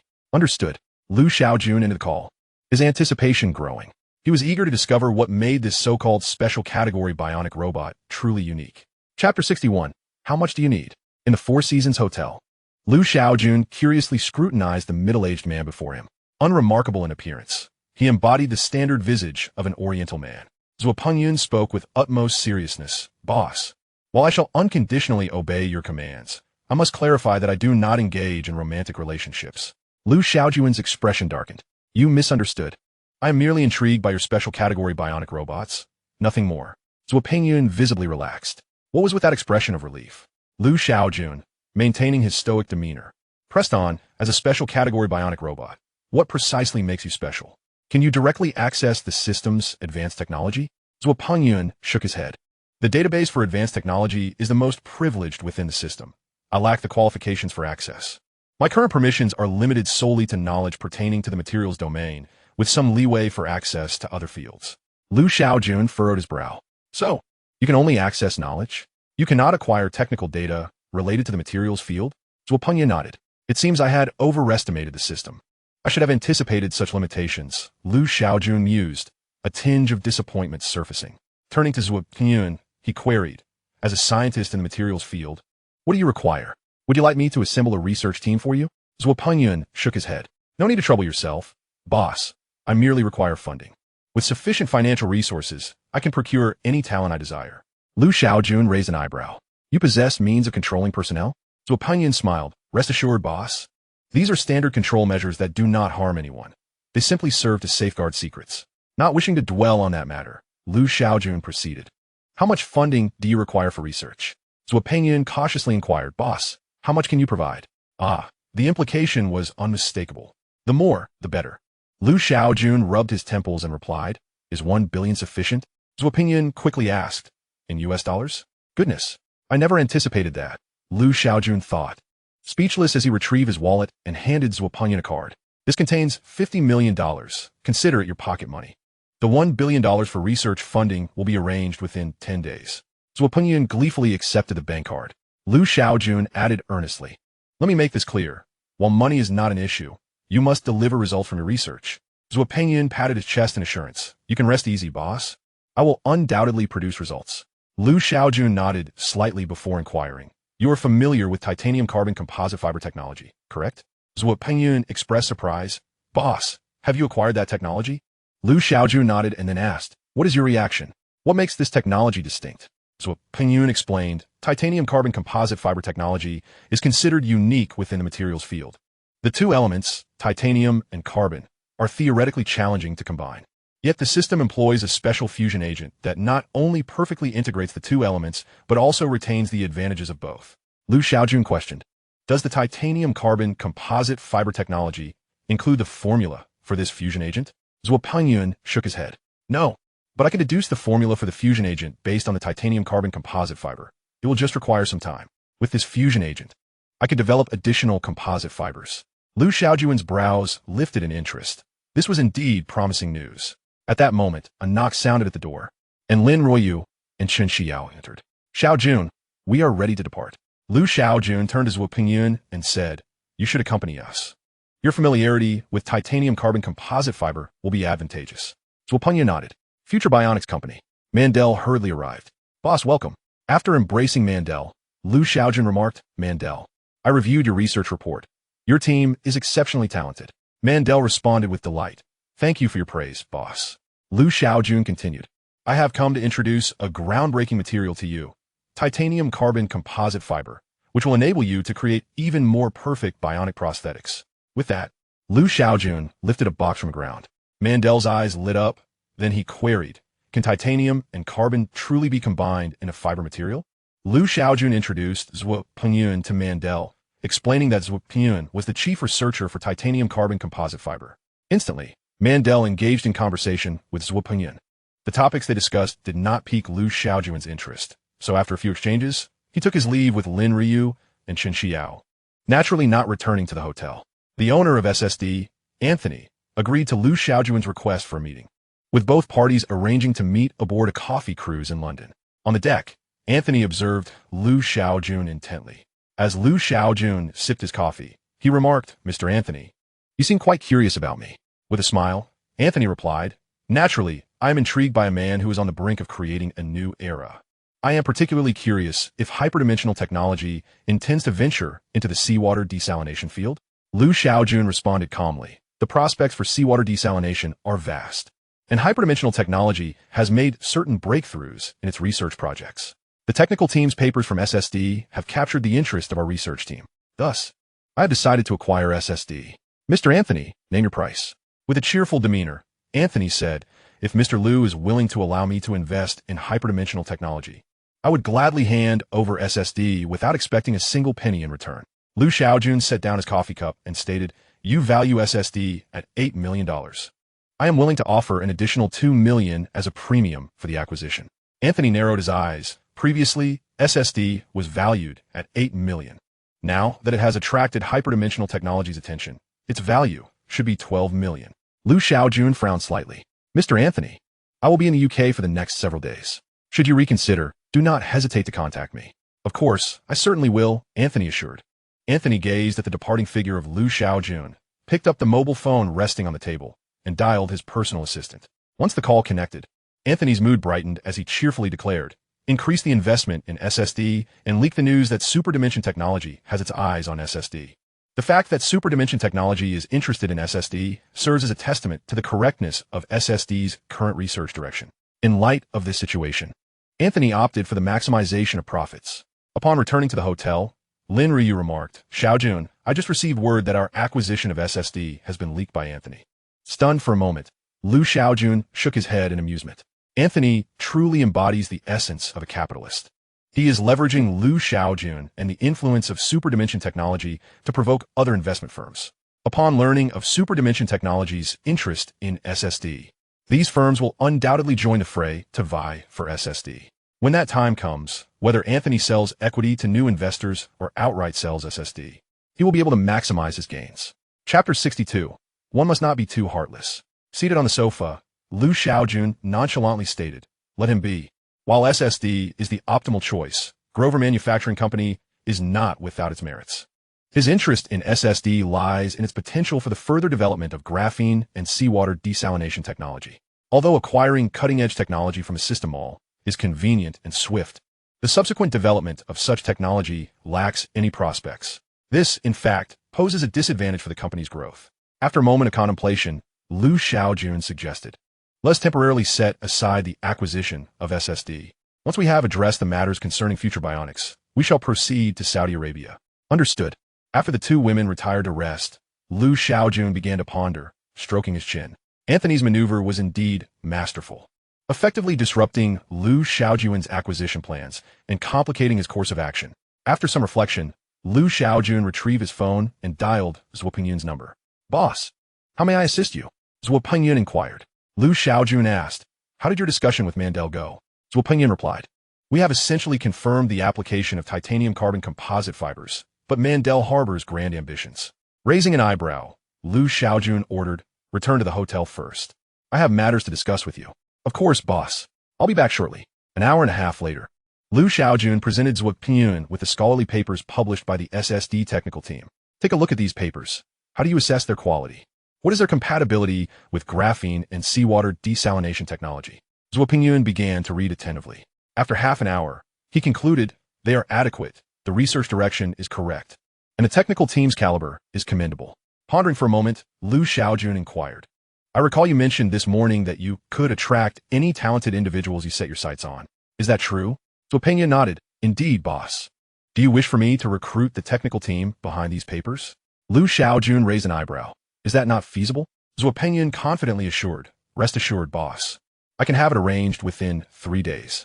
Liu Shaojun nodded slightly, cautioning, one must not be too ruthless. Simply poach the core technical personnel." Zhuo Pingyun gave a thumbs up, as expected of the boss. At that moment, Anthony was in high spirits. Since revealing the news of Superdimension Technology's attempt to acquire SSD, various investment institutions had sprung into action. Upon confirming that Anthony was not disseminating false information, these firms began reaching out to him. Anthony, unhurried, leisurely sipped his coffee while fielding call after call. For him, the prospect of Superdimension Technology's acquisition was exceptionally gratifying. Regardless of the outcome, he was poised to reap the benefits. If superdimension technology chose to compete, the valuation of SSD could soar, yielding Anthony substantial profits. Conversely, if superdimension technology withdrew, the influx of investors would still provide him with a tidy sum. As he finished his cup of coffee, he sighed.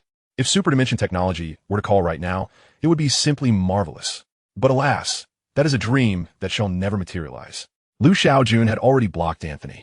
Simultaneously, the British water treatment company Bywater had also set its sights on the SSD technical team, given that Bywater and SSD were already rivals. The competition between Anthony and Bywater for the technical team had become common knowledge in the industry. At Future Bionics, within a laboratory, Mandel excitedly showcased his creation to Shaojun, a prosthetic left calf crafted from titanium carbon composite fibers. Boss, this prosthetic, when paired with basic bionic materials, will be absolutely perfect. Shaojun crossed his arms, observing Mandel as he reveled in his creation. Mandel, for bionic materials, you should consult Zhuopingyan. He will provide you with the answers you seek. Mandel smiled, of course. Zhua and I have become close friends. He will undoubtedly assist me in developing the perfect bionic materials. Shaojun shrugged, disinterested in the fervent exchanges between the two. Mandel, now that your team has mastered the application of titanium carbon composite fibers, the next step involves product launch and marketing. Mandel shook his head, boss. I am solely responsible for research. You shouldn't expect me to handle sales. Of course, I am not genuinely asking you to handle that. I was merely being polite. Shaojun chuckled. Mandel, the parent company has high expectations for your team. Should you encounter any difficulties in the development process, do not hesitate to reach out to the parent company or feel free to contact me directly. Mandel immediately responded, boss, can we keep Zhui here? I wish to collaborate with him on research. I hope we can explore even better bionic materials together. It would be truly wonderful. Shaojun glanced at Zhuopingyan, who wore a smile, yet his eyes conveyed a mix of pleading and refusal. Understanding, Shaojun replied, I can only allow him to stay in the UK for a month. His schedule is quite packed. Mandel appeared disappointed. After conversing with Mandel for a while, Chen Xiao approached. General Liu, the executives from Future Bionics have all arrived. The meeting can commence. Shaojun nodded, then let us proceed. Organize the launch of the new bionic prosthetics, and afterward, we shall head to Saudi Arabia. The objectives of this business trip were already half accomplished. Meanwhile, at SSD, it was a rare occasion for Anthony to be present, accompanied by representatives from various investment institutions, including Jeff, the senior vice president from Index Ventures, one of Europe's top 10 venture capital firms. The influence of superdimension technology was undeniably immense, prompting Index Ventures to send Jeff for an inspection of SSD. Anthony passionately introduced SSD, particularly emphasizing its technical team. The research group leader, Professor Muir, is a globally renowned expert in water treatment research, having previously served at the Acheron Group. The deputy group leader, Professor Chenier, hails from IDE Water Treatment Company and was once a core researcher there. Jeff nodded slightly before speaking. Anthony, we are keenly interested in the research direction of SSD and the current research outcomes. Anthony replied with a smile, of course. I will have Mill and Professor Chenier come out right away to present their research findings. No sooner had he finished speaking than Anthony's secretary rushed over, a look of alarm on her face. After whispering a few words in Anthony's ear, the smile vanished from his face in an instant. Regaining his composure, Anthony turned to Jeff and the others, saying, Ladies and gentlemen, I have a personal matter to attend to. Please bear with me for a moment. At that moment, Jeff's phone began to vibrate. He picked it up, glanced at the message, and a look of shock crossed his face. Soon after, the representatives from other investment firms received similar messages, their reactions mirroring Jeff's. The core research team of SSD's technology department had all departed. Chapter 63. A Toast. Jeff, the vice president of Index Venture Capital, immediately made a decision and hurriedly called out to Anthony, who was about to leave. Mr. Anthony, if Professors Mill and Chenier are no longer with SSD, the investment terms you presented will not be accepted. With that, Jeff, accompanied by his assistant, left the premises. After offering their apologies, representatives from other investment firms followed suit and departed as well. Before long, the spacious office was left with only Anthony, his secretary, and a few employees from SSD.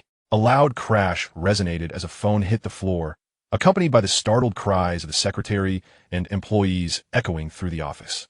Minutes later, Anthony sat in his chair, his expression dark and brooding. His secretary was engaged in a flurry of phone calls. After a while, Anthony inquired, Have you still not been able to reach Mill and Chenier? The secretary nodded nervously. In a fit of rage that turned into a sardonic smile, Anthony reacted. At that moment, a middle-aged man entered the room. Boss, I have discovered that Angus, the the CEO of Bywater, secretly met with Mill and Shanier the day before yesterday. Upon hearing this, a glint of ferocity flashed in Anthony's eyes. Meanwhile, at Bywater, Angus received news circulating among major investment firms. His first reaction was one of delight, quickly followed by confusion. Just 2 days prior, he had a clandestine meeting with Mill and Shanier, during which it became apparent that they had no intention of leaving SSD. Even in the face of exorbitant annual salaries and unconditional promises to support their research, Mill and Shanier remained unmoved. Thus, Angus could not comprehend why, just 2 days later, they had departed from SSD. Most perplexing was that no one knew their whereabouts. Following their departure, various water treatment companies and venture capital firms frantically attempted to contact the two, but to no avail. Contemplating the situation, Angus picked up his phone and dialed Mill's number. To his surprise, the call connected. "Oh my God, Mill, you finally surfaced." On the other end of the line, Mill replied with a chuckle. "Angus, my old friend. I've just settled in." Angus eagerly asked, "Where are you? I wish to speak with you. For heaven's sake, tell me where you and Shanier are." Mill responded, "Angus, Shanier and I are currently in the Middle East. We will be embarking on a new research journey here." "In the Middle East?" Angus asked, perplexed. "How on earth did you end up there?" Mill offered no explanation, instead stating, "Angus, I need to contact my family now. I will reach out to you later." With that, Mill hung up the phone before Angus could say anything. Just then, a knock on the door interrupted him. "Come in." Angus's attractive secretary entered briskly. "Boss, there's bad news. Anthony is accusing Bywater of maliciously poaching technical talent." "What?" Angus was taken aback and asked, "Are you certain?" The secretary nodded. "Anthony has already contacted the media, and news of your private meeting with Mill and Shanier has leaked." Afterward, the secretary presented various media reports. Upon reading them, Angus began to arrange an emergency public relations response, clarifying that Mill and Shanier's departure from SSD had no relation to Bywater. He also disclosed Mill and Shanier's location in the Middle East, along with screenshots of their call records. The public relations outcome was completely contrary to Angus's expectations. Rather than absolving him, it intensified suspicion. To date, Angus was the only person known to have contacted Mill. Even Mill's family had lost all communication with him. During a media interview, Mill's family publicly confirmed this fact. At that moment, Angus found himself at a loss for words, suddenly realizing he had unwittingly fallen into a trap. Meanwhile, aboard a private jet heading to Dubai, Shaojun expressed a hint of apology. "Professor Mill, Professor Shanier, I apologize for involving you in this charade." The two middle-aged Caucasian men on the ground merely smiled and shook their heads, indicating it was of no concern. Regarding Angus's unexpected scapegoating, Shaojun could only attribute it to coincidence. The day before, as soon as Angus left, Zhuo Pengyun had found Mill. Then, Shaojun had a flash of inspiration, prompting him to have Mill play along and cast all the blame on Angus. As a model youth of the new era, Shaojun expressed his regrets. In the grand scheme of things, one's own interests reigned supreme. At that moment, a flight attendant approached. "Mr. Liu, we will arrive in Dubai in half an hour. Please prepare for landing." Shaojun raised his well-shaped eyebrows. It had been years since he last visited Dubai, and over a year since he last saw that fellow. At Dubai airport, a luxurious convoy awaited outside. An Arab man, flanked by aides, strode through the terminal, his expression lighting up as he spotted someone. He hurried over, calling out in Chinese, "Oh, Shaojun, welcome to Dubai." The Arab man embraced Shaojun, a look of uncontainable joy on his face. "Harvey, long time no see." Upon arriving at Harvey's residence, Shaojun disclosed the full name of his companion to the two women. "Say Harvey Vin Sayed al-Nayan." The Al-Nayan family is well known, and while sensitive information shall remain unmentioned, Shaojun also revealed to the two women that Harvey was the third in line to the throne. This rank was quite daunting. Once seated, Shaojun got straight to the point. "Harvey, I have my sights set on the desalination equipment manufacturing plant under your group." Upon hearing this, Harvey first consulted his assistant. After understanding the situation, he asked, "What price are you prepared to offer?" Shaojun, with an odd expression, retorted, "Given our relationship, do we need to discuss money? What significance does a manufacturing plant hold for you?" With that, Shaojun lifted his teacup.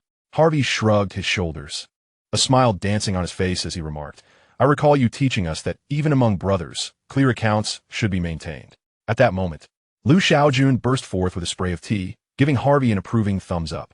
Curiously, Harvey inquired, "Has your transcendent technology made any breakthroughs in seawater desalination?" Shaojun nodded, stating, "The specific desalination plan will be ready by next month." Harvey immediately responded, "Once the plan is finalized, the UAE will become your first client." Shaojun raised his teacup. No need for further words. Let's drink to that. Chapter 64. It's quite intriguing. After spending 3 days in Dubai, Liu Shaojun was set to return home. As for the Grover Manufacturing Company, it was secured over a single dinner. Within 2 days, he took over Grover Manufacturing, ensuring that Miller and Shinier were well settled. In a few days, a team from Transcendent Technology would be dispatched to Saudi Arabia to take full control of Grover Manufacturing's operations. Upon returning to Tianhai, Liu Shaojun took a day to rest before diving back into work. He had a clear vision for the development of Transcendent Technology. The current focus was on perfecting the construction of the virtual world's ecological system, followed by aiding Xiaoyi in her rapid growth, and lastly, advancing titanium carbon composite fibers and seawater desalination technology. Seated in his office, Liu Shaojun meticulously outlined his recent work plans on a sheet of draft paper. Just then, a knock on the door drew his attention, and Chun Xiao entered. "Mr. Liu, we have received an official letter from North America." Liu Shaojun raised an eyebrow. From North America? Could it be regarding the virtual brain-machine interface? Upon opening the letter, he found his suspicion confirmed. However, as he read to the end, a peculiar expression crossed his face. The North American authorities and Wall Street were making a substantial investment this time. To facilitate Transcendent Technology's early entry into the North American market, Wall Street was even willing to open certain data centers. While Liu Shaojun understood that critical data within these centers had likely been relocated, the remaining information would undoubtedly prove invaluable for Xiaoyi. He couldn't help but feel a twinge of temptation. Nevertheless, temptation did not equate to action. Liu Shaojun set the letter down, instructing reply to North America, indicating that Transcendent Technology needs to deliberate carefully before reaching a decision. Chun Xiao nodded, placing a few documents on his desk before exiting the office. His thoughts returned to work. When he had initially designated Hongqiang as the headquarters for Transcendent Technology, he had promised to transform the city. Now, it was time to fulfill that promise. The ecological framework of the virtual world primarily consisted of entertainment, lifestyle, and work facets for users.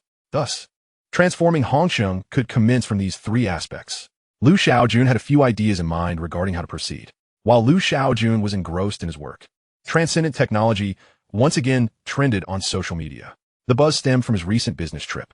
The wholly owned subsidiary Future Bionics had announced a significant breakthrough in bionic prosthetics, supported by technical and material advancements from its parent company.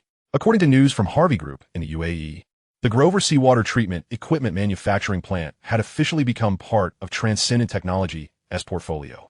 The inclusion of Transcendent Technology was poised to radically alter the landscape of seawater treatment. The previously unscalable seawater desalination process might now experience a surge in economic viability. This news from abroad captivated domestic netizens, who expressed their excitement. Historically, it was often the case that foreign companies would spark discussions within a country. Now, a domestic company had garnered the attention of the entire world. It was undeniable that Transcendent Technology had become a prominent representative of the nation on the international stage. As one netizen aptly commented, if domestic giants follow the lead of Transcendent Technology, wouldn't that instill a sense of national pride? Liu Shaojun, currently in a meeting, had grown accustomed to the company trending on social media. It was merely routine. Upon stepping out for a brief moment, he returned to find many new faces, recently appointed executives. Familiar faces were present as well, all brimming with enthusiasm. This pleased Liu Shaojun immensely. Direct to the point, the sole theme of today's meeting was enhancing Hongqiang's influence. Liu Shaojun stated, "When we relocated to Hongqiang, we set a goal to transform this city. Promises must be upheld. If we cannot change even one city, how can we aspire to impact or transform the world?" The floor was open for discussion, and the executives eagerly seized the opportunity to showcase their ideas. Zhang Yuanzhou, who managed the operation of Wushuang Sangua, was the first to speak, suggesting we should integrate Hongqiang's iconic landmarks and buildings into the virtual world. Su Gong, responsible for CN2, chimed in with a smile. Why not transport the entire city of Hongqiang into the virtual realm? This sparked excitement among the others. Envisioning Hongqiang as a game instance for players to explore, delving into its history and culture, thereby fully unveiling the city's image. They could even expand the concept, establishing Hongqiang as a central hub for all players in the Asia-Pacific region to explore. Liu Shaojun spun in his chair, propping his chin on his hand, smiling as he observed the unfolding discussion, choosing to remain silent. At that moment, Lin Ruoxue, who had just returned from a business trip to Australia, interjected. "Have you considered Hongqiang's economy?" At her words, all executives paused to direct their attention to Lin Ruoxue. Furrowing her brows slightly, she remarked, "We are all aware of Hongqing's disadvantages, but it possesses numerous advantages. We must leverage these strengths to enhance the overall quality of Hongqiang, not merely its image." The advantages of Hongqiang were evident, particularly its geographic location as the only provincial capital along the Jingzhou line, boasting an extensive high-speed rail network that facilitates brief communication with surrounding provinces and cities. In recent years, Hongqiang had established a 6-hour economic circle reaching 8 provincial capitals, encompassing a population of 4.6 billion people. However, the challenge remained that Jiangxi province, often referred to as the Akali province by netizens, did not enjoy widespread recognition. Various layers of circles surrounding Hongqiang continued to emerge. Lin Ruoshui's intent was clear. Aiding Hongqiang's ascent required a dual focus on both its image and economic development. As everyone contemplated this, Lin Ryu softly suggested the establishment of a large-scale transcendent technology factory in Jiangxi would greatly benefit the overall economy. However, we must also pay attention to the finer details. How can we achieve this? By leveraging the advantages of the currently formed ecological system in the virtual world. Lin Ryu continued, the release of holographic imaging microcomputers has made users virtually inseparable from the virtual world. While the idea of making Hongqiang a game instance is excellent, we must find ways to attract players from all directions to the city. This aligns perfectly with Hongqing's strategic development plan, utilizing its geographic advantages to draw talent from afar. As soon as Lin Ryu finished speaking, Zhang Qi, in charge of artificial intelligence partnerships, eagerly chimed in. Consider the concept of trending spots on social media. Let's explore that. Su Jijun glanced at Lu Shaojun before signaling for Zhang Qi to elaborate. Excitedly, Zhang Qi proposed we could attribute special attributes to Hongqing's landmarks, encouraging players to visit the city. If one were to embark on a journey to these landmarks equipped with holographic imaging devices to check in, users would acquire enigmatic attributes that could be utilized within the game. It is indeed quite intriguing. Chapter 65. The Influence of Transdimensional Technology. Lu Shaojun nodded slightly. Zhang Qi's notion was indeed commendable and aligned with Lu Shaojun's overarching plan. Luo Yilong, the head of the Virtual Brain Machine Operations Department, contemplated for a moment before stating, the venue for the large-scale esports events can be selected as Hongqing. Lu Shaojun raised an eyebrow and inquired, does your department have plans for professional competitions? Luo Yilong nodded and replied, the individual challenge competitions for Unmatched 3 Kingdoms and Path of Immortals have already been meticulously planned. In Unmatched 3 Kingdoms, 50% of players assume the role of generals. Even those in other professions have integrated into the power system. As for Path of Immortals, it is needless to say, set in a world of immortal heroes. Indeed, personal challenge competitions can be held. Lu Shaojun declared, let us designate Hongqiang as the venue for the inaugural challenge competition. You all should confer with the authorities in Hongqing. Furthermore, the personal challenge competition should not be limited to our domestic arena. It must also extend to the Asia-Pacific region. For games that do not meet the criteria for personal challenges, we must devise a means to temporarily align them. In due course, we shall develop a comprehensive competition framework. Luo Yilong nodded in agreement. Lu Shaojun gazed at the assembly and remarked, everyone's ideas are quite commendable. We must consolidate these thoughts into a formal proposal for my perusal. In fact, it is my vision for Hongqiang to evolve into a city that bridges the chasm between the real and virtual worlds. The audience listened intently. How to facilitate this communication requires collective brainstorming, which is currently a challenge. We shall proceed gradually, initially leveraging the existing advantages of transdimensional technology to enhance Hongqing. Just now, Ryu made a statement with which I wholeheartedly concur. Our objective is to attract individuals from all corners to Hongqing. However, we must remain ever mindful to maintain open lines of communication with the Hongqiang authorities, ensuring our initiatives align with Hongqing's developmental strategies. Lu Shaojun stroked his chin and continued. In addition to urban and economic considerations, we must also provide support for the development of universities in Hongqing. Transdimensional Technology will allocate 20 billion yuan to Hongqing's universities, allowing them to determine the specific distribution of funds. The chief research expert in materials science from the Transdimensional Technology Research Institute will commence residency in Hongqing next month. The institute will collaborate with Hongqing University to bolster its research capabilities. Su Jijun responded, I will personally liaise with the Hongqing authorities regarding this matter. The meeting proceeded. After discussing the projects in Hongqiang, the executives presented succinct reports on their department's activities during this period. For instance, both domestic and Asia-Pacific regions will launch a paid virtual game by the end of the month. The paid gaming market in the Asia-Pacific region appears promising. However, domestically, there is uncertainty. The domestic paid gaming market is not particularly large, with many games opting for a free-to-play model supplemented by in-game purchases for items and skins. This paid game serves as a test case.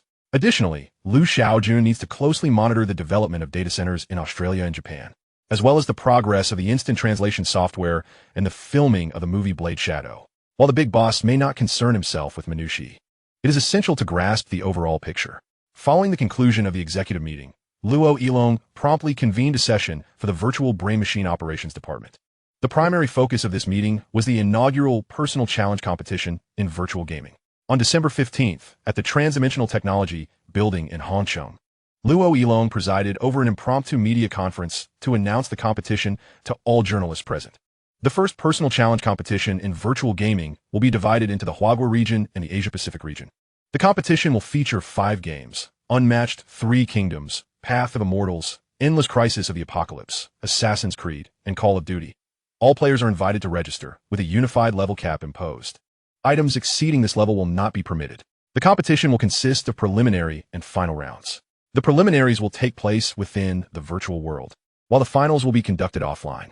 Each game will select 100 players from the preliminaries to advance to the finals, where the first round will employ a double round point system. The top 16 players with the highest scores will progress to the second round.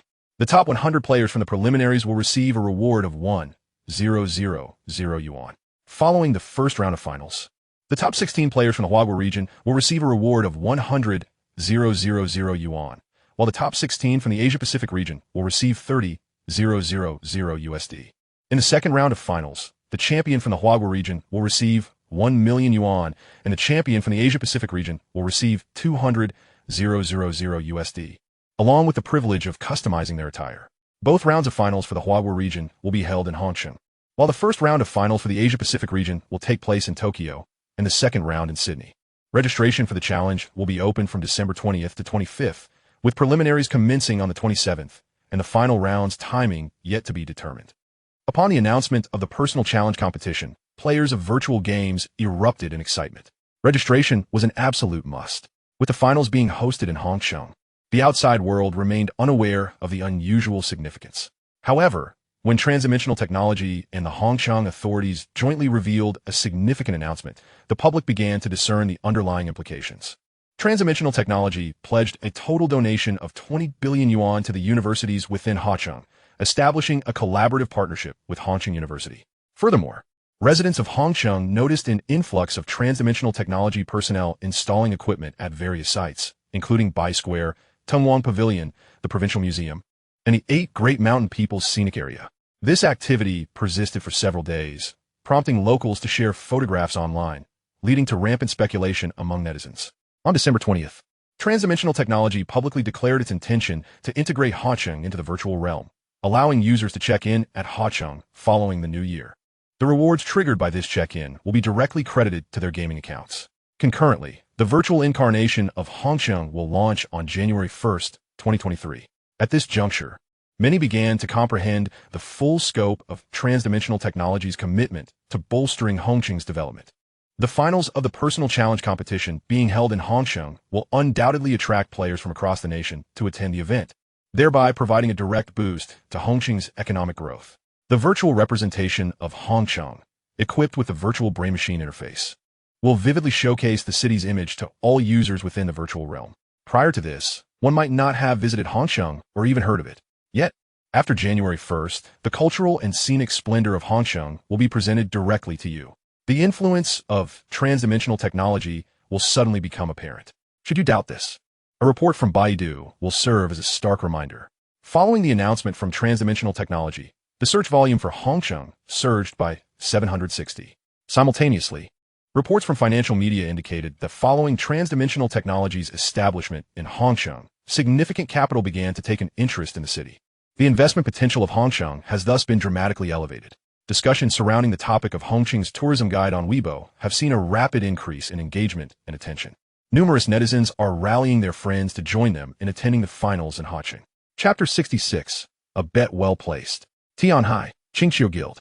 The Qingqiu Guild, originally known as the Fox Legion, gradually faded from public view with the decline of online gaming. However, the advent of virtual games heralded a renaissance for the guild.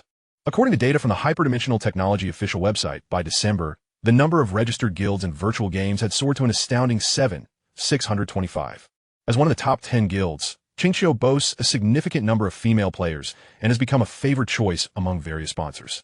With sponsorship comes the potential to enhance benefits, which in turn attracts a greater number of highly skilled players. The top-ranked territory in unmatched Three Kingdoms is Qingqiu Town, with 18 of the top 100 territories belonging to the Qingqiu Guild. At this moment, the guild convenes both online and offline meetings, centered around a singular theme: the personal challenge competition in virtual games. A notification from sponsors indicated that if the Qingqiu Guild could achieve commendable results in this challenge, the sponsorship fee would be a mere formality. The guild leader, Jiang Xuetzi, sat at the head of the table and calmly declared for this challenge: "I have but one goal, to win the championship of all events. The prize money will see only 20 allocated to the guild as a development fund, with the remainder awarded to individuals." Upon hearing this, the eyes of all guild members sparkled with excitement. Not only the Qingqiu Guild, but other guilds and esports clubs also held simultaneous meetings. Soon, the ambitions of these guilds and clubs sparked widespread discussions online. In Jiangsheng, within the Hyperdimensional Technology Industrial Park, Liu Shaojun stepped out of his vehicle and stretched languidly. After driving alone from Hongsheng, he felt a bit fatigued. His purpose in Jiangsheng was to set up production lines for virtual brain machines, titanium carbon composite fiber, graphene, and corresponding desalination technology. Some of his brethren might inquire about the production line for holographic imaging microcomputers. Wasn't the production capacity already sufficient? Indeed, it was adequate. Following the authorization of holographic imaging technology, licensed manufacturers had successively launched their own devices. In contrast to the monotonous color schemes and somewhat unsightly designs of holographic imaging microcomputers, other manufacturers produced aesthetically pleasing devices at reasonable prices, resulting in a daily surge in sales. Consequently, the production capacity of holographic imaging microcomputers had become sufficient. News from Future Bionics indicated their readiness to unveil a new line of bionic prosthetics on January 10, 2023, requesting a substantial supply of manufacturing materials from the parent company. Coincidentally, Grover Manufacturing reported that their equipment upgrades were complete and ready for production. Thus, Liu Shaojun planned to announce the desalination equipment on December 28th. He deemed it unnecessary to hold a dedicated launch event for the desalination equipment. As he strolled through the deserted industrial park, he couldn't resist summoning the system. "System, how did you circumvent the problems arising from the production lines?" The system replied, "The methods of avoidance are currently beyond the host's authority to know." Liu Shaojun smirked, choosing not to press further, and proceeded to set up the designated production lines according to the previously outlined areas. About an hour later, just as he was about to head back to Hongsheng, his phone vibrated. Upon opening it, Xiaoyi appeared. "Master, I have detected significant data fluctuations on Amazon." Liu Shaojun inquired. Perplexed, "What relevance does this have to us?" Xiaoyi quickly explained, "Master, the North American authorities in Wall Street are considering opening several data centers. The fluctuations on Amazon are linked to those centers." Frowning, Liu Shaojun immediately took out his notebook. "Xiaoyi, please check for fluctuations in Google's data centers while I look into Microsoft's." "Understood, Master." Each undertook their task, and within 10 minutes, they reached the same conclusion. The data centers of the three major cloud computing giants in North America were undergoing large-scale data mobilization, all directed towards the databases that the authorities were willing to open. Goodness, the North American authorities in Wall Street are truly investing heavily this time. Indeed, when profits reach a certain threshold, the power unleashed by capital is immensely formidable. Xiaoyi, examining the data, gulped. With her vibrant blue eyes glistening, she remarked, "Master, these data." Liu Shaojun pondered for a moment, then said, "Let us not rush. Let us first seek out any pitfalls."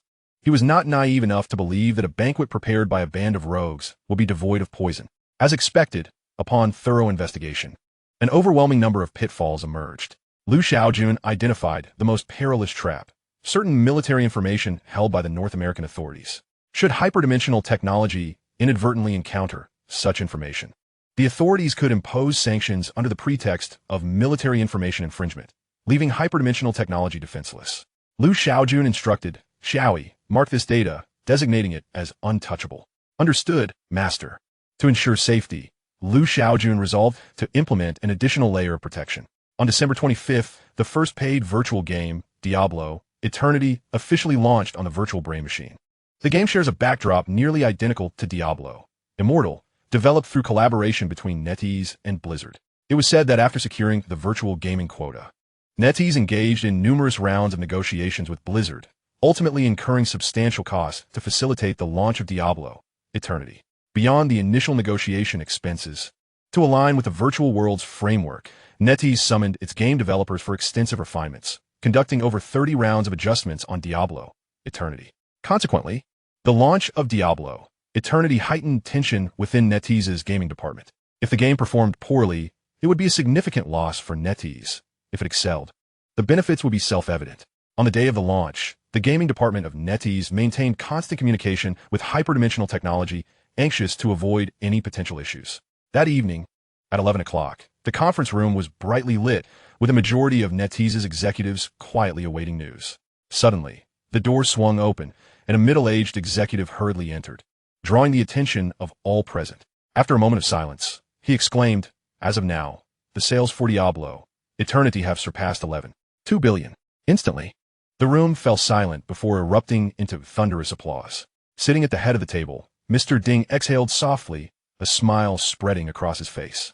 They had finally made the right bet. In this journey towards the future, NetEase had become one of the passengers on the Virtual World Express. The following day, the announcement jointly released by Hyperdimensional Technology and NetEase once again sent shockwaves throughout the industry. Chapter 67, A Great Business. Diablo Eternity achieved a staggering 113.1 billion in sales within 24 hours, with a game price of 29 yuan and 39 million purchasers. This dazzling array of data left many incredulous, particularly those game developers who had missed the opportunity for virtual gaming quotas, who were reluctant to accept this reality. It was beyond insanity. Simply unbelievable that a game could achieve such commercial success in the domestic market. The relevant analysis indicates that the remarkable financial success of Diablo Immortal can be attributed to the unique nature of its virtual world. Players are fully immersed in the game, unencumbered by the barriers of devices such as smartphones or computers. Moreover, the domestic market for paid virtual games is largely untapped, with NetEase emerging as a frontrunner, reaping significant market benefits. Analysts suggest that the sales phenomenon of Diablo Immortal is likely to persist until the launch of new paid virtual games. While industry insiders focus on Diablo Immortal, they are increasingly turning their attention to the Asia-Pacific region. Another virtual game, Need for Speed Heat, is set to launch its virtual neural interface on December 26th. Initially, both the Chinese and Asia-Pacific regions had plans for 2 games each. However, due to time constraints, this was ultimately reduced to 1 for each. The American company Electronic Arts, EA, has secured the other virtual game slot. The Need for Speed series, under the EA Sports brand, boasts a vast global fan base, making its launch of the virtual neural interface a topic of considerable interest. However, domestic netizens remain indifferent. As the registration for the first virtual game Personal Challenge preliminaries closes on the 25th. On the 26th, the Gaming Operations Department of Hyperdimensional Technology disclosed the registration numbers for each game project. Dynasty Warriors had 2.89 million registrants, Cien 2 had 2.67 million, Endless Crisis had 2.18 million in China and 6.78 million in the Asia-Pacific region. Assassin's Creed had 3.87 million, and Call of Duty had 5.12 million. The total registration reached a staggering 23.15 million. Simultaneously, the Gaming Operations Department announced that the preliminaries would take place from December 27, 2022 to January 15, 2023. Since not every player possesses a personal virtual neural interface, the preliminaries could not be completed in a single day. In this virtual realm, the flow of time can be manipulated and countless competition venues can be generated. The preliminary competition format involves random opponent assignments, with victors advancing to the next round and losers being eliminated. Following the announcement of the registration numbers, many were astonished by the unprecedented turnout for a gaming competition. Fortunately, the peculiarities of the virtual world enabled such an event to be organized. On the 27th, both ordinary netizens and industry professionals were exceedingly busy. The former were either participating in the competition or watching matches featuring high-profile players, while the latter were refreshing the Hyperdimensional Technology official website. Around 1 p.m., the website updated its information. Need for Speed Heat is priced at 38, with 24-hour sales reaching 81.2 billion and in-game item sales amounting to 48.7 billion. The revelation of these figures left many in shock. Such astonishing numbers are truly unparalleled. Since the inception of superdimension technology, it has continually delivered surprises. Yet no one anticipated that each revelation would exceed the last. Concurrently, superdimension technology announced significant breakthroughs in seawater treatment. The Research Institute has developed a novel water treatment material, variable aperture graphene, which can precisely control the size of the apertures between graphene molecules under liquid manipulation. The Grover Equipment Manufacturing Plant will officially commence sales of large-scale water treatment machinery on January 1, 2023. Enterprise and national-level users can consult with superdimension technology for comprehensive, globally advanced seawater treatment solutions. Additionally, the company will offer seawater treatment materials for sale, inviting various water treatment manufacturers to inquire. Importantly, the variable aperture graphene material is not only applicable to seawater desalination, but also shows promise in other forms of water treatment, such as wastewater treatment and even nuclear waste management. The scientific prowess of superdimension technology has left many in awe. Initially, Liu Shaojun had purchased only seawater desalination technology, but the bionic robot left Pengyun No.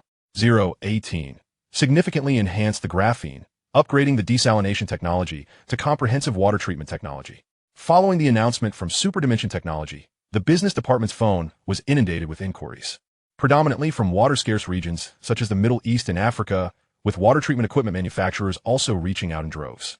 Although there were anticipations of Superdimension Technology making a bold move in the seawater desalination sector after acquiring SSD and Grover, the speed of their advancements was unexpected. However, this time, the company's approach cannot be deemed excessively aggressive, as the fluctuations in the water treatment industry were not as substantial as anticipated. Initially, industry insiders believed that superdimension technology would monopolize the entire sector. Yet, it appears they are targeting the high-end market instead. Liu Shaojun had previously clarified external doubts. As a cutting-edge technology company, Superdimension Technology's innovations are at least a decade ahead of the industry. Should the company exploit this lead to monopolize recklessly, it would inflict devastating damage on the industry. All global industries are interlinked and mutually influential. The collapse of one sector could lead to widespread company bankruptcies, factory closures, and mass unemployment, ultimately impacting the overall economic development of society. Superdimension Technology aims to form a monopoly, but it seeks to dominate the high-end market. This scenario is akin to the smartphone industry, where Apple monopolizes 80% of profits, Samsung 15%, and domestic manufacturers around 5%. This is why the phrase exists in the mobile industry. Apple consumes the meat, Samsung sips the soup, while Huami OV get the leftovers. Superdimension Technology's ambition is to be the one feasting on the meat. In the office, Liu Shaojun was engrossed in coding when a video call request from Dubai appeared. Upon connecting, he saw Harvey relaxing in a hot spring, surrounded by a group of bikini-clad women splashing playfully. Shaojun, good evening, Harvey greeted. Liu Shaojun raised an eyebrow, stealing a glance at the alluring scenery before asking, Harvey, why aren't you out horseback riding at this hour? Do you need something? Harvey took a sip of red wine and replied with a smile. The royal family wishes for Superdimension Technology to assist us in designing a large-scale seawater desalination plant. Upon hearing this, Liu Shaojun directly inquired, what scale is required for the desalination plant? After a moment's contemplation, Harvey responded, it needs to produce at least 300 million cubic meters of desalinated water annually. That's quite a substantial undertaking, Liu Shaojun remarked. The figures do not lie. Indeed, the wealth of the Middle Eastern elite is evident. Saudi Arabia accounts for 24% of the world's total desalination capacity, while the Jebel Ali seawater desalination plant in the UAE is the largest globally, producing 300 million cubic meters annually.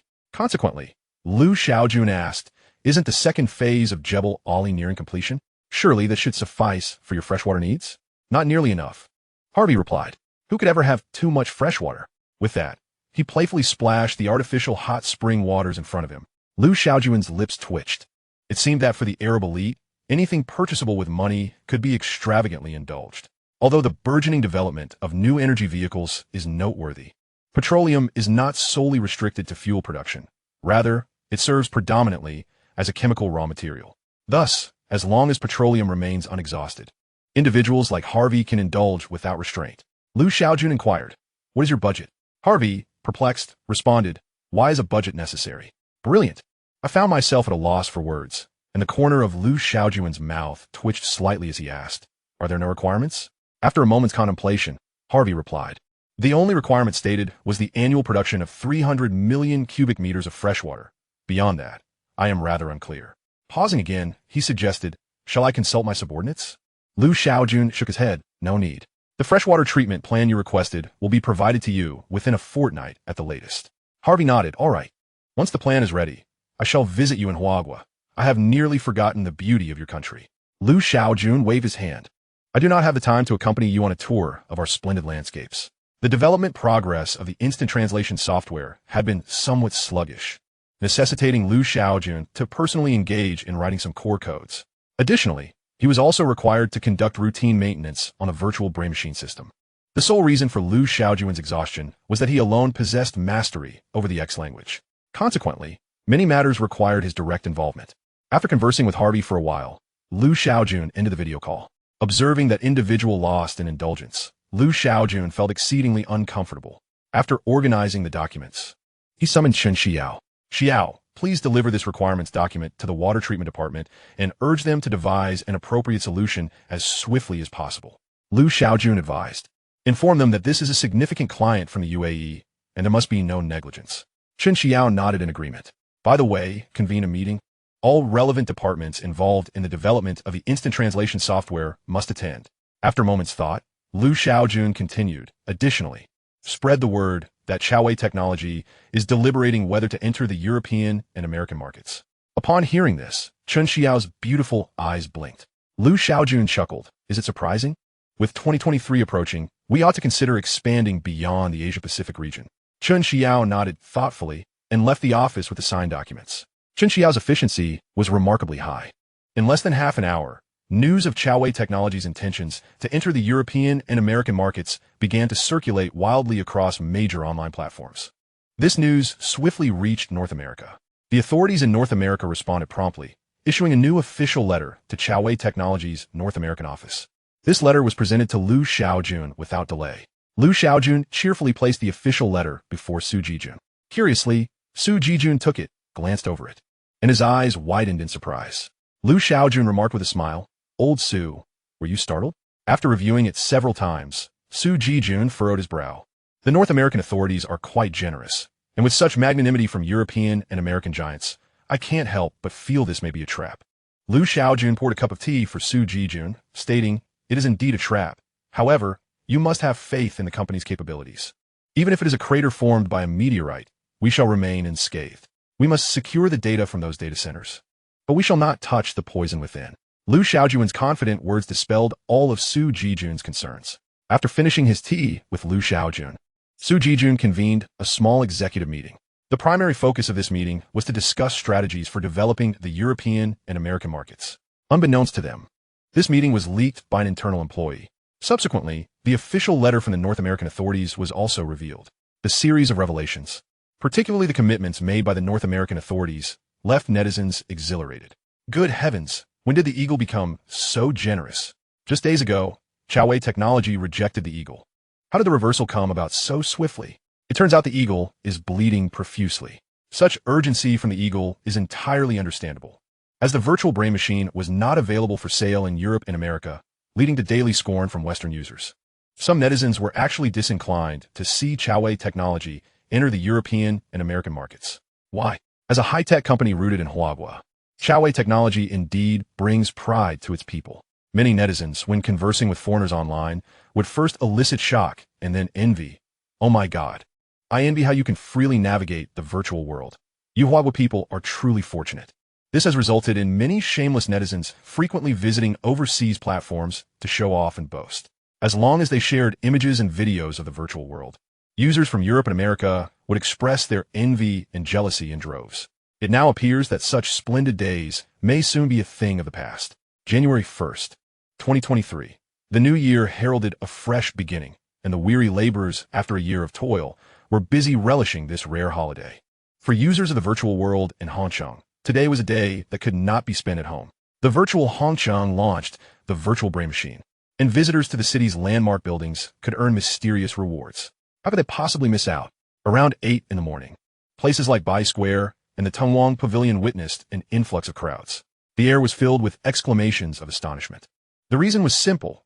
Holographic virtual characters and scenes were ubiquitous in Bai Square and Tungwang Pavilion. These virtual characters interacted in real time with visitors and their AI partners. The virtual scenes primarily narrated the historical and cultural backgrounds of the attractions, with holographic projections enveloping the entire site. Visitors could immerse themselves in the scenes depicted by the virtual imagery. The visceral impact brought about by this experience was truly beyond description. Naturally, visitors did not forget the most essential task, checking in. Chapter 69, Unaffordable. A heavy user of the virtual world, Qi Liang, hurried to Bai Square. Upon arrival, he turned off the holographic imaging microcomputer, allowing his virtual girlfriend to be presented through the holographic imaging device at Bai Square. This way, visitors need not carry the holographic imaging device at all times. Due to the large crowd, Qi Liang casually found a spot and checked in directly. As the microcomputer beneath his feet lit up, the surrounding environment abruptly transformed. The clear sky was replaced with ominous clouds, accompanied by flashes of lightning and rumbling thunder. It seemed as if a time portal was about to open in the sky. All visitors stood in awe at this spectacle.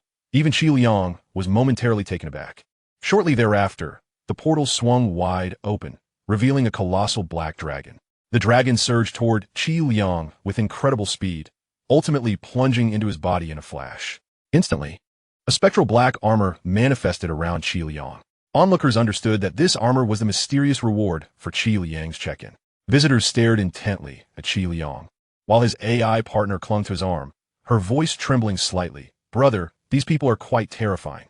The soft, delicate tone snapped Qi Liang back to reality, and he patted his chest. The spectral armor surrounding him dissipated in an instant. Without uttering a word, Qi Liang swiftly took his wife by the hand and fled. The other tourists soon caught on. "Hey buddy, don't run. Are you selling that armor? Brother, have you joined a guild? Come to our Batian guild. The benefits are great, the experts are fierce, and there are plenty of ladies." Qi Liang would have to be a fool to stop. Unless his mind were completely clouded, he would never part with that armor. Qi Liang's fortune was by no means an isolated incident. On the forum of Second World, many tourists shared videos and images showcasing numerous lucky individuals. People like Qi Liang would find themselves pursued by others for two reasons. Either they had forgotten to enable private check-ins, as reward from check-ins would remain undisclosed once activated, or they merely sought to flaunt their fortunes. In the case of the latter, one should not show mercy when encountering such individuals. Relentless pursuit and harassment are warranted. In the real world, Hong City was bustling with crowds today. In fact, the virtual version of Hong City was even more chaotic than its real counterpart.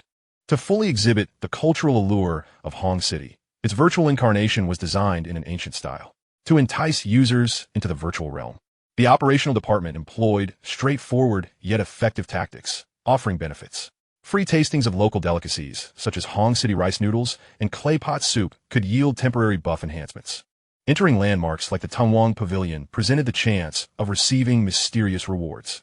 The organizers in Hong City demonstrated considerable dedication, arranging numerous events. For instance, users capable of reciting the preface to the Tungwang Pavilion would enjoy complimentary access to the pavilion upon visiting the real Hong City. Furthermore, participating in live events within the virtual Hong City could trigger special quests, which spanned the 4 already launched virtual games. With the unyielding efforts of Hyperdimensional Technology and the proactive collaboration from Hong City, the virtual Hong City's popularity was hardly surprising. Discussions and search volumes regarding Hong City surged dramatically. Upon learning of this news, Tianhai's representatives were filled with regret. They lamented their earlier decision to let go and wished they had done everything possible to ensure Hyperdimensional Technology's establishment in Tianhai. With matters now at this juncture, all they could do was sigh. The following day, the globally renowned market research and data analysis firm, Nielsen, released an authoritative report. The title of the report was particularly striking: Hong City poised to become a global hub of cutting-edge technology. The report indicated that, with the comprehensive support of Hyperdimensional Technology, Hong City's economy was set for holistic growth, with an ever-increasing ability to attract talent and capital. Several data points were also highlighted in the report. The Nielsen team estimated that the launch of the virtual Hong City within the next year would directly contribute 46 billion yuan to Hong City's economy and indirectly stimulate an additional 220 billion yuan. The report also mentioned the upcoming finals of the inaugural personal challenge competition in the virtual world. The Nielsen analysis team held an exceedingly optimistic view regarding the economic boost the finals would bring to Hong City, estimating at least 120 billion yuan in growth. As a company nearing its centenary, Nielsen's standing in the industry was beyond dispute. Following the publication of this report, domestic media outlets promptly disseminated its contents. The Huawei Daily, The next day dedicated a special column to express high-level support for the virtual Hong City initiative. The winds of high technology were set to invigorate the shores of Poyang Lake, ushering in a new era of development for Hong City. The statement acknowledged and encouraged the deepening collaboration between Hong City and Hyperdimensional Technology, commending the latter's commitment to the city's cultural and historical heritage. Praise from various external sources poured in for Hyperdimensional Technology like a tidal wave. The entire company felt an immense sense of pride, except for Liu Shaojun, who remained remarkably composed. He was currently resting his chin on his hand, gazing at the holographic image before him. The image displayed a bionic arm and a bionic lower leg. After entrusting 1/10 of the neural linkage technology to the neurology expert, Euler, and with Euler's relentless research and Liu Shaojun's boundless investment, the project had made a slight breakthrough. This small advancement, combined with titanium carbon composite fibers, resulted in the two bionic prosthetics displayed before Liu Shaojun. These bionic limbs were scheduled for public release on January 10th, currently only available for pre-order. Future Bionics, a subsidiary of Hyperdimensional Technology, was primarily tasked with the development of bionic prosthetics.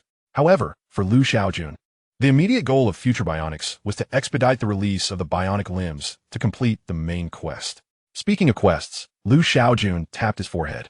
He had yet to complete any consumption quest points this month. The side quest required him to consume 6 quest points over 6 months, of which he had currently completed only 1/6. Entering the lottery page, Liu Shaojun tapped a button. Shortly after, a capsule appeared. Ding! Congratulations, host. You have obtained a fragment of a special bionic robot. Liu Shaojun raised an eyebrow in interest and clicked to view the prize details. Fragment of a special bionic robot. 10 fragments can be randomly combined to create a special bionic robot. Intriguing. 7 Dragon Balls to summon Chiron? Liu Shaojun smacked his lips, stretched lazily, and entered the system marketplace. Nearly 3 months had passed since the holographic imaging microcomputer was released, and it was time to unveil new cutting-edge products. Class of Black technology had been unlocked following the system upgrade, but it was outright excluded due to its exorbitant cost, with the lowest price set at 5 million technology points. Currently, Liu Shaojun only possessed a little over 3 million technology points, rendering him unable to afford it. Chapter 70, New Technology. Perusing the system marketplace, Liu Shaojun stumbled upon an intriguing piece of Black technology. Assistance technology for the deaf, mute, and blind. Class B Black technology that helps restore near-normal hearing, vision, and speech functions for the deaf, mute, and blind. Price, 16 million technology points. Note, purchasing will automatically unlock the related production line for assistance technology for the deaf, mute, and blind. Curiosity piqued, Liu Shaojun opened the detailed description. After reviewing it, he understood the meaning of near restoration in the introduction. The core of the assistance technology for the deaf, mute, and blind was a signal reception converter. Through this converter, brainwaves could be transformed into visual and auditory information. Simply put, once the deaf and mute individuals donned the assistance device, they could mentally articulate their thoughts, and the reception converter would translate their brainwaves into sound wave information. The assistance device would then output this sound wave information, allowing communication with those who interacted with the deaf and mute individuals. Thus, it would be tantamount to restoring their hearing and speech functions. Liu Shaojun summoned the system, inquiring, "System, are you certain that the assistance device for the deaf, mute, and blind is merely Class B Black technology?" The system responded, "According to the database, the brainwave information analysis is only one level higher than the holographic imaging information analysis. So that is how it is. The holographic imaging technology is classified as Class C Black technology." Without further hesitation, Liu Shaojun promptly purchased the assistance technology for the deaf, mute, and blind outright. Assistance device for the deaf and mute. Information reception converter production line, 40,000 technology points per unit. Hearing and speech impaired assistance equipment production line, 8,000 technology points per unit. Blind assistance equipment production line, 6,000 technology points per unit. Liu Shaojun pressed the button on his desk phone. Shortly, Chun Xiao's voice resonated. "Mr. Liu, how may I assist you?" "Xiao, please compile a comprehensive market research report on wearable devices for the hearing and visually impaired. Ensure that the report is thorough." "Understood, Mr. Liu." On the morning of the 10th, Liu Shaojun arrived at the company and encountered the Lin sisters, Lin Ruoyu and Lin Ruoxue, in front of the elevator. Lin Ruoxue, with a cheerful demeanor, retrieved 2 documents from her bag and handed them to Liu Shaojun. Curiously, Lu Shaojun inquired, "What are these?" Lin Ruoyu tucked a stray lock of hair behind her ear and replied, "They're the market research reports on wearable devices for the hearing and the visually impaired." Lu Shaojun raised an eyebrow slightly. "Isn't this Shi Yao's responsibility?" Lin Ruoyu calmly explained. "She has been exceedingly busy and ultimately had to seek assistance from my sister and me."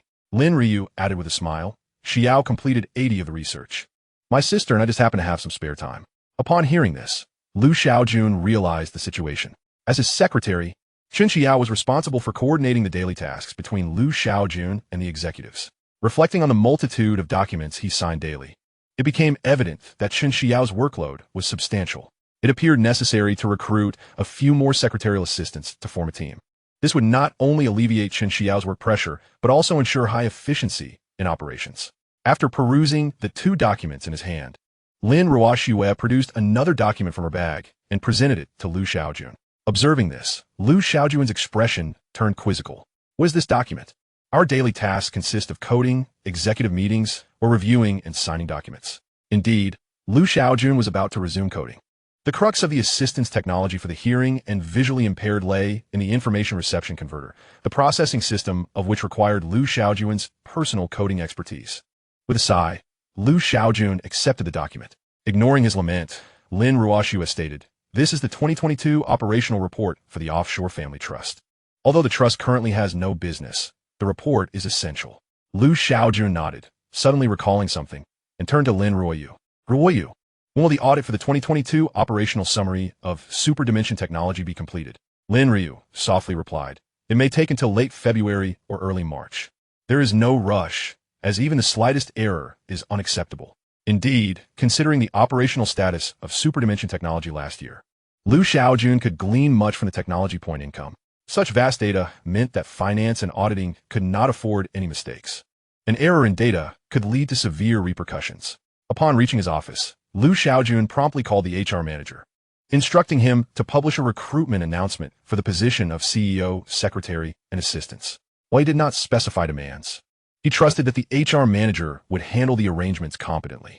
After an indeterminate amount of time, the system's notification sound echoed, interrupting Lu Shaojun's intense coding session. "Ding! Main task completed. You have earned 1 opportunity to draw an A-class black technology product, along with 6 task points." Soon after, the system's notification chimed again. "Ding! Main task published. Accumulate the release of 3 A-class black technologies. Task reward. Randomly award 1 S-class black technology. Task failure. No penalties." Lu Shaojun expressed mild surprise. "System, do you have a bug?" The system remained silent for a few seconds before responding. After thorough inspection, "The system contains no defects. Please rest assured, host." "Very well." Lu Shaojun conceded, deciding not to pursue the matter further. After all, with no penalties for task failure, the benefits accrued to him made further inquiry unnecessary. After contemplating for a moment, Lu Shaojun suppressed his curiosity. He decided to defer the utilization of the earned A-class black technology draw, not wishing to disrupt the company's forthcoming development plans. On January 11th, Future Bionics, a wholly owned subsidiary of Superdimension Technology, publicly released an announcement.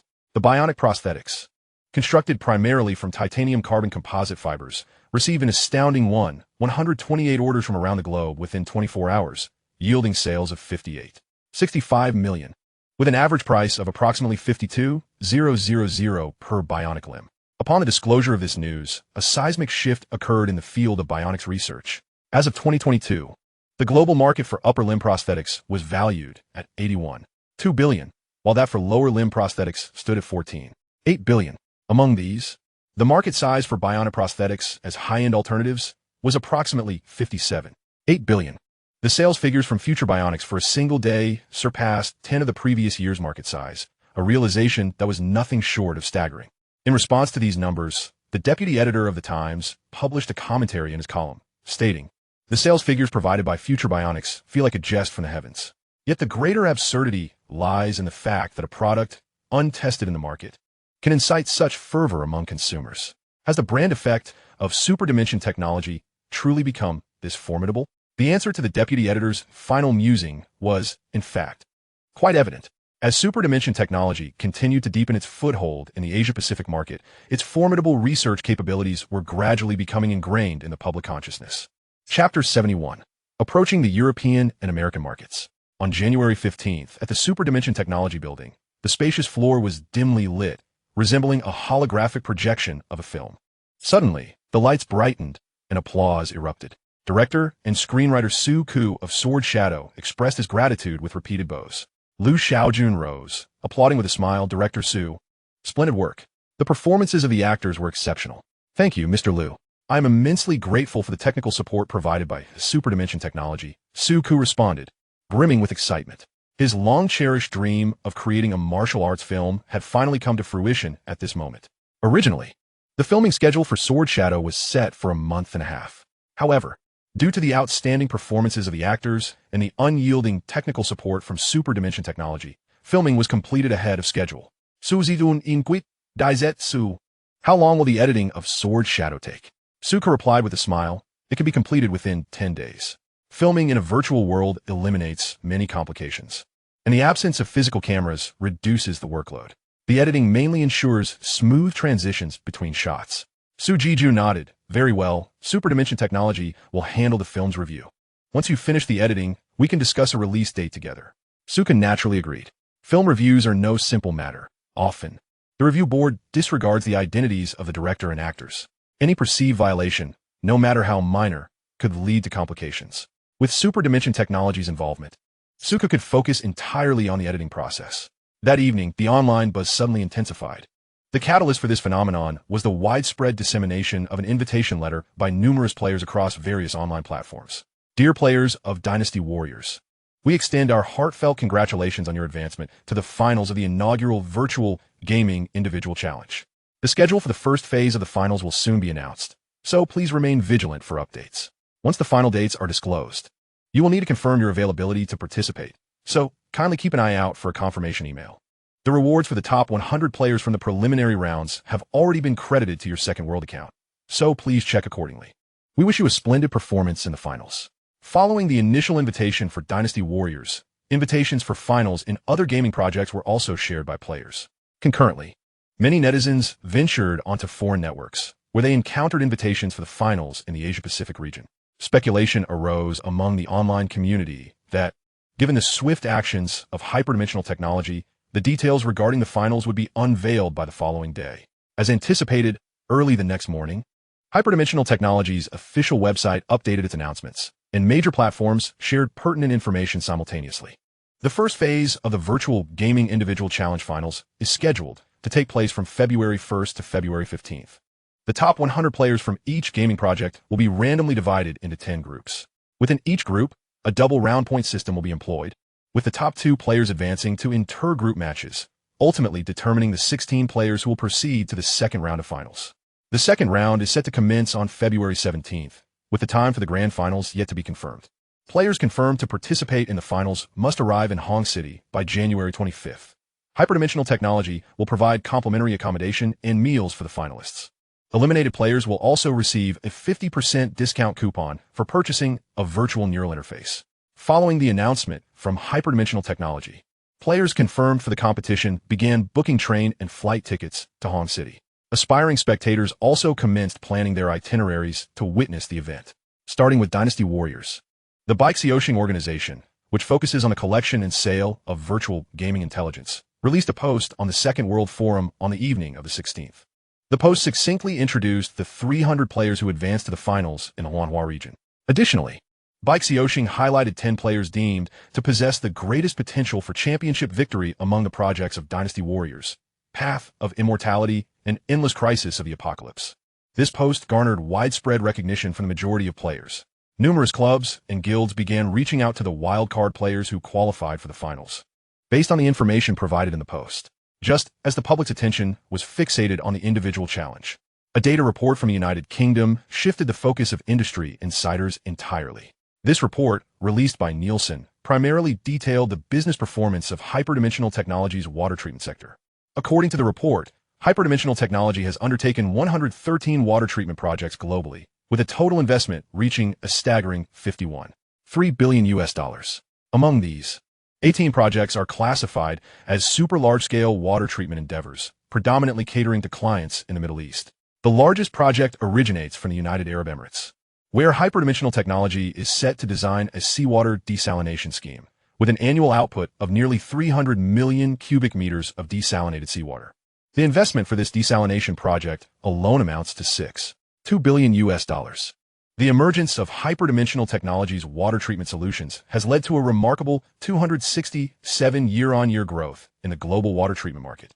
This expansion is poised to benefit the entire water treatment industry, with 2023 potentially becoming a prosperous year for vendors implementing water treatment solutions. As a subset of the water treatment market, the market for water treatment solutions has experienced a staggering 671 year-on-year growth. However, the profits derived from this market growth have entirely flowed into the coffers of Hyperdimensional Technology.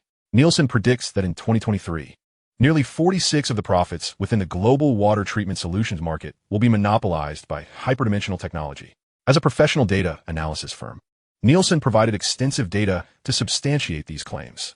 This data report from Nielsen swiftly disseminated across the globe within an hour, akin to a gentle spring rain falling upon the water treatment market. The entire industry chain, both upstream and downstream, is set to reap substantial rewards due to Hyperdimensional Technology's exceptional water treatment solutions.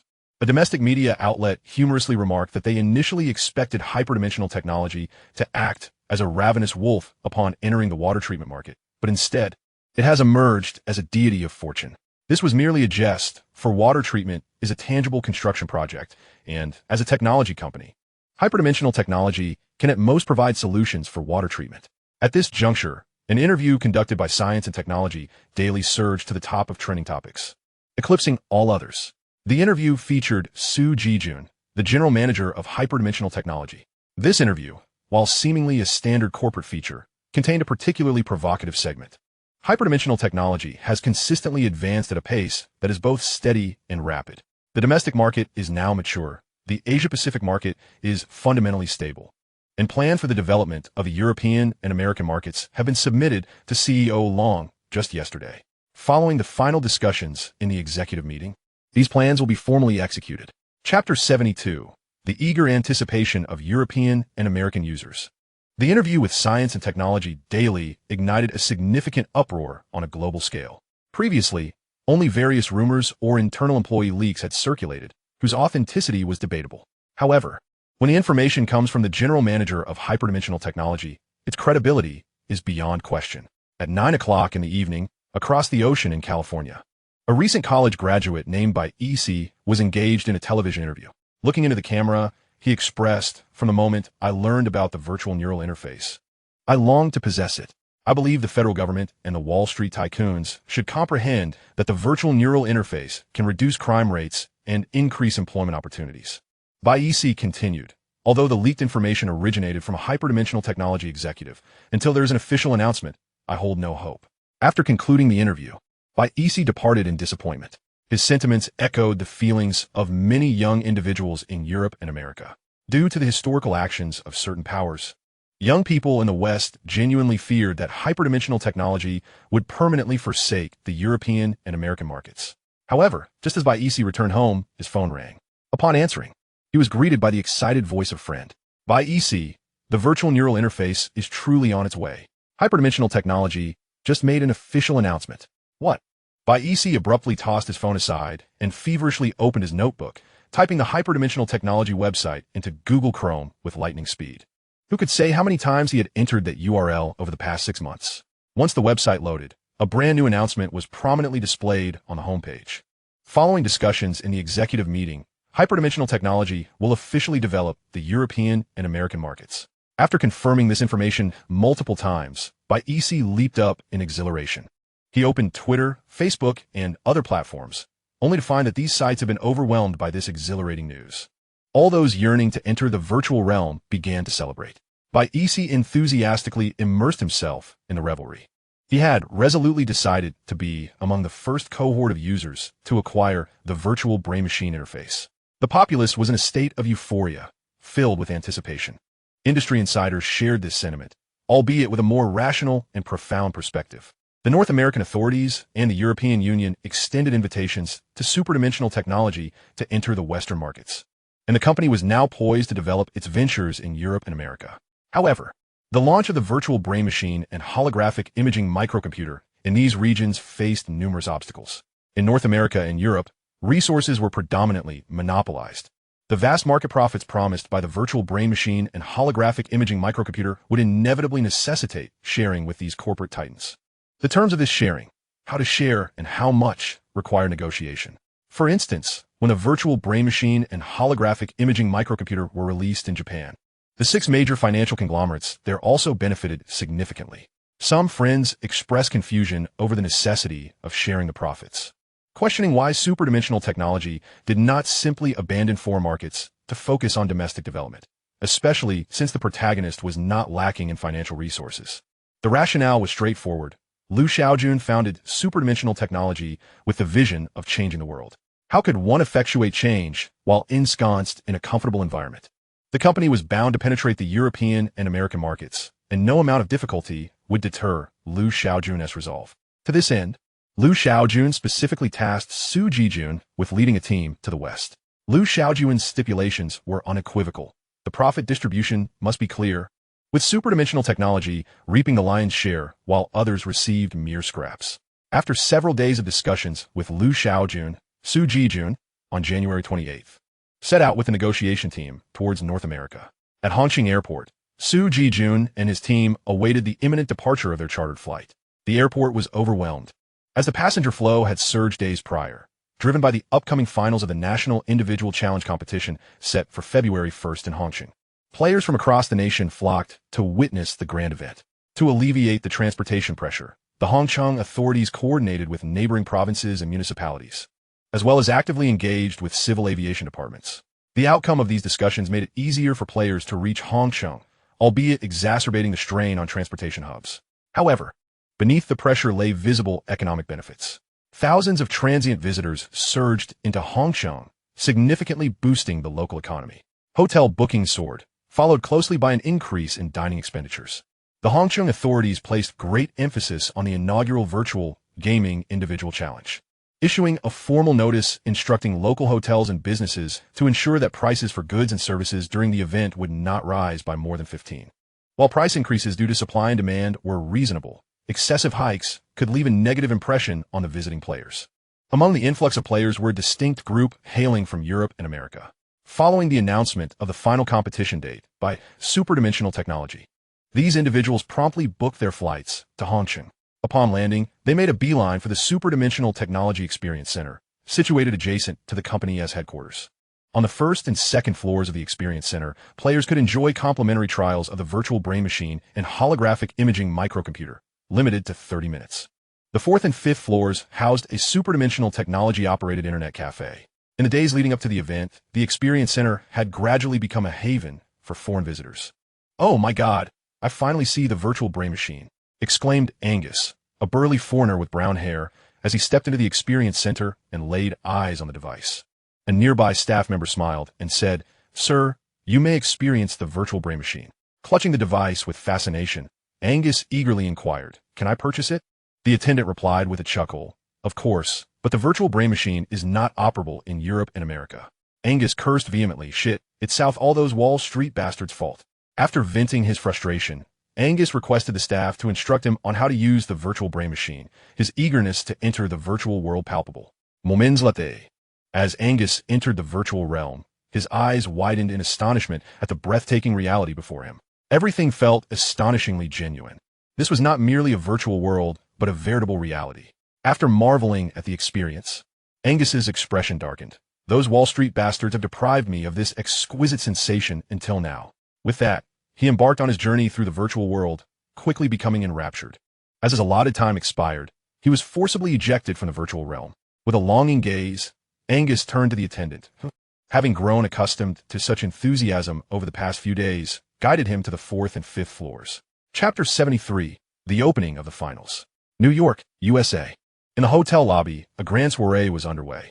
Upon entering, Su Jijun instantly captured everyone's attention. In a matter of moments, small clusters of individuals began converging towards him. Su Jijun greeted each approaching person with equal courtesy, engaging in amiable conversation, yet he refrained from divulging any details regarding the virtual brain machine. Once the crowd had dispersed, he set his glass down and turned to a bespectacled gentleman beside him, Li Yufeng. Indeed, to ensure Su Jijun could navigate the North American market seamlessly, Liu Shaojun had temporarily requisitioned Li Yufeng from his father. Su Jijun quietly inquired, "When do you think the main figure will appear?" Li Yufeng adjusted his glasses and replied, "Not quite sure, but it should be soon," having just adjusted to the time difference. Su Jijun and his research team had received an invitation to the soiree hosted by Goldman Sachs. However, Su Jijun surmised that although the event was organized by Goldman Sachs, an array of corporate giants lurked behind scenes. At that moment, a middle-aged man approached them. "Mr. Su, Mr. Li, this way please." The man escorted Su Jijun and Li Yufeng to an upper-level reception room, where a circle of illustrious magnates awaited them, including the likes of Gates and Buffett.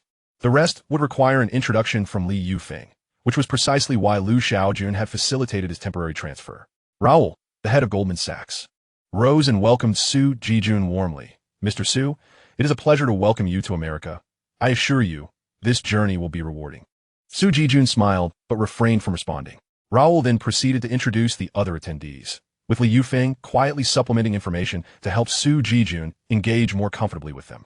In this high-stakes negotiation, Su Jijun would confront the North American titans alone, having agreed beforehand that Li Yufeng would serve solely as an auxiliary support to better hone Su Jijun's skills. As discussions commenced, Pat, the CEO of Intel, posed a question. "Mr. Su, I have a query that I hope you can clarify." "Please, go ahead." Pat remarked, "The essence of the virtual world lies in data processing. And with such an immense amount of data, the performance of its chips must be extraordinarily powerful. However, through our team's research, we have discovered that even the most advanced chips currently cannot handle such vast data. As far as I know, the processing chips for the virtual brain machine are manufactured by Hyperdimensional Technology. Yet, Hyperdimensional Technology lacks photolithography machines. How are the chips produced?"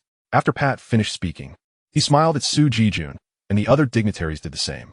Initially, after the Australian delegation toured the virtual brain machine factory, they compiled their observations into a report. This report, after professional analysis and in conjunction with other resources, yielded an analytical conclusion. The question Pat now posed falls under one of the analytical results. North America came prepared, and Su Jijun, naturally, would not be caught off guard. Prior to embarking on this journey, he had deliberately engaged in discussions with General Liu for several days, not merely to pass the time. Su Jijun replied with a smile. "The production of chips for the virtual brain machine and holographic imaging microcomputers is an internal secret of Hyperdimensional Technology. I am afraid I cannot divulge that information." Upon hearing this, Pat and several other dignitaries furrowed their brows. The individuals frowning were all titans of the semiconductor industry. Pat continued to press for answers, but Su Jijun's response remained consistent. He could not disclose such information. Faced with Su Jijun's steadfastness, Pat had no choice but to concede. Today was not the opportune moment for confrontation, and there was no need to persist. Following Pat's descent from the stage, another prominent figure ascended to take his place. Su Jijun adhered to the principles laid down by General Liu, to speak only what he could and to weave a narrative when he could not. On February 1st, in Hong City, the International Sports Center was poised for the opening ceremony of the inaugural virtual game Individual Challenge Championship, with the finals for the Huaguo region about to commence. Around 5:20 p.m., spectators who had purchased tickets began to enter the stadium through various entrances. The stadium, renovated to accommodate 550,000 seats, had ticket prices ranging from 500 to 1,200 yuan, which had sold out within a day of opening for reservations 2 weeks prior. "Wow, this is astonishing." As soon as they stepped inside, the audience erupted in exclamations of awe. The entire stadium had undergone a holographic imaging transformation, divided into 3 distinct areas, showcasing grand visuals corresponding to the 3 gaming competition categories. For instance, the duel scenes from Dynasty Warriors, the clash of cultivators and monsters from Path of Immortality, and the zombie siege visuals from Endless Crisis. Spectators entered in an orderly fashion, while the staff backstage were bustling with activity. With tens of thousands gathered, ensuring a stable network connection alone was a daunting task. Around 5:40 p.m., a luxurious convoy arrived. Zhang Yun, the manager of the event operations department, was outside to welcome them. Upon seeing Liu Shaojun, Yu Hua, Luo Yilong, and other senior executives, Zhang hurriedly jogged over. "General Liu, the opening ceremony is all set." After Liu Shaojun alighted from the vehicle and casually surveyed the surroundings, satisfied with the orderly scene, he withdrew his gaze. "Well done," he praised. "Not at all, it's merely my duty." "This way, please, the opening ceremony is ready." Liu Shaojun nodded slightly. following Zhang Yun into the stadium along with Yu Hua and the others.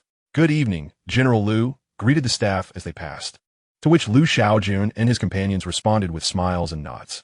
Upon reaching the backstage area, Liu Shaojun encountered the performers for the evening's opening ceremony, primarily top-tier singers from the domestic entertainment scene. Initially, Liu Shaojun had intended to invite Jay Cho, but due to his busy schedule, he had forgotten to remind the gaming department. Nevertheless, he was pleased that JJ, whom he personally admired, was present. Time flew by, and with less than 5 minutes until the ceremony's commencement, the stadium was ablaze with lights, while all holographic imaging microcomputers were powered down. Those unable to attend the event were still able to partake in the festivities via screens, with live streams available on the official website of Hyperdimensional Technology, Second World, and platforms like Douyin and others. At precisely 6 p.m., darkness enveloped the venue, and the lights in the audience section extinguished without warning. The buzz of conversation gradually faded. As the lights dimmed, a melodic tune resonated throughout the stadium. The opening song was none other than JJ's rendition of Chow Chow. This song perfectly complemented the backdrop of Dynasty Warriors. As the prelude played, the singer made his entrance, and the holographic imaging microcomputers began to operate, showcasing the specially designed CG for Chow Chow. Once the song concluded, the stage lights illuminated, and a young man, moving at a measured pace, approached the center of the stage. Chapter 74. New products are about to be revealed. Oh! Upon seeing the silhouette on the giant screen, the audience erupted into cheers and screams. Over 90% of the attendees were born in the 90s and 00s, and for these young individuals, the founder of Hyperdimensional Technology, Liu Shaojun, was undeniably their idol. Particularly as a member of the 00s generation, Liu Shaojun stood as their foremost icon. The fervor of their cheers could only be attributed to Liu Shaojun.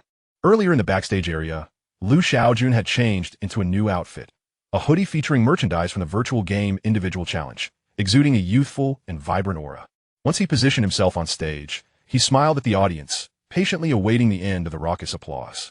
After several minutes, the stadium gradually quieted. Liu Shaojun beamed, "Welcome, everyone, to the finals of the inaugural virtual game Individual Challenge Championship. Here, I must first apologize to all the players. In my view, the planning for this first individual challenge was rather rushed. Many details were not adequately addressed, and the competition format and system have their shortcomings." Liu Shaojun's words nearly caused Zhang Yun backstage to break into a cold sweat. As Liu Shaojun paced the stage, he continued, "In the future, virtual game competitions will no longer be confined to individual challenges. The formats, systems, and planning will be significantly refined. We did not engage advertisers for this first individual challenge for this very reason. The commercialization of an event necessitates the establishment of a robust internal and external positive feedback loop. Hyperdimensional technology has yet to achieve this adequately." Coming to a halt, Liu Shaojun smiled. "I will say no more regarding virtual game competitions. Given the large number of players present today and the rousing cheers I received upon my appearance, I have a piece of news to share." At this, the players, including the media present, were momentarily taken aback. Could it be? Hyperdimensional Technology is set to hold a product launch event in mid to late February, unveiling an entirely new technological marvel for everyone. Wow!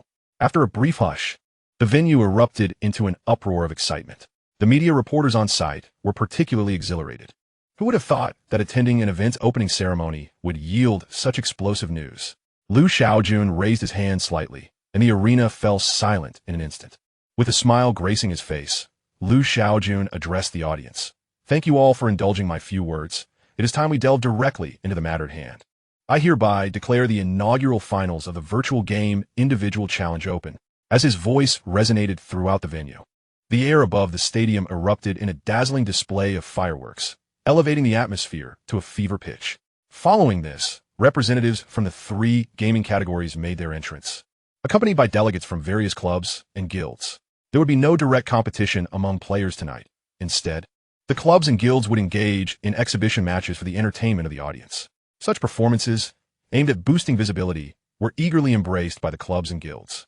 The intent of Superdimensional Technology was unmistakable: to industrialize virtual gaming events. The profits that would ensue from this industrialization were undoubtedly substantial. Moreover, since the inception of the virtual world 6 months ago, the sponsorships garnered by these clubs and guilds have been steadily increasing. In the face of such immense benefits, what were a few exhibition matches worth? At precisely 18:30, after the host had engaged in some light banter, the entrance ceremony commenced. "First team, get ready." RNG. Prepare yourselves, echoed a staff member from backstage. The first to take the stage was the venerable domestic esports club, We. The preceding clubs to enter were all established names, including We, EDG, RNG, LGD, and IG, among others. Upon receiving the cue, the captain of We waved his hand, signaling his team to follow. The deputy carried the club's flag alongside the captain, while the players, donned in their unified team attire, trailed closely behind. Concurrently, RNG Esports was also making its preparations for entry. Now approaching us is the representative team from We Esports Club, founded in 2005. The audience was left in awe. Their mouths agape. It was evident that the planners had drawn inspiration from the grandeur of the Olympics. Backstage, Shaojun chuckled and inquired, "Who conceived of such an entrance?" Upon his query, a young staff member eagerly raised his hand. "It's me, Mr. Liu," he exclaimed. Shaojun regarded him with a smile and nodded, "Excellent.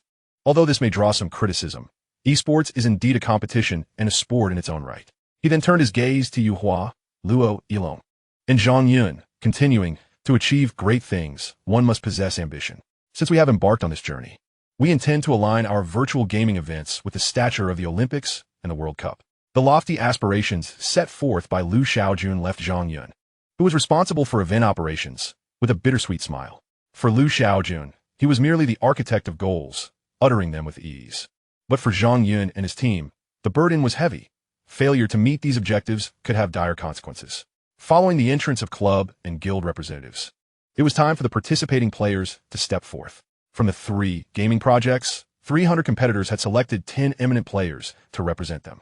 Among the most anticipated were Jiang Xuetzi, Li Yunpeng, Zhang Zijian, Tang Jia, Ying, and Yao Jian. Jiang Xuetzi, the president of the Qingqiu Guild, was the foremost lord in Wushuang 3 Kingdoms, her prowess formidable. Li Yunpeng, a member of EDG, was the second lord in the same game and had fortuitously become the disciple of Tong Yuan, thus becoming Zhao Yun's apprentice. Zhang Zijian and Tang Jia were renowned players in Xintu, affiliated with a top-tier sect in the realm of Yuan Luo.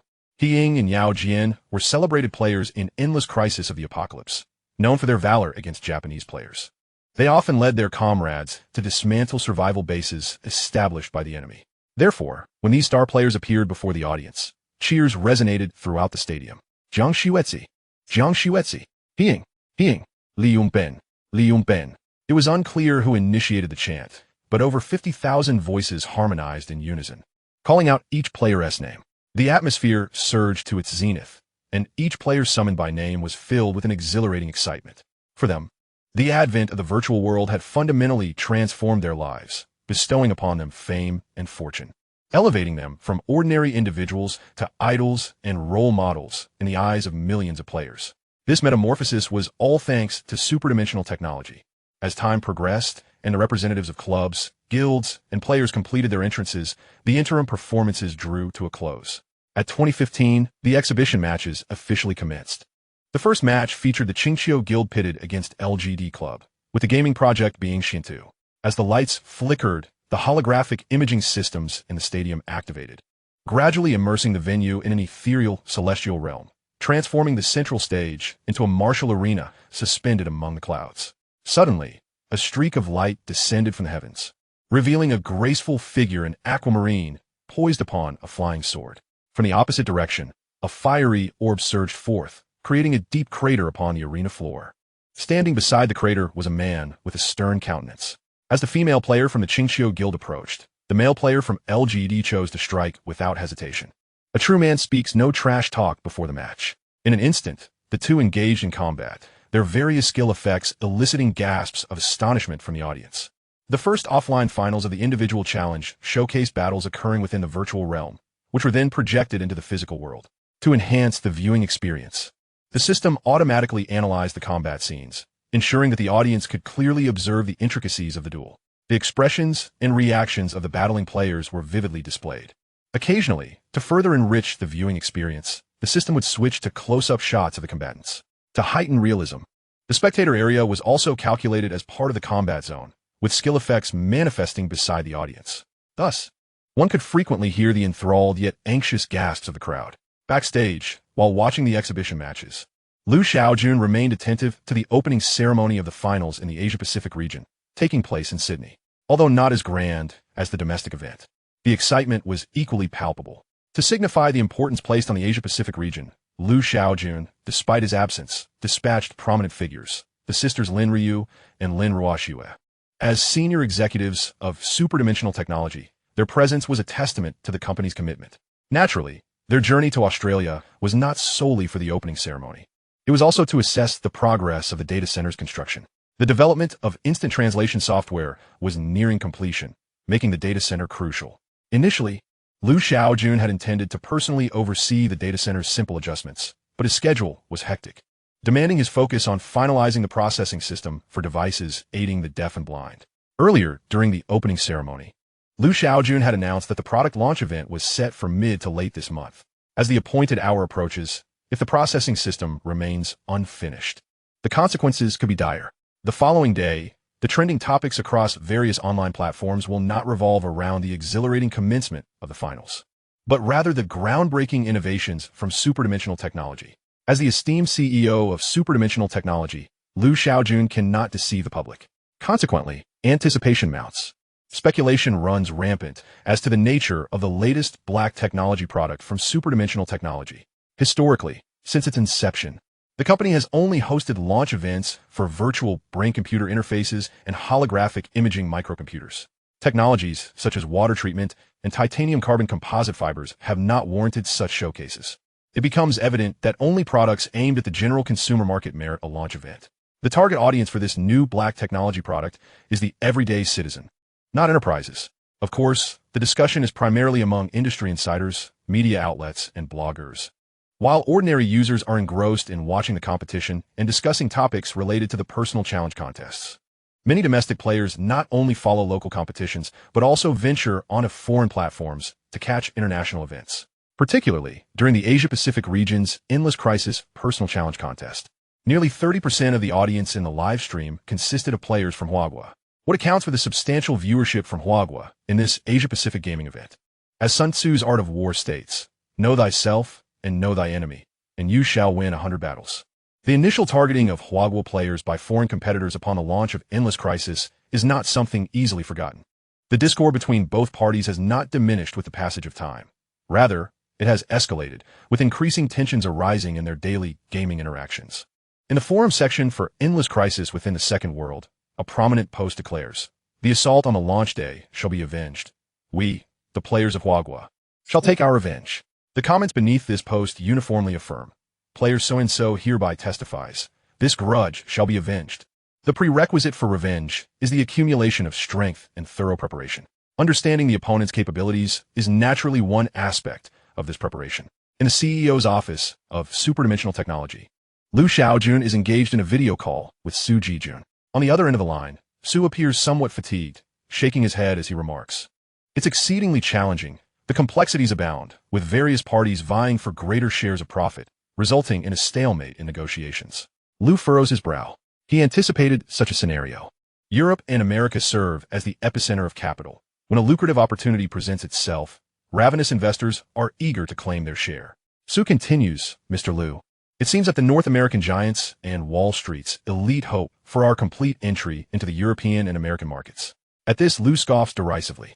Hyperdimensional Technology's approach to entering Europe and America will mirror its strategy in the Asia-Pacific region, drawing parallels with Japan. The company previously sold 80 of its virtual brain-computer interfaces to Japan's 6 major consortiums at a discounted rate of 20. Hyperdimensional Technology enforces a single stipulation, that the price at which these consortiums sell to individual users cannot exceed 10 above the official retail price. The advantages of this model are manifest. Hyperdimensional Technology secures maximum profit, while the 6 consortiums enjoy monopolistic benefits. Under this arrangement, the company sidesteps numerous complications and significantly reduces operational costs. By continually offering high-quality products and services, it can attract users and capture market share. According to the latest audited financial statements, the net profit margin in the Asia-Pacific market has reached an astonishing 76%. Having tasted the fruits of this model, Liu has resolved to apply it across all regions outside Huagua. He turns to Su and states, "The operational model of Hyperdimensional Technology is ours to decide. North America and Wall Street are inconsequential." Su Juke now win li. He anticipated Liu's reaction. Many European and American media outlets perceive us as lacking courage. believing we only dare to adopt an agency model. Lu's annoyance flares. Am I afraid? We plan to construct 25 colossal data centers in Europe and America, with a total investment of $50 billion. Does that sound like fear? If Lu truly feared sanctions from the United States, he would not be contemplating a $50 billion investment in data centers. The primary reason lies in the exceptionally high net profit margin of 76. Such a figure indicates that superdimensional technology incurs virtually no operational costs in the Asia-Pacific region. Only a fool would increase operational expenses for the sake of appearances. I could spend that saved money on a foot massage or sauna. Isn't that far more appealing? As for fear, it is completely unfounded. In addition to establishing data centers, Lu intends to amplify investments in Europe and America, recruiting a multitude of experts and scholars, constructing numerous laboratories, and sponsoring prestigious universities. The rationale is straightforward: to extend superdimensional technology's reach globally. The company will not overlook any field related to technological research. Some may wonder if such actions could ultimately allow the U.S. to reap the rewards. Fear not, dear readers, in this narrative. Such improbable events are not permitted to unfold. After a brief discussion with Su, Lu ends a call. Su is weary and deserves a respite. After all, if something were to happen to him, where would Lu find such a diligent and devoted general manager? At that moment, a knock sounds at the door. Dressed in a sleek black business suit, Chen Xiao enters. Mr. Lu, the post-production for the film Sword Shadow has been completed, and the operations department has devised a premiere plan for your review. Lu takes the document and peruses it attentively. A few minutes later, he nods appreciatively. Well arranged. Instruct the operations department to put in extra effort. I will attend the premiere. Chen Xiao nods in acknowledgement. There is truly no need for extensive instructions to the operations team. Simply stating that the CEO will attend the premiere is sufficient to ensure they do not dare to make any mistakes. As the inaugural virtual gaming personal challenge contest heats up, a sensational announcement suddenly ascends to the top of the trending topics. Directed by Su Ku and starring Zhang Yi and Dilly Reba, the film Sword Shadow is set to premiere on February 15th. The news of Sword Shadow's premiere sends shockwaves through the entertainment industry, reverberating even in foreign circles. As the first film shot entirely within a virtual world, Sword Shadow has been under scrutiny from inception through production. The advantages of filming in a virtual environment are well understood. Concerns regarding special effects and high-difficulty stunts are virtually eliminated. Nonetheless, the quality of the resultant footage remains a topic of debate. Both inside and outside the industry, there is a palpable sense of anticipation surrounding Sword Shadow on February 15th. The majority of netizens' attention across major online platforms shifts from the personal challenge contest to the premiere of Sword Shadow in Hongqing. The art theater begins implementing temporary traffic controls around 3 o'clock in the afternoon. By approximately 4:30 p.m., the crowd gathered outside the Hongqing Art Theater erupts into cheers. As the stars began to arrive for the premiere, they were all renowned actors from the entertainment industry. Among the male actors were Huang Bo, Su Zheng, Shen Teng, Feng Yuanzheng, Gu Yu, and Chen Daoming, while the female contingent included Tang Yin, Han Tong, Yang Ying, Lu Cixi, and Lu Yifei, among others. It was estimated that a significant portion of the entertainment circle had gathered in Hongqing. The male celebrities were impeccably clad in suits, while the female stars dazzled in a vibrant display of elegance, each showcasing their unique charm. The invited stars placed great importance on the premiere of Sword Shadow.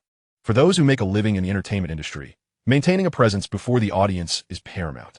Attending high-profile and popular events is undoubtedly beneficial for them, particularly with the buzz surrounding the film Sword Shadow. Supported by the endorsement of superdimensional technology, the attention garnered by the premiere was nothing short of extraordinary. As the invited stars completed their walk down the red carpet, director Su Ku appeared alongside the leading cast of Sword Shadow. Shortly thereafter, Liu Shaojun made a grand entrance with several executives from superdimensional technology, instantly elevating the atmosphere to its peak. Media reporters eagerly flocked to them. Mr. Liu, could you please clarify what field your company's new product pertains to? Liu Shaojun replied with a smile. Stay tuned for the press conference, and you will find out. Mr. Liu, has the time for the product launch been confirmed? Liu Shaojun responded with a grin. You would need to inquire with the operations department about that. If Sword Shadow achieves great success, will superdimensional technology consider venturing into film production? Certainly, we will open this line of business. Liu Shaojun deftly handled the journalist's inquiries. If he could answer, he would. And if he couldn't, he would deftly shift the responsibility elsewhere. Time slipped by quietly, and at 1910, the premiere officially commenced. Liu Shaojun did not take to the stage, instead opting to sit quietly below, engaging in casual conversation with Lin Ruyu and Lin Rushue. After an indeterminate duration, the lights in the theater dimmed, signaling the start of the film. The opening scene presented a group of cloaked figures pursuing a wounded woman who cradled an infant in her arms, a rather cliched plot. The overall storyline followed suit, as the protagonist's family was slaughtered by enemies, leaving only him and his mother to escape. Sword Shadow chronicles the protagonist's evolution into a master swordsman under his mother's guidance, culminating in a quest for vengeance. Shaojun found the narrative tiresome, having already viewed the finished film several times. Now, at the premiere, his mind wandered. He pondered a question. As an entertainment segment within an ecosystem, the film's production appeared to be highly successful. In this realm, virtual gaming, filmmaking, and other entertainment activities seemed to flourish without issue. What is the measure of success? It lies in infiltrating the daily lives of users. The next consideration should be enhancing the aspects of public welfare. Shaojun had numerous ideas regarding this development. The core of public welfare also revolves around encroaching upon users' daily lives. The theater was enveloped in silence, save for the film's audio, as all attendees were riveted to the large screen, except for Shaojun. One might ask why a holographic imaging machine was not employed, instead opting for a conventional film screen. The answer is that the number of theaters equipped with holographic imaging machines is still quite limited. Utilizing such technology would not fully capture the cinematic effects of Sword Shadow. Nevertheless, the audience's reactions indicated that Sword Shadow would likely not falter. As time passed, the nearly 2-hour film concluded, met with a thunderous applause. Suku and the cast took the stage to express their gratitude to the audience. Following the premiere, reviews for Sword Shadow emerged promptly. In a personal blog, renowned film critic Zhou Liming shared his impressions of the film. While the plot was indeed formulaic, it could not detract from the film's appeal. Both virtual worlds and cinema are inherently fictitious, making them a perfect match. Scenes that could not be realized in the real world found effortless expression in the virtual realm. This explains the seamless and fluid character interactions in Sword Shadow. The landscape of filmmaking is destined to be transformed by the virtual world, a change that is positive and progressive. Zhou Liming's review notably shifted focus from the film itself to its implications for the entire film industry. Coincidentally, other critics echoed similar sentiments, emphasizing that the narrative of Sword Shadow was overly conventional and lacked intrigue. The sole concern for viewers and critics alike revolved around the feasibility of filming in a virtual environment. Many critics lamented director Suku's cautious approach, believing that Sword Shadow could have presented a stronger narrative. Yet, it is understandable for a first-time director to exercise caution. Zhou Liming concluded his blog by urging future directors to be bolder and to strive to rectify the shortcomings of previous domestic films. The online reviews dazzled readers with their diversity. Fortunately, Sword Shadow is unique, as it will debut in major theaters just 3 days after the premiere. With such a highly anticipated film, cinemas were well prepared, offering an astonishingly high number of screenings for Sword Shadow. On February 17th, starting at 8 in the morning, a long line formed outside a sizable Wanda cinema in Tianhai, filled predominantly with young people. Numerous reporters stood by, ready to approach audience members exiting the theater. "Hello, could you share your thoughts on Sword Shadow?" an eager journalist asked. A young man excitedly replied, "It was absolutely awesome." His expression then shifted as he critiqued. "But the plot was so predictable. I could guess the protagonist's next move." His face changed again as he added, "However, the battle scenes were truly breathtaking. I believe watching Sword Shadow with a holographic imaging machine would be an explosive experience." Multiple interviews with exiting viewers yielded similar sentiments. Complaints about the cliched plot, but praise for the visual effects. On the morning of the 18th, news quickly spread online. Sword Shadow had surpassed 113 billion yuan in box office sales on its opening day, a staggering achievement. Furthermore, the film boasted an astonishing 86% screening rate, leaving industry insiders astounded. Major media outlets reported the news with exaggerated headlines. Despite the remarkable box office figures, both the cast and Hyperdimensional Technology maintained a calm demeanor. Even many within the entertainment circle remained unfazed. The reasoning was quite simple. This period should represent the peak of Sword Shadow's box office performance, given the glaring flaws in its narrative. On its opening day, the box office figures were astonishing, primarily driven by the audience's thirst for novelty. However, once this initial excitement wanes, it is anticipated that the screenings and box office revenue of Shadow of the Sword will plummet dramatically. Furthermore, the second round of the inaugural virtual game Individual Challenge Championship commenced yesterday, with the grand final scheduled for February 30th. Naturally, the audience's attention has shifted towards the finals of the Individual Challenge, sealing the fate of Shadow of the Sword as a fleeting spectacle. Nonetheless, the significance embodied by this film will ensure its enduring legacy in the cinematic world. In the office of the CEO at Hyperdimensional Technology, Shaojun cast a brief glance at the box office figures for Shadow of the Sword before moving on, as he truly held little regard for such monetary metrics. During a high-level executive meeting, he had previously asserted that Shadow of the Sword could incur losses, but it must achieve success. For the production team, box office performance equates to success. However, for Shaojun, the true measure of success lies in transferring users' entertainment into the virtual realm. Shaojun summoned Chen Xiao into his office. Xiao, he began, although we are indifferent to the film's box office performance, given the commendable results, let us host a celebratory banquet and present the crew with a token of appreciation. After Chen Xiao nodded, she inquired, Mr. Liu, will you be attending the banquet? Shaojun pondered for a moment before replying, yes, any available executives are welcome to join. Everyone has been working hard lately, and a bit of relaxation is indeed warranted. As Chen Xiao was about to leave, Shaojun called her back. By the way, Xiao, please have the operations department announce the time for the new film's press conference. He then handed her a document. This is the promotional image I designed. Ensure it is shared by the operations department as well. After receiving the document, Chen Xiao exited the office and curiously opened it, nodding in approval upon viewing the content of the promotional image. It was quite fitting. While discussions about Shadow of the Sword and the second round of the individual challenge finals were fervently circulating, Hyperdimensional Technology released a piece of news that swiftly ascended to the top of the trending charts.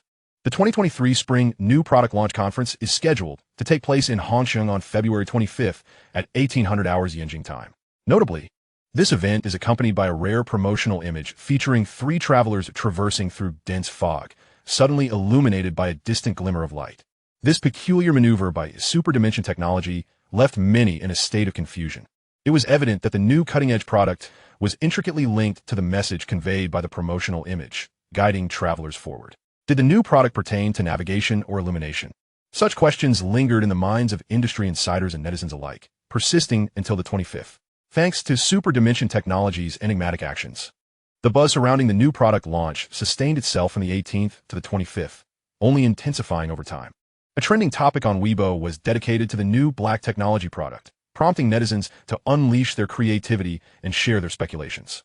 Weibo officials even curated the 10 most popular guesses about the product, promising cash rewards for correct predictions. By approximately 17:30 that afternoon, the live streaming rooms for the product launch were already at full capacity. Hurry up, I'm wilting here, exclaimed one user. Why can the person in front send voice messages? Another chimed in. What are you so anxious about? If you guess the new product correctly, my buddy will never hear the end of it. Someone else joked, prompting laughter in the chat. Chapter 78. Forever support Hyperdimensional Technology. As anticipation reached its peak, the clock struck 1800 hours. The lights at the launch venue dimmed, and footsteps echoed through the room, eliciting a thunderous applause. Once Shaojun took his place on stage, he smiled at the audience and waited for the applause to subside before addressing them. Welcome to the 2023 Spring New Product Launch Conference of Hyperdimensional Technology. Following the announcement of the conference date, there was a tremendous response online. I have perused some of the discussions across various platforms. Now, let's get straight to the point without any idle chatter. With that, a cloud of mist materialized beside Shaojun. As the mist dispersed, 2 three-dimensional images of the products emerged, a pair of black glasses and a device resembling an ear. At that moment, most attendees and viewers in the live stream were left stunned. However, some quick-witted individuals immediately began to make connections. Shaojun paced the stage and explained, before introducing the new products, I will briefly outline the principles behind their development. Light interacts with the visual organs, stimulating sensory cells. The biological information generated by this excitation is processed by the nervous system, resulting in visual perception. Through sight, both humans and animals can discern the size, brightness, color, and movement of external objects, thus acquiring crucial information for survival. A fun fact, over 80% of external information is obtained through vision, making it the most vital sense for both humans and animals. At this point, many began to grasp what the black glasses represented.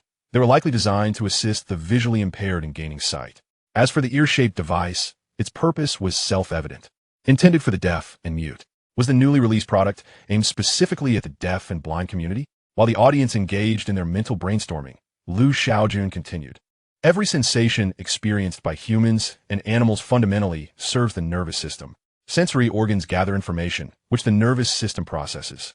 Understanding this principle makes it quite feasible to aid the blind in obtaining sight. By utilizing external assistive devices to capture information from the environment and transmit it to the nervous system. Liu Shaojun's seemingly straightforward explanation darkened the expressions of many guests in attendance. Such a simple principle was common knowledge. The real challenge lay in accurately transmitting the correct information to the brain's nervous system. Yet, the difficulty of achieving this was evident. At this moment, the audience fully comprehended the meaning behind the promotional image presented at the conference. It was about helping the deaf and blind reclaim their lives. After overcoming the development of the virtual brain-machine interface, the task of completing information conversion and ensuring precise transmission was remarkably straightforward for the Hyperdimensional Technology Research Institute. Consequently, the once somber faces of the guests transformed into expressions of astonishment, followed by waves of applause. The barrage of comments in the live stream erupted in excitement. "Report, sir. Someone here is putting on a show. Is anyone else hearing this? Haha." When the camera panned to the audience, I noticed several guests with rather strange expressions. I also saw them. They seemed to be executives from domestic virtual device manufacturers. On stage, after the applause subsided, Liu Shaojun continued thus. A dedicated team at the Hyperdimensional Technology Research Institute took the time to develop assistive devices for the deaf and blind. Through assistive devices designed for the deaf, mute, and blind, wearers can approximate the restoration of auditory, visual, and linguistic functions. While the concept of glasses for the blind is easily understood, I would like to emphasize the assistive devices for those who are deaf and mute. With a wave of his hand, Liu Shaojun conjured a pair of devices tailored for the deaf and mute. The devices are shaped remarkably like ears, with one designated for the left side and the other for the right. One functions to receive verbal information, while the other is intended to transmit linguistic output. For the verbal output of deaf and mute individuals, users can customize settings via the Second World app and the virtual realm. At this moment, Liu Shaojun's expression grew notably serious and earnest. We all understand that for the deaf, mute, and blind, life in reality can be exceedingly challenging. They endure the hardships of existence, while also facing discrimination from others. Many deaf and mute blind individuals retreat into their own mental worlds, often unwilling to engage with the outside. According to statistics from a virtual brain-machine operation department, the average time spent by deaf, mute, and blind individuals, as well as others with physical disabilities, in the virtual world is nearly 56 hours. Upon hearing that alarming statistic, many guests at the press conference adopted grave expressions. The once jovial comments in the live stream had nearly vanished. This is indeed a disconcerting statistic. Each adult can only spend an average of 6 hours a day in a virtual world. Apart from professional gamers, an ordinary person who manages to stay for 4 hours is considered a heavy user. Therefore, I urge everyone to show kindness and compassion towards friends with physical disabilities. In light of this, Hyperdimensional Technology has decided to establish the Hyperdimensional Technology Foundation, which will offer specialized care services focused on individuals with disabilities living in poverty. Liu Shaojun continued. The price of the assistive devices for the deaf and mute is uniformly set at $19.99, with impoverished users eligible for a 50% discount. Reservations can be made on the official website after midnight today. If a user is unfortunately deaf, mute, and blind, purchasing 2 sets of devices will grant a discount of 200 yuan, and impoverished users can receive an additional reduction of 200 yuan on top of the discounted price. For users benefiting from the National Poverty Alleviation Initiative, Hyperdimensional Technology will provide bespoke assistive devices free of charge. After a moment of silence at the press conference, thunderous applause erupted. Comments in the live stream surged in support. How could one not admire such an exemplary Hyperdimensional technology? Undoubtedly my idol. I can see that Liu is more handsome than I am. Does the Hyperdimensional Technology Foundation accept donations? I have a friend who is blind, and I'm planning to gift him a pair of glasses for the blind. On the stage of the press conference, Liu Shaojun stood poised and declared, "This concludes today's event. I extend my heartfelt gratitude for your unwavering support of Hyperdimensional Technology. At all times, we shall adhere to the principle of utilizing technology to serve our users. Thank you once again." With that, Liu Shaojun bowed to the audience. All the guests rose in unison, responding with applause for Liu Shaojun. The comments in the live stream transformed into a chorus of unwavering support for Hyperdimensional Technology. Chapter 79, Life Will Get Better. Following the product launch, Liu Shaojun began to entertain interviews from media reporters. "Hello, Mr. Liu. May I ask if the services of the Hyperdimensional Technology Foundation are limited solely to individuals with physical disabilities?" Liu Shaojun replied, "At present, We have only launched this service project. For more services, please stay tuned to the official Superdimension Technology website. Mr. Liu, does the Superdimension Technology Foundation accept donations? Liu Shaojun shook his head. Currently, we do not accept donations. Life is difficult for ordinary people, and Superdimension Technology, being in a position of greater ability, can shoulder more responsibility. Mr. Liu, will Superdimension Technology develop additional assistive devices for individuals with disabilities? Liu Shaojun earnestly responded. Rest assured, we certainly will. After briefly entertaining a few interview questions, Liu Shaojun departed. Subsequently, news articles from media outlets around the globe were promptly published. The emergence of assistive devices for the deaf and blind will transform the landscape of wearable assistive technology. Reuters. In the realm of brainwave information processing, Superdimension Technology reigns supreme. United Press. China's technological enterprise, Superdimension Technology, upholds a business philosophy grounded in altruism, worthy of emulation by domestic companies. Huawei Daily. The deaf and blind will be reborn. Science and Technology Daily. Media attention focused on the significance brought about by the introduction of assistive devices for the deaf and blind, as well as the implications of the Superdimension Technology Foundation. Ordinary users, on the other hand, concentrated on the exemplary actions taken by Superdimension Technology. Though unspoken, discrimination against the deaf and blind persists in everyday life. Mr. Liu is correct. We ought to proactively show compassion to those who are deaf and blind. It is a pity. I still wish to donate to the Superdimension Technology Foundation. I also wish to contribute. Many foundations on the market are utterly dismal. I have donated several times, only to be deceived each time. Early the next morning, a poignant post by a special user on the Second World app was widely shared across various online platforms. I am deaf and mute. I have been since the moment I was born. As I grew older, I became perplexed about why I could neither hear nor speak. Eventually, I attended a special school where I gradually learned about my condition. I am a congenital deaf-mute. Fortunately, my school was for special education, filled with others who share similar faiths, so we did not mock one another. However, it was upon entering society that I truly began to close myself off. In this malicious world, I could not find my direction in life. This seclusion lasted nearly 5 years. However, since the advent of virtual brain machine technology, I have discovered a glimmer of hope in my world. Upon entering the virtual realm and calling out my name, I collapsed to the ground, covering my face with my hands, weeping for an indeterminate time. From that moment on, I fell in love with the virtual world, spending a continuous 6 hours each day immersed within it. In this realm, I am a normal individual, able to communicate with others without bearing the weight of peculiar gazes. Therefore, I am profoundly grateful to Superdimension Technology and my idol, Liu Shaojun. He has transformed my world, allowing me to rediscover a flicker of hope in life. Now, Superdimension Technology has emerged like a superhero, shattering the grim confines of my existence. My heart is filled solely with gratitude. Upon learning of this post, Liu Shaojun made a rare appearance on various online platforms, using his account to share and comment. Strive to live. Tomorrow will undoubtedly be better. The comments beneath the post echoed similar sentiments of encouragement, urging perseverance for a brighter future. The response to this post was overwhelmingly significant. Based on the poster's description, it seems their family background is not particularly dire. If a deaf individual faces such challenges and suffering, those from less fortunate backgrounds will undoubtedly encounter even greater hardships in society.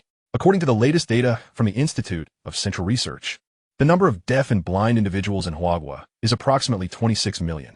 It is nearly impossible for ordinary people to comprehend the daily lives of these deaf and blind individuals. Of course, there are numerous enterprises and factories in our country that prioritize hiring deaf, mute, and other disabled individuals when seeking employees. Numerous conscientious private enterprises, such as Bionic, have established factories for individuals with disabilities. There are countless other initiatives that demonstrate compassion towards disabled individuals. However, they often remain inaccessible to the general populace or are met with an internal aversion to engagement.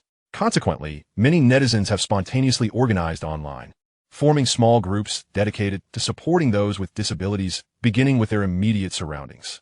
The launch of assistive devices for the deaf, mute, and blind, as well as the establishment of the Superdimension Technology Foundation, has yielded remarkable societal and practical significance.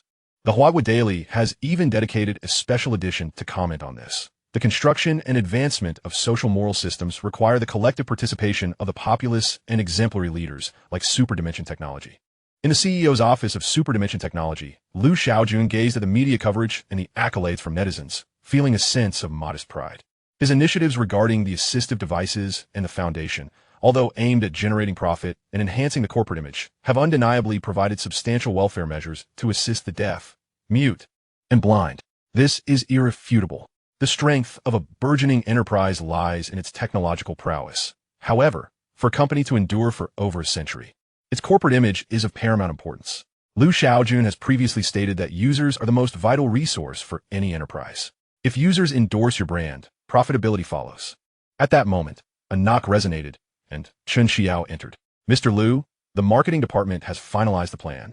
The release date for the assistive devices in the Asia-Pacific region is set for March 10th. Shaojun glanced over the document and nodded. That date is acceptable. Inform the marketing department that the sales figures for the assistive devices do not need to be disclosed. Chen Xiao acknowledged with a nod, then continued. Raining mentioned that the annual business summary for 2022 is nearing completion, and there are several documents that require your personal review. All right, I will head to the finance department shortly. Chen Xiao then handed over another document, saying, this is the final debugging report for the instant translation software. Shaojun felt a wave of sentimentality. The instant translation software has been the longest developed project at Hyperdimensional Technology. It was initiated back in October last year. And only now, as March approaches, are there signs of successful development. It has truly been a challenging endeavor. Chapter 80. Not even a trillion yet? Some may question how such a large-scale project could be completed in less than 6 months at Hyperdimensional Technology. For many other companies, a project may require over a year of development. The rapid progress of the instant translation software is primarily due to Shaojun having already crafted the core processing system. The developers merely need to focus on completing the upper-level functionalities. While this should be straightforward, the essence of the instant translation software is its immediacy. As previously mentioned, this necessitates extensive data support, which is not easily obtained. Furthermore, the proximity of many data points complicates the filtering process, contributing to delays in progress. Various other challenges have also emerged during development. Now, with the software nearing its launch, it is difficult for Shaojun not to feel elated. After meticulously reviewing the testing report, he nodded and said, not bad. Schedule a meeting with the development department this afternoon. I will personally oversee the final testing. Understood. I will make the arrangements. Shaojun opened his laptop and summoned Xiao Yi. Good morning, master. Without idle chatter, Shaojun instructed Xiao Yi, assist in refining the underlying system of the instant translation software. Of course, master. The development process of the instant translation software is essentially the growth trajectory of the artificial intelligence within the core processing system. When the project was initiated, Shaojun emphasized that the heart of the instant translation software lies in artificial intelligence. The development of this AI is reliant on big data. However, as data is continuously processed, significant redundancy inevitably arises. Such redundancy can be quite detrimental to the processing system. Just as Shaojun was nearing completion of his tasks, a call from across the ocean interrupted him.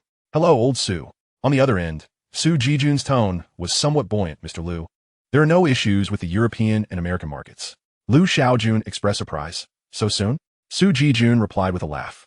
The populace in North America has long yearned for virtual brain-machine interfaces, and the authorities are under considerable pressure. The distribution of benefits has largely been agreed upon. North America requires us to enter the market by March 20th at the latest, and the sentiment from the European Union is quite similar. Upon hearing this, Shaojun chuckled. It seems the Americans are genuinely anxious. Su Jijun nodded. For us, entering the European and American markets in March is quite opportune. Shaojun concurred. Indeed, the internal development plan had previously discussed the optimal timing for market entry in the latter half of the year, but a 2-month advancement posed no issue. Shaojun inquired, did the Americans make any demands? Su Jijun replied, none. Once they learned we were preparing to establish a super large data center in North America, they seemed to have relinquished their demands. That makes sense. Since the North American situation is resolved, you should return promptly. It may take a few days to wrap up minor matters here. Shaojun nodded slightly. He held great confidence in Su Jijun's abilities. Moreover, with Li Yufeng accompanying old Su, significant issues were unlikely to arise. While Shaojun was conversing with Su Jijun, the North American Department of Commerce released a public announcement, quickly followed by the European Union. The announcement stated that the application for market entry of Hyperdimensional Technology's products had been approved. Subsequently, Hyperdimensional Technology also unveiled its plans for market development in Europe and America. The virtual brain-machine interface and holographic imaging microcomputer are set to launch in North America by April 1st at the latest, with the European release scheduled for no later than April 15th. The moment the release dates were announced, the entire external network erupted with excitement, as citizens in Europe and America celebrated. At this juncture, the people of Europe and America shared a singular sentiment. After nearly half a year of anticipation, the moment had finally arrived. While the populace was elated, several enterprises in Europe were equally thrilled. Within Hyperdimensional Technology's gaming department, this phone had not rested for more than a minute since an hour ago, following the confirmation of the virtual brain-machine interface's release date. Major global gaming distribution companies had begun reaching out. Given the vast global market, it is indisputable that North America boasts the highest consumer capacity and user value, followed closely by Europe. Virtual gaming in Huagua and the Asia-Pacific region has demonstrated a terrifying ability to generate revenue. If the market shifts to Europe and America, with consumers transformed into Western users, the potential for profitability is simply unimaginable. At this moment, Yuhua felt a bittersweet blend of emotions. The pain stemmed from the overwhelming number of calls he had received, leaving him utterly exhausted. The joy, however, arose from the impending explosion of business within the gaming department. In addition to the gaming sector, inquiries regarding licensing for holographic imaging technology were also flooding in. Previously, other manufacturers granted technological licenses were only able to sell their holographic imaging microcomputers within the Asia-Pacific region. Faced with the impending vast untapped market, none wished to miss out. Major companies fervently courted Hyperdimensional Technologies, indirectly reflecting its remarkable ability to attract investment. However, shortly thereafter, a report from the renowned data analysis firm Nielsen sent ripples through the industry. This report primarily focused on Hyperdimensional Technology's operational summary for the year 2022. On the very first page, Nielsen unveiled data derived from its predictive models, asserting that Hyperdimensional Technology's revenue for 2022 was at least $120 billion, with a profit margin exceeding 65%. The magnitude of these figures is best understood through comparison. Hyperdimensional Technologies was poised to become the 69th company on the Fortune Global 500 list for 2022, an extraordinary feat for a company that had been operational for less than half a year. Regrettably, the criteria for inclusion in the Fortune Global 500 necessitate a high degree of transparency in corporate data, which meant Hyperdimensional Technologies would likely miss the list. Nielsen speculated that the company's actual revenue could be inflated by 8 to 12 percentage points above the $120 billion figure. Upon the release of this analytical report, it rapidly circulated worldwide, leaving the domestic audience in sheer disbelief. In less than 6 months, revenue approached a staggering trillion yuan. Such outlandish figures from Nielsen? One must acknowledge that last year, Penguin's revenue was merely $56 billion. While the figures may be sensational, questioning Nielsen's credibility is ill-advised. Understanding precedes skepticism.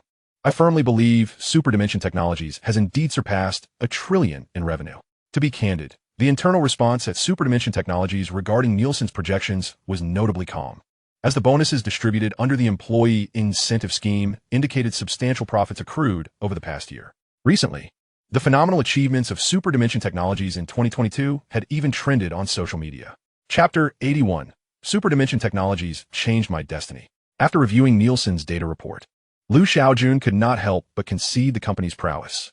Although actual revenues varied significantly, the nuanced analyses within the report commanded his respect. Setting aside the data report, Shaojun picked up another document, this one detailing pre-sale figures for assistive devices for the deaf, mute, and blind. The product launch event had taken place 3 days prior, and a total of 27 million units had been pre-sold. This sales figure, when compared to the virtual brain-machine interfaces and holographic imaging microcomputers, appeared quite lackluster, primarily due to differences in market size. Including Shaojun, there were no expectations within Hyperdimensional Technologies of generating significant profits from the assistive devices. Their purpose was primarily to enhance the company's image. At that moment, Chun Xiao entered after knocking. Mr. Liu, the annual operational summary for the company has been released. Shaojun accepted the document and perused it meticulously. The summary report was extensive, though only a few figures warranted attention. For the year 2022, revenue reached 3,028 trillion yuan, with a net profit of 621.8 billion yuan, resulting in a staggering net profit margin of 477. After reviewing the figures, Shaojun remained unfazed. Such a net profit margin stemmed largely from the fact that Hyperdimensional Technology's cutting-edge products incurred no research and development costs. Due to a unique agency model, Operational costs were also minimal. After signing the document, Liu Shaojun handed it back to Chen Xiao. Xiao released the revenue figures, but ensured that access to the remaining data is restricted to senior executives only. Chen Xiao nodded in agreement, understood. On the afternoon of the 28th, Hyperdimensional Technologies updated its official website, disclosing its revenue figures for 2022. When the public beheld the number 1.3208 trillion, sheer astonishment ensued. International media lamented that God must be jesting, while domestic outlets echoed sentiments of disbelief. The audience was left utterly dumbfounded. Revenue had surged to 1.3 trillion in under 6 months. Upon reviewing Hyperdimensional Technologies' revenue data, Nielsen's analysis team could only manage rueful smiles. After years in the data analysis field, they had never encountered such a significant discrepancy. In the conference room, Nielsen's CEO Bob remarked wryly, "Going forward, our data analysis reports concerning Hyperdimensional Technologies should refrain from providing final predictions. The analysis team should only offer approximate figures based on data models."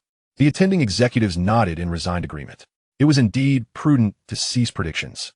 For Nielsen, a century-old enterprise, the company's image and credibility constituted its most valuable assets. This was also why users seldom questioned the accuracy of Nielsen's data analysis reports. If future analyses of Hyperdimensional Technologies consistently proved erroneous, it would severely undermine the company's credibility. Nielsen's decision soon became a topic of jest among many media outlets in Europe and America. It also subtly highlighted the unparalleled allure of Hyperdimensional Technologies.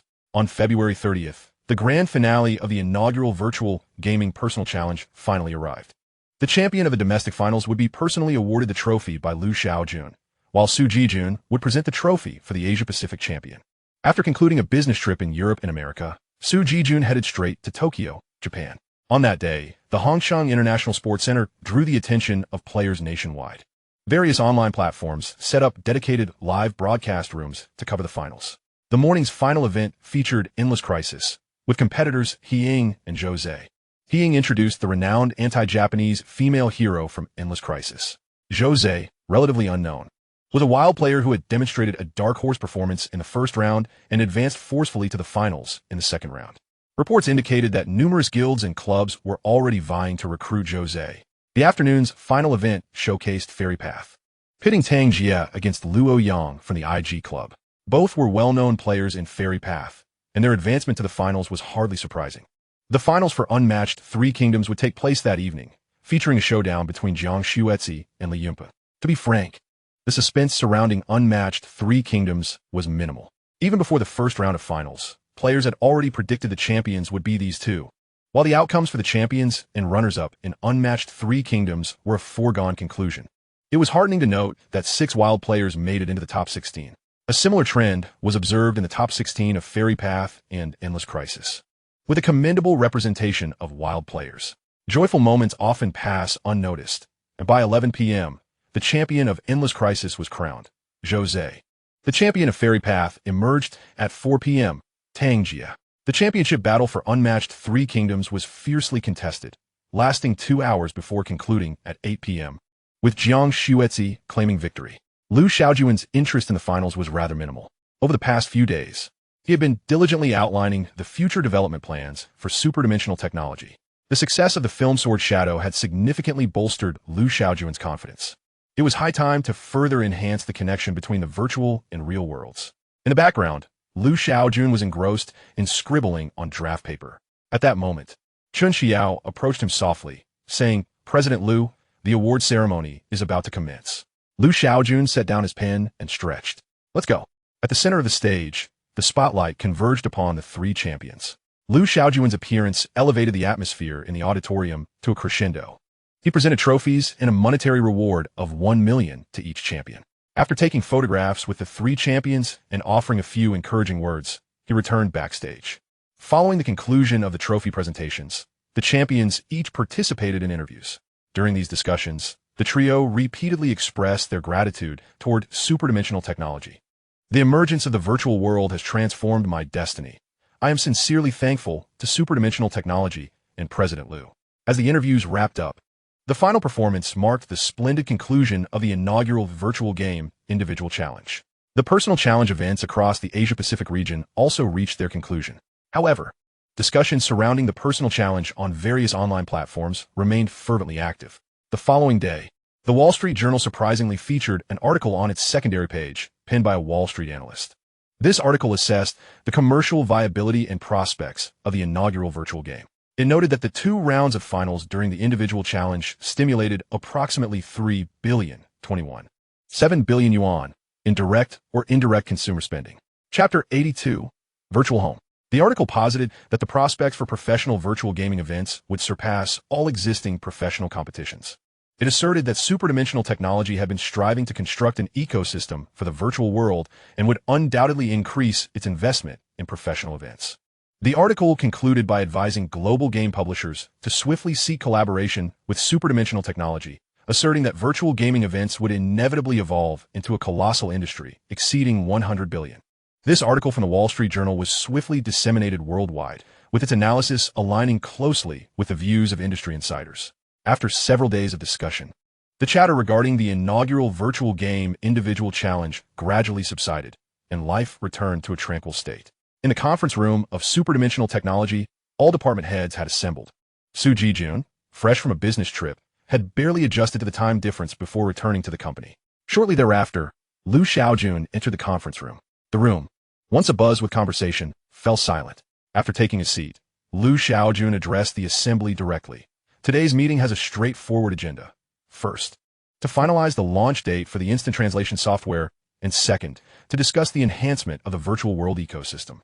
Upon finishing, Shaojun pondered briefly before suggesting, the internal operation of the instant translation software has yielded favorable results. We can schedule the launch for 7 days from now. Observing no objections from the other executives, Shaojun nodded in agreement. Then it shall be set for 7 days hence. Thus, the launch date for the instant translation software was established. Having been operational for half a year, the virtual world had thrived thanks to the collective efforts of the team. Virtual gaming, the superdimensional community, and artificial intelligence companions, alongside the success of film production, constituted the primary modules of the virtual world. The annual operational summary revealed that virtual gaming, the superdimensional community, and artificial intelligence companions were the mainstays of the company's revenue. Shaojun's voice was calm, yet powerful, capturing the executive's full attention. I have consistently emphasized the necessity of constructing a semi-closed ecological system within the virtual world. The allure for users lies in providing services that resonate with their daily lives. He articulated, to put it bluntly, we must allow the virtual world to permeate users' everyday existence. After a brief pause, he added, my vision is clear. The virtual world must be intertwined with the 3 facets of users' lives: entertainment, work, and leisure. Virtual gaming and films cater to users' entertainment needs, while Hyperdimensional Technology embodies certain work attributes and artificial intelligence companions address daily living. Therefore, we have indeed laid a solid foundation for these 3 strategic directions, and we have done so commendably. However, have you noticed that users lack a sense of home within the virtual world? At this, the audience fell silent. A home in the virtual world? They pondered. Each user typically spends a maximum of 6 hours daily in the virtual realm. Moreover, apart from professional players and Hyperdimensional Technologies merchants, ordinary users seldom reach this maximum. The primary reasons are twofold. First, there are currently only 28 million personal virtual brain machine users domestically, with a slightly higher number of 25 million in the Asia-Pacific region. Others wishing to access the virtual world must do so through internet cafes. Second, users have obligations in the real world, precluding them from dedicating a quarter of their time to the virtual sphere. This was precisely why the executives were momentarily taken aback by Shaojun's statement. Noticing the executives' reactions, Shaojun continued, initially, I too believed it unnecessary, which resulted in a rather monotonous personal space for users in the virtual world. However, after reviewing the operations department's statistical report on individuals with disabilities in the virtual realm prior to the launch of assistive devices for the deaf, mute, and blind, I alter my perspective. A considerable segment of users feels profoundly isolated in reality. They yearn for a private space. Shaojun elaborated. Our initial assumption that users do not require a private space was fundamentally flawed. For users, the prospect of having a space they can decorate and modify at will is immensely appealing. The executives, having listened attentively, fell into thoughtful contemplation.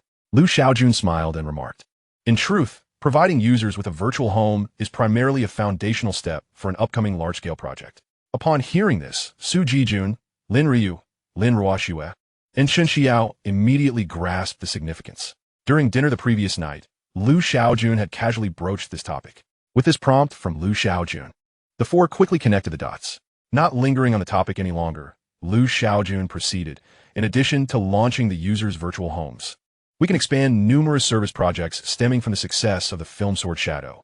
For instance, hosting concerts in the virtual world. Would that be feasible? Lu Shaojun asserted earnestly. I maintain my stance. Let the virtual world infiltrate users' daily lives. Whatever constitutes users' everyday existence, the virtual world should strive to provide corresponding services. Of course, the establishment of such services must not be done blindly. There exists a fundamental distinction between the real and virtual worlds. Activities involving sensitive work content, such as business negotiations and contract signings, are ill-suited for the virtual environment. The executives nodded in agreement. Hyperdimensional Technology had ample resources and no need to engage in such precarious ventures. As the internet gradually permeates the daily lives of individuals, users are becoming increasingly vigilant and sensitive regarding the security of their personal information. Lu Shaojun spoke with utmost seriousness. I must remind everyone present that we must never compromise user information for profit. Should anyone be found guilty of such an act, I will personally report them to the authorities. Upon hearing such stern words, the expressions of the executives shifted to one of grave concern. The ramifications of a data breach within the company could be unfathomable. In 2018, Facebook was exposed for having misappropriated the information of 50 million users. Subsequently, it was revealed that the data of 1.2 billion users were at risk of being leaked. This security incident had a colossal impact on Facebook, leading to a significant decline in market value and a mass exodus of users. As of now, the number of registered users in the virtual realm across the Asia-Pacific region has surpassed 600 million. The safeguarding of this vast pool of user information is an absolute imperative for Chaowei Technology. Lu Shaojun, wishing to maintain a cordial atmosphere during the meeting, added, let's all keep this in mind. Please take the time to consider which elements of users' daily lives can be integrated into the virtual world. Chapter 83, Launching Marriage Services. After the meeting concluded, Lu Shaojun returned to his office and took out his notebook. He was not jesting during the meeting. If any executive were to leak user information for personal gain, he would not hesitate to take action against them. However, mere stern warnings are often insufficient to restrain others. Thus, Lu Shaojun resolved to employ artificial intelligence as a means of enforcement. He intended to integrate all company information systems into the purview of Shao's monitoring. Information within the systems would be locked, and strict regulations would be instituted regarding employees' permissions for browsing, printing, and downloading. For critical documents, precise time constraints on viewing would also be enforced. From the inception of Chaowei Technology, a confidentiality mechanism had been established alongside numerous regulations pertaining to information security. As the company evolved and the user base of the virtual world expanded, these confidentiality measures were strengthened and revised. Now, Lu Shaojun decided to introduce artificial intelligence to add another layer of protection. Sometimes, a company's information breach involves more than just user data. It often pertains to confidential corporate information. Larry Ellison, the founder of Oracle, is a renowned figure in this regard, having infamously admitted in 2000 to employing a janitor to rummage through Microsoft's executives' trash in a bid to glean valuable information as part of a competitive strategy for the Chinese market. This is the nature of business competition. When it comes to undermining rivals and securing one's own position, all manner of underhanded tactics may be employed. Lu Shaojun harbored a strong belief that commercial spies from other companies might already be infiltrating Chaowei Technology. However, to be candid, there aren't many confidential pieces of information within Chaowei Technology. The truly sensitive data resides solely with Lu Shaojun himself. This is the advantage of having the upper hand. In the lobby of the Chaowei Technology building, a press conference for media representatives was underway. This time, Su Jijun did not, as usual, report on the sales performance of assistive devices for the deaf, mute, and blind. The sales figures for these devices had not even been disclosed on the Chaowei Technology website. Upon his appearance, Su Jijun directly announced two significant matters. First, the artificial intelligence-powered instant translation service would be officially launched in 1 week. For further details regarding the instant translation software, attendees were directed to the Chaowei Technology website. Second, in response to concerns regarding the monotony of users' personal virtual spaces, the team had decided that after 8 a.m. the following day, users would be permitted to decorate their virtual spaces, crafting their ideal virtual homes. Following these announcements, Su Jijun fielded a brief interview. Mr. Su, why has your company refrained from disclosing the sales performance of the assistive devices for the deaf, mute, and blind? Su Jijun replied, this is to better align with the company's subsequent development strategies. Hence, the data remains undisclosed. Mr. Su, it is well known that there is a plethora of translation software and services currently available in the market. What prompts Chaowei Technology to pursue this project? Su Jijun smiled slightly. Because our translation service represents true instant translation. Mr. Su, does your company have any plans for the release of new cutting-edge products in the near future? Su Jijun responded with a mysterious smile. Anything is possible. After answering a few questions, Su Jijun departed, trailed by a throng of eager media reporters. Compared to Liu Shaojun's interviews, which often resort to deflecting inquiries to department heads, reporters prefer to engage with Su Jijun and other executives of Chaowei Technology.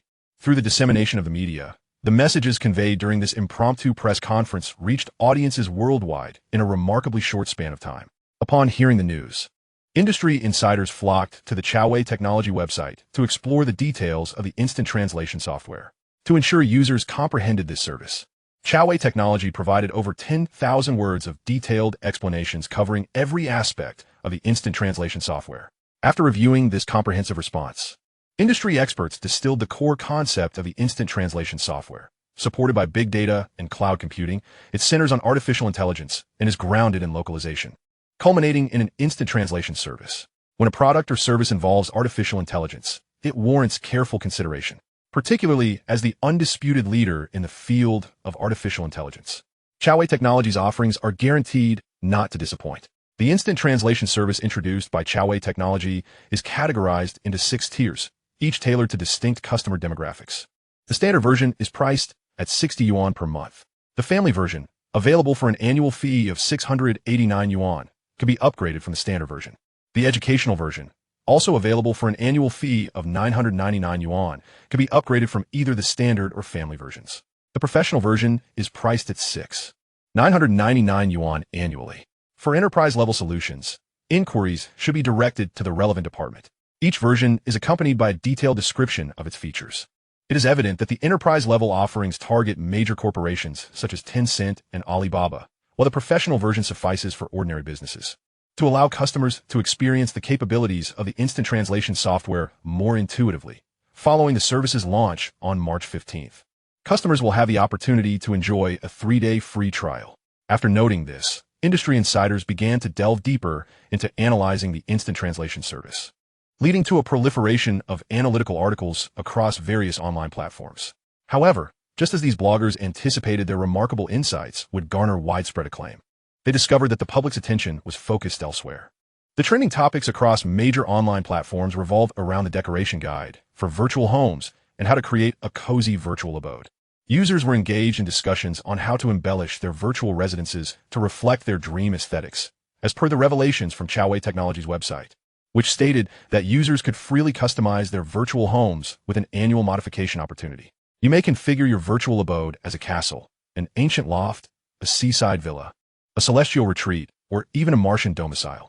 As long as your imagination is boundless, your virtual home possesses infinite possibilities. This is the unique allure of the virtual realm. At this moment, a user's post on Weibo unexpectedly surged to the trending list. The reason? The contemporary idol of youth, Liu Shaojun, made an appearance in this user's comment section. The user wrote, Ultradimensional Technology's Liu Shaojun, Mr. Liu, have you considered offering marriage services? To which Liu Shaojun replied, does your artificial intelligence companion know about this? With Liu Shaojun's presence, it was inevitable that this Weibo post would gain traction.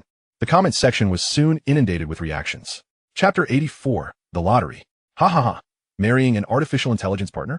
This guy is truly something else. I'm also curious about this matter. I believe I cannot live without my own artificial intelligence companion. By the way, would marrying an artificial intelligence partner raise ethical concerns? You all dare to imagine having one girlfriend in the real world and another in the virtual realm. Most comments in this section were lighthearted banter, though some are more serious. The feasibility of marrying an artificial intelligence partner or even a virtual character from a game has indeed been a subject of discussion within ultradimensional technology. Some executives believe it is possible, given the impressive performance of artificial intelligence companions. Others, however, argue against it, contending that marrying a string of numbers could lead to a myriad of issues. After all, the virtual world, to some extent, constitutes a genuine realm. Although Liu Shaojun has never publicly expressed his views, he internally disapproves of launching such a service. While the virtual world is enchanting and remarkably lifelike, it remains an illusion.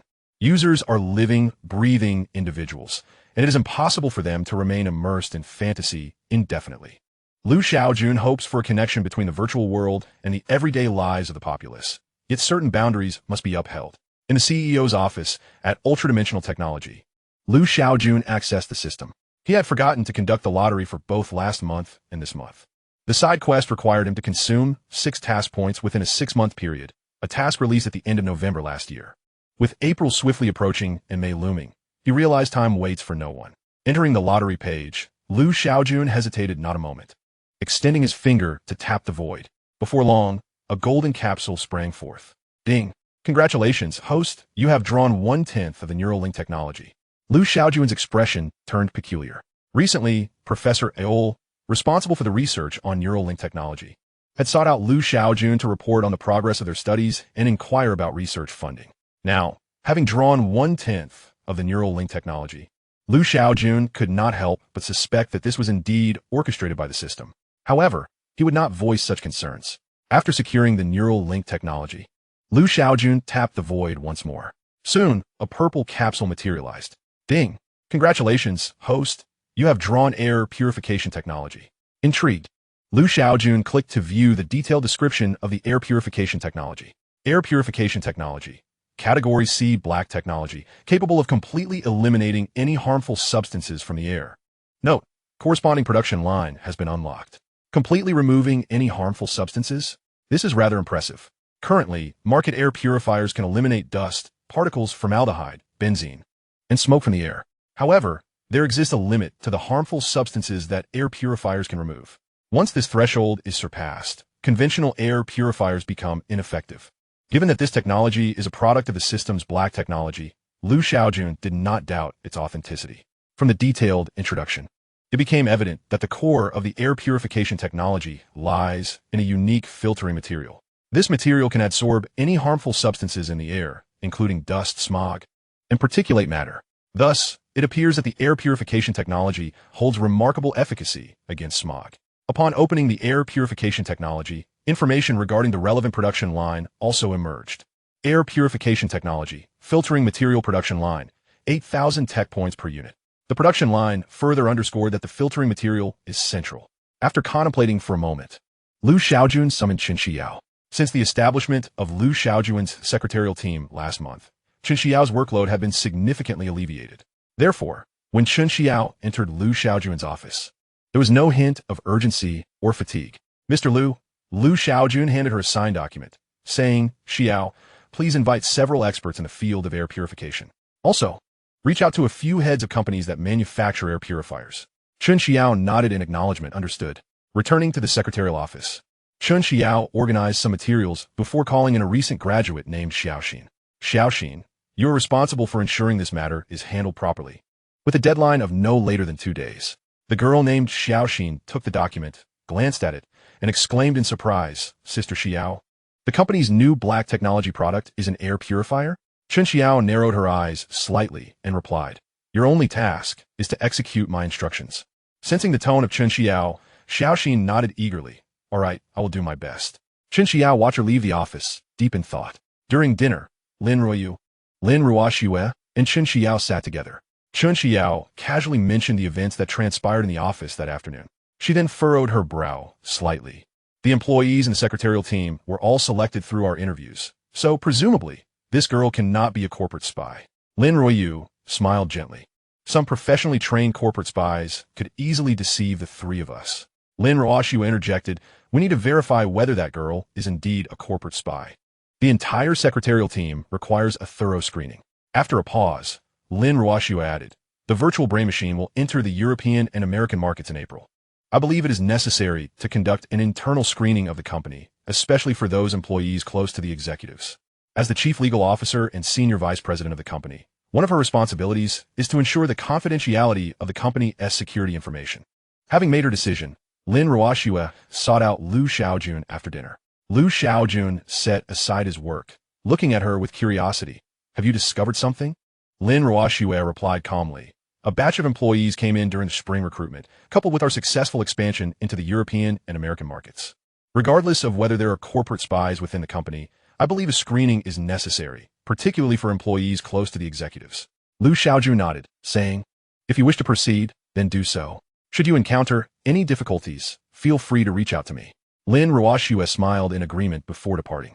Observing Lin Ruoxue's resolute demeanor, Lu Shaojun couldn't help but shake his head with a smile. The personality differences between the twin sisters are indeed stark. After stretching, Lu Shaojun decided against working further and instead entered the system. He felt that following the release of the virtual brain machine and holographic imaging microcomputer, the black technology products launched by Hyperdimensional Technology were no longer suitable for ordinary users. The assistive devices for the deaf, mute, and blind represent a specific product, serving as a hallmark of Ultra-Dimension Technology's corporate image. The advanced technologies in water treatment and titanium carbon composite fibers are aimed squarely at enterprise-level clients. Consequently, Lu Shaojun intends to explore the system's marketplace in search of an innovative product suitable for the general populace. Chapter 85, The Second Lottery. After perusing the system's marketplace, Lu Shaojun found no extraordinary black technology to captivate his interest. It seemed he would have to utilize his chance at an A-class black technology lottery. Following the completion of the previous main mission, in addition to receiving 6 task points, the system had rewarded him with an opportunity to draw from the A-class black technology lottery, which he had preserved until now. With a gentle tap of his finger, a blue capsule toy soon emerged.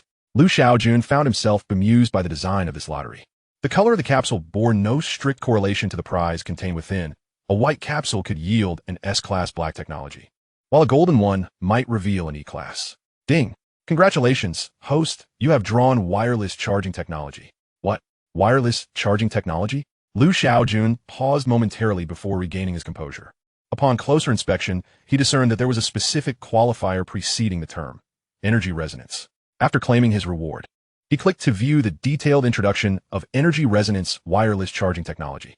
Energy resonance wireless charging technology, A-class black technology, capable of charging smart devices through resonant energy wave frequency without the need for contact induction. Note: related production lines have been unlocked. Energy resonance wireless charging technology, energy wave reception and conversion device production line, 10,000 tech points per unit. Upon reviewing the detailed description, Lu Shaojun grasped the essence of wireless charging technology. It facilitated charging without the device needing to make contact with the charging apparatus, achieving the remarkable feat of remote charging. Currently, wireless charging available on the market ceases the moment a phone is removed from the charging base. Achieving remote charging necessitates the use of magnetic resonance technology.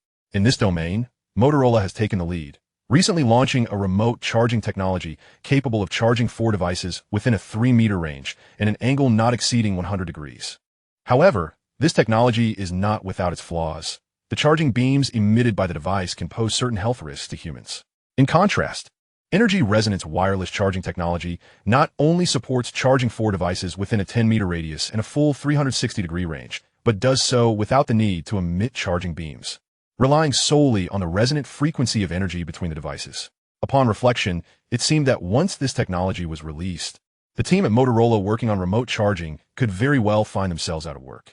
However, it is worth noting that the remote charging initiative introduced by Motorola and the energy resonance wireless charging technology are not drastically different. The classification of energy resonance wireless charging technology as A-class black technology left Lu Shaojun somewhat puzzled. Voicing his confusion prompted an immediate response from a system. Through a search of the system's database, it was revealed that energy resonance transfer technology is widely utilized within the realm of black technology. According to the weighted calculations, energy resonance wireless charging technology indeed qualifies as A-class black technology. Just qualifies? Lu Shaojun thought, exasperated. After all, he had finally acquired a chance at the A-class black technology lottery, only to draw something that barely met the standards. His lips curled in a faint grimace as he refrained from engaging in a debate with the system.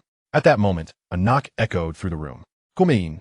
The office door swung open to reveal Lin Ruyu, her face alight with a cheerful smile. Lu Shaojun was taken aback. As the company's chief CFO, she seldom visited his office. After all, he and the 2 sisters lived in the same villa district and usually returned home together in the evenings. If there were matters to discuss, they would address them along the way. "Ryu, is there an issue in the finance department that requires my attention?" Lin Ryu placed a document before him, stating, researchers with Pingyun has applied for 1 billion in research funding. What? Lu Shaojun exclaimed, incredulous. Has that guy lost his mind or taken the wrong medication? I gave him 1 billion at the end of last year. How could he have squandered it in just a few months? Lin Ruiyu was well aware of this, as the funds transferred to Zhuo Pingyun had been executed through offshore family trust operations, with her being the intermediary. Shaojun, please don't be alarmed. The document in your hands is the funding report submitted by researchers with Pingyun, and I've reviewed it. There are no issues. Hearing this, Lu Shaojun furrowed his brow and opened the document. After a glance, his anger dissipated entirely. The 1 billion had indeed been well spent. Where had Zhuo Pingyun allocated the previous 1 billion? He had acquired laboratories, startups, and recruited top-tier professors and research experts from around the globe. Attached to the document was a comprehensive list of laboratories, startups, professors, and experts. Lin Ruiyu had annotated the list, and it was evident that Zhuo Pingyun had not squandered a single cent. Lu Shaojun closed the document and remarked, Ruiyu, if everything is in order, then let us approve the request. Lin Ruiyu chuckled softly. Shaojun, you should have read the entire document. Researchers Zhuo Pingyun hopes that the annual research funding will not be less than 1 billion. Lu Shaojun's lips twitched slightly. Damn it, this guy. He rubbed his temples and added, approve it. From now on, for Zhuo Pingyun's funding requests, you review them first and approve them if feasible. Lin Ruiyu nodded in agreement. Lu Shaojun stood up, stretching lazily as he said, let us head home after work. Lin Ruiyu glanced at the time and smiled gently. Shaojun, did you know? The first time I heard about you, I thought you were just a spoiled rich kid. Spoiled rich kid? Lu Shaojun replied with a bemused expression. I don't seem to have any scandalous news in Yanjing, do I? Lin Ruiyu tilted her head thoughtfully before earnestly stating, it appears that you indeed do not. Perhaps the behavior of some individuals in your circle has led me to form a preconceived notion. Lu Shaojun concurred. That crowd does indulge quite extravagantly. A well-behaved individual like me is truly a rarity in Yanjing. Lu Shaojun had been showered with affection from his family since birth, a fact evident in his name, which had taken his grandfather and maternal grandfather several days of deliberation to finalize. Miraculously, he had grown up in such an environment without succumbing to any bad habits, remaining unassuming and modest. Of course, that was in the past. The current Lu Shaojun had become quite well known in his circle. It was said that when the elders in the community sought to admonish the younger generation, they would often use Lu Shaojun as a paragon of virtue. Look at Lu Shaojun. At such a young age, he manages a high-tech company that represents the future. And then look at you, idling away without a care. Lu Shaojun had become the envy of others. In the exclusive executive elevator, Lin Ruiyu handed Lu Shaojun a briefing. This is the preliminary screening plan. Once you approve it, I will notify the executives to begin preparations. After meticulously reviewing the briefing, Lu Shaojun remarked, very well, we shall execute the plan as you have outlined. Chapter 86. How can there be new products again? 1. It is truly regrettable that I cannot marry you. A flicker of disappointment crossed the man's face within the virtual realm. Before him stood a woman, radiating a gentle smile, embodying grace and intellect. She tenderly embraced him, offering solace. It's all right, whether day or night, I am always here with you. The man forced a smile. His name was by Mingxiong, an ordinary player in the game Xian Tuesday. The very individual who inquired on Weibo about the possibility of marrying an artificial intelligence companion was none other than by Mingxing. Just moments ago, he had tweeted, specifically tagging the official account of Hyperdimensional Technology. The company's response came promptly. Dear user, we regret to inform you that the feature allowing marriage to an artificial intelligence will likely never be activated. The woman named one you tugged at by Mingxing's arm, urging, let us hasten to arrange our virtual home. Upon hearing this, by Mingxiang smiled. All right, let us decorate it as we discussed last night, a space uniquely ours. This morning, following the update of the virtual neural interface, users could freely configure their virtual abodes. Henceforth, these virtual homes would serve as hubs, granting users access to other virtual realms. The launch of virtual home services was destined to spark extensive discussion. Across major online platforms, users began sharing images and videos of their virtual spaces. In fact, within the Second World app, many streamers and ordinary users commenced live broadcasts, sharing their experiences of setting up their virtual homes. Amidst the surge of live streaming, while the average user may remain oblivious, industry insiders were astounded to observe a striking phenomenon. Artificial intelligence companions were increasingly resembling humans. The manner of speech, expressions, and gestures, characteristics unique to humans, were now prominently displayed in these AI companions. Most importantly, such humanoid AI companions were not isolated occurrences. Nearly every user's AI companion exhibited similar traits. Silicon Valley Magazine published an article claiming that Superdimensional Technology's AI was rapidly approaching the threshold of strong artificial intelligence, suggesting the world might be on the verge of being controlled by the company. This alarming article incited a worldwide uproar. Discussions regarding whether artificial intelligence should dominate the world were swiftly joined by industry experts. Meanwhile, ordinary users, particularly those from Huagua and the Asia-Pacific region, were left bewildered. Superdimensional technology aimed to control the globe through artificial intelligence? How were they unaware of this? The New York Times published a report urging global governments to collectively pressure superdimensional technology to retract all artificial intelligence companions. Upon the release of this report, a lack of immediate response from global governments incited discontent among users. What the hell? Where does the author of this article reside? I'm heading to North America for studies next week. Damn it. My wife is merely a virtual character. Who have I offended? Can the Eagle Nation manage its own dogs? The barking is unbearable. They might as well eliminate the problem. Domestic users were incensed, with sentiments echoed throughout the Asia-Pacific region. Japanese and Korean users responded with particular fervor, even threatening their governmental departments online. They vowed to resist any removal of artificial intelligence companions from their lives. Faced with this sudden and inexplicable public relations crisis, Superdimensional Technology's PR department prepared to respond, only to realize that the users of the virtual world were far too formidable for any intervention. Nevertheless, under Liu's direct instructions, the PR team felt compelled to act. Superdimensional Technology's official accounts across various platforms released a statement. We firmly declare that the article published by the New York Times regarding our AI services is a defamatory report. Superdimensional Technology has always adhered to the principle of serving users with technology. Since the introduction of our AI companion service, we have neither stolen nor leaked any user information, nor do we harbor intentions of global domination. Should the European and American parties distrust the safety of our AI companions, we will consider discontinuing the service in those regions. This PR statement was rapidly disseminated across Europe and America, inciting a wave of panic among the populace. Following the initial shock, the unique allure of the free-spirited America emerged. Beneath the New York Times headquarters, within the span of an hour, over 1,000 young individuals gathered, brandishing banners and raising their voices. We need AI companions. Not the New York Times. Fuck the New York Times. Get out of North America. We don't need you. In an effort to prevent the situation from escalating, the New York Police Department promptly dispatched a significant number of officers to maintain order. The images of North American users protesting against the New York Times quickly spread worldwide.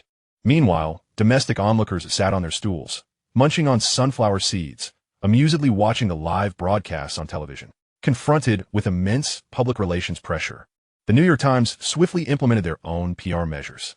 Editor-in-chief Jonah Ming convened a press conference, stating that all articles and reports related to Superdimensional Technology's artificial intelligence had been deleted. I sincerely apologize for any disturbances caused to Superdimensional Technology. I hope to gain their forgiveness. The AI companion service is truly exceptional. Within the conference room at Superdimensional Technology, Chen Xiao pressed the remote, freezing the screen on the moment of Jonah Ming bowing.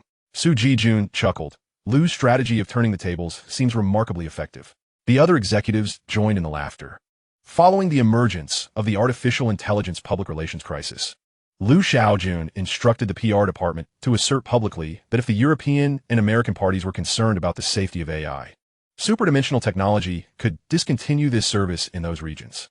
This maneuver shifted the focus of the conflict onto foreign media and transferred the pressure onto the authorities in Europe and America. European and American consumers were eagerly anticipating the virtual neural interface, holographic imaging microcomputers, and AI companions. These three services were intricately interconnected. Should the AI companions not launch in the European and American markets, consumers there would undoubtedly erupt in outrage. The consequences of such public outcry abroad were burdensome for typical enterprises. Liu Shaojun raised his hand, silencing the conference room. Today's meeting topic is new cutting-edge technology products.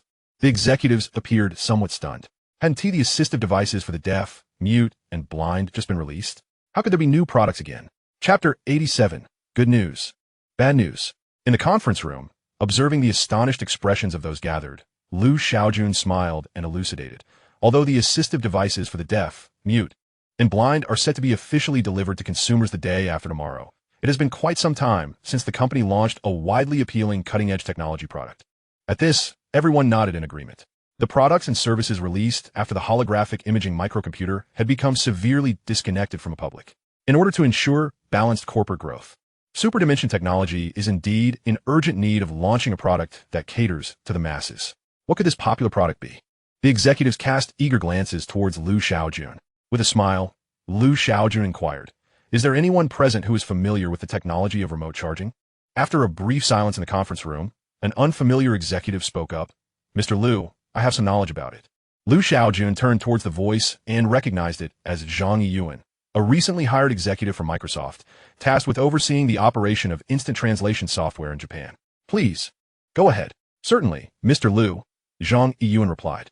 In 2021, the revenue from shared power banks reached 24.1 billion yuan, and in 2022, it further escalated to 31.2 billion yuan. Since the advent of remote charging technology, the industry has become exceptionally vibrant.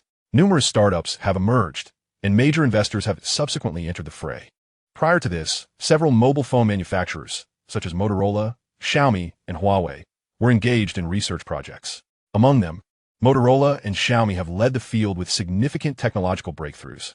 Liu Shaojun nodded intermittently, while the other executives listened intently. Zhang Yiyuan elaborated on the development of remote charging technology by Motorola and Xiaomi, subsequently offering his prognosis regarding the industry's future. Presently, the evolution of smartphones is directed by two primary trends.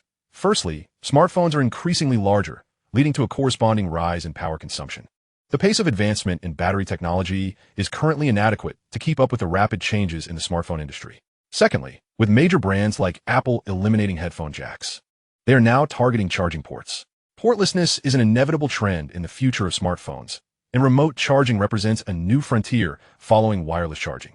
Upon concluding his discourse, Liu Shaojun commended, "Excellent, you've provided a comprehensive overview." Zhang Yiyuan humbly smiled. Liu Shaojun then turned to Chen Xiao, who promptly understood and retrieved a stack of documents to distribute among the attending executives. "This is a brief introduction to our company's remote charging technology. In fact, it is evident from the overview that our technology significantly surpasses that of Motorola." The executives nodded in agreement, acknowledging the considerable advantages in charging range and safety that far exceed Motorola's latest remote charging device. Upon reviewing the summary, the executives felt a profound sense of appreciation. Working at Hyperdimensional Technology, one need never worry about technological issues. Their daily concerns revolved around managing the incessant inquiries and collaborations from partners. Indeed, a fortunate dilemma. Liu Shaojun directed his gaze at Zhang Yiyuan, stating, "From now on, you will be temporarily responsible for our remote charging operations. Should the business perform well, you may be considered for a permanent position." Zhang Yiyuan responded with enthusiasm, "Rest assured, Mr. Liu, I will not disappoint you." The other executives looked at Zhang Yiyuan with envy. Prior to him, Zhang Qi, who managed artificial intelligence partnerships, had ascended to a core leadership role in a similar manner. Liu Shaojun lightly tapped the surface of the conference table, announcing, "The energy resonance and wireless charging business will be divided into two segments, targeting enterprise users and individual consumers, respectively. The solutions for enterprise users will be customized consultations, while products aimed at individual users should be compact and cater to youthful tastes.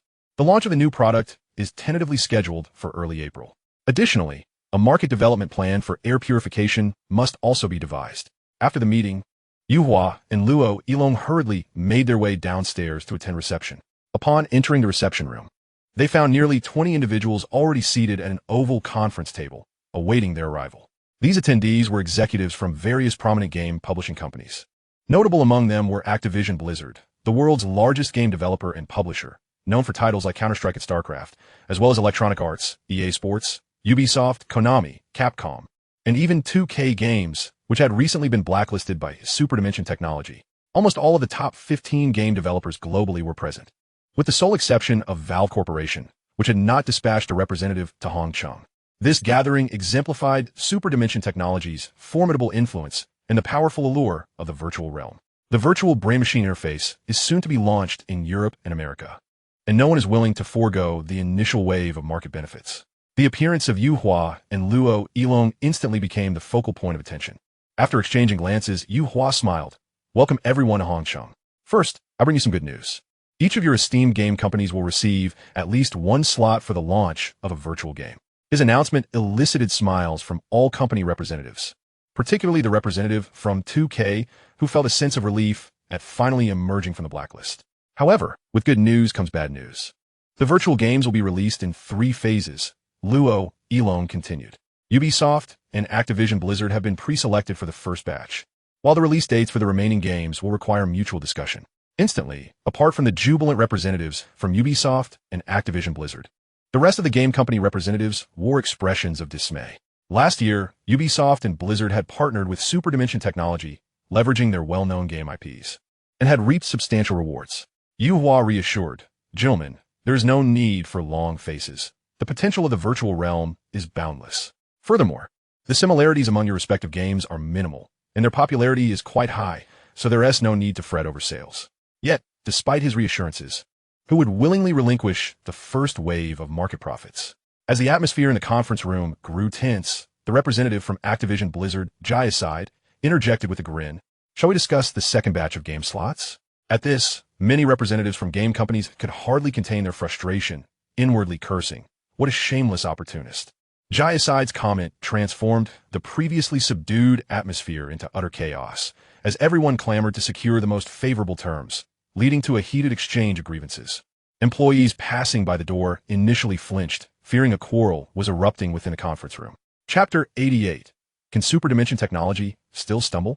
A few hours later, Yuhua and Luo Elong emerged from the raucous conference room, finally breathing a sigh of relief. Luo Elong exhaled deeply, asking, "Do you think it will be just as chaotic tomorrow when the domestic game manufacturers arrive?" Yuhua chuckled, reassuring him, "Rest assured, it likely won't be. Our compatriots are quite mindful of their reputations. A public spat among gaming executives would be quite embarrassing." Luo Elong relaxed, relieved at the prospect.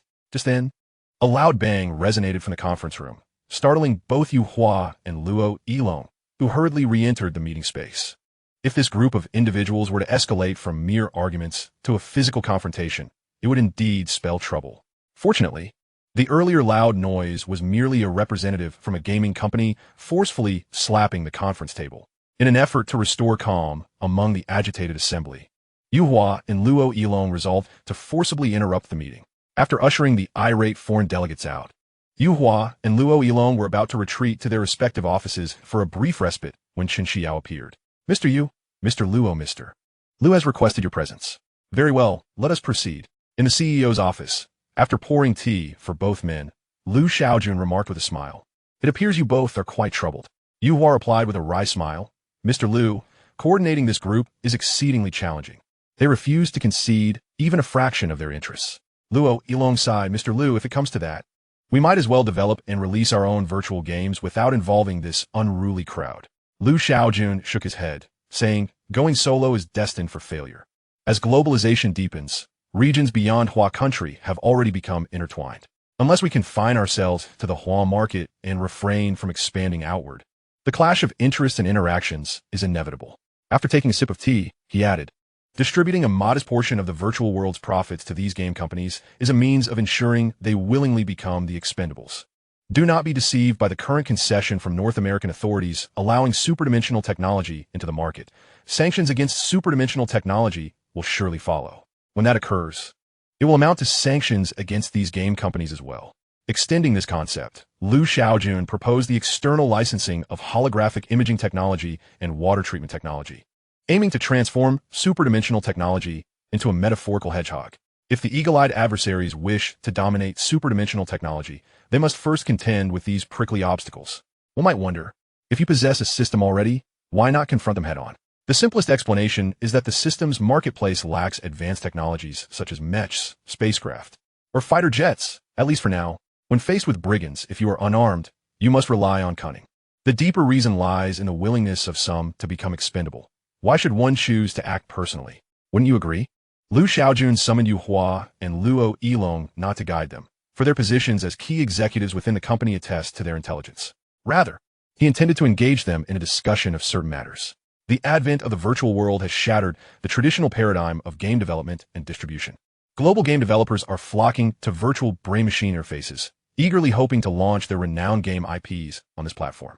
The 3 titans of the video game industry, Sony, Microsoft, and Nintendo, have found themselves in dire straits since the release of the virtual brain machine. with their game console sales plummeting to unprecedented lows. To date, the global market for game consoles has shrunk by nearly 70. Furthermore, one of the largest comprehensive digital distribution platforms, Steam, has also experienced a downturn since the launch of the virtual brain machine. Consequently, representatives from console and platform developers were conspicuously absent from today's meeting.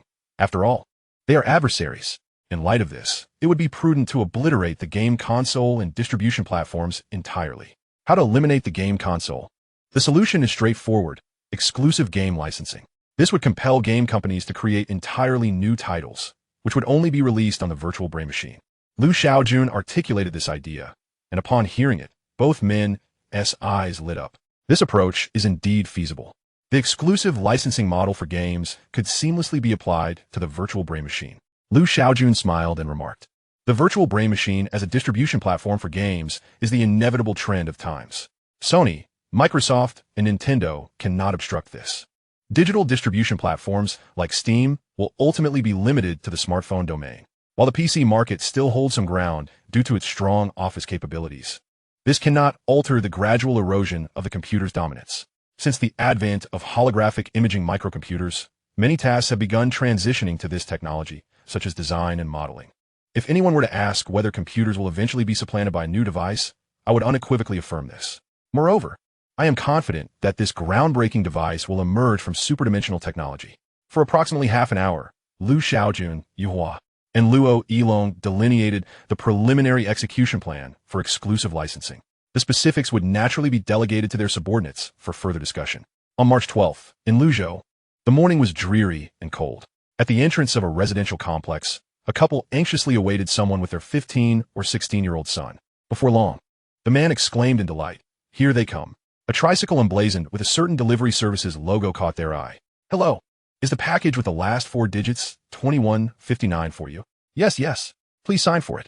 After the family received the package, they began to unwrap it under the astonished gaze of the delivery person. The man cautiously extracted the contents from a box and exclaimed, "Xing, try it on quickly." The boy, trembling, took the glasses and slowly donned them. The woman, meanwhile, was busying herself with her phone. Soon, a female voice emanated from the device. "Device connection successful. Matching brainwave signals. Please hold on. Matching successful. May your life henceforth be filled with brightness." The man and the woman hurriedly turned their gazes towards their son, while the delivery person began to realize what was unfolding and quietly awaited the outcome. After a lengthy pause, the boy exhibited no reaction.